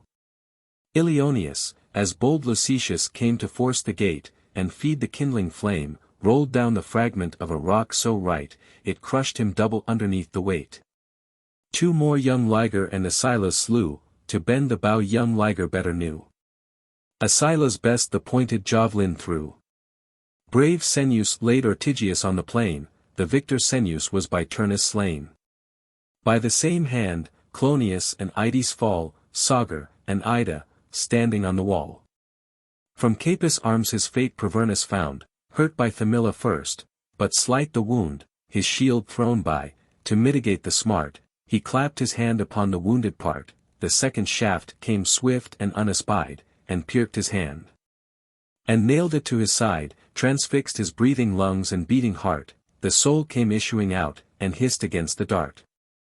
The son of Arsens shone amid the rest, in glittering armor and a purple vest, fair was his face, his eyes inspiring love, bred by his father in the Martian grove, where the fat altars of Pallicus flame, and send in arms to purchase early fame. Him when he spied from far, the Tuscan king laid by the lance, and took him to the sling, thrice whirled the thong around his head, and through the heated lead half melted as it flew, it pierced his hollow temples and his brain. The youth came tumbling down, and spurned the plain. Then young Ascanius, who, before this day, was wont in woods to shoot the savage prey, first bent in martial strife the twanging bow, and exercised against a human foe, with this bereft Numinus of his life, who Turnus' younger sister took to wife. Proud of his realm, and of his royal bride, vaunting before his troops, and lengthened with a stride, in these insulting terms the Trojans he defied. Twice conquered cowards, now your shame is shown, cooped up a second time within your town. Who dare not issue forth in open field, but hold your walls before you for a shield. Thus treat you war. Thus our alliance force. What gods, what madness, hither steered your course? You shall not find the sons of Atreus here, nor need the frauds of sly Ulysses fear. Strong from the cradle, of a sturdy brood, we bear our newborn infants to the flood. There bathed amid the stream, our boys we hold, with winter hardened, and inured to cold. They wake before the day to range the wood, kill ere they eat, nor taste unconquered food. No sports, but what belong to war, they know, to break the stubborn colt, to bend the bow. Our youth, of labor patient, earn their bread, hardly they work, with frugal diet fed. From plows and harrows sent to seek renown, they fight in fields, and storm the shaken town. No part of life from toils of war is free, no change in age, or difference in degree. We plow and till in arms. Our oxen feel, instead of goads, the spur and pointed steel, inverted lance makes furrows in the plain. Even time, that changes all, yet changes us in vain, the body, not the mind, nor can control immortal vigor, or abate the soul. Our helms defend the young, disguise the grey, we live by plunder, and delight in prey. Your vests embroidered with rich purple shine, in sloth you glory, and in dances join. Your vests have sweeping sleeves. With female pride your turbans underneath your chins are tied. Go, Phrygians, to your Dindymus again. Go, less than women, in the shapes of men. Go, mixed with eunuchs, in the mother's rites, where with unequal sound the flute invites. Sing, dance, and howl, by turns, in Ida's shade, resign the war to men, who know the martial trade. This foul reproach Ascanius could not hear with patience, or avowed revenge forbear. At the full stretch of both his hands he drew, and almost joined the horns of the tough ewe. But, first, before the throne of Jove he stood, and thus with lifted hands invoked the god, my first attempt, great Jupiter, succeed. An annual offering in thy grove shall bleed, a snow-white steer, before thy altar led, who, like his mother, bears aloft his head, buts with his threatening brows, and bellowing stands, and dares the fight, and spurns the yellow sands. Jove bowed the heave-ness, and lent a gracious ear, and thundered on the left, amidst the clear. Sounded at once the bow, and swiftly flies the feathered death, and hisses through the skies. The steel through both his temples forked the way, extended on the ground, Numinus lay. Go now, vain boaster, and true valor scorn. The Phrygians, twice subdued, yet make this third return. Ascanius said no more. The Trojans shake the heave-ness with shouting, and new vigor take. Apollo then bestrode a golden cloud, to view the feats of arms, and fighting crowd. And thus the beardless victor he bespoke aloud, advance, illustrious youth, increase in fame, and wide from east to west extend thy name, offspring of gods thyself, and Rome shall owe to thee a race of demigods below. This is the way to heave-n, the powers divine from this beginning date the Julian line. To thee, to them, and their victorious heirs, the conquered war is due, and the vast world is theirs. Troy is too narrow for thy name. He said, and plunging downward shot his radiant head, dispelled the breathing air, that broke his flight, shorn of his beams, a man to mortal sight. Old Beauty's form he took, Anchises' squire, now left, to rule Ascanius, by his sire, his wrinkled visage, and his hoary hairs, his mien, his habit, and his arms, he wears, and thus salutes the boy, too forward for his years, suffice it thee. Thy father's worthy son, the warlike prize thou hast already won. The god of archers gives thy youth a part of his own praise, nor envies equal art. Now tempt the war no more. He said, and flew obscure in air, and vanished from their view. The Trojans, by his arms, their patron know, and hear the twanging of his heave-ny bow. Then duteous force they use, and Phoebus' name, to keep from fight the youth too fond of fame. Undaunted, they themselves no danger shun. From wall to wall the shouts and clamors run. They bend their bows, they whirl their slings around, heaps of spent arrows fall, and strew the ground, and helms, and shields, and rattling arms resound. The combat thickens, like the storm that flies from westward, when the showy kids arise. Or pattering hail comes pouring on the main, when Jupiter descends in hardened rain, or bellowing clouds burst with a stormy sound, and with an armed winter strew the ground. Pandrus and Bitias, thunderbolts of war, whom Hiera to bold Alcanar bear on Ida's top, two youths of height and size like firs that on their mother mountain rise, presuming on their force, the gates unbar, and of their own accord invite the war. With fates averse, against their king's command, armed, on the right and on the left they stand, and flank the passage, shining steel they wear, and waving crests above their heads appear.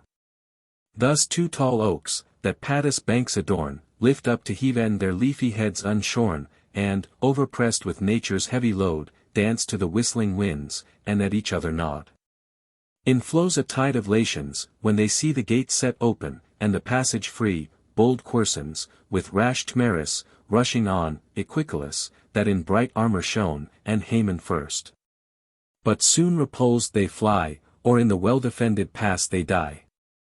These with success are furred, and those with rage, and each on equal terms at length engage. Drawn from their lines, and issuing on the plain, the Trojans hand to hand the fight maintain. Fierce Turnus in another quarter fought, when suddenly unhopped for news was brought, the foes had left the fastness of their place, prevailed in fight, and had his men in chase. He quits attack, and, to prevent their fate, runs where the giant brothers guard the gate. The first he met, Antiphates the brave, but base begotten on a Theban slave, Sarpedon's son, he slew, the deadly dart found passage through his breast, and pierced his heart.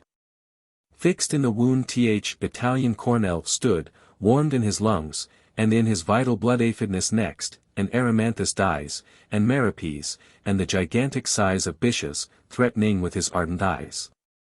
Not by the feeble dart he fell oppressed, a dart were lost within that roomy breast, but from a knotted lance, large, heavy, strong, which roared like thunder as it whirled along, not two bull hides impetuous force withhold.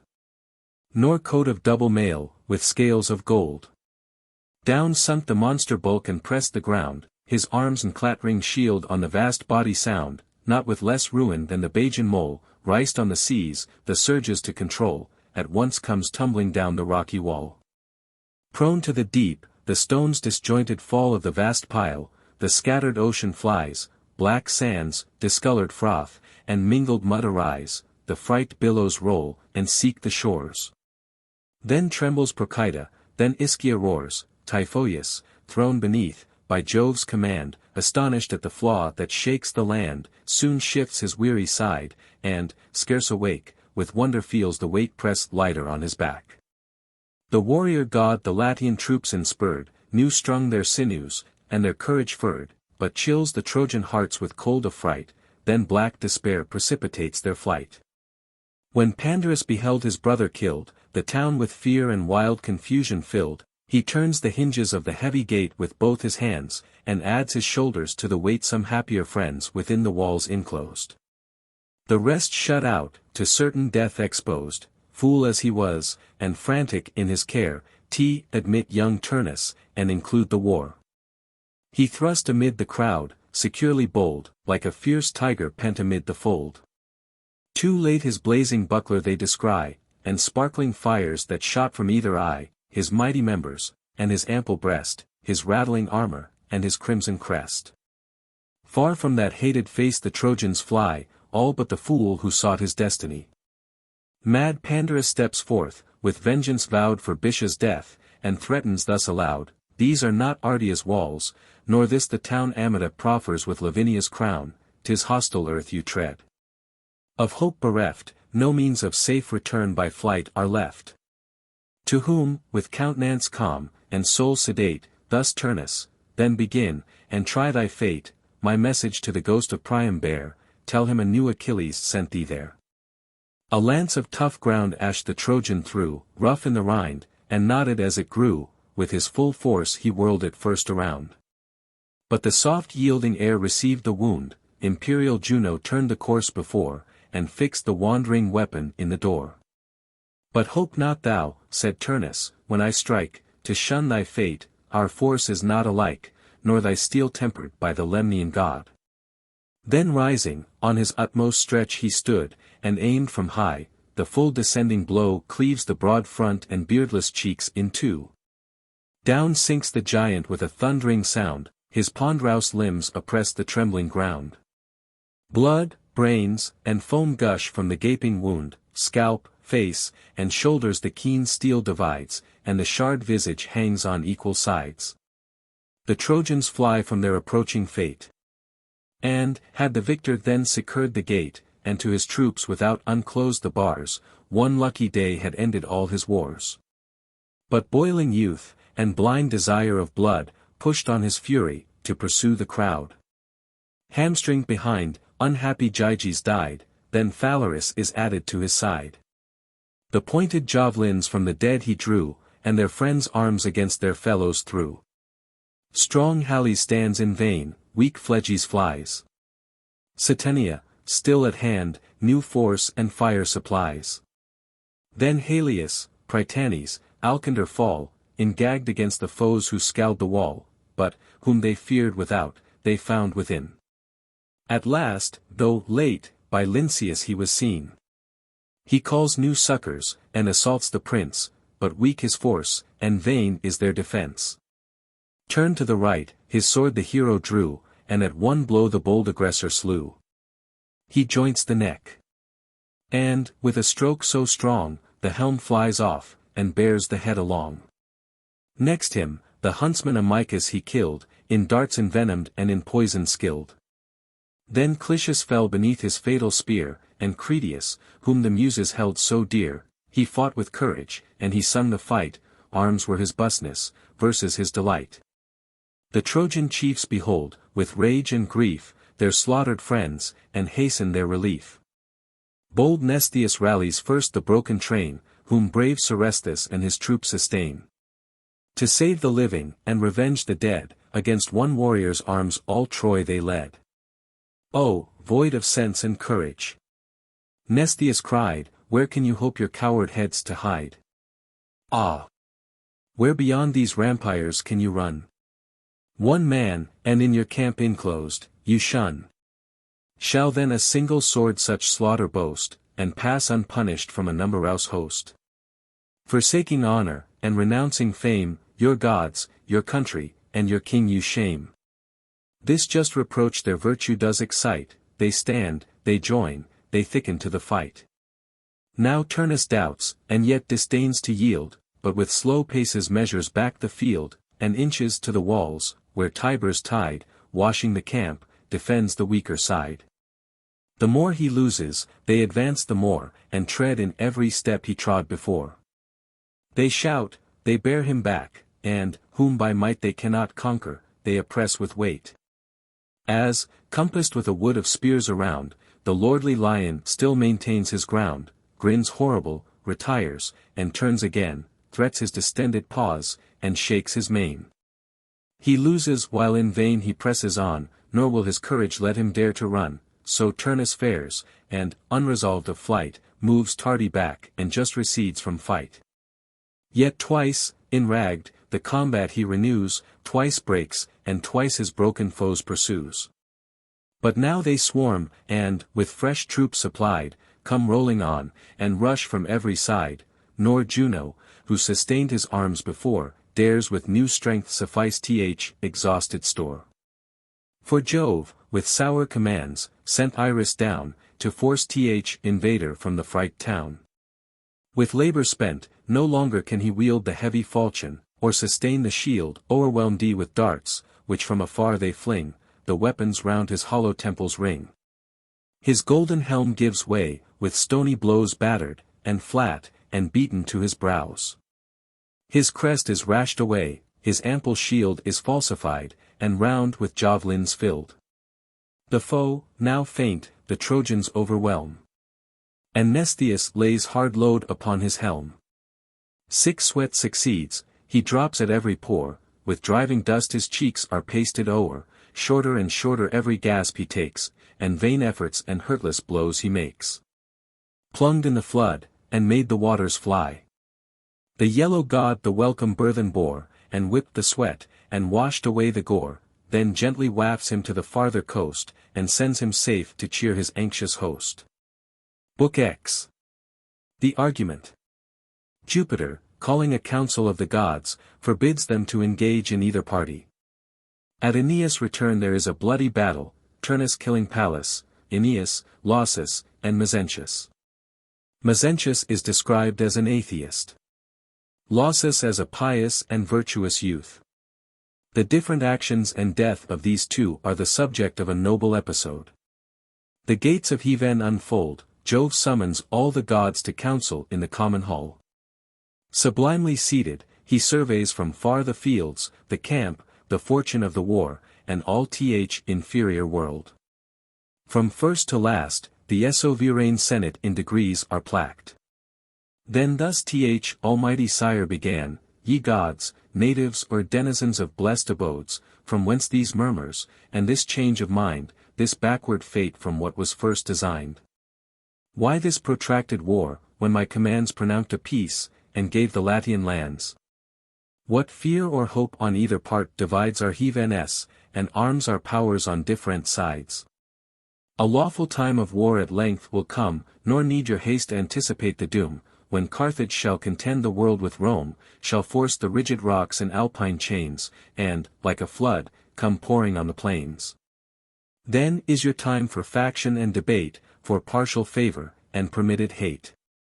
Let now your immature dissension cease, sit quiet, and compose your souls to peace. Thus Jupiter in few unfolds the charge. But lovely Venus thus replies at large, O power immense, eternal energy, for to what else protection can we fly?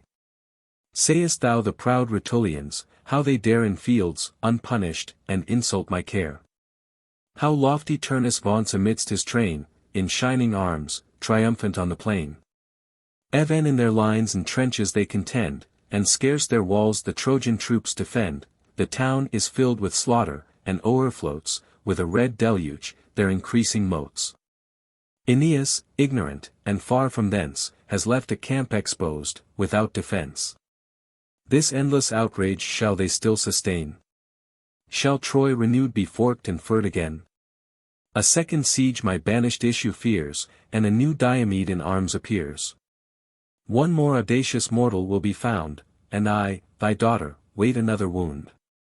Yet, if with fates averse, without thy leave, the Latian lands my progeny receive, bear they the pains of violated law, and thy protection from their aid withdraw.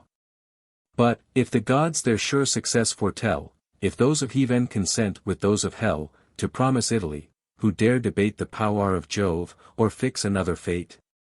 What should I tell of tempests on the main, of Iulus usurping Neptune's reign? Of Iris sent, with bacchanalian heat inspire the matrons, and destroy the fleet? Now Juno to the Stygian sky descends, solicits hell for aid, and arms the fiends.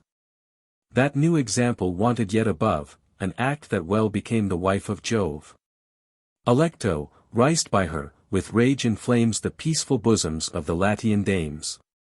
Imperial sway no more exalts my mind, such hopes I had indeed, while Heaven was kind winky face.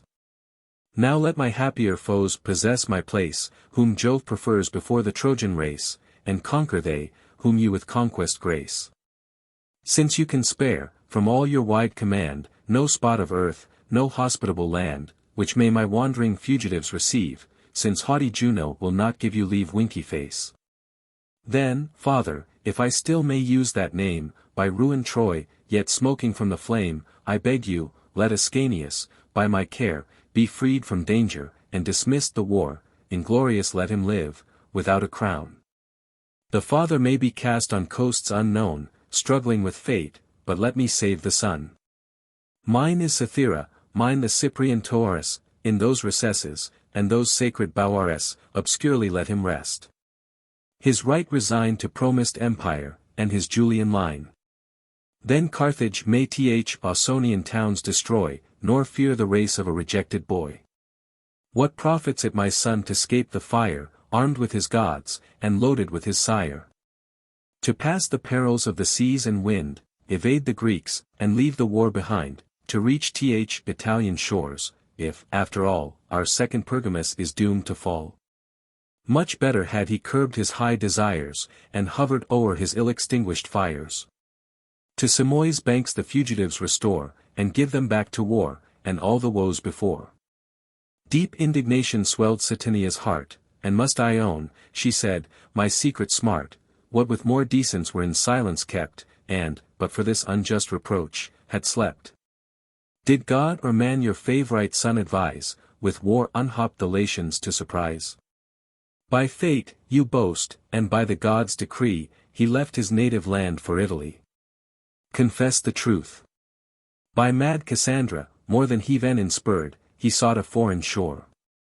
Did I persuade to trust his second Troy to the raw conduct of a beardless boy, with walls unfinished, which himself forsakes, and through the waves a wandering voyage takes?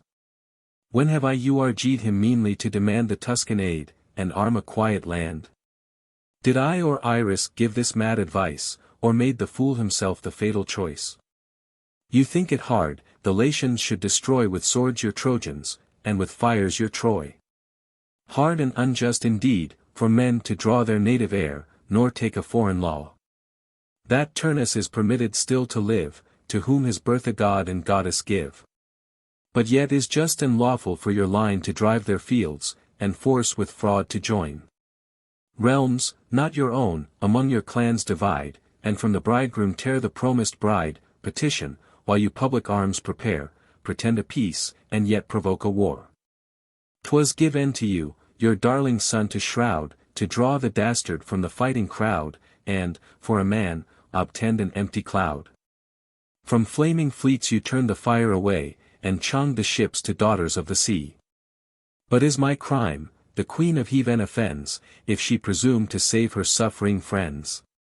Your son, not knowing what his foes decree, you say, is absent, absent let him be. Yours is Cythera, yours the Cyprian Taurus, the soft recesses, and the sacred bowers. Why do you then these needless arms prepare, and thus provoke a people prone to war? Did I with fire the Trojan town deface, or hinder from return your exiled race? Was I the cause of mischief, or the man whose lawless lust the fatal war began? Think on whose faith adulterous youth relied. Who promised, who procured, the Spartan bride? When all United States of Greece combined, to purge the world of the perfidious kind, then was your time to fear the Trojan fate, your quarrels and complaints are now too late. Thus Juno. Murmurs rise, with mixed applause, just as they favor or dislike the cause. So winds, when yet unfledged in woods they lie, in whispers first their tender voices try, then issue on the main with bellowing rage, and storms to trembling mariners presage. Then thus to both replied imperial god, who shakes Heaven's axles with his awful nod. When he begins, the silent senate stand with reverence, listening to the dread command, the clouds dispel, the winds their breath restrain.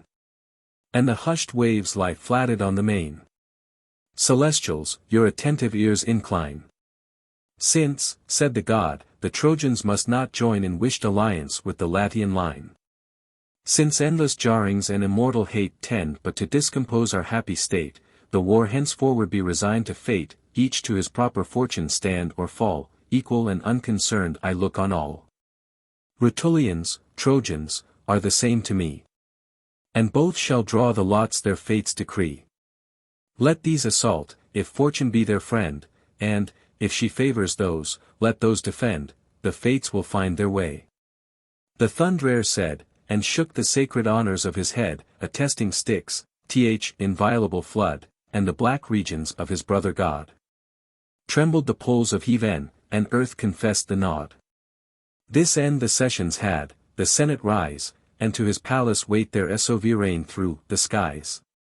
Meantime, intent upon their siege, the foes within their walls the Trojan host enclose, they wound, they kill, they watch at every gate. Renew the fires, and urge their happy fate. Aeneans wish in vain their wanted chief, hopeless of flight, more hopeless of relief. Thin on the Taurus they stand, and even those few a feeble, fainting, and dejected crew.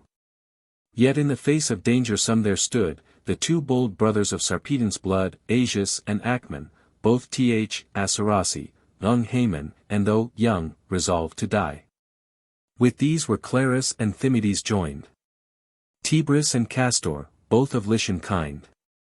From Acmon's hands a rolling stone there came, so large, it half deserved a mountain's name, strong-sinewed was the youth, and big of bone. His brother Mnestheus could not more have done, or the great father of intrepid son. Some firebrands throw, some flights of arrows send, and some with darts, and some with stones defend. Amid the press appears the beauteous boy, the care of Venus, and the hope of Troy. His lovely face unarmed, his head was bare, in ringlets o'er his shoulders hung his hair. His forehead circled with a diadem. Distinguished from the crowd, he shines a gem, enchased in gold, or polished fourree set, amidst the meaner foil of sable jet. Nor Ismarus was wanting to the war, directing pointed arrows from afar, and death with poison armed, in Lydia born, where plenteous harvests the fat fields adorn. Where proud Pactolus floats the fruitful lands, and leaves a rich manure of golden sands. There Capys, author of the Capuan name, and there was Mnestheus too, increased in fame, since Turnus from the camp he cast with shame. Thus mortal war was wagged on either side. Meantime the hero cuts the nightly tide, for, anxious, from Evander when he went, he sought the Tyrrhene camp, and Tarchon's tent, exposed the cause of coming to the chief. His name and country told, and asked relief, proposed the terms, his own small strength declared, what vengeance proud Mezentius had prepared, what Turnus, bold and violent, designed, then shewed the slippery state of humankind, and fickle fortune. Warned him to beware, and to his wholesome counsel added prayer. Tarchon, without delay, the treaty signs, and to the Trojan troops the Tuscan joins. They soon set sail, nor now the fates withstand, their forces trusted with a foreign hand. Aeneas leads, upon his stern appear two lions carved, which rising Ida bear, Ida, to wandering Trojans ever dear. Under their grateful shade Aeneas sate, revolving war's events, and various fate. His left young Pallas kept, fixed to his side, and oft of winds inquired, and of the tide, oft of the stars, and of their watery way, and what he suffered both by land and sea. Now, sacred sisters, open all your spring. The Tuscan leaders, and their army sing, which followed great Aeneas to the war, their arms, their numbers, and their names declare. 1,000 youths brave Massicus obey, born in the Tiger through the foaming sea. From Asium brought, and Cosa, by his care, for arms, light quivers, bows and shafts, they bear. Fierce Abas next, his men bright armor wore, his stern Apollo's golden statue bore. 600 Populonia sent along, all skilled in martial exercise, and strong. 300 more for battle Ilva joins, an isle renowned for steel, and unexhausted mines. Asylas on his prow the third appears, who heaven interprets, and the wandering stars, from offered entrails prodigies expounds, and peals of thunder, with presaging sounds. 1,000 spears in warlike order stand, sent by the Pisans under his command. Fair Astur follows in the watery field, proud of his manegged horse and painted shield. Gravisca, noisome from the neighbouring Fun, and his own Caira, sent 300 men, with those which Minio's fields and Pergi gave, all bred in arms, unanimous, and brave. Thou, Muse, the name of Cinyras renew, and brave Cupavo followed but by few, whose helm confessed the lineage of the man, and bore, with wings displayed, a silver swan. Love was the fault of his famed ancestry, whose forms and fortunes in his ensigns fly for sickness loved unhappy Phaeton, and sung his loss in poplar groves, alone, beneath the sister shades, to soothe his grief. He then heard his song, and hastened his relief, and chonged to snowy plumes his hoary hair, and winged his flight, to chant aloft in air. His son Cupavo brushed the briny flood, upon his stern a brawny centaur stood, who heaved a rock, and, threatening still to throw, with lifted hands alarmed the seas below. They seemed to fear the formidable sight, and rolled their billows on, to speed his flight. Ocnus was next, who led his native train of hardy warriors through the watery plain, the son of Manto by the Tuscan stream, from whence the Mantuan town derives the name, an ancient city. But of mixed descent, 3 several tribes compose the government. 4 towns are under each, but all obey the Mantuan laws, and own the Tuscan sway. Hate to Mezentius armed 500 more, whom Mincius from his sire Bennicus bore, Mincius, with wreaths of reeds his forehead covered o'er. These grave Auletes leads, 100 sweep with stretching oars at once the glassy deep. Him and his martial train the Triton bears. High on his poop the sea-green god appears, frowning he seems his crooked shell to sound, and at the blast the billows dance around. A hairy man above the waist he shows, a porpoise tail beneath his belly grows. And ends a fish, his breast the waves divides, and froth and foam augment the murmuring tides. Full 30 ships transport the chosen train for Troy's relief, and scour the briny main.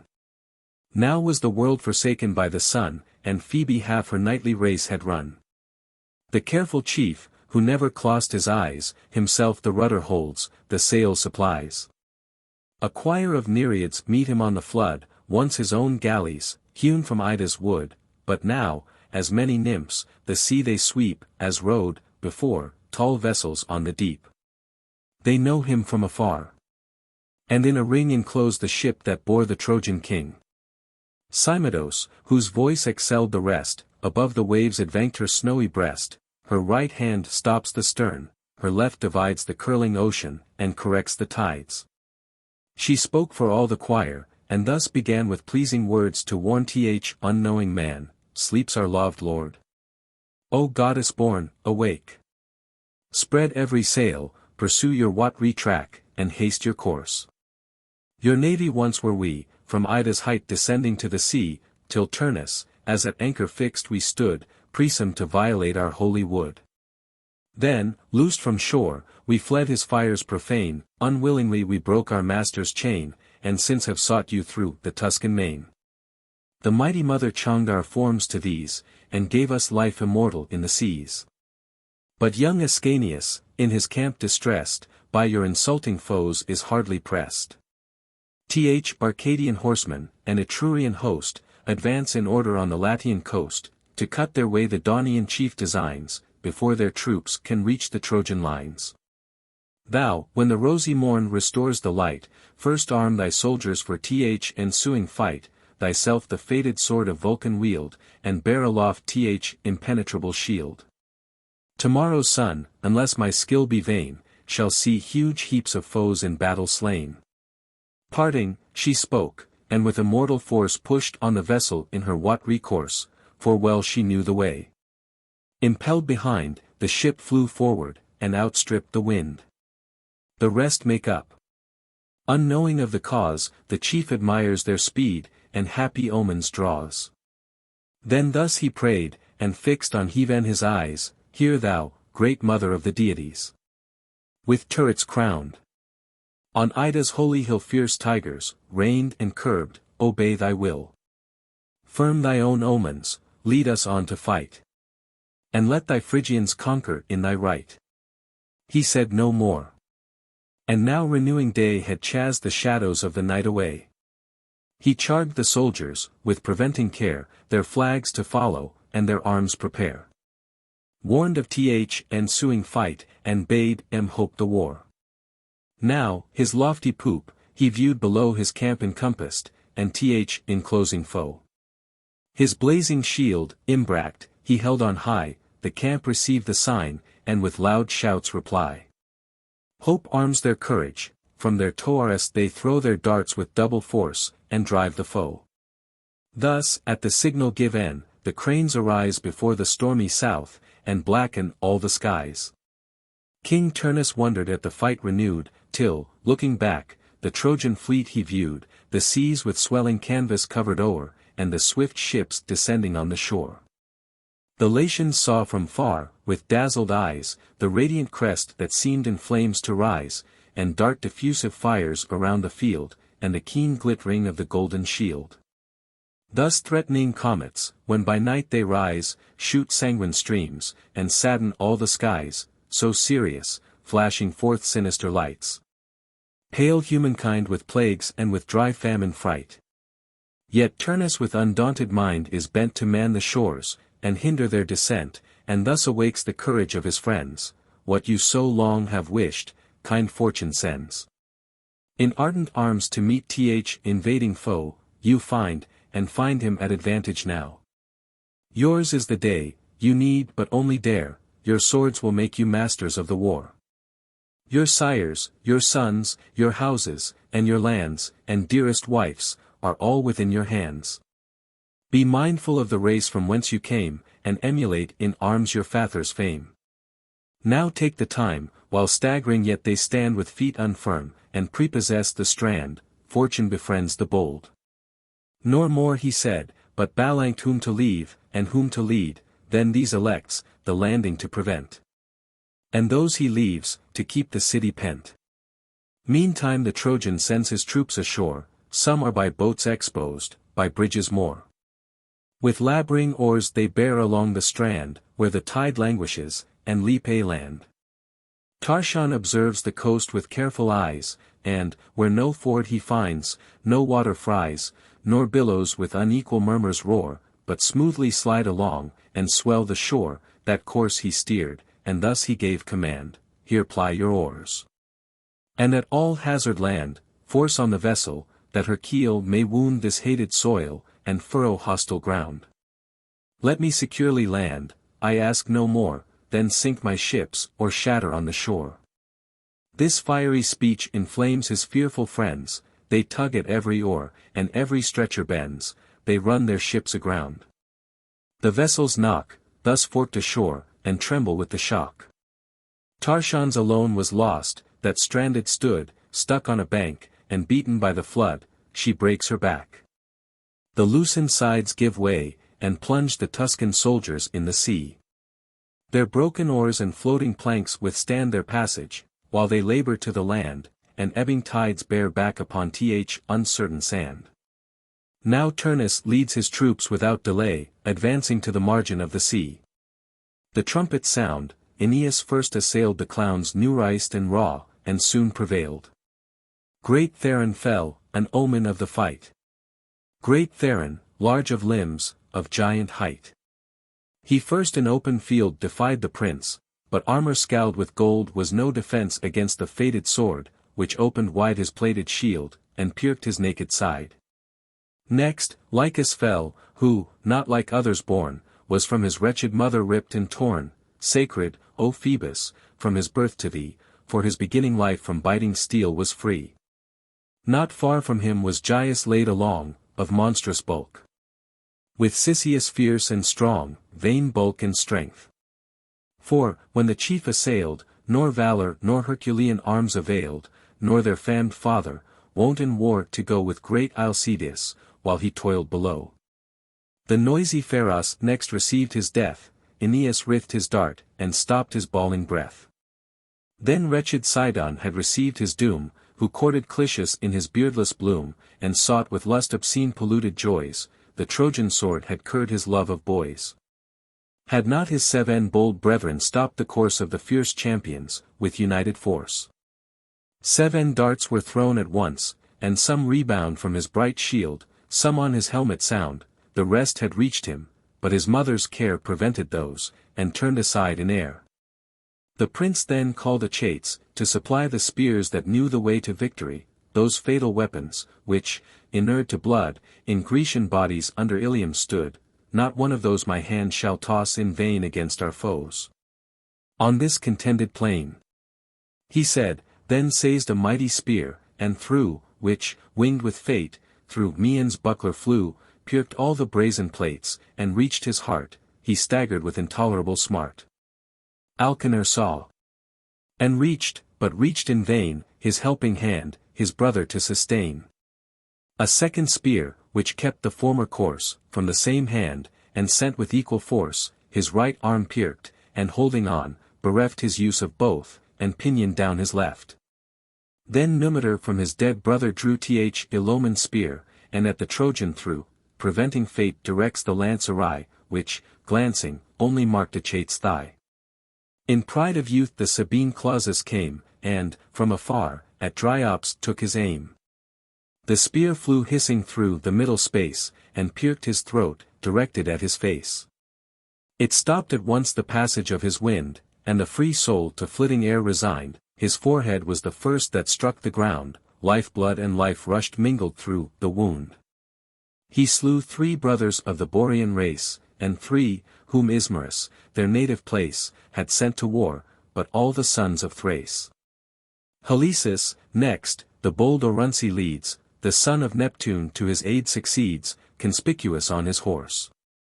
On either hand, these fight to keep, and those to win, the land. With mutual blood Ausonian soil is dyed, while on its borders each their claim decide. As wintry winds, contending in the sky, with equal force of lungs their titles try, they rage, they roar. The doubtful rack of Heaven stands without motion, and the tide undriven, each bent to conquer, neither side to yield, they long suspend the fortune of the field. Both armies thus perform what courage can, foot set to foot, and mingled man to man. But, in another part, Arcadian horse with ill success engaged the Latin force, for, where impetuous torrent, rushing down, huge craggy stones and rooted trees had thrown, they left their coursers, and, Eunice to fight on foot, were scattered in a shameful flight. Pallas, who with disdain and grief had viewed his foes pursuing, and his friends pursued, used threatenings mixed with prayers, his last resource, with these to move their minds, with those to fire their force, which way, companions? Whether would you run? By you yourselves, and mighty battles won, by my great sire, by his established name, and early promise of my future fame, by my youth, emulous of equal right to share his honors, shun ignoble flight. Trust not your feet, your hands must hew way through yon black body, and that thick array, 'tis through that forward path that we must come, there lies our way, and that our passage home. Nor powers above, nor destinies below oppress our arms, with equal strength we go, with mortal hands to meet a mortal foe. See on what foot we stand, a scanty shore, the sea behind, our enemies before, no passage left, unless we swim the main. Or, forcing these, the Trojan trenches gain. This said, he strode with eager haste along, and bore amidst the thickest of the throng. Lagus, the first he met, with fate to foe, had heaved a stone of mighty weight, to throw, stooping, the spear descended on his chine, just where the bone distinguished either loin, it stuck so fast, so deeply buried lay, that scarce the victor forked the steel away. His bond came on, but, while he moved too slow to wished revenge, the prince prevents his blow, for, warding his at once he pressed, and plunged the fatal weapon in his breast. Then lewd Anchemolus he laid in dust, who stained his stepdam's bed with impious lust. And, after him, the Dacian twins were slain, Laris and Thymbrus, on the Latian plain. So wondrous like in feature, shape, and size, as caused an error in their parents' eyes, grateful mistake. But soon the sword decides the nice distinction, and their fate divides, for Thymbrus' head was lopped. And Laris' hand, dismembered, sought its owner on the strand, the trembling fingers yet the falchion strain, and threatened still intended stroke in vain.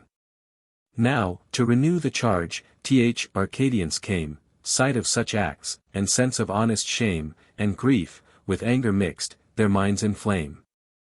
Then, with a casual blow was Rhetius slain, who chanked, as Pallas threw, to cross the plain, the flying spear was after Iulus sent. But Rhetius happened on a death unmeant, from Teuthras and from Tyres while he fled, the lance, athwart his body, laid him dead, rolled from his chariot with a mortal wound, and intercepted fate, he spurned the ground.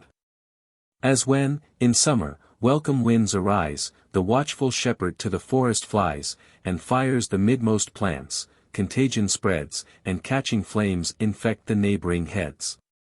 Around the forest flies the furious blast, and all the leafy nation sinks at last, and Vulcan rides in triumph o'er the waste. The pastor, pleased with his dire victory, beholds the satiate flames in sheets ascend the sky, so Pallas' troops their scattered strength unite, and, pouring on their foes, their prince delight. Halesus came, fierce with desire of blood. But first collected in his arms he stood, advancing then, he plied the spear so well, laden, Demodocus, and fears fell. Around his head he tossed his glittering brand, and from Strymonius hewed his better hand, held up to guard his throat. Then hurled a stone at Thoas' ample front, and pierced the bone, it struck beneath the space of either eye, and blood, and mingled brains, together fly. Deep skilled in future fates, Halesus' sire did with the youth to lonely groves retire, but, when the father's mortal race was run, dire destiny laid hold upon the son, and hauled him to the war, to find, beneath Evandrian spear, a memorable death.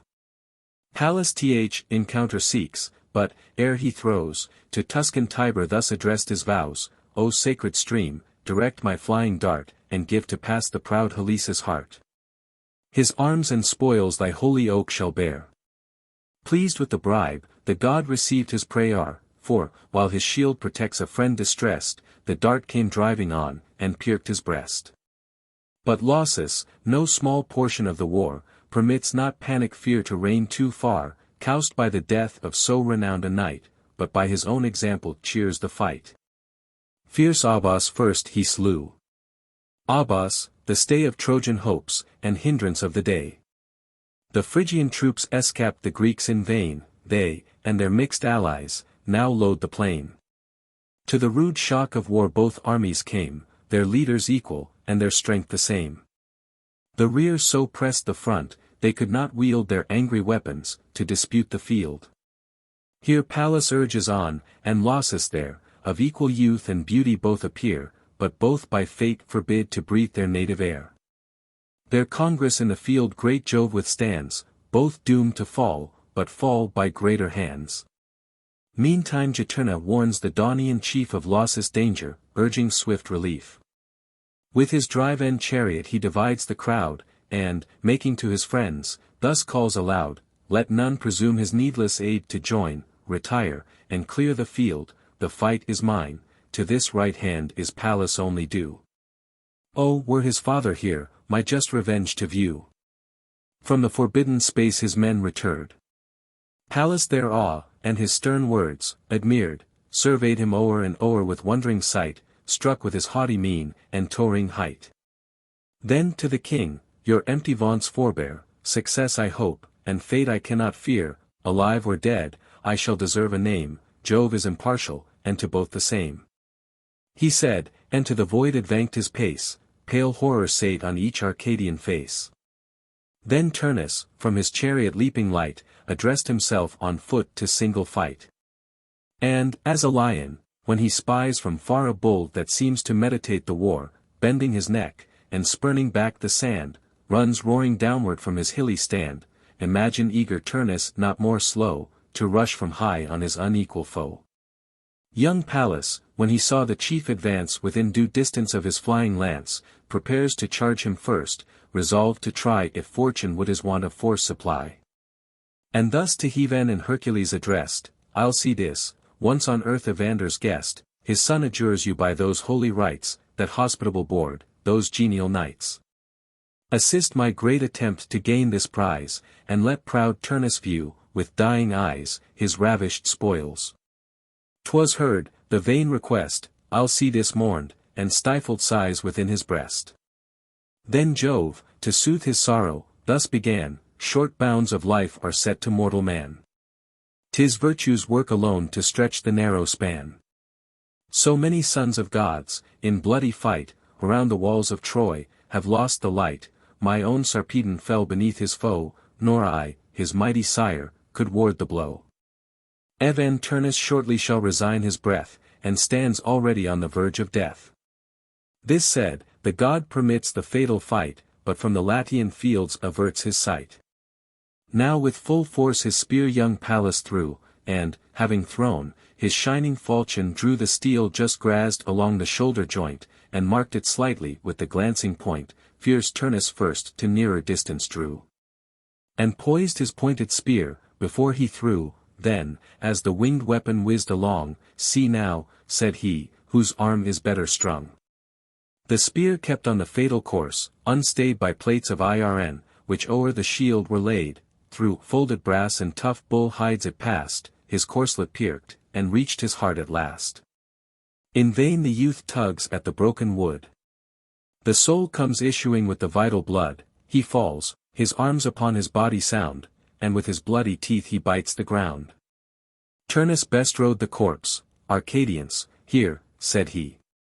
My message to your master bear, such as the sire deserved, the son I send, it costs him dear to be the Phrygian's friend. The lifeless body, tell him, I bestow, unasked, to rest his wandering ghost below. He said, and trampled down with all the force of his left foot, and spurned the wretched corse, then snatched the shining belt, with gold inlaid. The belt Eurytion's artful hands had made, where 50 fatal brides, expressed to sight, all in the compass of one mournful night, deprived their bridegrooms of returning light. In an ill hour insulting Turnus tore those golden spoils, and in a worse he wore O mortals, blind in fate, who never know to bear high fortune, or endure the low. The time shall come, when Turnus, but in vain, shall wish untouched the trophies of the slain, shall wish the fatal belt were far away, and curse the dire remembrance of the day. The sad Arcadians, from th unhappy field, bear back the breathless body on a shield. O grace and grief of war! At once restored, with praises, to thy sire, at once deplored. One day first sent thee to the fighting field, beheld whole heaps of foes in battle killed, one day beheld thee dead, and borne upon thy shield. This dismal news, not from uncertain fame, but sad spectators, to the hero came, his friends upon the brink of ruin stand, unless relieved by his victorious hand. He whirls his sword around, without delay, and hews through adverse foes an ample way, to find fierce Turnus, of his conquest proud, Evander, Pallas, all that friendship out to large deserts, are present to his eyes. His plighted hand, and hospitable ties. For sons of Sulmo, for whom Ufens bred, he took in fight, and living victims led, to please the ghost of Pallas, and expire, in sacrifice, before his funral fire. At Magus next he threw, he stooped below the flying spear, and shunned the promised blow. Then, creeping, clasped the hero's knees, and prayed, by young Iulus, by thy father's shade, O spare my life, and send me back to see my longing sire, and tender progeny.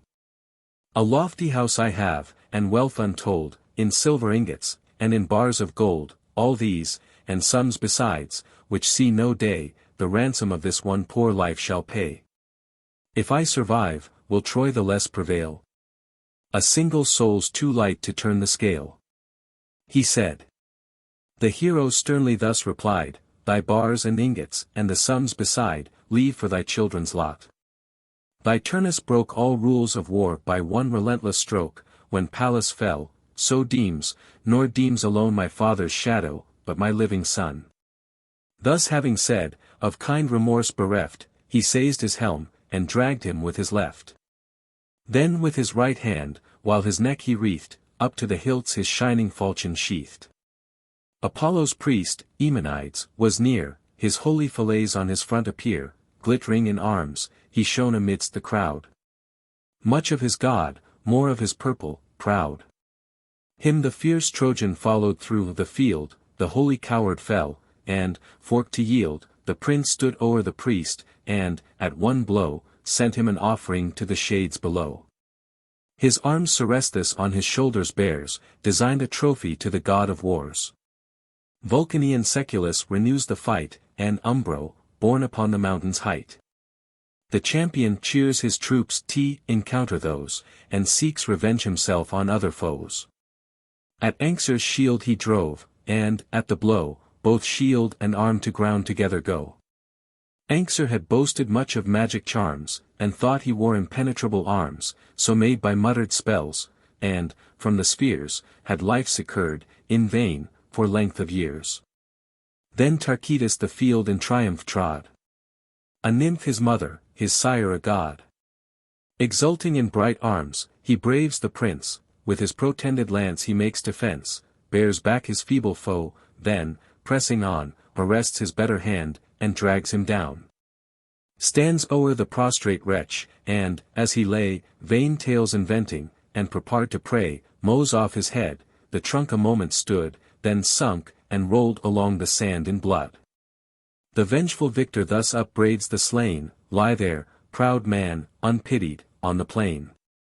Lie there, inglorious, and without a tomb, far from thy mother and thy native home, exposed to savage beasts, and birds of prey, or thrown for food to monsters of the sea. On Lycus and Antaeus next he ran, two chiefs of Turnus, and who led his van. They fled for fear, with these, he chased along Camers the yellow-locked, and Numa strong, both great in arms, and both were fair and young. Camers was son to Volscens lately slain, in wealth surpassing all the Latian train, and in Amycla fixed his silent easy reign. And, as Aegeon, when with Hevan he strove, stood opposite in arms to mighty Jove. Mov'd all his 100 hands, provoked the war, defied the forky lightning from afar, at 50 mouths his flaming breath expires, and flash for flash returns, and fires for fires. In his right hand as many swords he wields, and takes the thunder on as many shields, with strength like his, the Trojan hero stood, and soon the fields with falling core were strowed, when once his falchion found the taste of blood. With fury scarce to be conceived, he flew against Nyphaeus, whom 4 coursers drew. They, when they see the fiery chief advance, and pushing at their chests his pointed lance, wheeled with so swift a motion, mad with fear, they threw their master headlong from the chair. They stare, they start, nor stop their course, before they bear the bounding chariot to the shore.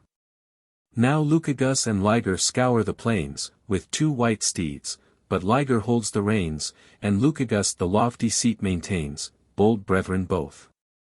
The former waved in air his flaming sword, Aeneas couched his spear, Iulus to threats, and more Iulus to fear.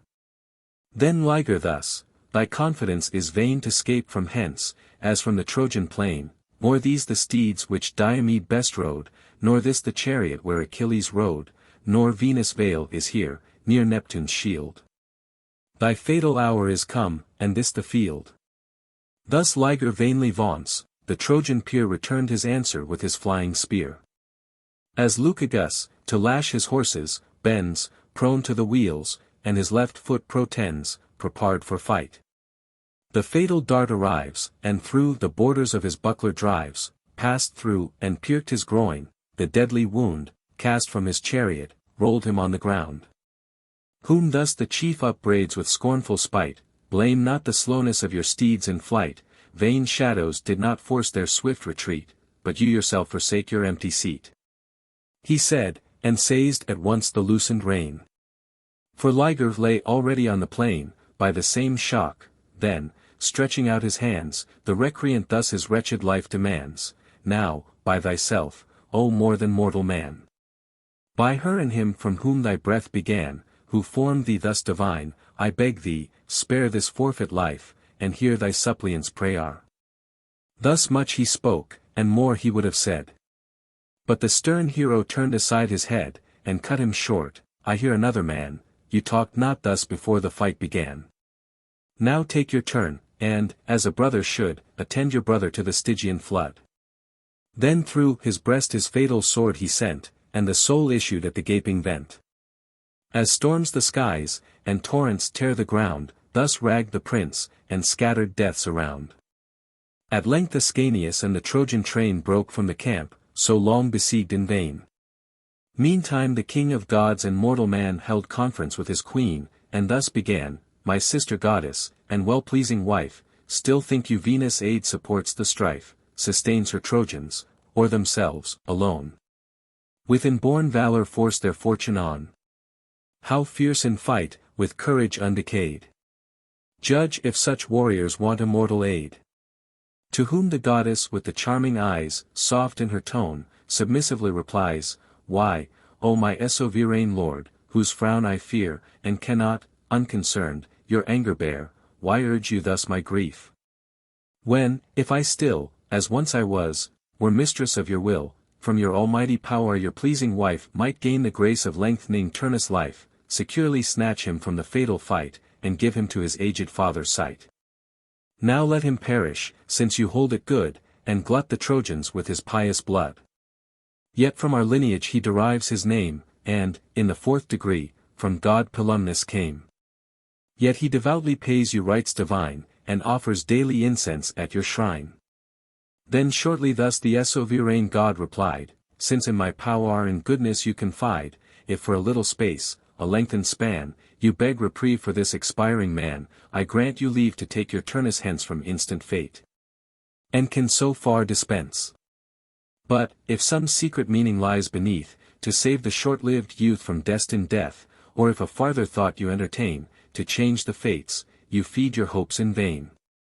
To whom the goddess thus, with weeping eyes, and what if that request, your tongue denies, your heart should grant, and not a short reprieve, but length of certain life, to Turnus give. Now speedy death attends the guiltless youth, if my presaging soul divines with truth, which, oh, I wish, might err through causeless fears, and you, for you have power, prolong his years. Thus having said, involved in clouds, she flies, and drives a storm before her through the skies. Swift she descends, alighting on the plain, where the fierce foes a dubious fight maintain. Of air condensed a spectre soon she made. And, what Aeneas was, such seemed the shade. Adorned with Dardan arms, the phantom bore his head aloft, a plumy crest he wore, this hand appeared a shining sword to wield, and that sustained an imitated shield. With manly mien he stalked along the ground, nor wanted voice belied, nor vaunting sound. Thus haunting ghosts appear to waking sight, or dreadful visions in our dreams by night. The spectre seems the Daunian chief to dare, and flourishes his empty sword in air. At this, advancing, Turnus hurled his spear, the phantom wheeled, and seemed to fly for fear. Deluded Turnus thought the Trojan fled, and with vain hopes his haughty fancy fed. Whether, O coward? Thus he calls aloud, nor found he spoke to wind, and chased a cloud, why thus forsake your bride? Receive from me the fated land you sought so long by sea. He said, and, brandishing at once his blade, with eager pace pursued the flying shade. By chance a ship was fastened to the shore, which from old Clusium King Ascanius bore, the plank was ready laid for safe ascent, for shelter there the trembling shadow bent, and skipped and skulked, and under hatches went. Exulting Turnus, with regardless haste, ascends the plank, and to the galley passed. Scarce had he reached the prow, Satinia's hand the hawsers cuts, and shoots the ship from land. With wind in poop, the vessel plows the sea, and measures back with speed her former way. Meantime Aeneas seeks his absent foe, and sends his slaughtered troops to shades below. The guileful phantom now forsook the shroud, and flew sublime, and vanished in a cloud. Too late young Turnus the delusion found, far on the sea, still making from the ground. Then, thankless for a life redeemed by shame, with sense of honor stung, and forfeit fame, fearful besides of what in fight had passed, his hands and haggard eyes to heaven he cast, O Jove!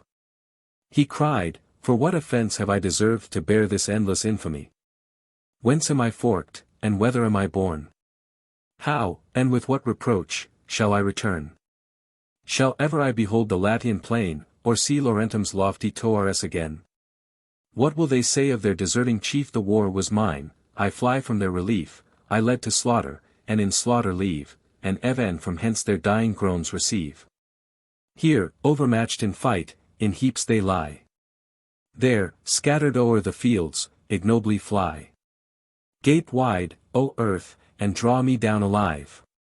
Or, O ye pitying winds, a wretch relieve. On sands or shelves the splitting vessel drive.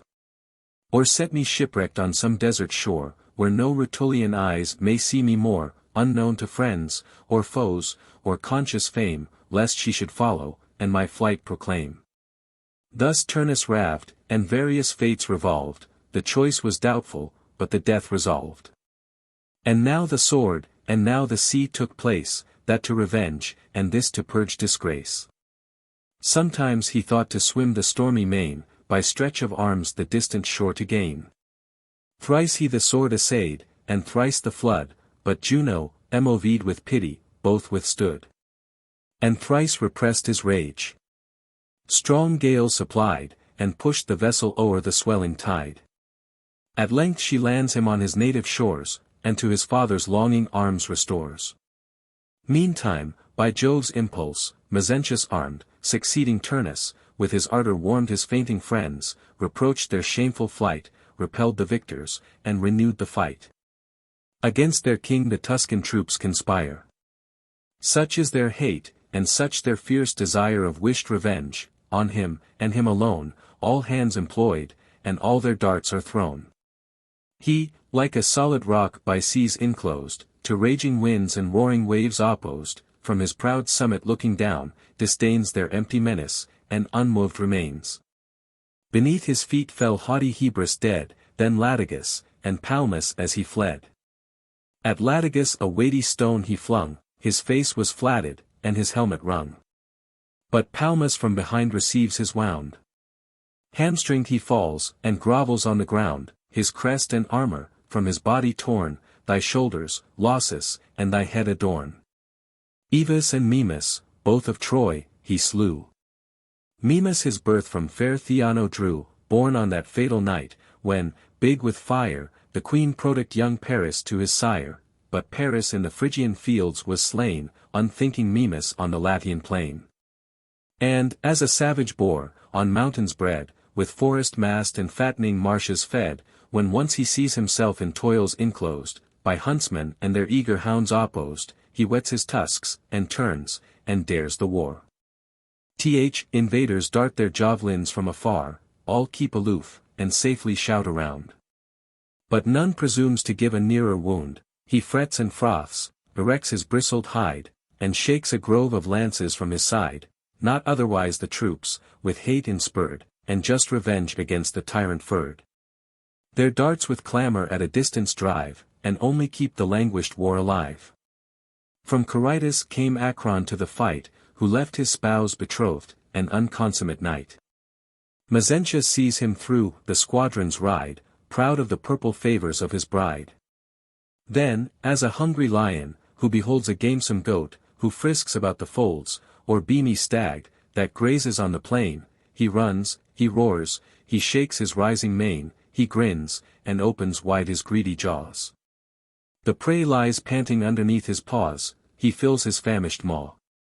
His mouth runs o'er with unchewed morsels, while he churns the gore, so proud Mezentius rushes on his foes, and first unhappy Acron overthrows, stretched at his length, he spurns the swarthy ground.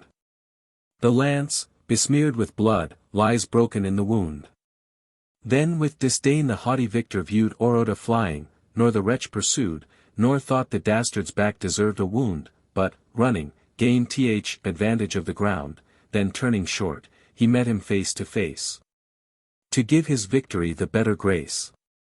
Oroda falls, in equal fight oppressed, Mezentius fixed his foot upon his breast, and rested lance, and thus aloud he cries, Lo!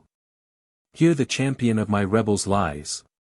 The fields around with Iopian ring. And peals of shouts applaud the conquering king. At this the vanquished, with his dying breath, thus faintly spoke, and prophesied in death, "Nor thou, proud man, unpunished shalt remain, like death attends thee on this fatal plain." Then, sourly smiling, thus the king replied, "For what belongs to me, let Jove provide, but die thou first, whatever chance ensue." He said, and from the wound the weapon drew. A hovering mist came swimming o'er his sight, and sealed his eyes in everlasting night. By Caedicus, Alcathous was slain, Sacrator laid Hydasps on the plain, Orsas the strong to greater strength must yield, he, with Parthenius, were by Rapo killed. Then brave Messapus Aricetes slew, who from Lycaon's blood his lineage drew.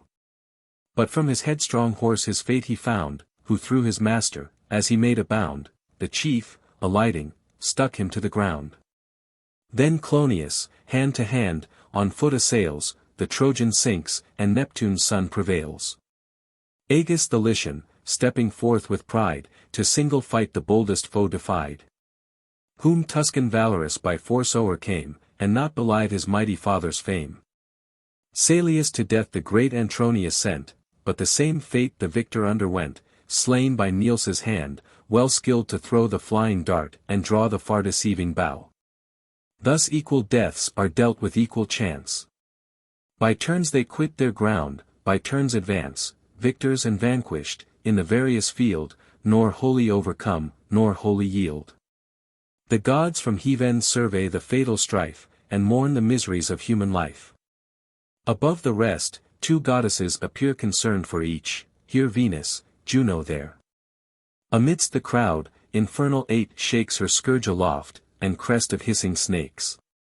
Once more the proud Mezentius, with disdain, brandished his spear, and rushed into the plain, where towering in the midmost rank he stood, like tall Orion stalking o'er the flood. When with his brawny breast he cuts the waves, his shoulders scarce the topmost billow laves, or like a mountain ash, whose roots are spread, deep fixed in earth, in clouds he hides his head. The Trojan prince beheld him from afar, and dauntless undertook the doubtful war. Collected in his strength, and like a rock, poised on his base, Mezentius stood the shock. He stood, and, measuring first with careful eyes the space his spear could reach, aloud he cries, "My strong right hand, and sword, assist my stroke. Those only gods Mezentius will invoke. His armor, from the Trojan pirate torn, by my triumphant losses shall be worn." He said, and with his utmost force he threw the massy spear, which, hissing as it flew, reached the celestial shield, that stopped the course. But, glancing thence, the yet unbroken force took a new bent obliquely, and betwixt the side and bowels famed Anthors fixed. Anthors had from Argos travelled far, Alcides friend, and brother of the war. Till, tiered with toils, fair Italy he chose, and in Evander's palace sought repose. Now, falling by another's wound, his eyes he cast to heaven, on Argos thinks, and dies. The pious Trojan then his javelin sent, the shield gave way. Through treble plates it went of solid brass, of linen trebly rolled, and 3 bull hides which round the buckler fold. All these it passed, resistless in the course, transpierced his thigh, and spent its dying force. The gaping wound gushed out a crimson flood. The Trojan, glad with sight of hostile blood, his falchion drew, to closer fight addressed, and with new force his fainting foe oppressed. His father's peril Lausus viewed with grief. He sighed, he wept, he ran to his relief. "And here, heroic youth, 'tis here I must to thy immortal memory be just, and sing an act so noble and so new, posterity will scarce believe 'tis true." Pained with his wound, and useless for the fight, the father sought to save himself by flight, encumbered, slow he dragged the spear along, which pierced his thigh, and in his buckler hung. The pious youth, resolved on death, below the lifted sword springs forth to face the foe, protects his parent, and prevents the blow. Shouts of applause ran ringing through the field, to see the son the vanquished father shield. All, furred with generous indignation, strive, and with a storm of darts to distance drive the Trojan chief, who, held at bay from far, on his Vulcanian orb sustained the war. As, when thick hail comes rattling in the wind, the ploughman, passenger, and labouring hind for shelter to the neighbouring covert fly, or housed, or safe in hollow caverns lie. But, that o'erblown, when heaven above smiles, return to travel, and renew their toils, Aeneas thus, o'erwhelmed on every side, the storm of darts, undaunted, did abide. And thus to Lausus loud with friendly threatening cried, Why wilt thou rush to certain death, and rage in rash attempts, beyond thy tender age, betrayed by pious love? Nor, thus forborne, the youth desists, but with insulting scorn provokes the lingering prince, whose patience, teared, gave place, and all his breast with fury furred. For now the fates prepared their sharpened shears. And lifted high the flaming sword appears, which, full descending with a frightful sway, through shield and corslet forked impetuous way, and buried deep in his fair bosom lay. The purple streams through the thin armor strove, and drenched embroidered coat his mother wove, and life at length forsook his heaving heart, loath from so sweet a mansion to depart. But when, with blood and paleness all o'erspread, the pious prince beheld young Lausus dead, he grieved, he wept. The sight and image brought of his own filial love, a sadly pleasing thought, then stretched his hand to hold him up, and said, Poor hapless youth! What praises can be paid to love so great, to such transcendent store of early worth, and sure presage of more? Accept whatever Aeneas can afford, untouched thy arms, untaken be thy sword. And all that please thee living, still remain inviolate, and sacred to the slain. Thy body on thy parents I bestow, to rest thy soul, at least, if shadows know, or have a sense of human things below. There to thy fellow ghosts with glory tell, 'twas by the great Aeneas' hand I fell. With this, his distant friends he beckons near, provokes their duty, and prevents their fear, himself assists to lift him from the ground, with clotted locks, and blood that welled from out the wound. Meantime, his father, now no father, stood, and washed his wounds by Tiber's yellow flood, oppressed with anguish, panting, and o'erspent, his fainting limbs against an oak he leant. A bough his brazen helmet did sustain. His heavier arms lay scattered on the plain, a chosen train of youth around him stand, his drooping head was rested on his hand, his grisly beard his pensive bosom sought, and all on Lausus ran his restless thought. Careful, concerned his danger to prevent, he much inquired, and many a message sent to warn him from the field, alas! In vain. Behold, his mournful followers bear him slain. O'er his broad shield still gushed the yawning wound, and drew a bloody trail along the ground. Far off he heard their cries, far off divined the dire event, with a foreboding mind. With dust he sprinkled first his hoary head. Then both his lifted hands to heaven he spread, last, the dear corpse embracing, thus he said, What joys, alas! Could this frail being give, that I have been so covetous to live? To see my son, and such a son, resign his life, a ransom for preserving mine. And am I then preserved, and art thou lost? How much too dear has that redemption cost? 'Tis now my bitter banishment I feel, this is a wound too deep for time to heal. My guilt thy growing virtues did defame, my blackness blotted thy unblemished name. Chased from a throne, abandoned, and exiled for foul misdeeds, were punishments too mild, I owed my people these, and, from their hate, with less resentment could have borne my fate. And yet I live, and yet sustain the sight of hated men, and of more hated light, but will not long. With that he rised from ground his fainting limbs, that staggered with his wound. Yet, with a mind resolved, and unappalled with pains or perils, for his courser called well-mouthed, well-managged, whom himself did dress with daily care, and mounted with success, his aid in arms, his ornament in peace. Soothing his courage with a gentle stroke, the steed seemed sensible, while thus he spoke, O Rebus, we have lived too long for me, if life and long were terms that could agree. This day thou either shalt bring back the head and bloody trophies of the Trojan dead, this day thou either shalt revenge my woe, for murdered Lausus, on his cruel foe. Or, if inexorable fate deny our conquest, with thy conquered master die, for, after such a lord, I rest secure, thou wilt no foreign reins, or Trojan load endure. He said, and straight Officius courser kneels, to take his wonted weight.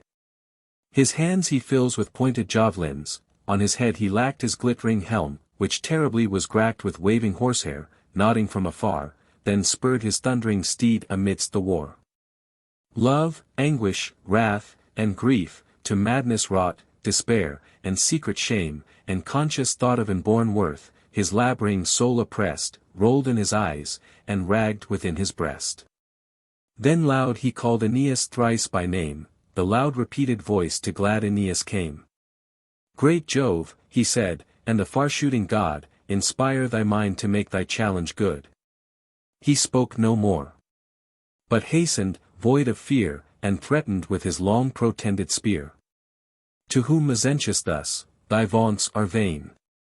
My Lausus lies extended on the plain, he's lost.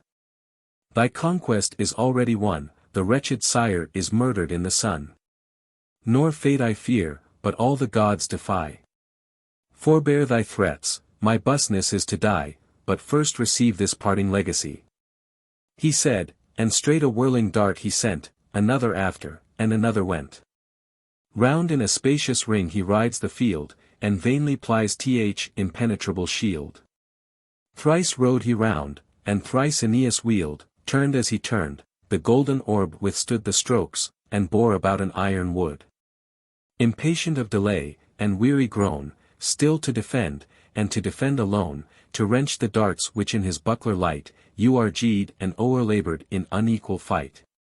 At length resolved, he throws with all his force full at the temples of the warrior horse.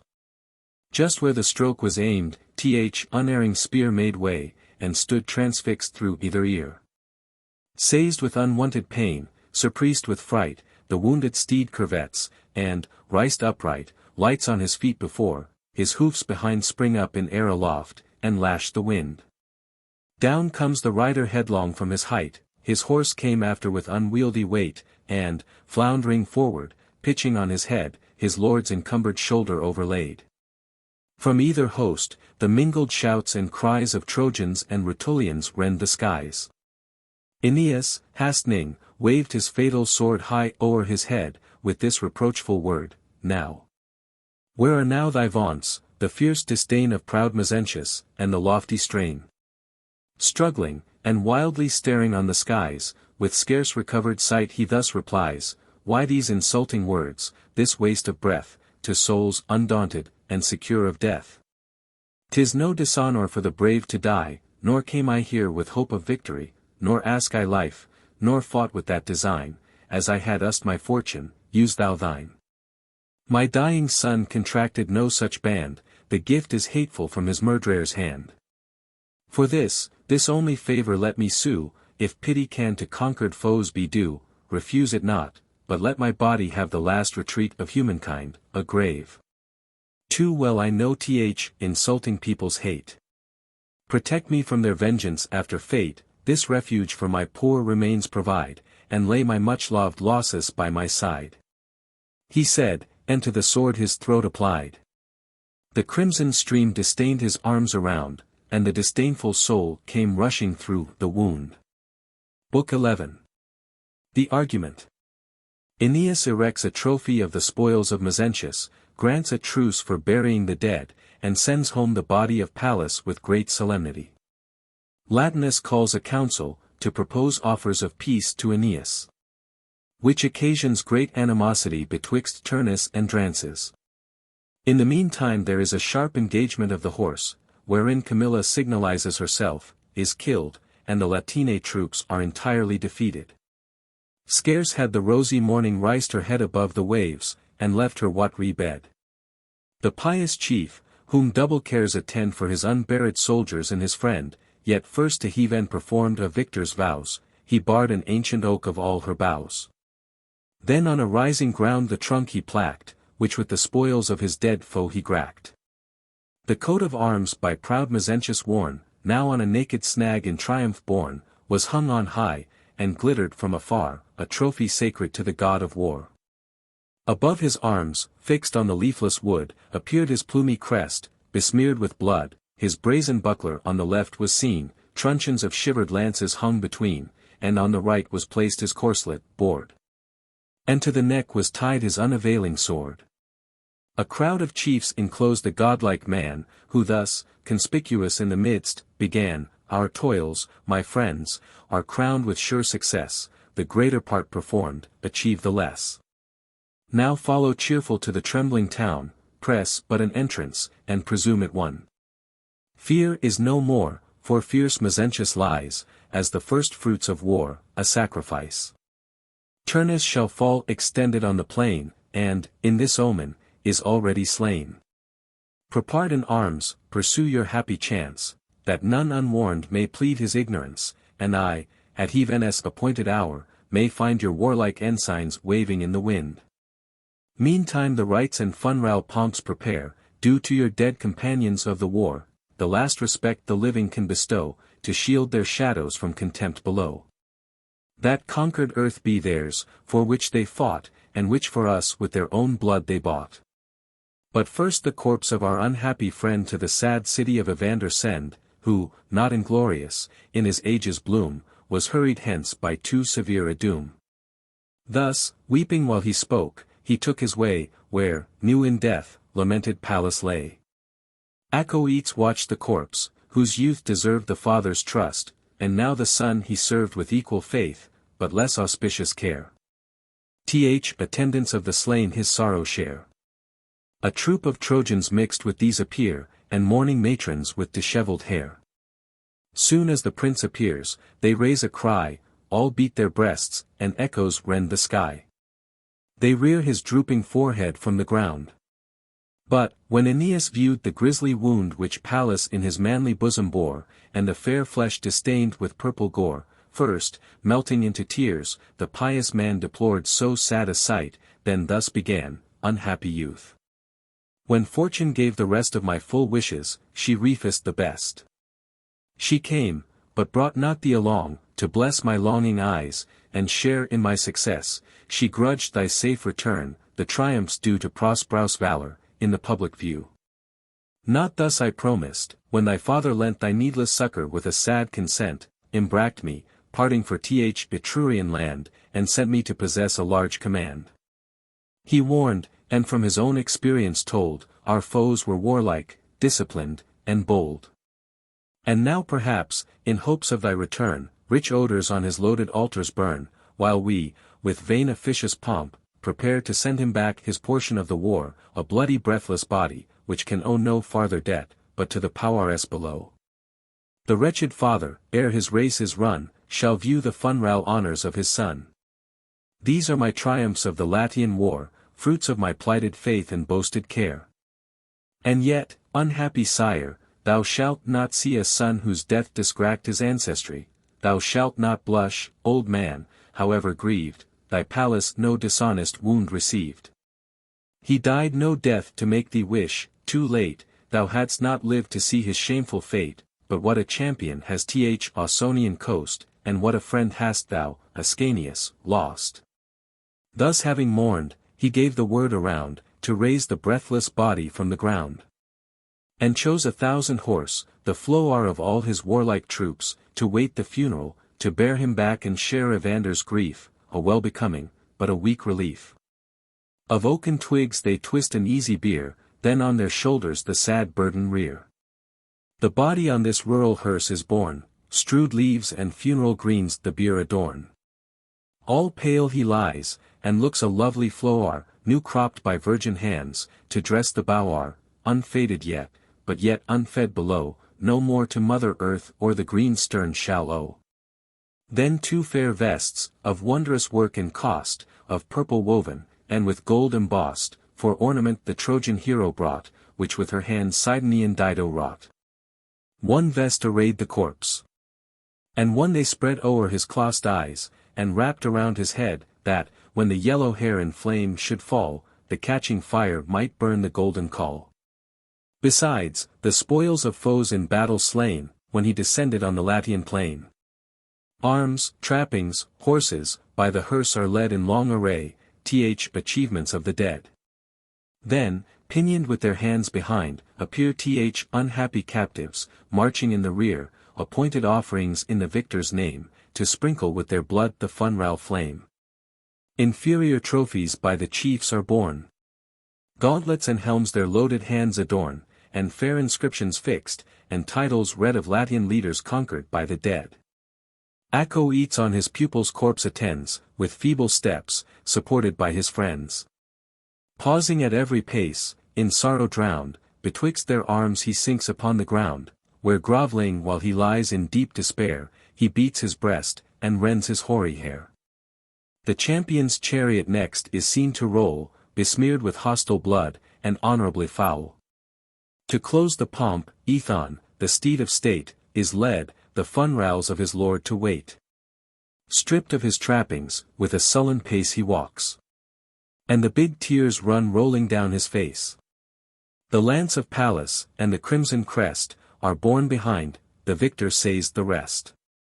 The march begins, the trumpets hoarsely sound, the pikes and lances trail along the ground. Thus while the Trojan and Arcadian horse to Pallantean Toarest direct their course, in long procession ranked, the pious chief stopped in the rear, and gave a vent to grief. The public care, he said, which war attends, diverts our present woes. At least suspends. Peace with the manes of great Pallas dwell. Hail, holy relics! And a last farewell. He said no more, but, inly through, he mourned, restrained his tears, and to the camp returned. Now suppliants, from Laurentum sent, demand a truce, with olive branches in their hand, obtest his clemency, and from the plain beg leave to draw the bodies of their slain. They plead, that none those common rights deny to conquered foes that in fair battle die. All cause of hate was ended in their death, nor could he war with bodies void of breath. A king, they hopped, would hear a king's request, whose son he once was called, and once his guest. Their suit, which was too just to be denied, the hero grants, and farther thus replied, O Latian princes, how severe a fate in causeless quarrels has involved your state, and armed against an unoffending man, who sought your friendship ere the war began. You beg a truce, which I would gladly give, not only for the slain, but those who live. I came not hither but by Heaven's command, and sent by fate to share the Latian land. Nor wage I wars unjust, your king denied my proffered friendship, and my promised bride, left me for Turnus. Turnus then should try his cause in arms, to conquer or to die. My right and his are in dispute, the slain fell without fault, our quarrel to maintain. In equal arms let us alone contend, and let him vanquish, whom his fates befriend. This is the way, so tell him, to possess the royal virgin and restore the peace. Bear this message back, with ample leave, that your slain friends may funral rights receive. Thus having said, ambassadors, amazed, stood mute a while, and on each other gazed. Drances, their chief, who harbored in his breast long hate to Turnus, as his foe professed, broke silence first, and to the godlike man, with graceful action bowing, thus began, auspicious prince, in arms a mighty name. But yet whose actions far transcend your fame. Would I your justice or your force express, thought can but equal, and all words are less. Your answer we shall thankfully relate, and favours granted to the Latian state. If wished success our labour shall attend, think peace concluded, and the king your friend, let Turnus leave the realm to your command, and seek alliance in some other land, build you the city which your fates assign. We shall be proud in the great work to join. Thus Drances, and his words so well persuade the rest empowered, that soon a truce is made. 12 days the term allowed, and, during those, Latians and Trojans, now no longer foes, mixed in the woods, for funral piles prepare to fell the timber, and forget the war. Loud axes through the groaning groves resound. Oak, mountain ash, and poplar spread the ground, first fall from high, and some the trunks receive in loaden wains, with wedges some they cleave. And now the fatal news by fame is blown through the short circuit of Arcadian town, of Pallas slain, by fame, which just before his triumphs on distended pinions bore. Rushing from out the gate, the people stand, each with a funral flambeau in his hand. Wildly they stare, distracted with amaze, the fields are lightened with a fiery blaze, that cast a sullen splendor on their friends, the marching troop which their dead prince attends. Both parties meet, they raise a doleful cry. The matrons from the walls with shrieks reply, and their mixed mourning rends the vaulted sky. The town is filled with tumult and with tears, till the loud clamors reach Evander's ears. Forgetful of his state, he runs along, with a disordered pace, and cleaves the throng, falls on the corpse. And groaning there he lies, with silent grief, that speaks but at his eyes. Short sighs and sobs succeed, till sorrow breaks a passage, and at once he weeps and speaks. O Pallas! Thou hast failed thy plighted word, to fight with caution, not to tempt the sword. I warned thee, but in vain. For well I knew what perils youthful ardor would pursue, that boiling blood would carry thee too far, young as thou wert in dangers, raw to war. O cursed essay of arms, disastrous doom, prelude of bloody fields, and fights to come. Hard elements of unauspicious war, vain vows to heave in, and unavailing care.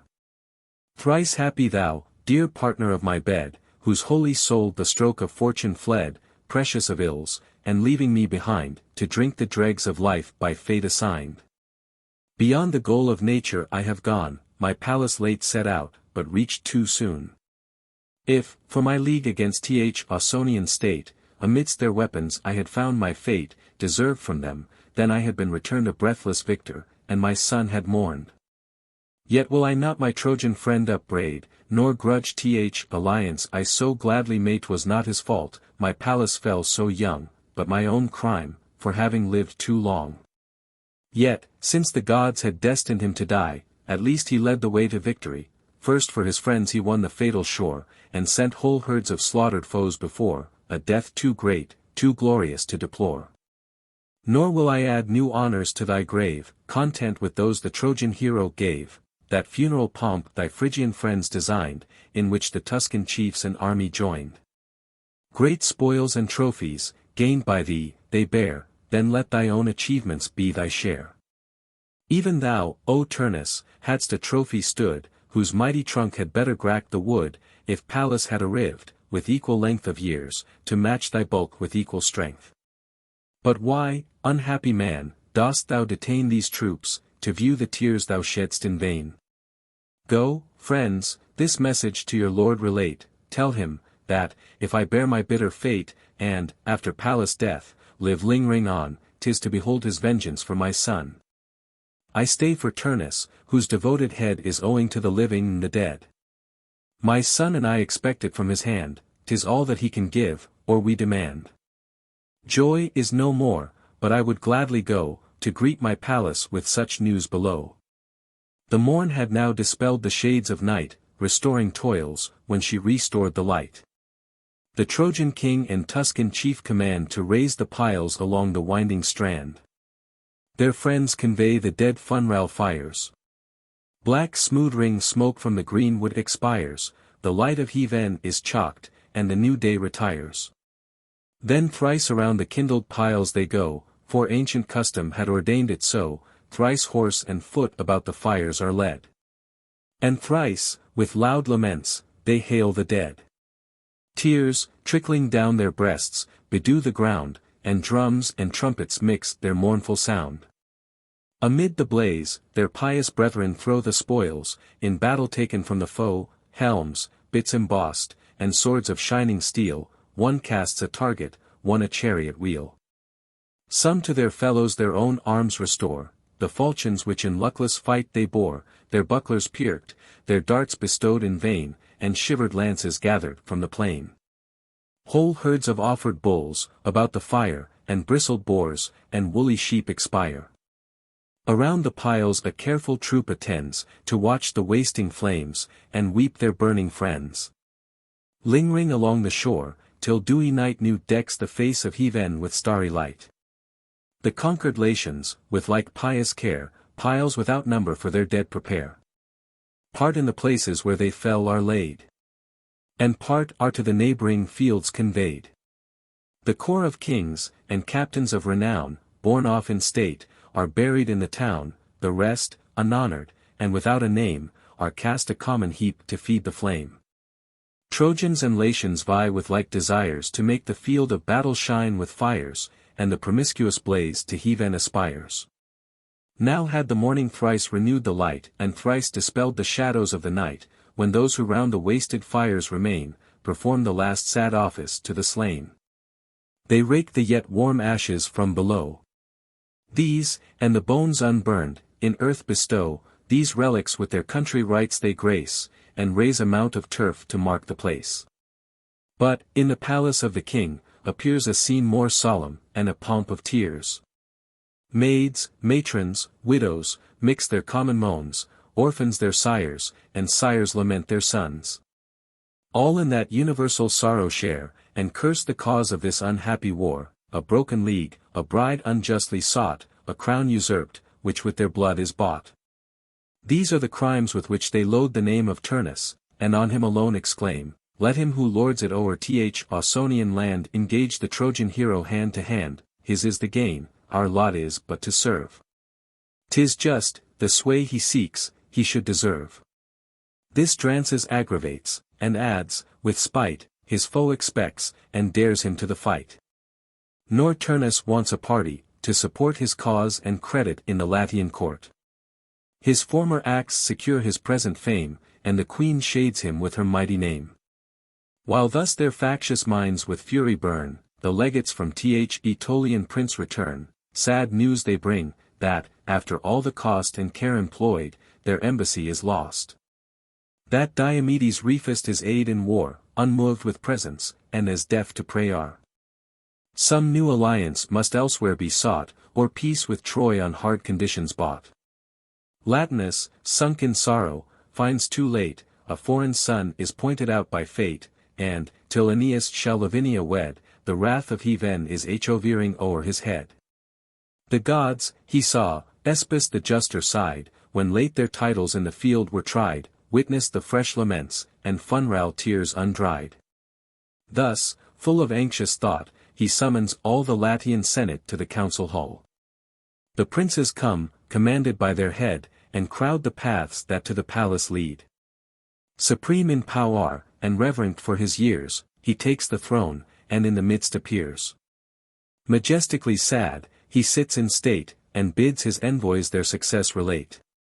When Venulus began, the murmuring sound was hushed, and sacred silence reigned around. We have, said he, performed your high command, and passed with peril a long tract of land, we reached the place desert, with wonder filled, the Grecian tents and rising Taurus beheld. Great Diomed has compassed round with walls the city, which Argyripa he calls, from his own Argos named. We touched, with joy, the royal hand that razed unhappy Troy. When introduct, our presents first we bring, then crave an instant audience from the king.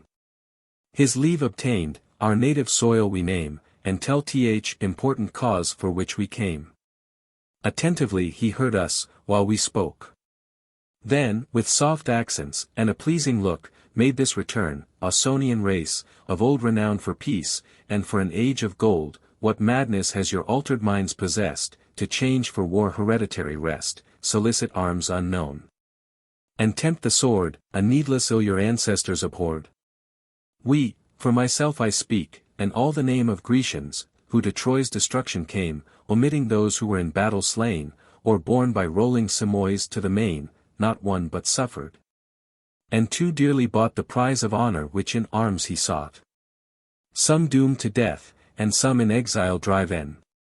Outcasts, abandoned by the care of heaven, so worn, so wretched, so despist a crew, as evan old Priam might with pity view.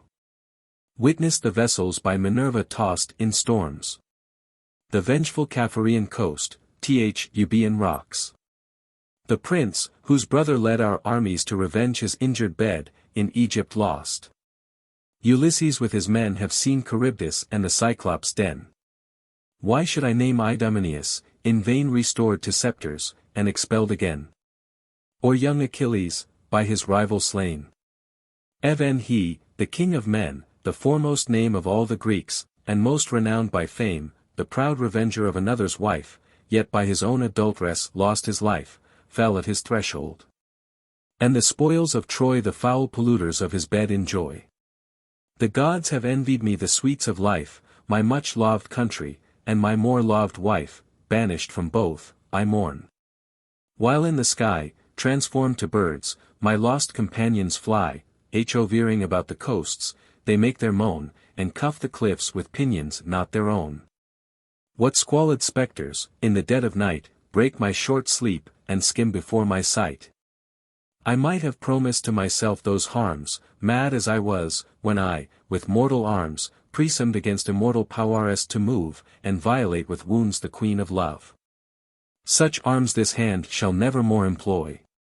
No hate remains with me to ruin Troy. I war not with its dust, nor am I glad to think of past events, or good or bad.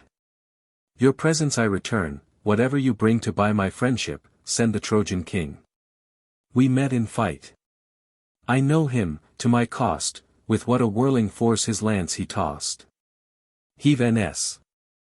What a spring was in his arm, to throw. How high he held his shield, and rose at every blow. Had Troy prodict two more his match in might, they would have changed the fortune of the fight. Invasion of the Greeks had been returned, our empire wasted, and our cities burned. The long defense the Trojan people made, the war protracted, and the siege delayed, were due to Hector's and this hero's hand, both brave alike, and equal in command. Aeneas, not inferior in the field, in pious reverence to the gods excelled. Make peace, ye Latians, and avoid with care impending dangers of a fatal war. He said no more, but, with this cold excuse, refused alliance, and advised a truce. Thus Vergilius concluded his report. A jarring murmur filled the factious court, as, when a torrent rolls with rapid force, and dashes o'er the stones that stop the course, the flood, constrained within a scanty space, roars horrible along uneasy race. White foam in gathering eddies floats around, the rocky shores rebel low to the sound. The murmur ceased, then from his lofty throne the king invoked the gods, and thus begun, I wish, ye Latins, what we now debate had been resolved before it was too late. Much better had it been for you and me, unforked by this our last necessity, to have been earlier wise, than now to call a council, when the foe surrounds the wall. O citizens, we wage unequal war, with men not only Aeneas' peculiar care, but Aeneas' own race, unconquered in the field, or, conquered, yet unknowing how to yield. What hopes you had in Diomedes, lay down, our hopes must center on ourselves alone. Yet those how feeble, and, indeed, how vain, you see too well, nor need my words explain. Vanquished without resource, laid flat by fate. Factions within, a foe without the gate. Not but I grant that all performed their parts with manly force, and with undaunted hearts, with our united strength the war we wagged, with equal numbers, equal arms, ingagged. Event. Now hear what I propose, to save our friends, and satisfy our foes. A tract of land the Latins have possessed along the Tiber, stretching to the west, which now Rutulians and Auruncans till, and their mixed cattle graze the fruitful hill.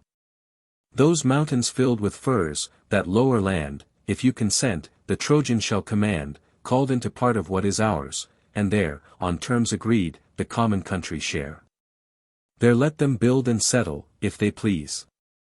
Unless they choose once more to cross the seas, in search of seats remote from Italy, and from unwelcome inmates set us free. Then twice 10 galleys let us build with speed, or twice as many more, if more they need. Materials are at hand. A well-grown wood runs equal with the margin of the flood, let them the number and the form assign, the care and cost of all the stores be mine.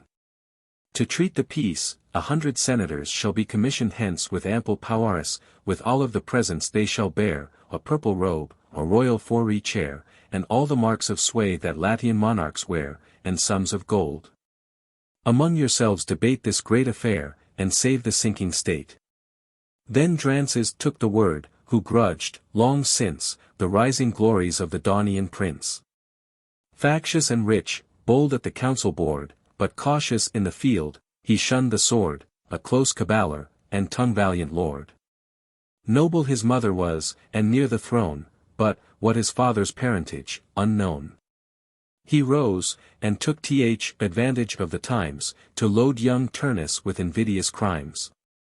Such truths, O king, said he, your words contain, as strike the sense, and all replies are vain. Nor are your loyal subjects now to seek what common needs require, but fear to speak.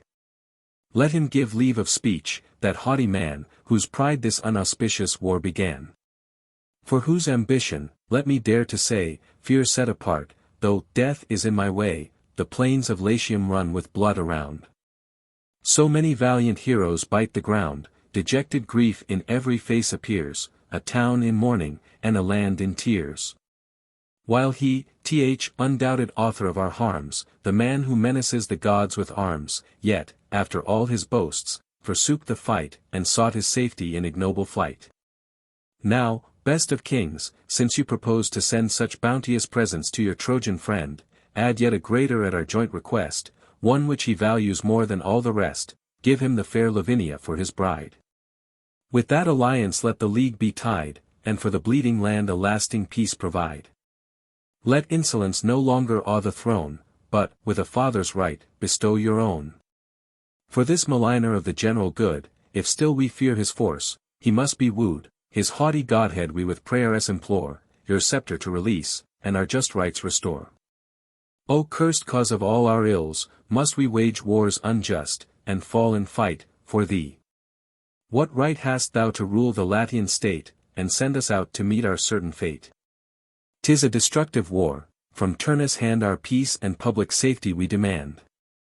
Let the fair bride to the brave chief remain, if not, the peace, without the pledge, is vain. Turnus, I know you think me not your friend, nor will I much with your belief contend, I beg your greatness not to give the law in others' realms, but, beaten, to withdraw. Pity your own, or pity our estate. Nor twist our fortunes with your sinking fate. Your interest is, the war should never cease, but we have felt enough to wish the peace, a land exhausted to the last remains, depopulated towns, and driven plains. Yet, if desire of fame, and thirst of power, a beauteous princess, with a crown in dower, so fire your mind, in arms assert your right, and meet your foe, who dares you to the fight. Mankind, it seems, is made for you alone. We, but the slaves who mount you to the throne, a base ignoble crowd, without a name, unwept, unworthy, of the funral flame, by duty bound to forfeit each his life, that Turnus may possess a royal wife. Permit not, mighty man, so mean a crew should share such triumphs, and detain from you the post of honor, your undoubted due. Rather alone your matchless force employ, to merit what alone you must enjoy. These words, so full of malice mixed with art, inflamed with rage the youthful hero's heart. Then, groaning from the bottom of his breast, he heaved for wind, and thus his wrath expressed, you, trances, never want a stream of words, then, when the public need requires our swords. First in the council hall to steer the state, and ever foremost in a tongue debate, while our strong walls secure us from the foe, ere yet with blood our ditches overflow, but let the potent orator declaim, and with the brand of coward blot my name. Free leave is given him, when his fatal hand has covered with more core the sanguine strand, and high as mine his towering trophies stand. If any doubt remains, who dares the most, let us decide it at the Trojans' cost, and issue both abreast, where honor calls, foes are not far to seek without the walls, unless his noisy tongue can only fight. And feet were given him but to speed his flight. I beaten from the field. I forked away. Who, but so known a dastard, dares to say? Had he but even beheld the fight, his eyes had witnessed for me what his tongue denies, what heaps of Trojans by this hand were slain, and how the bloody Tiber swelled the main. All saw, but he, Arcadian troops retire in scattered squadrons, and their prince expire. The giant brothers, in their camp, have found, I was not forked with ease to quit my ground.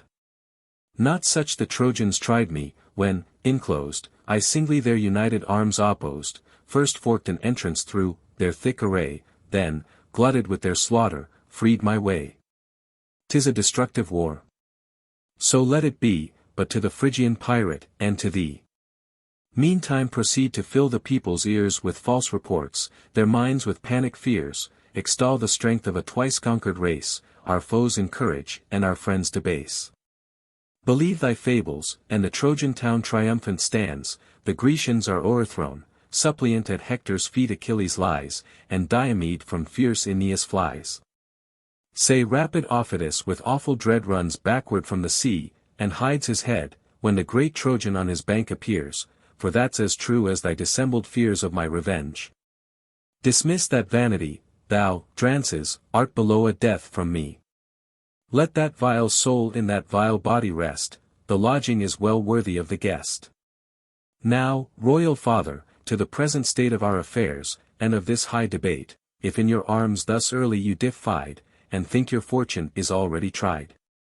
If one defeat has brought us down so low, as never more in fields to meet the foe, then I conclude for peace, 'tis time to treat, and lie like vassals at the victor's feet. But, oh! If any ancient blood remains, one drop of all our fathers, in our veins, that man would I prefer before the rest, who dared his death with an undaunted breast. Who comely fell, by no dishonest wound, to shun that sight, and, dying, gnawed the ground. But, if we still have fresh recruits in store, if our confederates can afford us more. If the contended field we bravely fought, and not a bloodless victory was bought, their losses equaled ours, and, for their slain, with equal fires they filled the shining plain. Why thus, unforked, should we so tamely yield, and, ere the trumpet sounds, resign the field? Good unexpected, evils unforeseen, appear by turns, as fortune shifts the scene, some, rised aloft, come tumbling down amain. Then fall so hard, they bound and rise again. If Diomed refuse his aid to lend, the great Messapus yet remains our friend, Tolumnius, who foretells events, is ours. Italian chiefs and princes join their powers, nor least in number, nor in name the last, your own brave subjects have your cause embracked above the rest, the Volscian Amazon contains an army in herself alone, and heads a squadron. Terrible to sight, with glittering shields, in brazen armor bright. Yet, if the foe a single fight demand, and I alone the public peace withstand, if you consent, he shall not be refused, nor find a hand to victory unist. This new Achilles, let him take the field, with fated armor, and Vulcanian shield. For you, my royal father, and my fame, I, Turnus, not the least of all my name, devote my soul. He calls me hand to hand, and I alone will answer his demand. Drances shall rest secure, and neither share the danger, nor divide the prize of war. While they debate, nor these nor those will yield, Aeneas draws his forces to the field, and moves his camp. The scouts with flying speed return, and through the fright city spread unpleasing news, the Trojans are descried, in battle marching by the river side, and bending to the town they take alarm, some tremble, some are bold. All in confusion arm. Impetuous youth press forward to the field, they clash the sword, and clatter on the shield, the fearful matrons raise a screaming cry, old feeble men with fainter groans reply. A jarring sound results, and mingles in the sky, like that of swans remurmuring to the floods, or birds of differing kinds in hollow woods. Turnus occasion takes, and cries aloud, talk on, ye quaint haranguers of the crowd, declaim in praise of peace, when danger calls, and the fierce foes in arms approach the walls. He said, and, turning short, with speedy pace, casts back a scornful glance, and quits the place. Thou, Iulus, the Volscian troops command to mount, and lead thyself our Ardean band. Messapus and Catulus, post your force along the fields, to charge the Trojan horse. Some guard the passes, others man the wall, drawn up in arms, the rest attend my call. They swarm from every quarter of the town, and with disordered haste the rampires crown. Good old Latinus, when he saw, too late, the gathering storm just breaking on the state, dismissed the council till a fitter time, and owned his easy temper as his crime, who, forked against his reason, had complied to break the treaty for the promised bride. Some helped to sink new trenches, others aid to ram the stones, or raise the palisade. Hoarse trumpets sound th alarm, around the walls runs a distracted crew, whom their last labor calls. A sad procession in the streets is seen, of matrons, that attend the mother queen, high in her chair she sits, and, at her side, with downcast eyes, appears the fatal bride. They mount the cliff, where Pallas' temple stands. Prayers in their mouths, and presents in their hands, with censers first they fume the sacred shrine, then in this common supplication join, O patroness of arms, unspotted maid, propitious hear, and lend thy Latins aid.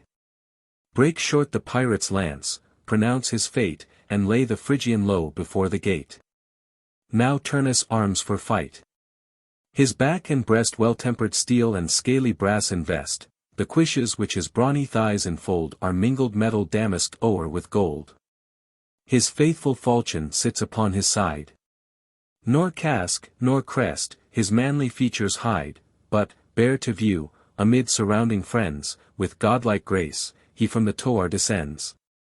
Exulting in his strength, he seems to dare his absent rival, and to promise war. Freed from his keepers, thus, with broken reins, the wanton courser prances o'er the plains, or in the pride of youth o'erleaps the mounds, and snuffs the females in forbidden grounds. Or seeks his watering in the well-known flood, to quench his thirst, and cool his fiery blood, he swims luxuriant in the liquid plain, and o'er his shoulder flows his waving mane, he neighs, he snorts, he bears his head on high. Before his ample chest the frothy waters fly. Soon as the prince appears without the gate, the Volscians, with their virgin leader, wait his last commands. Then, with a graceful mien, lights from her lofty steed the warrior queen, her squadron imitates, and each descends. Whose common suit Camilla thus commends, if sense of honor, if a soul secure of inborn worth, that can all tests endure, can promise aught, or on itself rely greatly to dare, to conquer or to die. Then, I alone, sustained by these, will meet the Tyrrhene troops, and promise their defeat. Ours be the danger, ours the sole renown, you, general, stay behind, and guard the town. Turnus a while stood mute, with glad surprise, and on the fierce virago fixed his eyes, then thus returned, O grace of Italy, with what becoming thanks can I reply? Not only words lie laboring in my breast, but thought itself is by thy praise oppressed. Yet rob me not of all, but let me join my toils, my hazard, and my fame, with thine. The Trojan, not in stratagem unskilled, sends his light horse before to scour the field, himself, through steep ascents and thorny brakes, a larger compass to the city takes.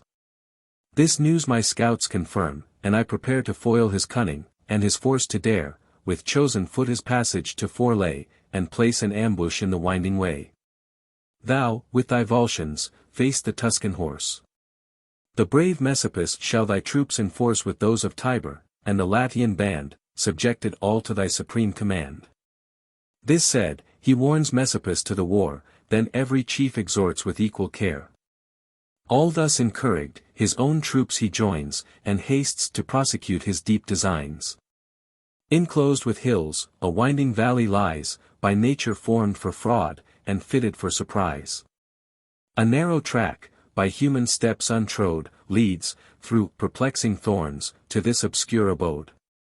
High o'er the vale a steepy mountain stands, whence the surveying sight the nether ground commands. The top is level, an offensive seat of war. And from the war a safe retreat, for, on the right and left, is room to press the foes at hand, or from afar distress, to drive them headlong downward, and to pour on their descending backs a stony showar. Thither young Turnus took the well-known way, possessed the pass, and in blind ambush lay. Meantime Latonian Phoebe, from the skies, beheld approaching war with hateful eyes, and called the light-foot Opis to her aid, her most beloved and ever trusty maid. Then with a sigh began, Camilla goes to meet her death amidst her fatal foes, the nymphs I loved of all my mortal train, invested with Diana's arms, in vain. Nor is my kindness for the virgin new, 'twas born with her, and with her years it grew. Her father Metabus, when forked away from old Pravernum, for tyrannic sway, snatched up, and saved from his prevailing foes, this tender babe, companion of his woes. Casmilla was her mother. But he drowned one hissing letter in a softer sound, and called Camilla. Through the woods he flies, wrapped in his robe the royal infant lies. His foes in sight, he mends his weary pace, with shout and clamors they pursue the chase. The banks of Amasene at length he gains. The raging flood his farther flight restrains, riced o'er the borders with unusual rains. Prepared to plunge into the stream, he fears, not for himself, but for the charge he bears. Anxious, he stops a while, and thinks in haste, then, desperate in distress, resolves at last. A knotty lance of well-boiled oak he bore, the middle part with cork he covered o'er, he clossed the child within the hollow space. With twigs of bending osier bound the case, then poised the spear, heavy with human weight, and thus invoked my favor for the freight, accept, great goddess of the woods, he said, sent by her sire, this dedicated maid. Through air she flies a suppliant to thy shrine, and the first weapons that she knows, are thine. He said, and with full force the spear he threw, above the sounding waves Camilla flew. Then, pressed by foes, he stemmed the stormy tide, and gained, by stress of arms, the farther side. His fastened spear he pulled from out the ground, and, victor of his vows, his infant nymph unbound. Nor, after that, in towns which walls enclose, would trust his hunted life amidst his foes, but, rough, in open air he chose to lie, earth was his couch, his sea-overing was the sky. On hills unshorn, or in a desert den, he shunned the dire society of men. A shepherd's solitary life he led, his daughter with the milk of mares he fed. The dugs of bears, and every salvage beast, he drew, and through her lips the liquor pressed. The little Amazon could scarcely go, he loads her with a quiver and a bow, and, that she might her staggering steps command, he with a slender javelin fills her hand.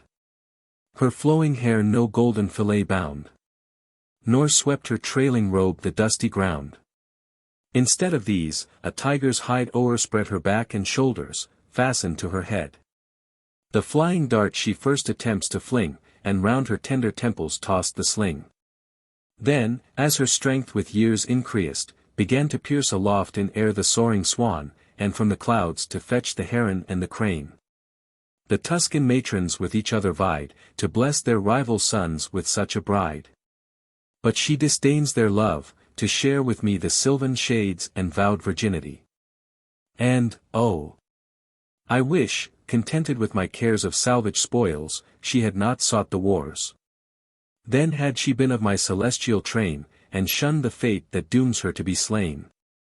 But since, opposing Heaven's decree, she goes to find her death among forbidden foes, haste with these arms, and take thy steepy flight. Where, with the gods, averse, the Latins fight. This bow to thee, this quiver I bequeath, this chosen arrow, to revenge her death, by whatever hand Camilla shall be slain, or of the Trojan or Italian train, let him not pass unpunished from the plain. Then, in a hollow cloud, myself will aid to bear the breathless body of my maid, unspoiled shall be her arms, and unprofaned her holy limbs with any human hand, and in a marble tomb laid in her native land. She said. The faithful nymph descends from high with rapid flight, and cuts the sounding sky, black clouds and stormy winds around her body fly. By this, the Trojan and the Tuscan horse, drawn up in squadrons, with united force, approach the walls, the sprightly coursers bound, press forward on their bits, and shift their ground. Shields, arms, and spears flash horribly from far. And the fields glitter with a waving war. Opposed to these, come on with furious force Messapus, Chorus, and the Latian horse, these in the body placked, on either hand sustained and clossed by fair Camilla's band. Advancing in a line, they couch their spears, and less the middle space appears. Thick smoke obscures the field, and scarce are seen the neighing coursers, and the shouting men. In distance of their darts they stop their course. Then man to man they rush, and horse to horse. The face of heaven their flying javelins hide, and deaths unseen are dealt on either side. Tyrrhenus and Anchises, void of fear, by mettled coursers borne in full career, meet first opposed. And, with a mighty shock, their horses' heads against each other knock. Far from his steed is fierce Ascanius cast, as with an engine's force, or lightning's blast, he rolls along in blood, and breathes his last. The Latin squadrons take a sudden fright, and sling their shields behind, to save their backs in flight spurring at speed to their own walls they drew, close in the rear the Tuscan troops pursue, and urge their flight, Ascanius leads the chase. Till, seized with shame, they will about and face, receive their foes, and raise a threatening cry. The Tuscans take their turn to fear and fly. So swelling surges, with a thundering roar, drive on each other's backs, insult the shore, bound o'er the rocks, encroach upon the land, and far upon the beach eject the sand. Then backward, with a swing, they take their way, repulsed from upper ground, and seek their mother sea, with equal hurry quit th invaded shore, and swallow back the sand and stones they spewed before. Twice were the Tuscans masters of the field, twice by the Latins, in their turn, repelled. Ashamed at length, to the third charge they ran, both hosts resolved, and mingled man to man. Now dying groans are heard. The fields are strowed with falling bodies, and are drunk with blood. Arms, horses, men, on heaps together lie, confused the fight, and more confused the cry. Orsilochus, who durst not press too near strong Remulus, at distance drove his spear, and stuck the steel beneath his horse's ear. The fiery steed, impatient of the wound, curvets, and, springing upward with a bound, his helpless lord cast backward on the ground. Catulus pierced Iulus first. Then drew his reeking lance, and at Herminius threw, the mighty champion of the Tuscan crew. His neck and throat unarmed, his head was bare, but shaded with a length of yellow hair, secure, he fought, exposed on every part, a spacious mark for swords, and for the flying dart. Across the shoulders came the feathered wound. Transfixed he fell, and doubled to the ground. The sands with streaming blood are sanguine dyed, and death with honor sought on either side. Resistless through the war Camilla rode, in danger unappalled, and pleased with blood. One side was bare for her exerted breast, one shoulder with her painted quiver pressed. Now from afar her fatal javelins play, now with her axe's edge she hews her way, Diana's arms upon her shoulder sound. And when, too closely pressed, she quits the ground, from her bent bow she sends a backward wound. Her maids, in martial pomp, on either side, Larina, Tula, fierce Tarpeia, ride, Italians all, in peace, their queen's delight. In war, the bold companions of the fight. So marched the Thracian Amazons of old, when Thermodon with bloody billows rolled, such troops as these in shining arms were seen, when Theseus met in fight their maiden queen, such to the field Penthesilea led. From the fierce Virgin when the Grecians fled. With such, return triumphant from the war, her maids with cries attend the lofty car, they clash with manly force their moony shields, with female shouts resound the Phrygian fields. Who foremost, and who last, heroic maid, on the cold earth were by thy courage laid. Thy spear, of mountain ash, Eumenius first, with fury drive in, from side to side transpierced, a purple stream came spouting from the wound. Bathed in his blood he lies, and bites the ground. Liris and Pegasus at once she slew, the former, as the slackened reins he drew of his faint steed, the latter, as he stretched his arm to prop his friend, the javelin reached. By the same weapon, sent from the same hand, both fall together, and both spurn the sand. Amastrus next is added to the slain, the rest in rout she follows o'er the plain, Tyrrhus, Harpalycus, Demophon, and Chromis, at full speed her fury shun. Of all her deadly darts, not one she lost, each was attended with a Trojan ghost. Young Ornithus best rode a hunter steed, swift for the chase, and of Apulian breed. Him from afar she spied, in arms unknown, o'er his broad back an ox's hide was thrown. His helm a wolf, whose gaping jaws were spread a seal veering for his cheeks, and grinned around his head, he clenched within his hand an iron prong, and towered above the rest, conspicuous in the throng. Him soon she singled from the flying train, and slew with ease. Then thus insults the slain: "Vain hunter, didst thou think through woods to chase the savage herd, a vile and trembling race? Here cease thy vaunts, and own my victory, a woman warrior was too strong for thee. Yet, if the ghosts demand the conqueror's name, confessing great Camilla, save thy shame." Then Beauties and Orsilochus she slew, the bulkiest bodies of the Trojan crew, but Beauty's breast to breast, the spear descends above the gorget, where his helmet ends, and o'er the shield which his left side defends. Orsilochus and she their courses ply, he seems to follow, and she seems to fly, but in a narrower ring she makes the race, and then he flies, and she pursues the chase. Gathering at length on her deluded foe, she swings her axe, and rises to the blow full on the helm behind, with such a sway the weapon falls, the riven steel gives way, he groans, he roars, he sues in vain for grace. Brains, mingled with his blood, besmear his face. Astonished Aunus just arrives by chance, to see his fall, nor farther dares advance, but, fixing on the horrid maid his eye, he stares, and shakes, and finds it vain to fly.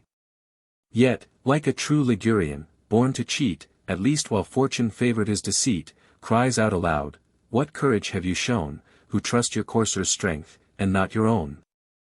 Forgo the vantage of your horse, alight, and then on equal terms begin the fight. It shall be seen, weak woman, what you can, when, foot to foot, you combat with a man," he said. She glows with anger and disdain, dismounts with speed to dare him on the plain, and leaves her horse at large among her train, with her drawn sword defies him to the field, and, marching, lifts aloft her maiden shield. The youth, who thought his cunning did succeed, reins round his horse, and urges all his speed, adds the remembrance of the spur, and hides the goring rowels in his bleeding sides. "Vain fool, and coward!" cries the lofty maid, "caught in the train which thou thyself hast laid. On others practice thy Ligurian arts, thin stratagems and tricks of little hearts are lost on me, nor shalt thou safe retire, with vaunting lies, to thy fallacious sire." At this, so fast her flying feet she sped, that soon she strained beyond his horse's head, then turning short, at once she seized the rein, and laid the boaster grovelling on the plain. Not with more ease the falcon, from above, trusses in middle air the trembling dove, then plumes the prey, in her strong pounces bound, the feathers, foul with blood, come tumbling to the ground. Now mighty Jove, from his superior height, with his broad eye surveys unequal fight. He fires the breast of Trojan with disdain, and sends him to redeem abandoned plain. Betwixt the broken ranks the Tuscan rides, and these encourages, and those he chides, recalls each leader, by his name, from flight, renews their ardor, and restores the fight. What panic fear has seized your souls? O shame, O brand perpetual of Etrurian name! Cowards incurable, a woman's hand drives, breaks, and scatters your ignoble band. Now cast away the sword, and quit the shield. What use of weapons which you dare not wield? Not thus you fly your female foes by night, nor shun the feast, when the full bowls invite, when to fat offerings the glad augur calls, and the shrill hornpipe sounds to bacchanals. These are your studied cares, your lewd delight, swift to debauch, but slow to manly fight. Thus having said, he spurs amid the foes, not managing the life he meant to lose. The first he found he seized with headlong haste, in his strong gripe, and clasped around the waist. 'Twas Venulus, whom from his horse he tore, and, laid athwart his own, in triumph bore. Loud shouts ensue. The Latins turn their eyes, and view unusual sight with vast surprise. The fiery Trojan, flying o'er the plains, pressed in his arms the ponderous prey sustains. Then, with his shortened spear, explores around his jointed arms, to fix a deadly wound. Nor less the captive struggles for his life, he writhes his body to prolong the strife, and, fencing for his naked throat, exerts his utmost vigor, and the point averts. So stoops the yellow eagle from on high, and bears a speckled serpent through the sky, fastening his crooked talons on the prey, the prina hisses through the liquid way, resists the royal hawk. And, though oppressed, she fights in volumes, and erects her crest, turned to her foe, she stiffens every scale, and shoots her forky tongue, and whisks her threatening tail. Against the victor, all defense is weak, imperial bird still plies her with his beak, he tears her bowels, and her breast he gores, then claps his pinions, and securely soars. Thus, through the midst of circling enemies, strong Trojan snatched and bore away his prize. The Tyrian troops, that shrunk before, now pressed the Latins, and presumed the like success. Then Aruns, doomed to death, his arts essayed, to murder, unespied, the Volscian maid, this way and that his winding course he bends, and, wheresoe'er she turns, her steps attends. When she retires victorious from the chase, he wheels about with care, and shifts his place. When, rushing on, she seeks her foes in fight, he keeps aloof, but keeps her still in sight, he threats, and trembles, trying every way, unseen to kill, and safely to betray. Chlorius, the priest of Cybele, from far, glittering in Phrygian arms amidst the war, was by the virgin beauty the steed he pressed was proud with trappings, and his brawny chest with scales of gilded brass was covered o'er. A robe of Tyrian dye the rider wore. With deadly wounds he galled the distant foe, Noscian his shafts, and Lycian was his bow, a golden helm his front and head surrounds, a gilded quiver from his shoulder sounds. Gold, weaved with linen, on his thighs he wore, with flowers of needlework distinguished o'er, with golden buckles bound, and gathered up before him the fierce maid beheld with ardent eyes, fond and ambitious of so rich a prize, or that the temple might his trophies hold, or else to shine herself in Trojan gold. Blind in her haste, she chases him alone, and seeks his life, regardless of her own. This lucky moment the sly traitor chose, then, starting from his ambush, up he rose, and threw, but first to Heaven addressed his vows, O patron of Socrates' high abodes, Phoebus, the ruling power among the gods, whom first we serve. Whole woods of unctuous pine are felled for thee, and to thy glory shine. By thee protected with our naked sauls, through the flames unsinged we march, and tread the kindled coals. Give me, propitious power, to wash away the stains of this dishonorable day, nor spoils, nor triumph, from the fact I claim. But with my future actions trust my fame. Let me, by stealth, this female plague o'ercome, and from the field return in glorious home. Apollo heard, and, granting half his prayer, shuffled in winds the rest, and tossed in empty air. He gives the death desert. His safe return by southern tempests to the seas is borne. Now, when the javelin whizzed along the skies, both armies on Camilla turned their eyes, directed by the sound of either host. Unhappy virgin, though concerned the most, was only deaf. So greedy was she bent on golden spoils, and on her prey intent, till in her pap the winged weapon stood infixed, and deeply drunk the purple blood. Her sad attendants hastened to sustain their dying lady, drooping on the plain. Far from their sight the trembling Aruns flies, with beating heart, and fear confused with joys, nor dares he farther to pursue his blow, or even to bear the sight of his expiring foe. As, when the wolf has torn a bullock's hide at unawares, or wrenched a shepherd's side, conscious of his audacious deed, he flies, and claps his quivering tail between his thighs, so, speeding once, the wretch no more attends, but, spurring forward, herds among his friends. She wrenched the javelin with her dying hands, but wedged within her breast the weapon stands, the wood she draws, the steely point remains. She staggers in her seat with agonizing pains, a gathering mist o'erclouds her cheerful eyes, and from her cheeks the rosy color flies. Then turns to her, whom of her female train she trusted most, and thus she speaks with pain, Acca, 'tis past. He swims before my sight, inexorable death, and claims his right. Bear my last words to Turnus, fly with speed, and bid him timely to my charge succeed, repel the Trojans, and the town relieve, farewell. And in this kiss my parting breath receive. She said, and, sliding, sunk upon the plain, dying, her opened hand forsakes the rein, short, and more short, she pants, by slow degrees her mind the passage from her body frees. She drops her sword. She nods her plumy crest, her drooping head declining on her breast, in the last sigh her struggling soul expires, and, murmuring with disdain, to Stygian sounds retires. A shout, that struck the golden stars, ensued. Despair and rage the languished fight renewed. The Trojan troops and Tuscans, in a line, advance to charge, the mixed Arcadians join.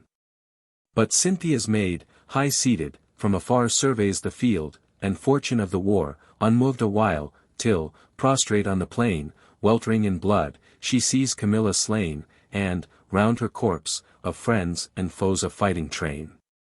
Then, from the bottom of her breast, she drew a mournful sigh, and these sad words ensue, too dear a fine, ah, much lamented maid, for warring with the Trojans, thou hast paid. Nor aught availed, in this unhappy strife, Diana's sacred arms, to save thy life.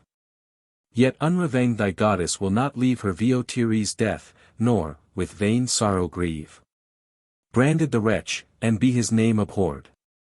But after ages shall thy praise record. Inglorious coward soon shall press the plain, thus vows thy queen, and thus the fates ordain. High o'er the field there stood a hilly mound, sacred the place, and spread with oaks around, where, in a marble tomb, Dercenas lay, a king that once in Latium bore the sway. The beauteous Opis thither bent her flight, to mark the traitor runes from the height.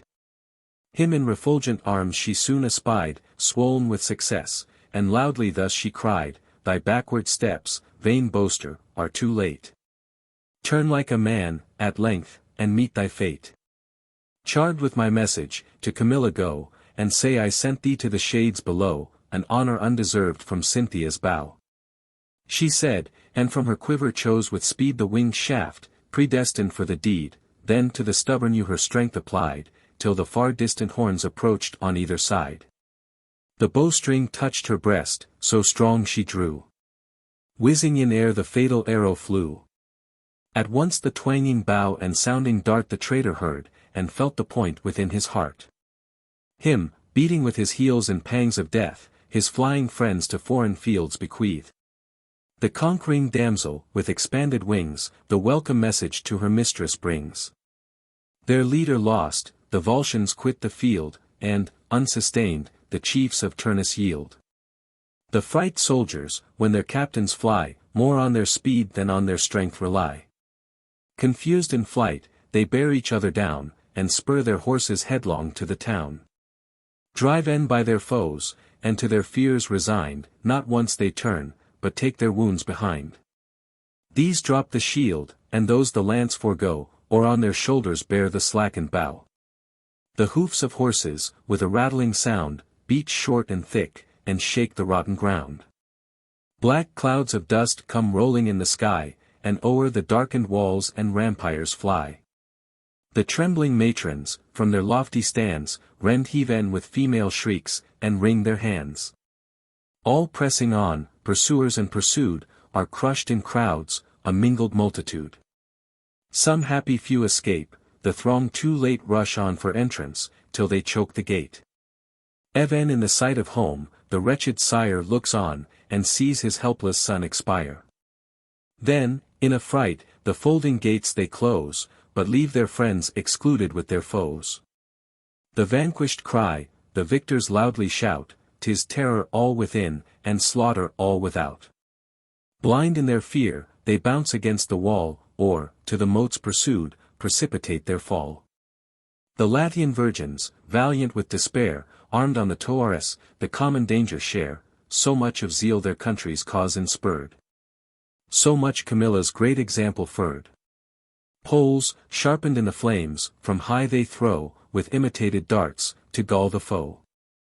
Their lives for godlike freedom they bequeath, and crowd each other to be first in death. Meantime to Turnus, ambushed in the shade, with heavy tidings came unhappy maid, the Volscians overthrown, Camilla killed. The foes, entirely masters of the field, like a resistless flood, come rolling on, the cry goes off the plain, and thickens to the town. Inflamed with rage, for so the Furies fire the Daunian's breast, and so the fates require, he leaves the hilly pass, the woods in vain possessed, and downward issues on the plain. Scarce was he gone, when to the straits, now freed from secret foes, the Trojan troops succeed. Through the black forest and the ferny brake, unknowingly secure, their way they take. From the rough mountains to the plain descend, and there, in order drawn, their line extend. Both armies now in open fields are seen, nor far the distance of the space between. Both to the city bend. Aeneas sees, through smoking fields, his hastening enemies, and Turnus views the Trojans in array, and hears approaching horses proudly neigh. Soon had their hosts in bloody battle joined, but westward to the sea the sun declined. Entrenched before the town both armies lie, while night with sable wings involves the sky. Book 12. The Argument. Turnus challenges Aeneas to a single combat. Articles are agreed on, but broken by the Rutuli, who wound Aeneas. He is miraculously cured by Venus, forces Turnus to a duel, and concludes the poem with his death. When Turnus saw the Latins leave the field, their armies broken, and their courage quelled, himself become the mark of public spite, his honor questioned for the promised fight. The more he was with vulgar hate oppressed, the more his fury boiled within his breast, he roused his vigor for the last debate, and riced his haughty soul to meet his fate. As, when the swains the Libyan lion chase, he makes a sour retreat, nor mends his pace, but, if the pointed javelin pierce his side, the lordly beast returns with double pride, he wrenches out the steel, he roars for pain. His sides he lashes, and erects his mane, so Turnus fares, his eyeballs flash with fire, through his wide nostrils clouds of smoke expire. Trembling with rage, around the court he ran, at length approached the king, and thus began, "No more excuses or delays, I stand in arms prepared to combat, hand to hand, this base deserter of his native land. The Trojan, by his word, is bound to take the same conditions which himself did make. Renew the truce, the solemn rites prepare, and to my single virtue trust the war. The Latians unconcerned shall see the fight. This arm unaided shall assert your right, then, if my prostrate body press the plain, to him the crown and beauteous bride remain." To whom the king sedately thus replied, "Brave youth, the more your valor has been tried, the more becomes it us, with due respect, to weigh the chance of war, which you neglect.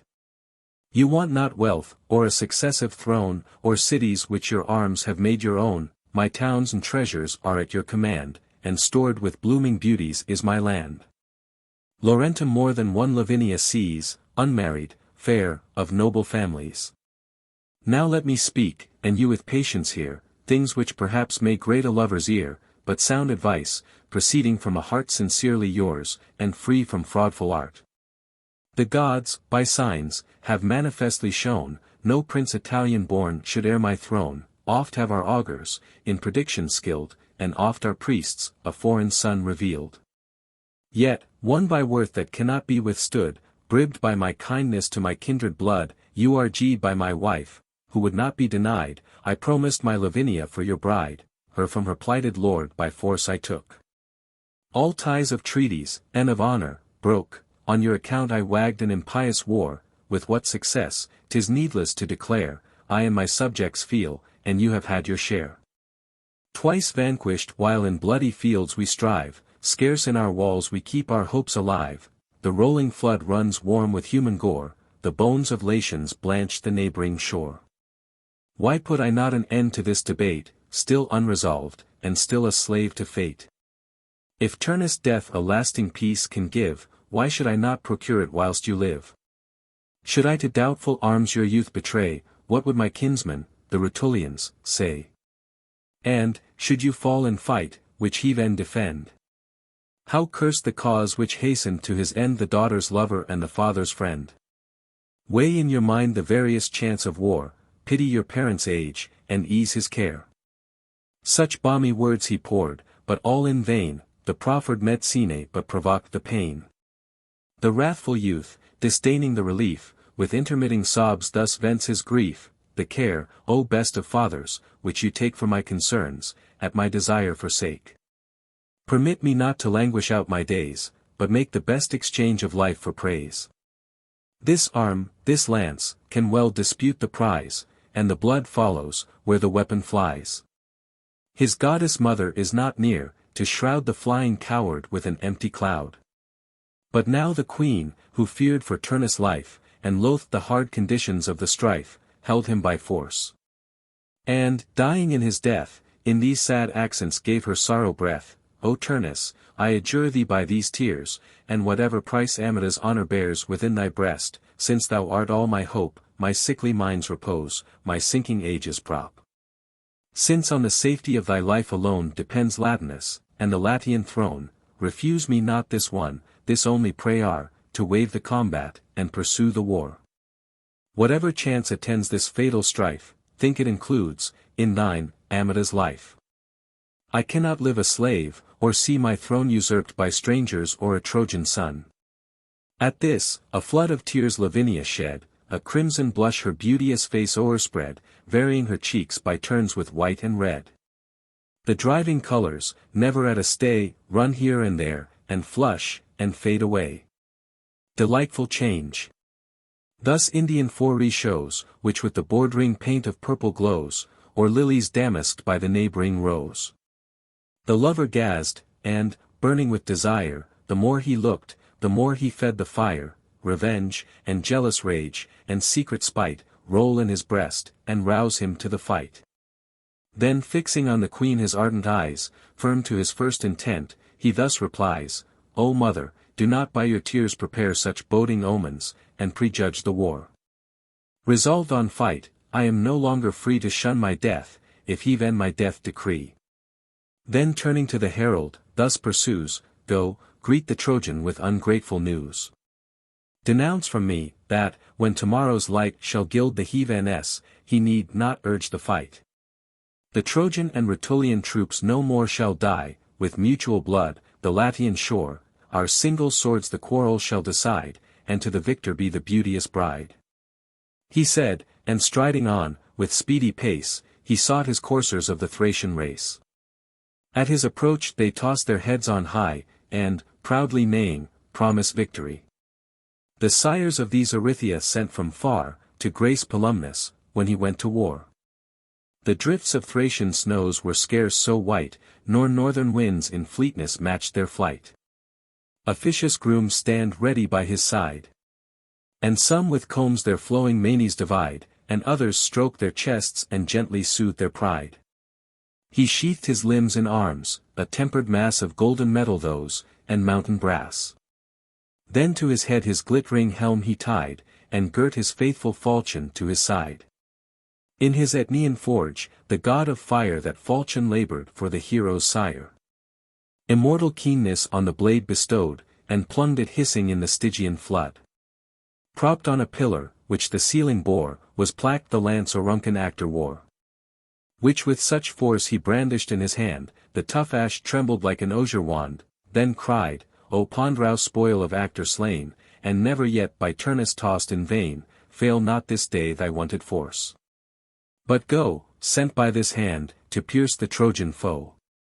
Give me to tear his corslet from his breast, and from that eunuch head to rend the crest, dragged in the dust, his frizzled hair to soil, hot from the vexing irn, and smeared with fragrant oil. Thus while he raves, from his wide nostrils flies a fiery steam, and sparkles from his eyes. So fares the bull in his loved female's sight, proudly he bellows, and preludes the fight. He tries his goring horns against a tree, and meditates his absent enemy, he pushes at the winds, he digs the strand with his black hoofs, and spurns the yellow sand. Nor less the Trojan, in his Lemnian arms, to future fight his manly courage warms, he whets his fury, and with joy prepares to terminate at once the lingering wars. To cheer his chiefs and tender son, relates what he then had promised, and expounds the fates. Then to the Latian king he sends, to cease the rage of arms, and ratify the peace. The morn ensuing, from the mountain's height, had scarcely spread the skies with rosy light, ethereal coursers, bounding from the sea, from out their flaming nostrils breathed the day. When now the Trojan and Rutulian guard, in friendly labor joined, the list prepared. Beneath the walls they measure out the space, then sacred altars rear, on sods of grass, where, with religious rites their common gods they place. In purest white the priests their heads attire, and living waters bear, and holy fire, and, o'er their linen hoods and shaded hair, long twisted wreaths of sacred vervain wear. In order issuing from the town appears the Latin legion, armed with pointed spears, and from the fields, advancing on a line, the Trojan and the Tuscan forces join, their various arms afford a pleasing sight. A peaceful train they seem, in peace prepared for fight. Betwixt the ranks the proud commanders ride, glittering with gold, and vests in purple dyed, here Mnestheus, author of the Memmian line, and their Messapus, born of seed divine. The sign is given, and, round the listed space, each man in order fills his proper place. Reclining on their ample shields, they stand, and fix their pointed lances in the sand. Now, studious of the sight, a numberous throng of either sex promiscuous, old and young, swarm the town, by those who rest behind, the gates and walls and houses' tops are lined. Meantime the Queen of Heaven beheld the sight, with eyes unpleased, from Mount Albano's height, since called Albano by succeeding fame, but then an empty hill, without a name. She thence surveyed the field, the Trojan powers, the Latian squadrons, and Laurentine torres. Then thus the goddess of the skies bespoke, with sighs and tears, the goddess of the lake, King Turnus' sister, once a lovely maid, heir to the lust of lawless Jove betrayed, compressed by force, but, by the grateful god, now made the nyes of the neighboring flood. O nymph, the pride of living lakes, said she, O most renowned, and most beloved by me, long hast thou known, nor need I to record, the wanton sallies of my wandering lord. Of every Latian fair whom Jove misled to mount by stealth my violated bed, to thee alone I grudged not his embrace, but gave a part of Heaven, and an unenvied place. Now learn from me thy near approaching grief, nor think my wishes want to thy relief. While fortune favored, nor Heaven's king denied to lend my succor to the Latian side, I saved thy brother, and the sinking state, but now he struggles with unequal fate and goes, with gods averse, o'ermatched in might, to meet inevitable death in fight. Nor must I break the truce, nor can sustain the sight. Thou, if thou darest thy present aid supply, it well becomes a sister's care to try. At this the lovely nymph, with grief oppressed, thrice tore her hair, and beat her comely breast. To whom Saturnia thus, thy tears are late, haste, snatch him, if he can be snatched from fate, new tumults kindle, violate the truce, who knows what changeful fortune may produce. 'Tis not a crime to attempt what I decree. Or, if it were, discharge the crime on me. She said, and, sailing on the winged wind, left the sad nymph suspended in her mind. And now in pomp the peaceful kings appear, for steeds the chariot of Latinus bear. 12 golden beams around his temples play, to mark his lineage from the god of day. 2 snowy coursers Turnus' chariot yoke, and in his hand 2 massy spears he shook, then issued from the camp, in arms divine, Aeneas, author of the Roman line. And by his side Ascanius took his place, the second hope of Rome's immortal race. Adorned in white, a reverend priest appears, and offerings to the flaming altars bears, a porket, and a lamb that never suffered shears. Then to the rising sun he turns his eyes, and strews the beasts, designed for sacrifice, with salt and meal, with like officious care he marks their foreheads, and he clips their hair. Betwixt their horns the purple wine he sheds. With the same generous juice the flame he feeds. Aeneas then unsheathed his shining sword, and thus with pious prayers the gods adored, all-seeing sun, and thou, Ausonian soil, for which I have sustained so long a toil, thou, King of Heaven, and thou, the Queen of Air, propitious now, and reconciled by prayer. Thou, God of War, whose unresisted sway the labors and events of arms obey. Ye living fountains, and ye running floods, all powers of ocean, all ethereal gods, hear, and bear record, if I fall in field, or, recreant in the fight, to Turnus yield, my Trojans shall increase Evander's town. Ascanius shall renounce th Ausonian crown, all claims, all questions of debate, shall cease, nor he, nor they, with force infringe the peace. But, if my juster arms prevail in fight, as sure they shall, if I divine aright, my Trojans shall not o'er th Italians reign, both equal, both unconquered shall remain, joined in their laws, their lands, and their abodes. I ask but altars for my weary gods. The care of those religious rites be mine, the crown to King Latinus I resign, his be the sovereign sway. Nor will I share his power in peace, or his command in war. For me, my friends another town shall frame, and bless the rising Taurus with fair Lavinia's name. Thus he. Then, with erected eyes and hands, the Latian king before his altar stands. By the same heaven, said he, and earth, and main, and all the powers that all the three contain, by hell below, and by that upper God whose thunder signs the peace, who seals it with his nod. So let Latona's double offspring hear, and double-fronted Janus, what I swear, I touch the sacred altars, touch the flames, and all those powers attest, and all their names. Whatever chance befall on either side, no term of time this union shall divide, no force, no fortune, shall my vows unbind, or shake the steadfast tenor of my mind. Not though the circling seas should break their bound, o'erflow the shores, or sap the solid ground. Not though the lamps of heaven their spheres forsake, hurled down, and hissing in the nether lake, even as this royal scepter, for he bore a scepter in his hand, shall never more shoot out in branches, or renew the birth, an orphan now. Cut from the mother earth by the keen axe, dishonored of its hair, and cast in brass, for Latian kings to bear.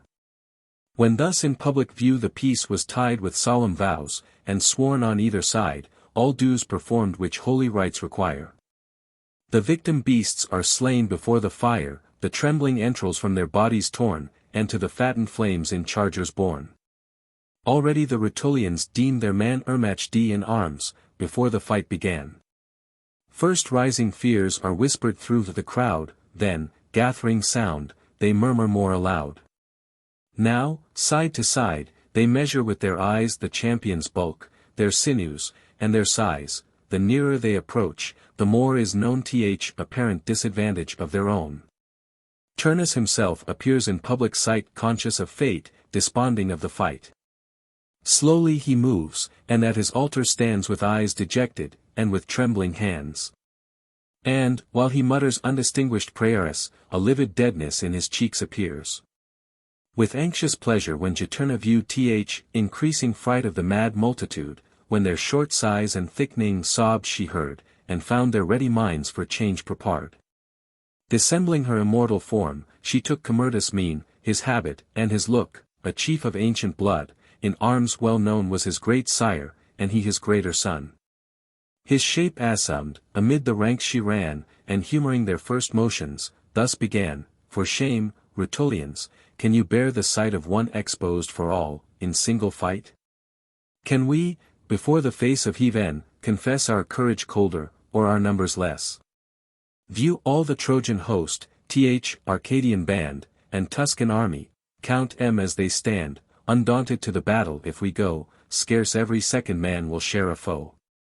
Turnus, 'tis true, in this unequal strife, shall lose, with honor, his devoted life, or change it rather for immortal fame, succeeding to the gods, from whence he came, but you, a servile and inglorious band. For foreign lords shall sow your native land, those fruitful fields your fighting fathers gained, which have so long their lazy sons sustained. With words like these, she carried her design, a rising murmur runs along the line. Then even the city troops, and Latians, tiered with tedious war, seem with new souls inspurred, their champion's fate with pity they lament, and of the league, so lately sworn, repent. Nor fails the goddess to foment the rage with lying wonders, and a false presage, but adds a sign, which, present to their eyes, inspires new courage, and a glad surprise. For, sudden, in the fiery tracks above, appears in pomp th imperial bird of Jove, a plump of fowl he spies, that swim the lakes, and o'er their heads his sounding pinions shakes. Then, stooping on the fairest of the train, in his strong talons trust a silver swan. Italians wonder at unusual sight.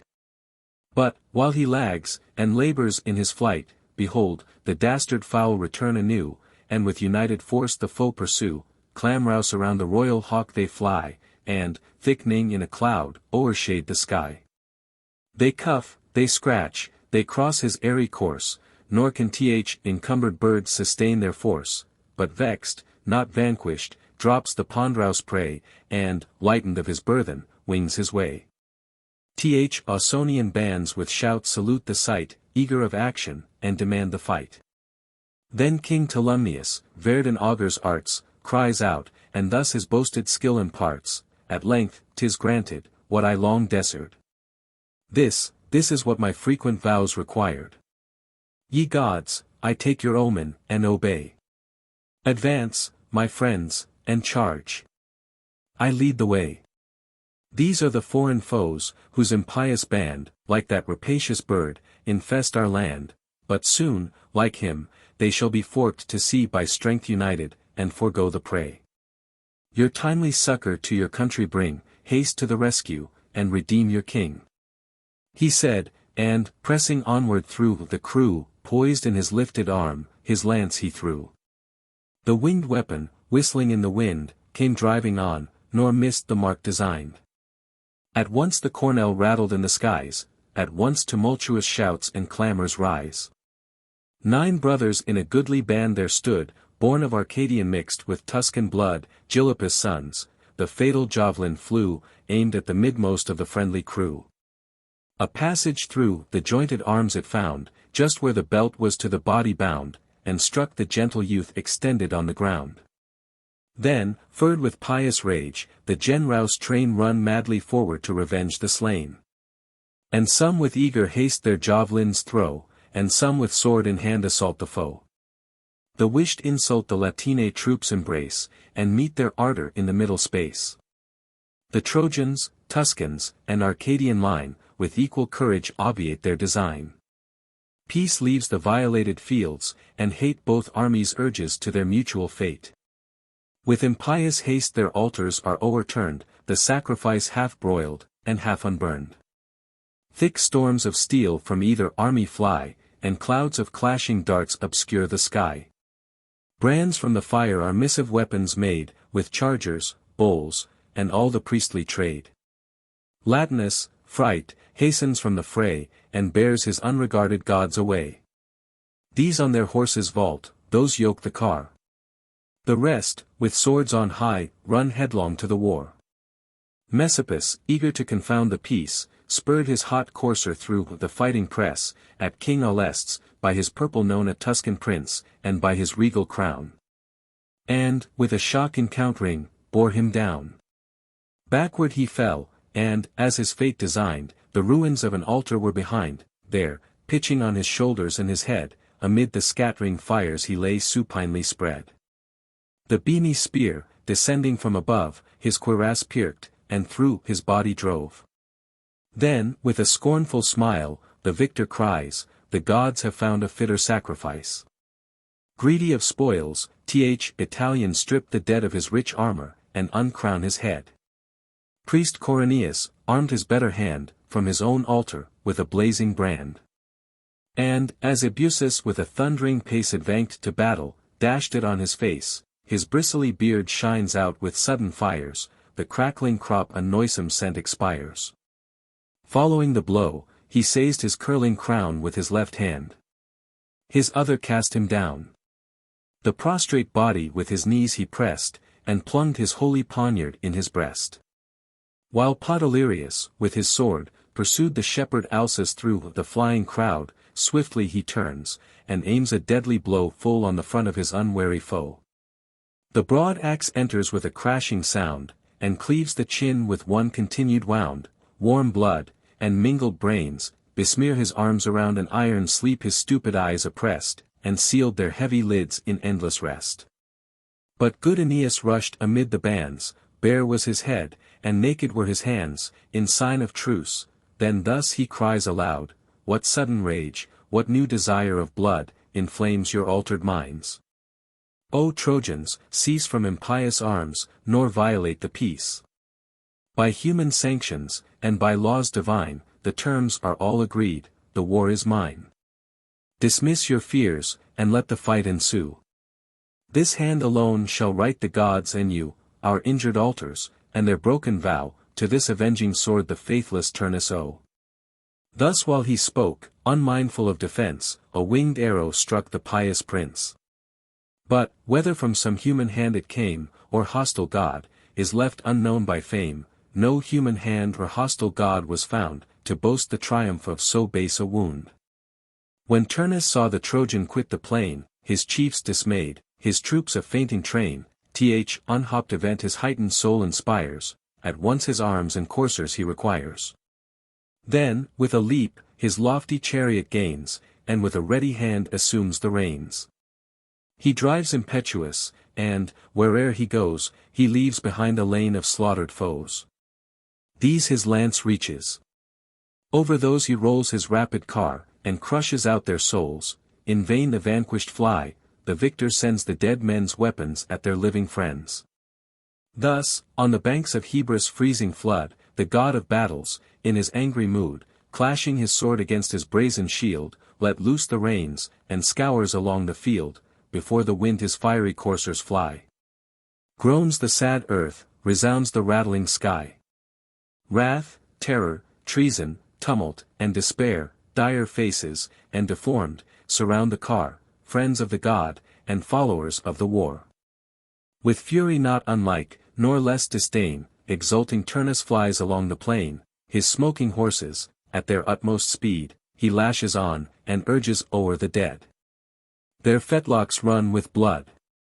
And, when they bound, the gore and gathering dust are dashed around. Thamyris and Pholus, masters of the war, he killed at hand, but Sthenelus afar, from far the sons of Imbracus he slew, Glaucus and Lades, of the Lycian crew. Both taught to fight on foot, in battle joined, or mount the courser that outstrips the wind. Meantime Eumedes, vaunting in the field, new-furred the Trojans, and their foes repelled. This son of Dolon bore his grandsire's name, but emulated more his father's fame. His guileful father, sent a nightly spy, the Grecian camp in order to descry, hard enterprise. And well he might require Achilles' car and horses, for his hire, but, met upon the scout, Aetolian prince in death bestowed a juster recompense. Fierce Turnus viewed the Trojan from afar, and launched his javelin from his lofty car. Then lightly leaping down, pursued the blow, and, pressing with his foot his prostrate foe, wrenched from his feeble hold the shining sword, and plunged it in the bosom of its lord. Possess, said he, the fruit of all thy pains, and measure, at thy length, our Latian plains. Thus are my foes rewarded by my hand, thus may they build their town, and thus enjoy the land. Then dares, beauties, Sybaris he slew, whom o'er his neck his floundering courser threw. As when loud Boreas, with his blustering train, stoops from above, incumbent on the main. Where'er he flies, he drives the wrack before, and rolls the billows on Aegean shore, so, where resistless Turnus takes his course, the scattered squadrons bend before his force. His crest of horse's hair is blown behind by adverse air, and rustles in the wind. This haughty Phegeus saw with high disdain, and, as the chariot rolled along the plain, light from the ground he leapt, and seized the rein. Thus hung in air, he still retained his hold, the coursers' fright, and their course controlled. The lance of Turnus reached him as he hung, and pierced his plated arms, but passed along, and only razed the skin. He turned, and held against his threatening foe his ample shield, then called for aid, but, while he cried in vain, the chariot bore him backward on the plain. He lies revered. The victor king descends, and strikes so justly where his helmet ends, he lops the head. The Latian fields are drunk with streams that issue from the bleeding trunk. While he triumphs, and while the Trojans yield, the wounded prince is forked to leave the field. Strong Mnestheus, and Achates often tried, and young Ascanius, weeping by his side, conduct him to his tent.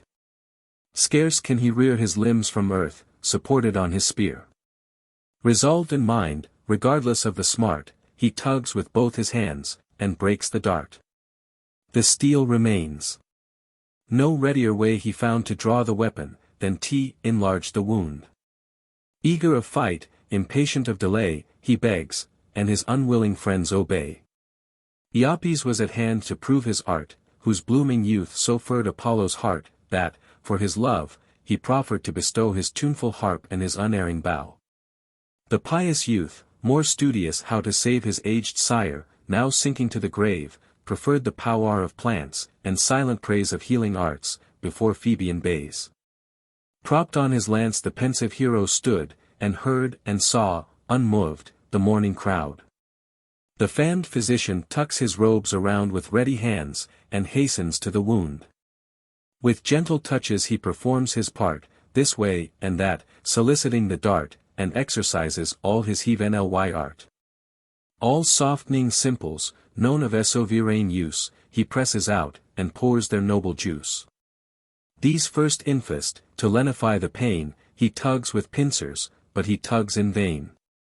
Then to the patron of his art he prayed, the patron of his art refused his aid.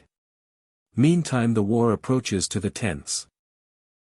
Alarm grows hotter, and the noise augments, the driving dust proclaims the danger near, and first their friends, and then their foes appear, their friends retreat, their foes pursue the rear. The camp is filled with terror and affright, the hissing shafts within the trench alight, an undistinguished noise ascends the sky, the shouts of those who kill, and groans of those who die. But now the goddess mother, moved with grief, and pierced with pity, hastens her relief. A branch of healing dittany she brought, which in the Cretan fields with care she sought, rough is the stem, which woolly leaves surround. The leaves with flores, the flores with purple crowned, well known to wounded goats, a sure relief to draw the pointed steel, and ease the grief. This Venus brings, in clouds involved, and brews extracted liquor with ambrosian dews, and odorous panacee. Unseen she stands, tempering the mixture with her VIII hands, and pours it in a bowl, already crowned with juice of medicinal herbs prepared to bathe the wound. The leech, unknowing of superior art which aids the cure, with this foments the part, and in a moment eased the raging smart.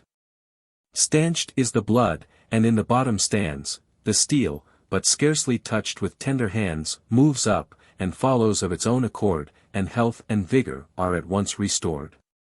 Iapes first perceived the closing wound, and first the footsteps of a god he found. Arms! Arms, he cries, the sword and shield prepare, and send the willing chief, renewed, to war. This is no mortal work, no cure of mine, nor art's effect, but done by hands divine. Some god our general to the battle sends, some god preserves his life for greater ends. The hero arms in haste. His hands enfold his thighs with cuishes of refulgent gold, inflamed to fight, and rushing to the field, that hand sustaining the celestial shield, this gripes the lance, and with such vigor shakes, that to the rest the beamy weapon quakes.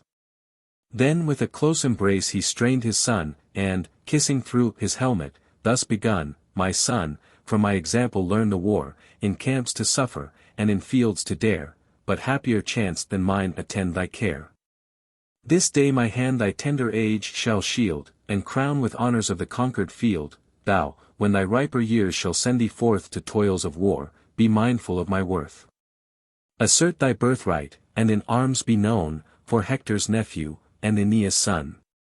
He said, and, striding, issued on the plain. Antius and Mnestheus, and a numberous train, attend his steps. The rest their weapons take, and, crowding to the field, the camp forsake. A cloud of blinding dust is rised around, labors beneath their feet the trembling ground. Now Turnus, posted on a hill, from far beheld the progress of the moving war, with him the Latins viewed the covered plains, and the chill blood ran backward in their veins. Juturna saw advancing troops appear, and heard the hostile sound, and fled for fear. Aeneas leads, and draws a sweeping train, closed in their ranks, and pouring on the plain. As when a whirlwind, rushing to the shore from the mid-ocean, drives the waves before, the painful hind with heavy heart foresees the flatted fields, and slaughter of the trees. With like impetuous rage the prince appears before his doubled front, nor less destruction bears. And now both armies shock in open field, Osiris is by strong Thymbraeus killed. Archetius, Euphons, Epulon, are slain, all famed in arms, and of the Latian train, by Gyas, Mnestheus, and Achates' hand. The fatal augur falls, by whose command the truce was broken, and whose lance, embrued with Trojan blood, unhappy fight renewed. Loud shouts and clamors rend the liquid sky, and o'er the field the fright Latins fly. The prince disdains the dastards to pursue, nor moves to meet in arms the fighting few. Turnus alone, amid the dusky plain, he seeks, and to the combat calls in vain. Juturna heard, and, seized with mortal fear, forked from the beam her brother's charioteer, assumes his shape, his armor, and his mien, and, like Metiscus, in his seat is seen. As the black swallow near the palace plies, o'er empty courts, and under arches, flies, now hawks aloft, now schemes along the flood, to furnish her loquacious nest with food, so drives the rapid goddess o'er the plains, the smoking horses run with loosened reins. She steers a various course among the foes, now here, now there, her conquering brother shows, now with a straight, now with a wheeling flight, she turns, and bends, but shuns the single fight. Aeneas, furred with fury, breaks the crowd, and seeks his foe, and calls by name aloud. He runs within a narrower ring, and tries to stop the chariot, but the chariot flies. If he but gain a glimpse, Juturna fears, and far away the Daunian hero bears. What should he do? Nor arts nor arms avail, and various cares in vain his mind assail. The great Messapus, thundering through the field, in his left hand 2 pointed javelins held, encountering on the prince, one dart he drew, and with unerring aim and utmost vigor threw. Aeneas saw it come, and, stooping low beneath his buckler, shunned the threatening blow. The weapon hissed above his head, and tore the waving plume which on his helm he wore. Forced by this hostile act, and furred with spite, that flying Turnus still declined the fight, the prince, whose piety had long repelled his inborn ardor, now invades the field. Invokes the powers of violated peace, their rights and injured altars to redress, then, to his rage abandoning the reign, with blood and slaughtered bodies fills the plain. What God can tell, what numbers can display, the various labors of that fatal day, what chiefs and champions fell on either side, in combat slain, or by what deaths they died, whom Turnus, whom the Trojan hero killed. Who shard the fame and fortune of the field? Jove, couldst thou view, and not avert thy sight, 2 jarring nations joined in cruel fight, whom leagues of lasting love so shortly shall unite. Aeneas first Rutulian Sucro found, whose valor made the Trojans quit their ground, betwixt his ribs the javelin drove so just, it reached his heart, nor needs a second thrust. Now Turnus, at 2 blows, 2 brethren slew. First from his horse fierce Amycus he threw, then, leaping on the ground, on foot assailed Diores, and in equal fight prevailed. Their lifeless trunks he leaves upon the place, their heads, distilling gore, his chariot grace. 3 cold on earth the Trojan hero threw, whom without respite at one charge he slew, Cethegus, Tanais, Tagus, fell oppressed, and sad Onethes, added to the rest, of Theban blood, whom Peridia bore. Turnus 2 brothers from the Lycian shore, and from Apollo's fane to battle sent, Earthru, nor Phoebus could their fate prevent. Peaceful Menoetes after these he killed, who long had shunned the dangers of the field, on Lerna's lake a silent life he led, and with his nets and angle earned his bread. Nor pompous cares, nor palaces, he knew, but wisely from infectious world withdrew. Poor was his house, his father's painful hand discharged his rent, and ploughed another's land. As flames among the lofty woods are thrown on different sides, and both by winds are blown, the laurels crackle in the sputtering fire, the fright sylvans from their shades retire, or as 2 neighboring torrents fall from high, rapid they run. The foamy waters fry, they roll to sea with unresisted force, and down the rocks precipitate their course. Not with less rage the rival heroes take their different ways, nor less destruction make. With spears afar, with swords at hand, they strike. And zeal of slaughter fires their souls alike. Like them, their dauntless men maintain the field, and hearts are pirked, unknowing how to yield, they blow for blow return, and wound for wound, and heaps of bodies raise the level ground.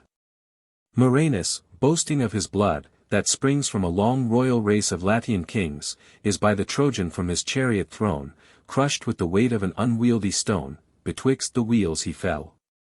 The wheels, that bore his living load, his dying body tore. His starting steeds, to shun the glittering sword, paw down his trampled limbs, forgetful of their lord. Fierce Iulus threatened high, and, face to face, affronted Turnus in the middle space. The prince encountered him in full career, and at his temples aimed the deadly spear. So fatally the flying weapon sped, that through his brazen helmet pierced his head.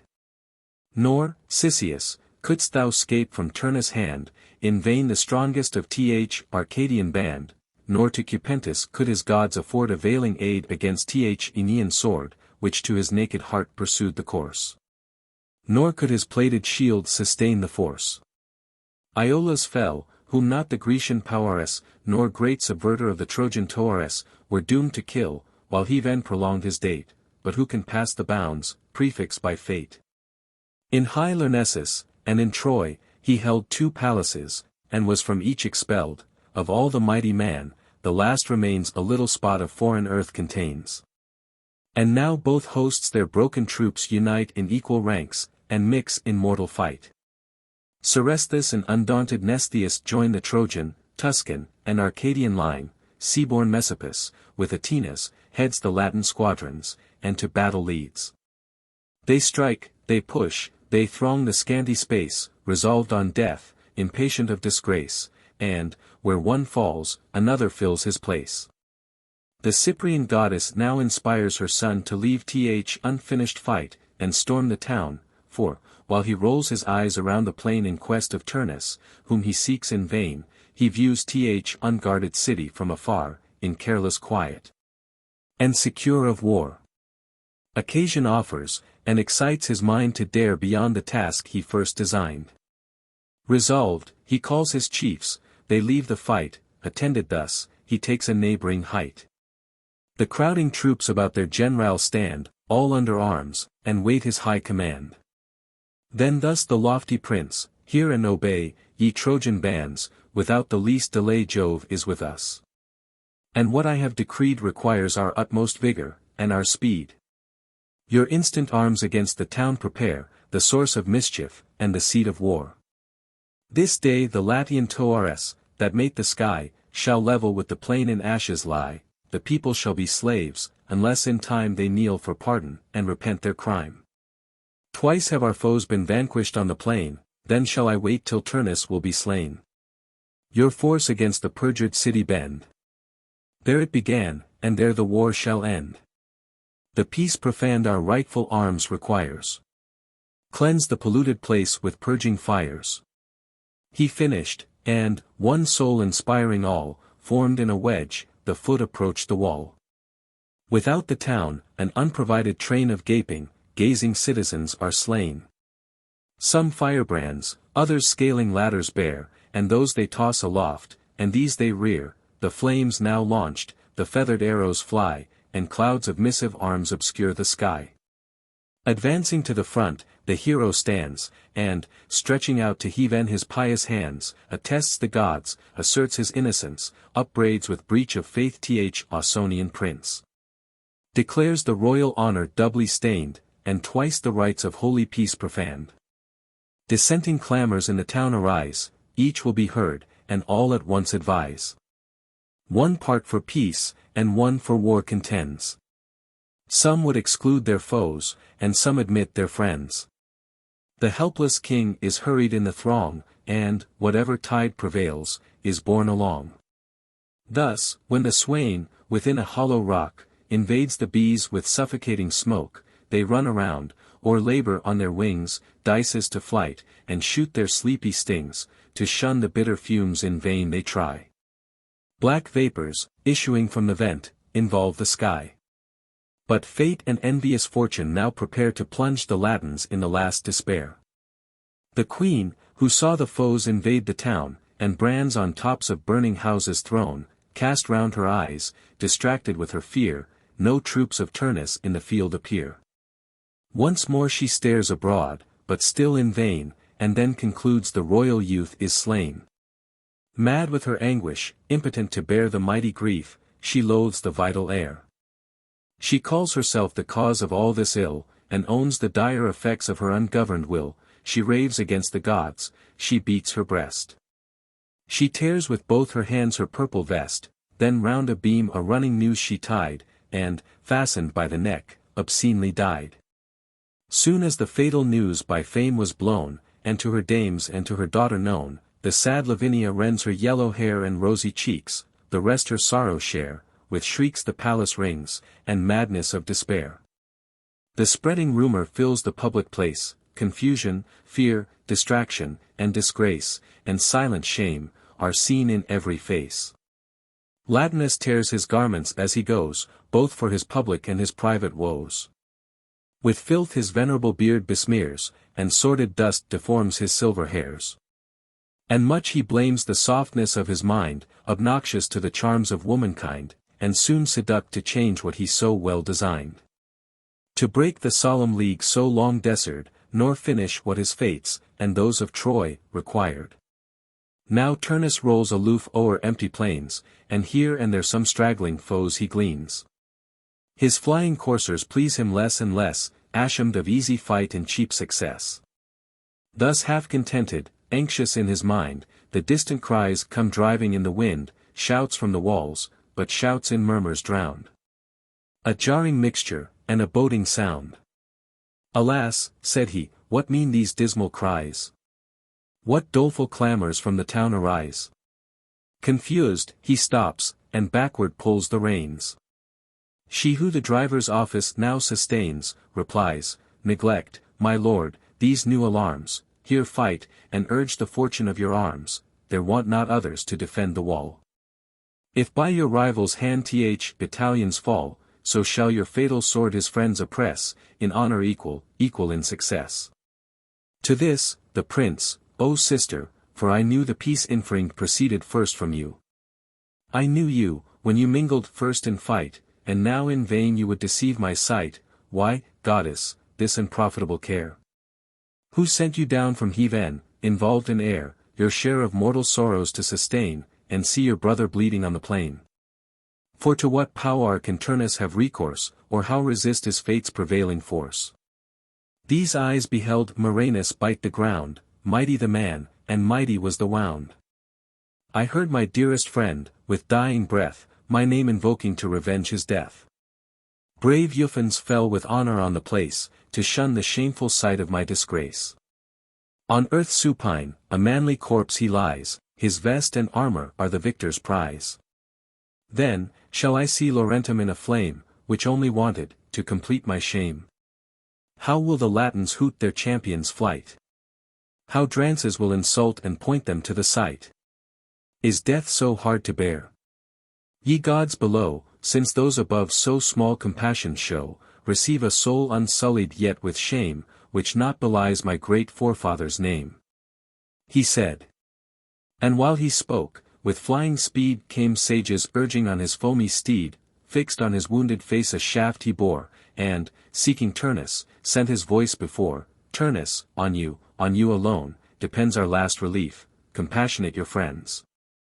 Like lightning, fierce Aeneas, rolling on, with arms and vests, with flames invades the town, the brands are tossed on high, the winds conspire to drive along the deluge of the fire.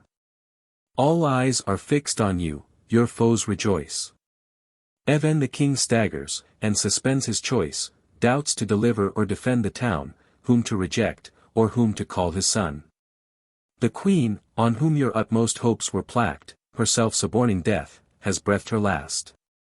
'Tis true, Messapus, fearless of his fate, with fierce Atena's aid, defends the gate, on every side surrounded by the foe, the more they kill, the greater numbers grow, an iron harvest mounts, and still remains to mow. You, far aloof from your forsaken bands, your rolling chariot drive o'er empty sands. Stupid he sate, his eyes on earth declined, and various cares revolving in his mind, rage, boiling from the bottom of his breast, and sorrow mixed with shame, his soul oppressed. And conscious worth lay labouring in his thought, and love by jealousy to madness wrought. By slow degrees his reason drove away the mists of passion, and resumed her sway. Then, rising on his car, he turned his look, and saw the town involved in fire and smoke. A wooden tower with flames already blazed, which his own hands on beams and rafters riced. And bridges laid above to join the space, and wheels below to roll from place to place. Sister, the fates have vanquished, let us go the way which heaven and my hard fortune show. The fight is fixed. Nor shall the branded name of a base coward blot your brother's fame. Death is my choice, but suffer me to try my force, and vent my rage before I die. He said, and, leaping down without delay, through crowds of scattered foes he freed his way. Striding he passed, impetuous as the wind, and left the grieving goddess far behind. As when a fragment, from a mountain torn by raging tempests, or by torrents borne, or sapped by time, or loosened from the roots, prone through the void the rocky ruin shoots, rolling from crag to crag, from steep to steep.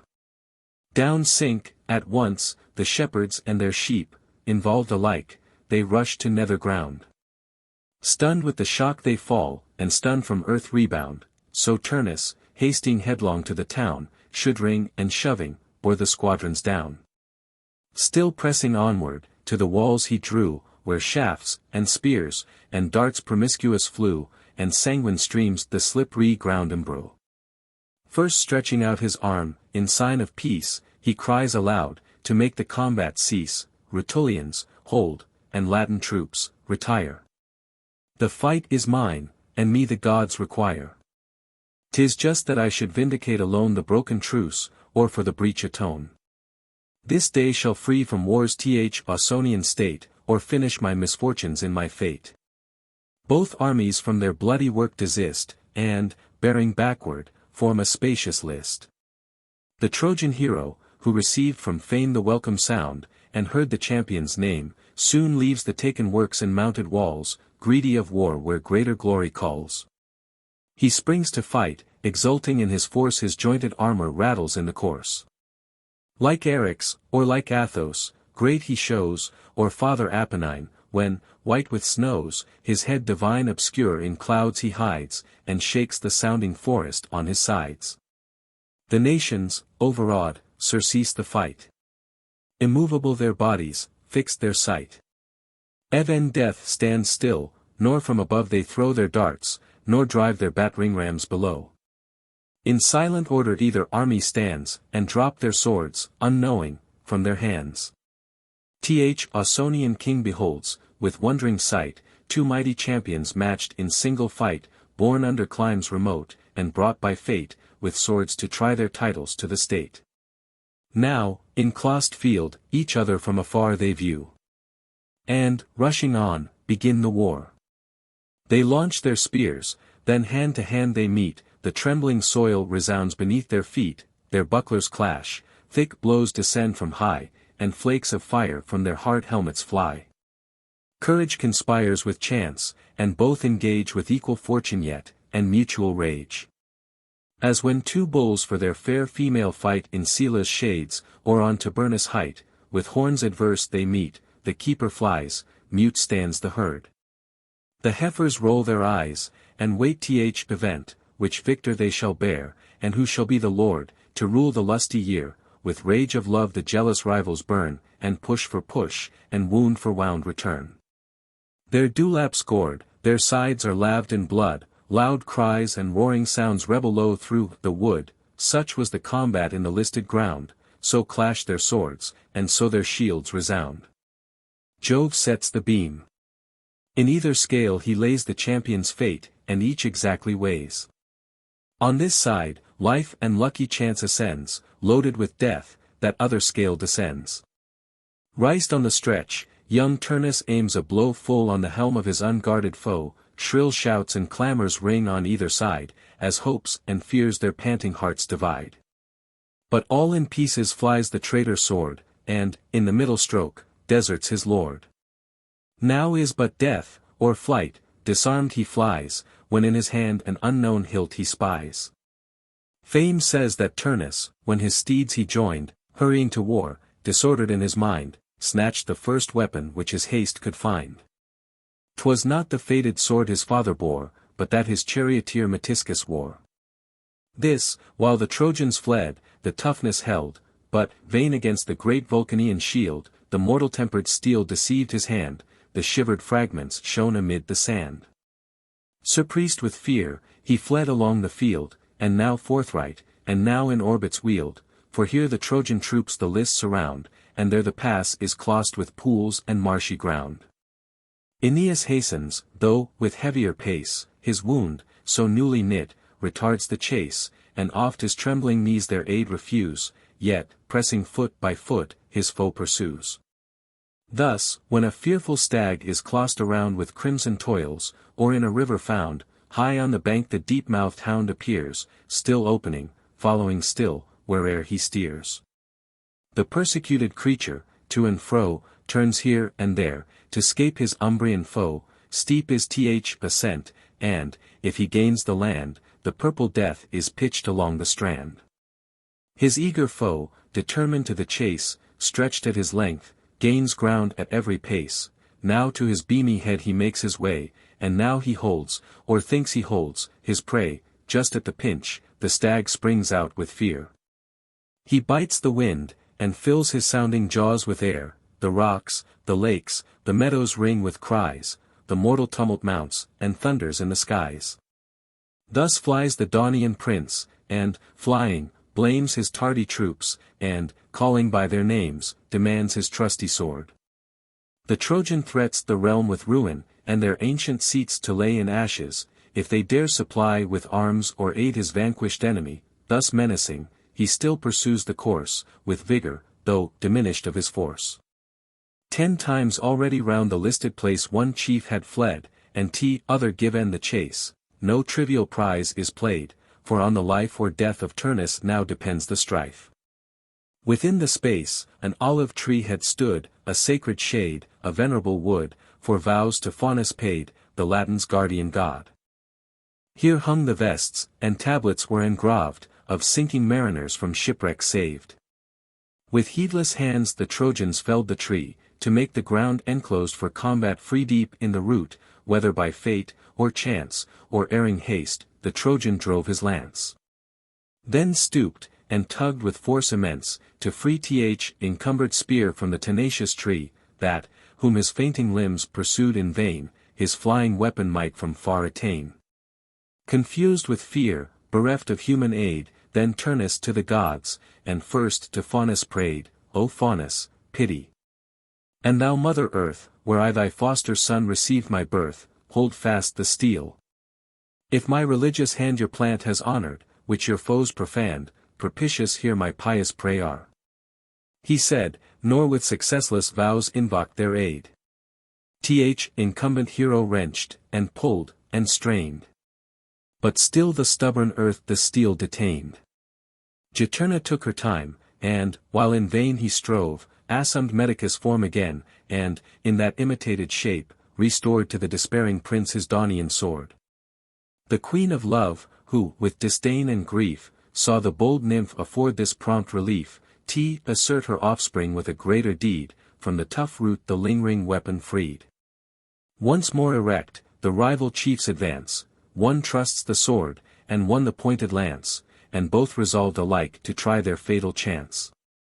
Meantime imperial Jove to Juno spoke, who from a shining cloud beheld the shock. What new arrest, O queen of heaven, is sent to stop the fates now laboring in th event? What farther hopes are left thee to pursue? Divine Aeneas, and thou know'st it too, for doomed, to these celestial seats are due. What more attempts for Turnus can be made, that thus thou lingerest in this lonely shade? Is it becoming of the due respect and awful honor of a god elect, a wound unworthy of our state to feel, patient of human hands and earthly steel? Or seems it just, the sister should restore a second sword, when one was lost before, and arm a conquered wretch against his conqueror? For what, without thy knowledge and avow, nay more, thy dictate, durst Juturna do? At last, in deference to my love, forbear to lodge within thy soul this anxious care, reclined upon my breast, thy grief unload, who should relieve the goddess, but the god? Now all things to their utmost issue tend, pushed by the fates to their appointed end. While leave was given thee, and a lawful hour for vengeance, wrath, and unresisted power, tossed on the seas, thou couldst thy foes distress, and, drive Aeneas ashore, with hostile arms oppress, deform the royal house. And, from the side of the just bridegroom, tear the plighted bride, now cease at my command. The Thunderer said. And, with dejected eyes, this answer Juno made, because your dread decree too well I knew, from Turnus and from earth unwilling I withdrew. Else should you not behold me here, alone, involved in empty clouds, my friends bemoan, but, girt with vengeful flames, in open sight and gagged against my foes in mortal fight. 'Tis true, Juturna mingled in the strife by my command, to save her brother's life, at least to try. But, by the Stygian lake, the most religious oath the gods can take, with this restriction, not to bend the bow, or toss the spear, or trembling dart to throw. And now, resigned to your superior might, and tiered with fruitless toils, I loathe the fight. This let me beg, and this no fates withstand, both for myself and for your father's land, that, when the nuptial bed shall bind the peace, which I, since you ordain, consent to bless, the laws of either nation be the same. But let the Latins still retain their name, speak the same language which they spoke before, wear the same habits which their grandsires wore. Call them not Trojans, perish the renown and name of Troy, with that detested town. Latium be Latium still, let Alba reign and Rome's immortal majesty remain. Then thus the founder of mankind replies, unruffled was his front, serene his eyes, can Saturn's issue, and Heaven's other heir, such endless anger in her bosom bear? Be mistress, and your full desires obtain, but quench the choler you foment in vain. From ancient blood Ausonian people sprung, shall keep their name, their habit, and their tongue. The Trojans to their customs shall be tied, I will, myself, their common rights provide, the natives shall command, the foreigners subside. All shall be Latium, Troy without a name, and her lost sons forget from whence they came. From blood so mixed, a pious race shall flow, equal to gods, excelling all below. No nation more respect to you shall pay, or greater offerings on your altars lay. Juno consents, well pleased that her desires had found success, and from the cloud retires. The peace thus made, the Thunderer next prepares to force the watery goddess from the wars. Deep in the dismal regions void of light, 3 daughters at a birth were born to night, these their brown mother, brooding on her care, endued with windy wings to flit in air, with serpent's girt alike, and crowned with hissing hair. In heaven the diary called, and still at hand, before the throne of angry Jove they stand, his ministers of wrath, and ready still the minds of mortal men with fears to fill, Wiener the moody sire. To wreak his hate on realms or towns deserving of their fate, hurls down diseases, death and deadly care, and terrifies the guilty world with war.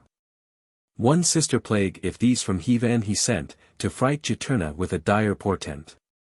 The pest comes whirling down, by far more slow springs the swift arrow from the Parthian bow, or Sidoniu, when, traversing the skies, and drenched in poisonous juice, the sure destruction flies.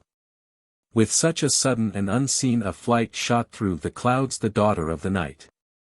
Soon as the field inclosed she had in view, and from afar her destined quarry knew, contracted, to the boding bird she turns, which haunts the ruined piles and hallowed urns, and beats about the tombs with nightly wings.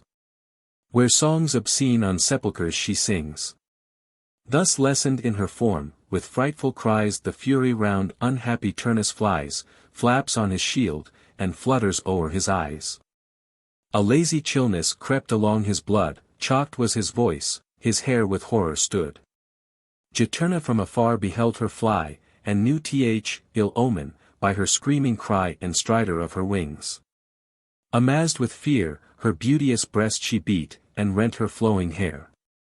Ah me! She cries, in this unequal strife what can thy sister more to save thy life? Weak as I am, can I, alas! contend in arms with that inexorable fiend?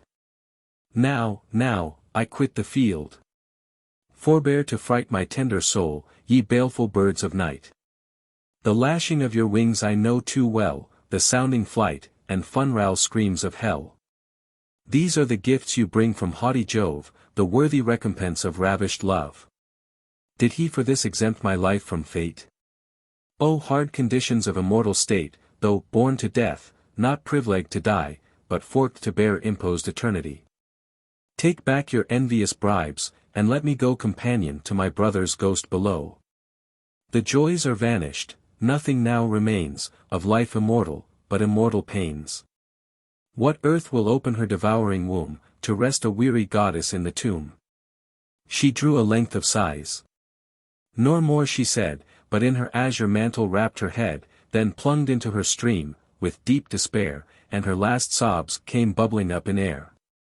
Now stern Aeneas waves his weighty spear against his foe, and thus upbraids his fear, what farther subterfuge can Turnus find? What empty hopes are harbored in his mind? 'Tis not thy swiftness can secure thy flight. Not with their feet, but hands, the valiant fight. Vary thy shape in thousand forms, and dare what skill and courage can attempt in war, wish for the wings of winds, to mount the sky, or hid, within the hollow earth to lie. The champion shook his head, and made this short reply, no threats of thine my manly mind can move, 'tis hostile heaven I dread, and partial Jove. He said no more, but, with a sigh, repressed the mighty sorrow in his swelling breast. Then, as he rolled his troubled eyes around, an antique stone he saw, the common bound of neighboring fields, and barrier of the ground, so vast, that 12 strong men of modern days th enormous weight from earth could hardly raise. He heaved it at a lift, and, poised on high, ran staggering on against his enemy, but so disordered, that he scarcely knew his way, or what unwieldy weight he threw. His knocking knees are bent beneath the load, and shivering cold congeals his vital blood.